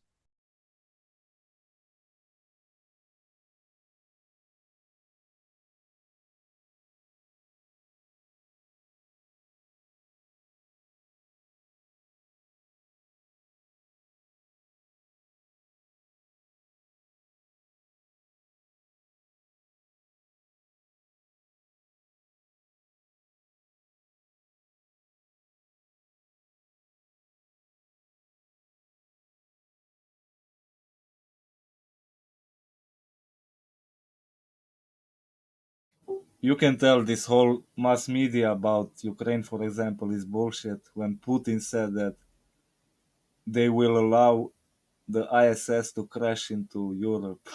And then, did you hear the other one? They said that they threatened that they're going to leave an astronaut on the ISS because the United States doesn't have a shuttle program. So we've been relying on Russia for that. So they threatened to leave our astronaut up there.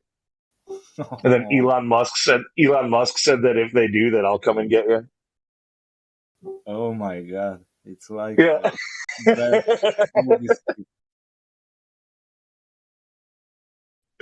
Yeah, it's so funny, man.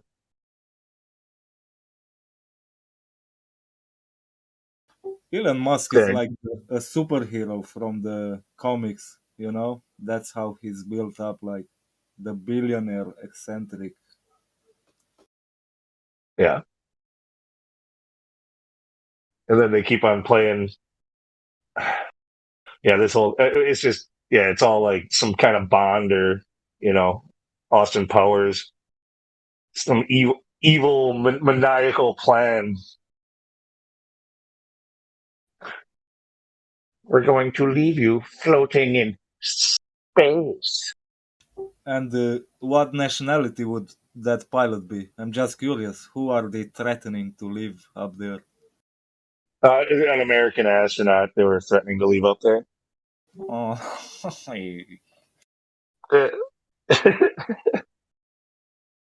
it's so bad.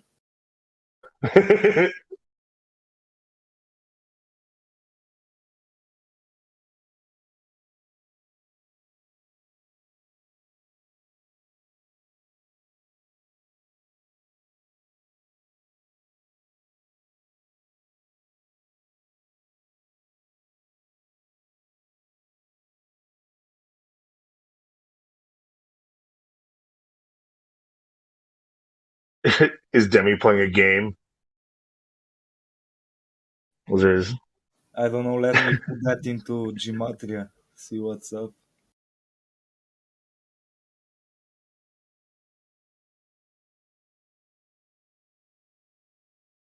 I'll tell you what. One thing Flat Earth did for me is discover a glimpse of God. Understanding there's a creator. Yeah, I would say. I mean, I'm still not like a religious person, but I would say it definitely brought me a little closer. Like, I guess I would have considered myself to be more of agnostic before flat Earth, and now with it, I'm more of a deist. I know that there's a creator. After that, I don't know anything about him. After that, I'm an agnostic. Yeah, I'm in the same boat, but I know there is one for sure. Yeah. Maybe he's not that benevolent. I don't know. Maybe he doesn't care. Maybe, who knows?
Well, I'm out for a little while. It was good talking with you.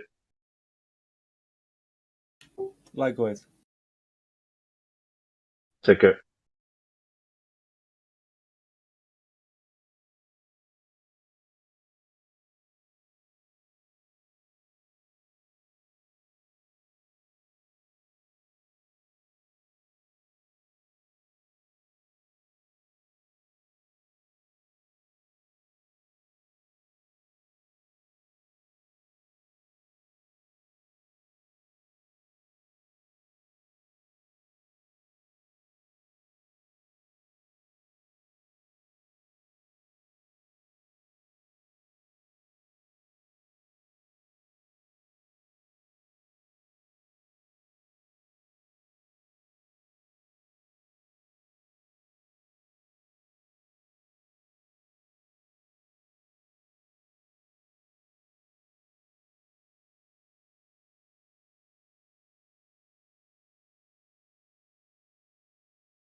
claims that what you're observing when you're seeing the horizon is the geometric horizon.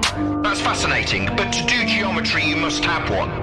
It is an optic phenomenon. So to do geometry though, you must have one. A tangent point with a straight line to it. Now you're telling me all about what you haven't got.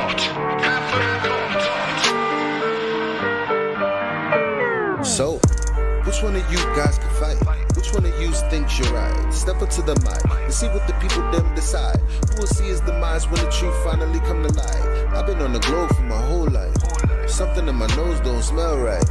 Meditating, feel a slight breeze in the wind, but I know I ain't moving, this is no ride. How you gonna tell me that the air that I'm breathing, that the PSI I'm feeling, it contain, motherfucker? How you have gas pressure next to a place 10 to the negative 17 to a space, motherfucker? What did Nixon say? One small step for man is one giant leap for mankind. And at the same time, a can of tuna landed on the moon while the Vietnamese died at the same time. I ain't got time for the life, MLM.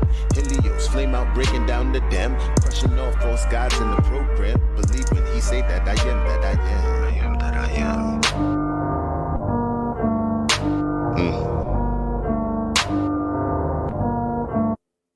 So, which one of you guys can fight? Which one of you dies tonight? Step up to the mic and see what the people them decide. Who will see his demise when the truth finally come to light? You should raise them to be free. If not, they might rebel. You went out and educated, you bringing me down like an elevator. Better yet, an escalator. You keep gumming my shoes so that I never make it. I'ma put you down like you a tire levitator. Speaking of the elevation, the black swan, why is the horizon 10 times further than the geometry you predicated? Probably cause you never did it. Never did, never will. Now globe, tell me how you really feel. This is not a globe, this is the appeal. This is not a globe, this is just for real. This is for your soul, something you can feel. Saying you won't change, but I know you will. Here's your Dr. Bill.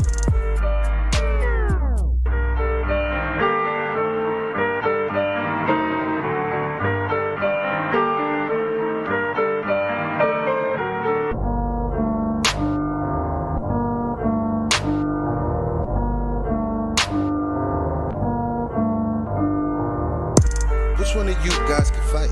Which one of you thinks you're right? Step up to the mic and see what the people them decide. Who will see his demise when the truth finally come to light?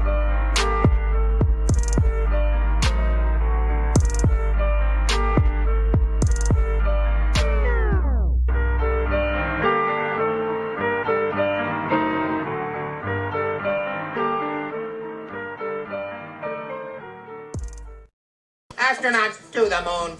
Ignition sequence start. 2, 1.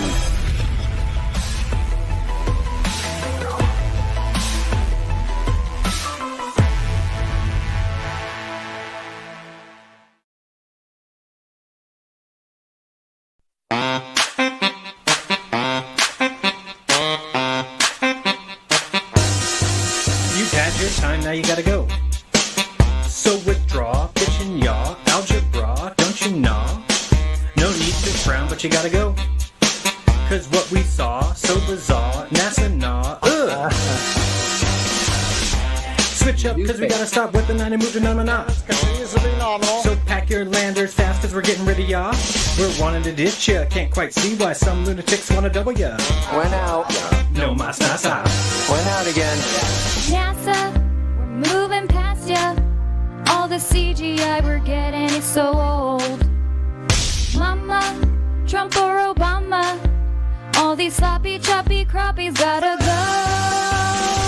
NASA goes nowhere. NASA, if you care. Yes, we want some new things.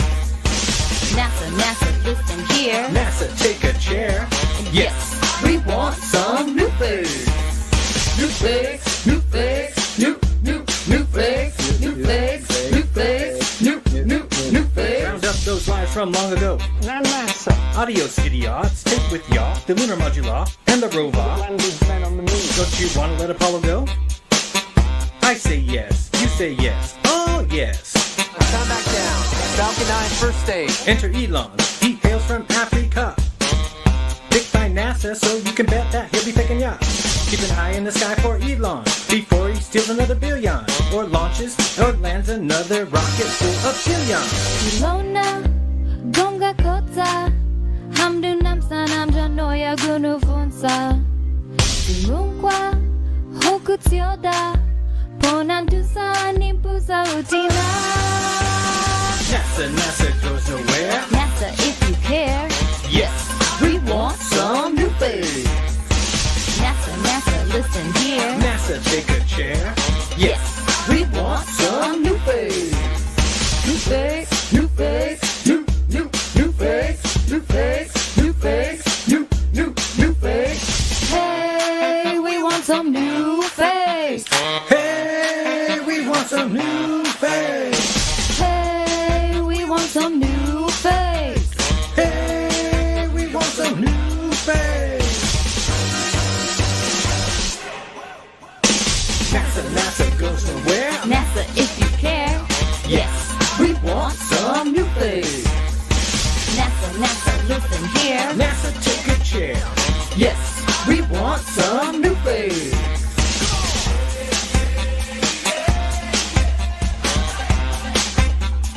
New face.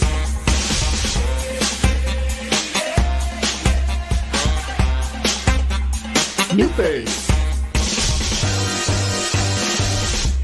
New fakes. The fakest fake ever faked. Sedun katsa. Sí, por favor. Porque yo necesito ir al baño. And now look at you, you're all wet. How'd you know that? The pool, you fell in the pool. Oh. Wow.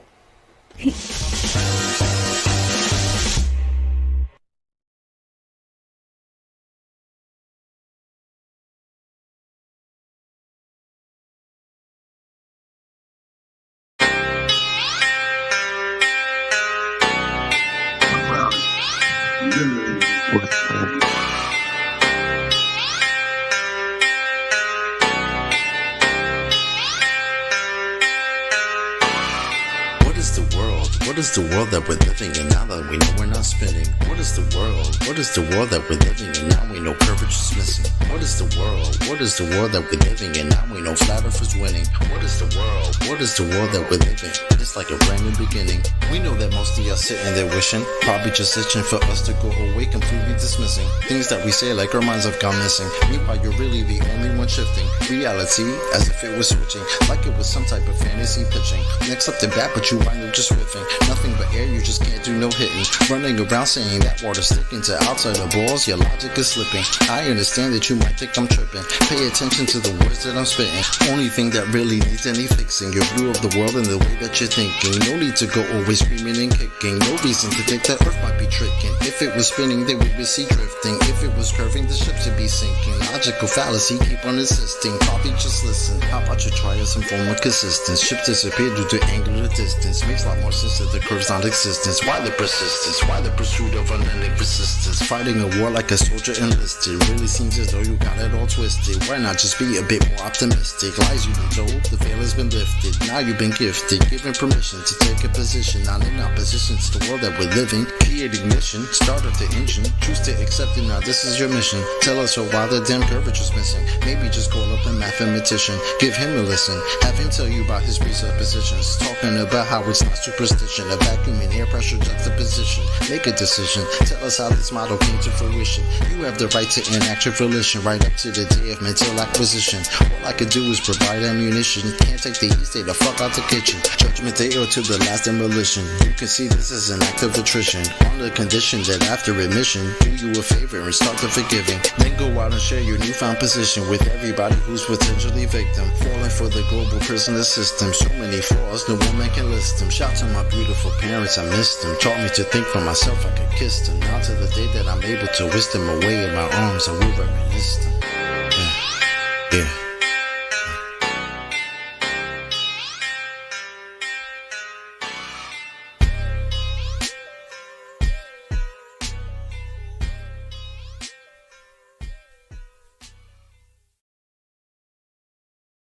I think I just got a couple more going. How's it going, Rookie? I see you in there.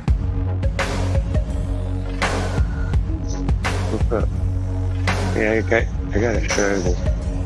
Just thought I'd play a few songs because it's like massive shout out to Quantum Eraser YouTube channel. Sure, if you want, I'll post- Quantum I'll post Eraser a bit. himself for this Hold on, let me concise pause this. explanation of the Black Swan argument. I'll put a link to the Quantum Eraser YouTube channel down below. Subscribe today.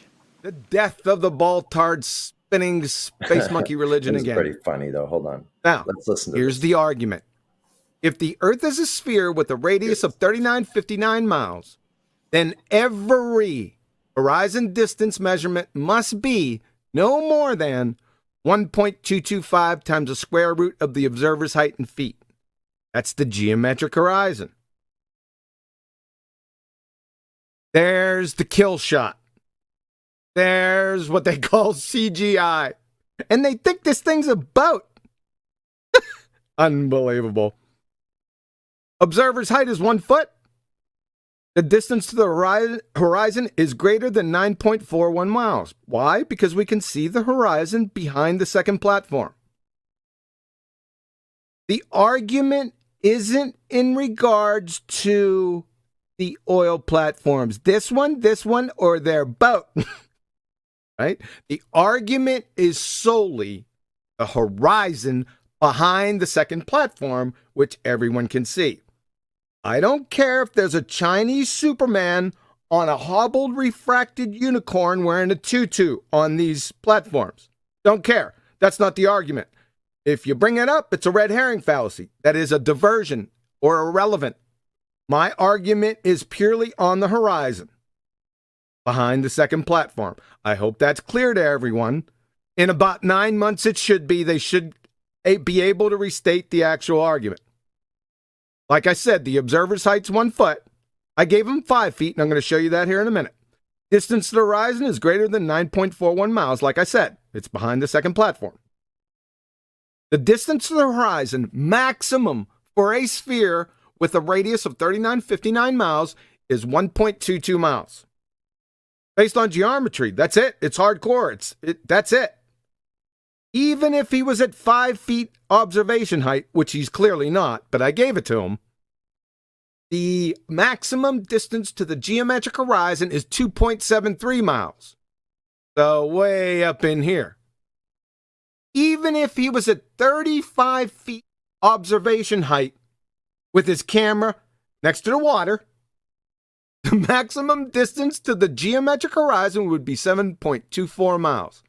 That is, it should be between the first and second platforms. So they have no argument here. None. Here is the actual argument. Otis Tollins. Holy shnikes, this is going to leave a mark. If P, then Q. Not Q, therefore not P. Listen closely to the argument, Globies. If the Earth is a sphere with a radius of 3959 miles, P, then every horizon distance measurement must be no more than 1.225 times the square root of the observer's height in feet. That's Q. That's the geometric horizon. Not Q, because the horizon distance greater than 9.41 miles. Therefore not P. The Earth is not a sphere. The Baltard spinning space monkey community, please allow me to introduce to you your black plague, the Black Swan. There it is. Bye-bye, ball. 1, 2, 3, 4, 5, 6, 7, 8, 9. It's the 10 black commandments. Yeah. This Globy can't tell me about this curve. Can't tell me nothing about this curve, this speed. What my real truth is. Truth is on the beach. I ain't forget about you, brothers. My Nikon police shooters. Shout out to the lobby. I've been in this game for years. It made me an animal. It's rules to this. I wrote me a manual, a step-by-step booklet for you to get your game on track. Don't let your way get snatched. Rule number uno, speak on what you know. You shouldn't make claims unless you know for sure. Otherwise you're telling lies. And if that man catch on, then your ass is gone. Number 2, never let them think the earth move. Don't you know the pendulum tricks are not science? Yeah, take it from your highness. They need to be set up from high up and kicked or fired up. 3, never trust nobody. The science guys will set that ass up properly gassed up. Fellas need to snore it up. Shit for the fast buck. They be lying in the comments, just confuse that ass up. Number 4, know you heard this before. Never get high on the CGI. Number 5, never speculate on the unknown. I don't care if they fight with an ounce, tell them bounce. Number 6, that goddamn citation, get it. You think a globe be backing up the claim and forget it. Number 7, this rule is so underrated. Keep flat earth society and servers separated. Shadows and sticks don't hit, this bullshit. 2021, man, that shit's archaic. Number 8, DC checking 1 or 2. Stop typing and get a mic or something to speak through. Number 9, should have been number 1 to me. If you ain't trolling back, get your ass in BC. If the team must get you slipping, they ain't trying to listen.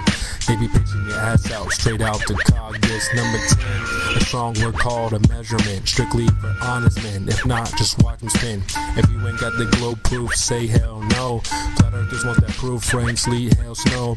All these rules, you'll smash globes until they break up. If not, 24 trolls who won't wake up. Truth hits your mental, watch your mind shake up. You were sleeping, now you about to wake up. Snacks in the back on your way up. Bathrooms on the left, urinal caked up. DJ on the way, about to play some. Chairs good, stogies lit, feet up. 24/7. Discord.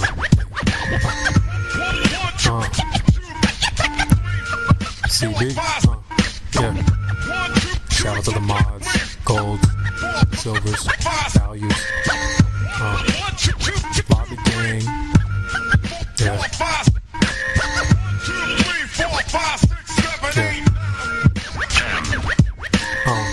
It's your boy CB.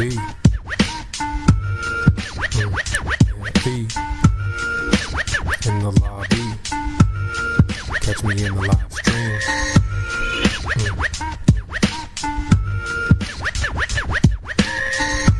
24/7. Shout out to Indio, CJ, Baba Yaga. Yeah. Nemus. Effie in the house. Tell him bounce. Right on, CB. And all the others. The Sunday Morning with Sunny show on Flat Earth 24/7 live. I don't care. We ain't going nowhere. What? Yeah, maybe not. What did you say? We're staying right here. We ain't budging. Like the earth is flat. That's where it's at. If you're on the slow train, you better get off the track.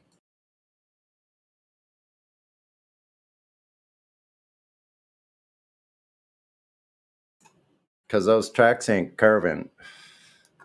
Your mind is swerving.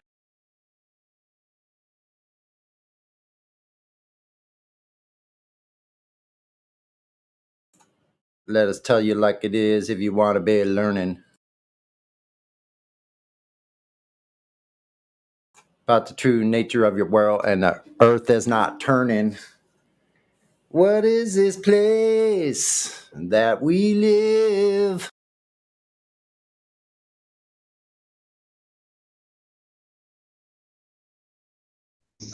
Sorry. Still. What's going on? I'm just watching my video on my YouTube channel. I just got tied to it. So.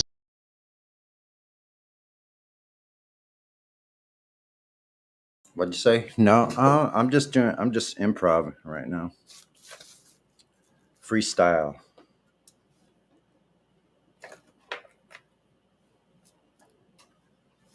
Hey, do you think it's possible to pick up a rock that's dangerous? I mean, not like dangerous if someone threw it at you, but like dangerous in... Is there anything a rock... Could you find a rock that could be radioactive? Is it your cousin? Is that such a thing? I suppose they're all our cousins. I don't care if they're my cousin or not. It's just a fucking rock. So, It's not dangerous. Because see, I'm interested in crystalline rocks. When I see rocks that are crystal, I'm immediately drawn to them.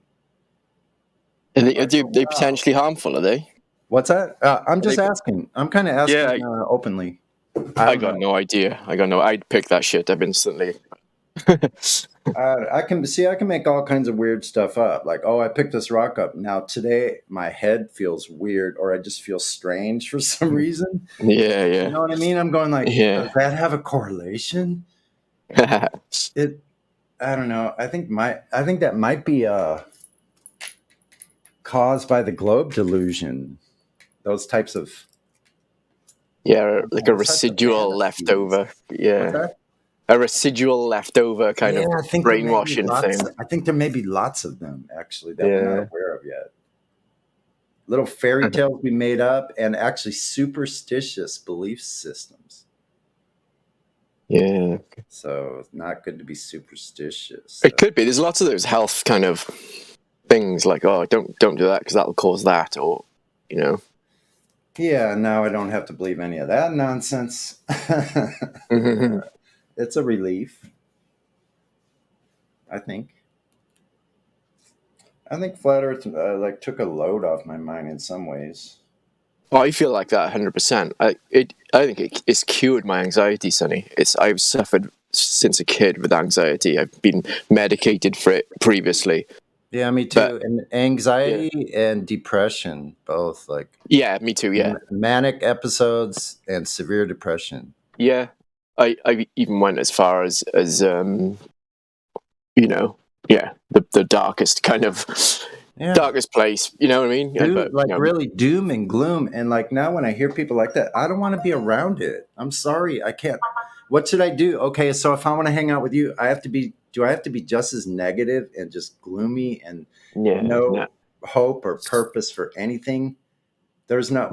What's the reason to stay around then? Honestly, because I used to think about checking out all the time. I was obsessed with checking out. I didn't want to be here. I'm telling you the truth. I had no reason to be here anymore. I'm like, fuck this place. Fuck all of you. You all hate me. I can't stand any of you. It was miserable. And it was really because I didn't know myself well enough to know that I have value. So I thought because I felt shitty that I was shitty. Well, that's part of the globe thing is the brainwashing to make us think that we're nothing or we're the cause of global warming. We're the stupid shit. The virus. Man. Fuck all that shit. You know what? Yeah. They can blow me.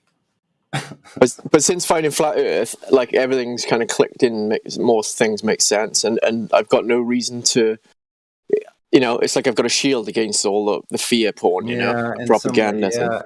I kind of agree with you there. So I think even in my worst fucking day, man, that at least I know this. Okay, so if today's day that I have to go. Not by my own choice, because I'm not ever going to contemplate leaving by my own choice, let's just say, right? Yeah. It's not up to me. And so that's not my decision to make. I didn't put myself here. I have no right to take myself out. What? And so I had to really dig deep inside and go who the heck am I? No, really, not just the outside stuff.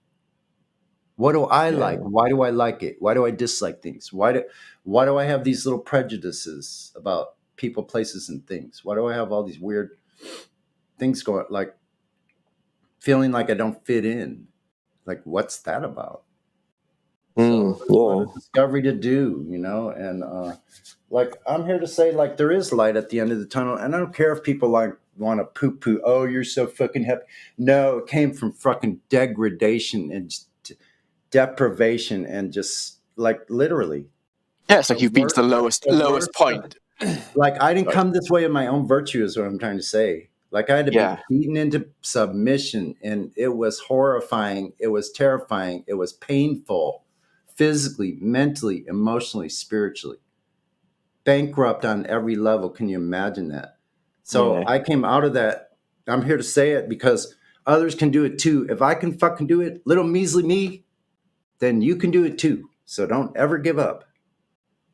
And what you were saying about being around people who are in the misery, like I'm happy to help anyone. Like I'll tell them my story. But if they're not ready to help themselves and they just want to linger in that misery, then Yeah, I it's can't no do different. it. Yeah, Like I did it for so many years. I'm sorry if they can't see it in themselves. It's not about what happens outside of us. yeah. It's the same as a heroin addict. Until they're ready to be helped, you can't help them. And that's from experience, like from a family member that we've helped. That it took years of trying, and then one day they were ready, and now they're off. And it's all good. I didn't wake up from this dream that I previously had to be fucking miserable. No. Yeah. Right? Yeah, 100%.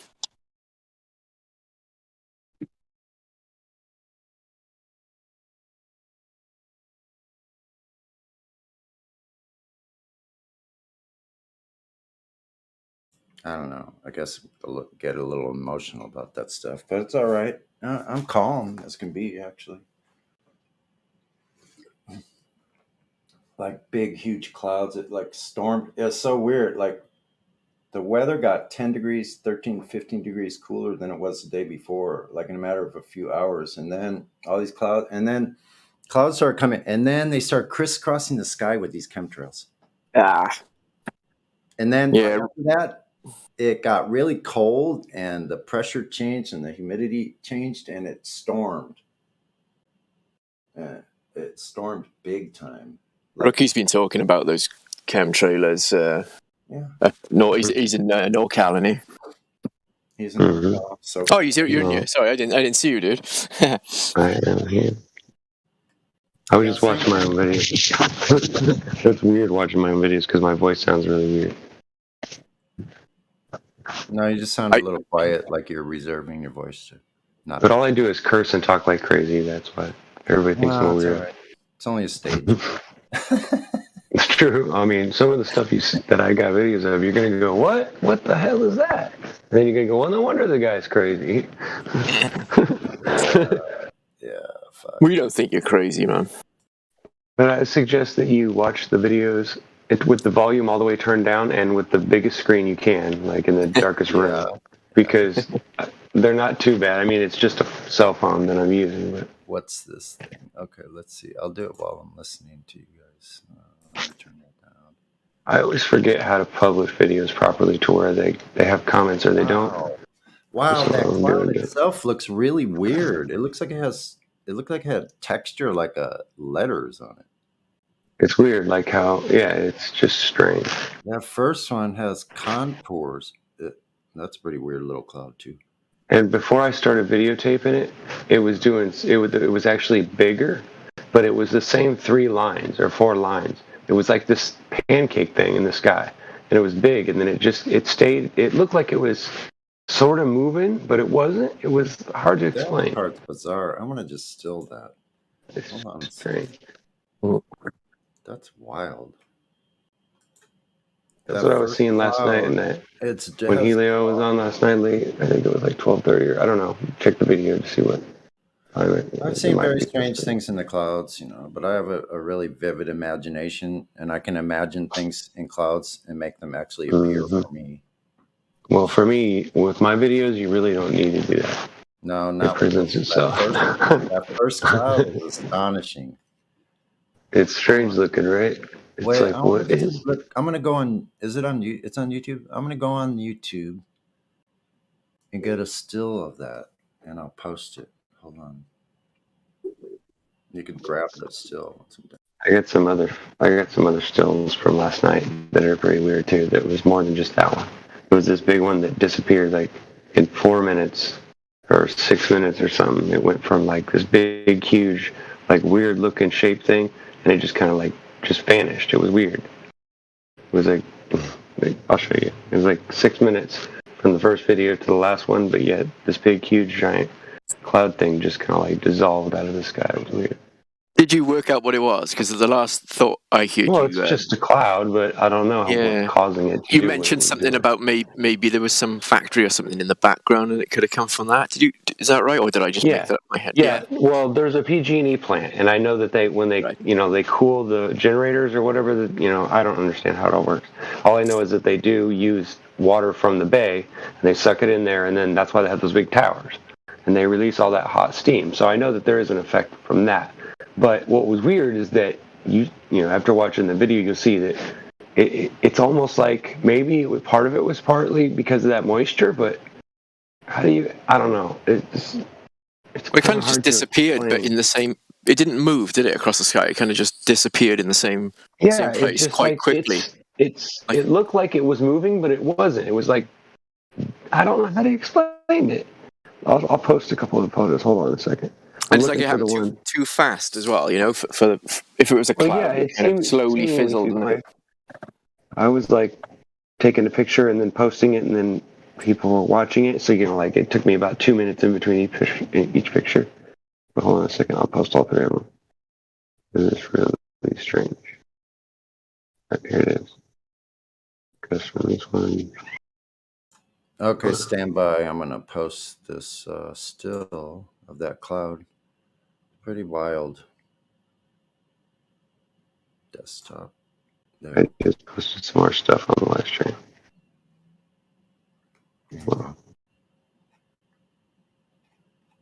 Very strange. Hey, Sonny. Oh yeah, that one's always a weird one. How you doing, bro? What is causing that? Hold on, Rookie's still talking, I guess. I don't know if Rookie hears us. No, it's okay. Go ahead. I'm sorry. No, I can hear you. I'm sorry. I'm just mumbling. I forget sometimes. Oh, it's all right, man. Me too. I'm good. Hey, Rook. So, yeah, what do you think of that cloud, Master Chief? Do you see what I posted? Yeah, is that a ship? That's something Rookie took a video that's right above that. Still, he took a video. Check the video out. Okay, that looked like a ship on a body of water, and it has a reflecting. Like if you look at the nose of the ship, if you know what I'm talking about. Wait, is it? And it's going to the right or to the left? It's going. Well, if you're looking at it, it's going to the left. The ship is going left. Looks like it's a speedboat speeding away. Yeah. No, do you know what it looks like? Do you remember Flash Gordon, that old silly film? And it's this. Yes, I do. You know those flying jet skis they fly. Yeah, the jet ski that he was riding on. Yeah, it looks like that.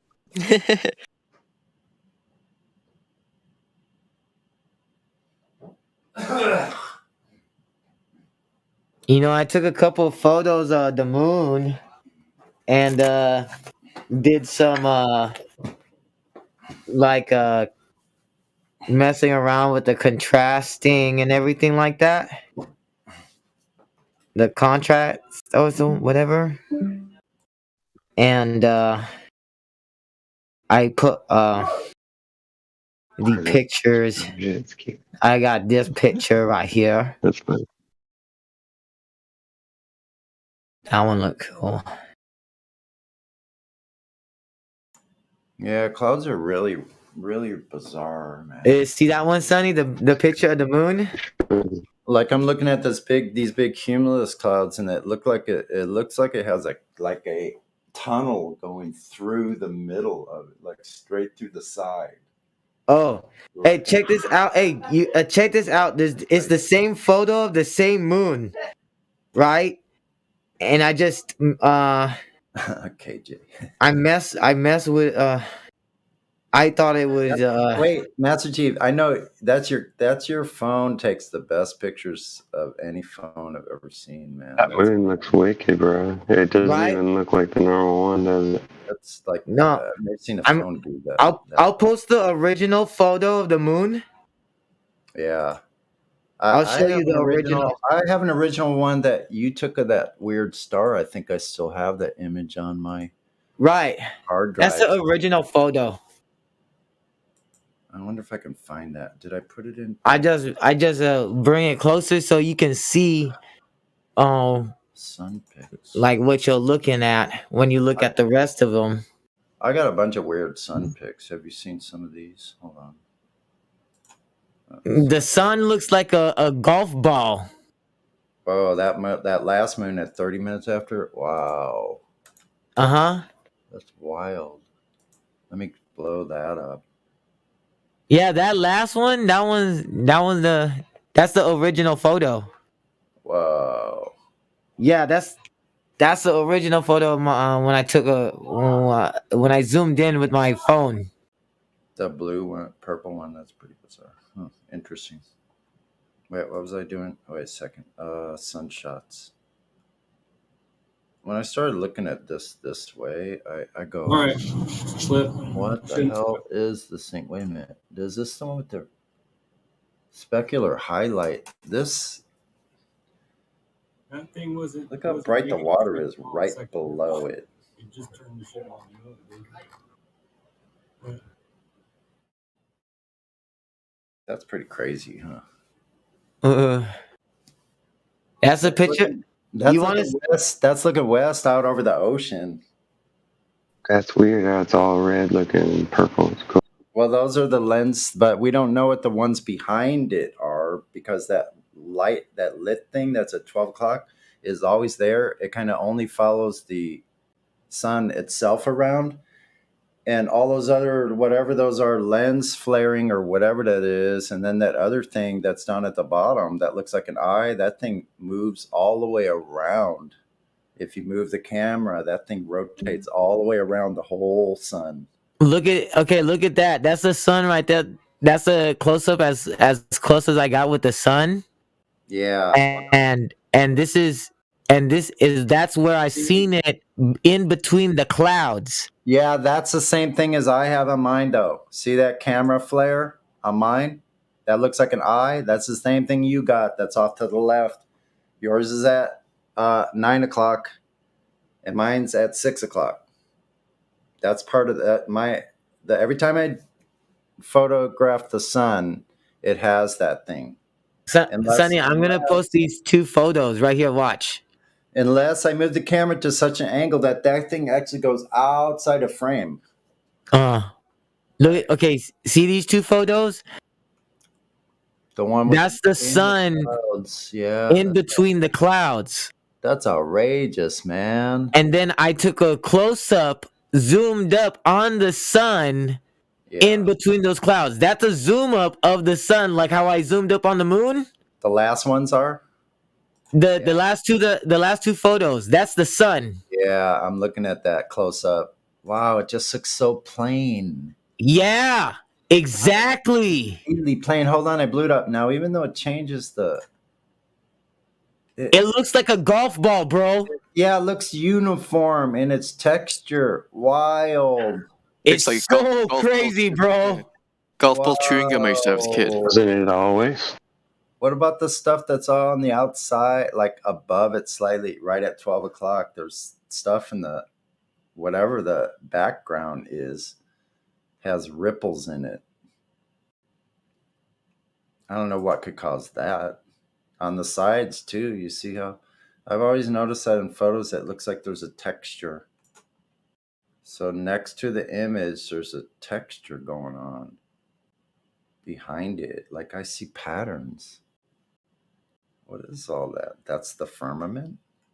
You ever see a high altitude tornado?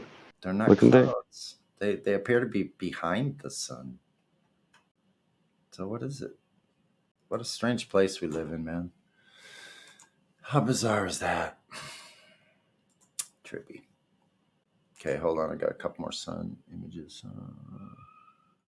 What's this? Sonny, you want a VC check-in on Illuminati? Sure. Let's see. Yeah, good idea. Let's not forget to live stream. Illuminati, where? He's in VC they're up check-in. there? Yeah.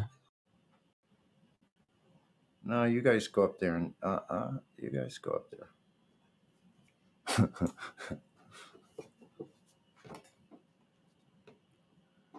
You silvers need to do check-ins. Go for it. If you need my help, I'll be here.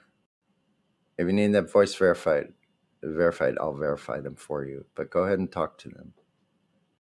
Who wants to do it? Why don't you do it, Master Chief? Do it. Why don't you go do the talk to him? Why don't one of you go with Talk Matthew? to him if you mod. Okay, I honestly don't know what to do. Okay, I'll go ahead and check. I'll go ahead and. Yeah, man.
And ye shall know the truth, and the truth shall make you free. Good morning, everyone. This is a follow-up video for the video that I released yesterday afternoon called Where Do Rockets Really Go? And in that video, I showed you how rockets always curve off into the ocean, into the Bermuda. So at the beginning of that video, I showed you a real short clip from a movie called Sword in the Stone, which is from 1963. Now, real quickly, pay attention to what the wizard says. Blow me to Bermuda!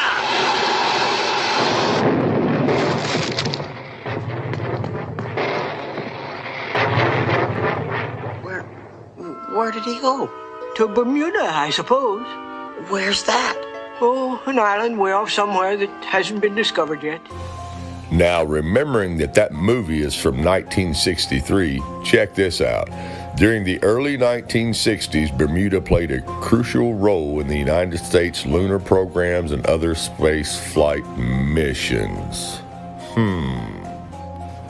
Cooper's Island, Bermuda. Cooper's Island is part of the chain which makes up Bermuda. It is located in St. George's Parish in the northeast of the territory. The island has been used by many United States government agencies, having been the property of the U.S. Army, U.S. Air Force, and U.S. Navy from 1942 during World War II to 1995. It also is home to a NASA space tracking station recently renovated in 2018. Now you'll notice in 2018, around 2018 is when they started this rocket stuff up again. Now let's take a look at how close the relationship is between NASA and Bermuda. As an integral part of the National Aeronautics and Space Administration's manned spaceflight network, the Bermuda Station played a vital role in the United States Apollo lunar program and other flight missions. The Cooper's Island Station was located on the southeastern tip of Bermuda, 600 miles in the Atlantic from the U.S. East Coast. Radar dishes and helical antennae were used to track anything from spacecraft to sparrows. Because of its location in relation to Cape Kennedy, Florida, the Bermuda station had a dual-purpose role for the manned spaceflight network. At the time of the launch, the primary mission of the station was to provide trajectory data to the computing facilities at the Goddard Space Flight Center. Computations based on data obtained during the final portion of powered flight were used to confirm the orbital go, no-go decision. Bermuda normally acquired the spacecraft at approximately 3 minutes after launch. Bermuda also played a role in shuttle launches. On the right-hand side, Dragon, SpaceX, trajectory nominal. you can hear the call out. Trajectory is nominal. Nominal trajectory. And we've heard the call out Bermuda. That means Bermuda ground station has the signals from the second stage of the Dragon and Falcon 9. Right, ladies and gentlemen, welcome to today's ceremony at NASA's Bermuda Tracking Station. My name is Jeremy Eggers. I'm with NASA's Office of Communications. And without further ado, it's a great honor for me to introduce our U.S. Consul General here in Bermuda, Constance Dearman. Thank you, Jeremy.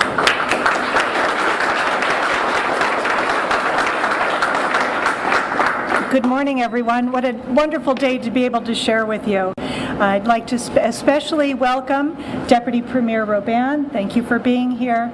Sir John Swan, thank you for being here. Director Sam Shamimi, we're delighted that you're able to visit us from NASA headquarters. Dr. Grace Shelton, Ms. Lori Garber, Deputy Administrator of NASA, Mr. Al Pontes, Deputy Associate Administrator, ladies and gentlemen. Good morning and thank you for being here on this day in the most beautiful part of Bermuda, Cooper's Island Nature Reserve. Today marks a culmination of 2 years of negotiating between NASA and the Department of Airport Operations. However, the NASA and Bermuda government are certainly no strangers. During the 1960s, NASA developed a tracking station at Cooper's Island to support its national space program. Now, as you can see, Bermuda and NASA has been affiliates since the early 60s when they first started sending rockets up, because they planned us out from the beginning. As you can see right here, you see the Bermuda Triangle, and then you see the island of Bermuda. Now, 600 miles away, right over here, you have Cape Canaveral, Florida, where they do all the space launches from. Ain't that awful convenient? 600 miles away, and the only thing out in that ocean is a little island called Bermuda. Am I painting the picture clear enough for you now? You can go watch all the space launches you want to in Florida, but you can't see 600 miles away to where that rocket or shuttle is curving off to. NASA has been deceiving you with this trickery since the 1960s, people. It's time to wake up. They even show you in your little programs you watch, they show you the truth. Blow me to Bermuda!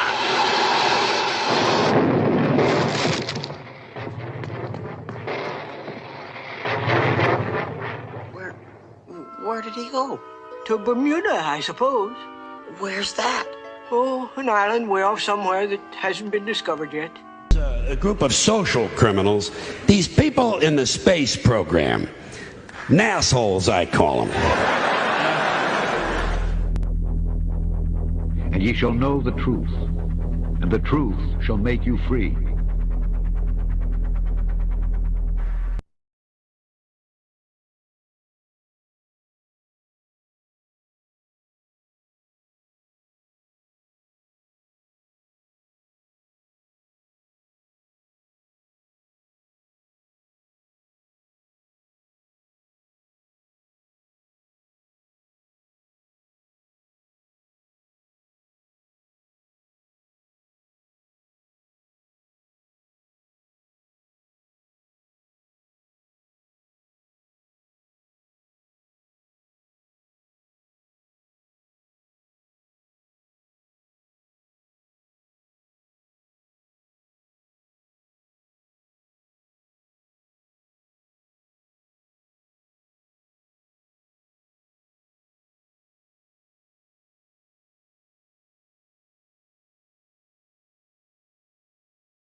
Good morning, everyone. What I want to discuss with you today is the word idiot. Now, if you'll look in the dictionary, the word idiot is defined as a stupid person. And that seems to be the definition that we've all adapted to in society. But the word idiot actually comes from the word idiosyncratic. Now, the definition of idiosyncratic relating to idiosyncrasy, peculiar or individual.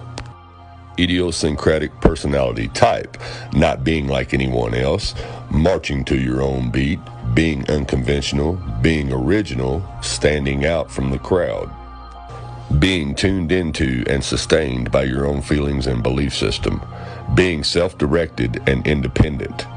Being open to anything, engaging in abstract and speculative thinking, being inner-directed, following your own heart and mind, being a keen observer of others.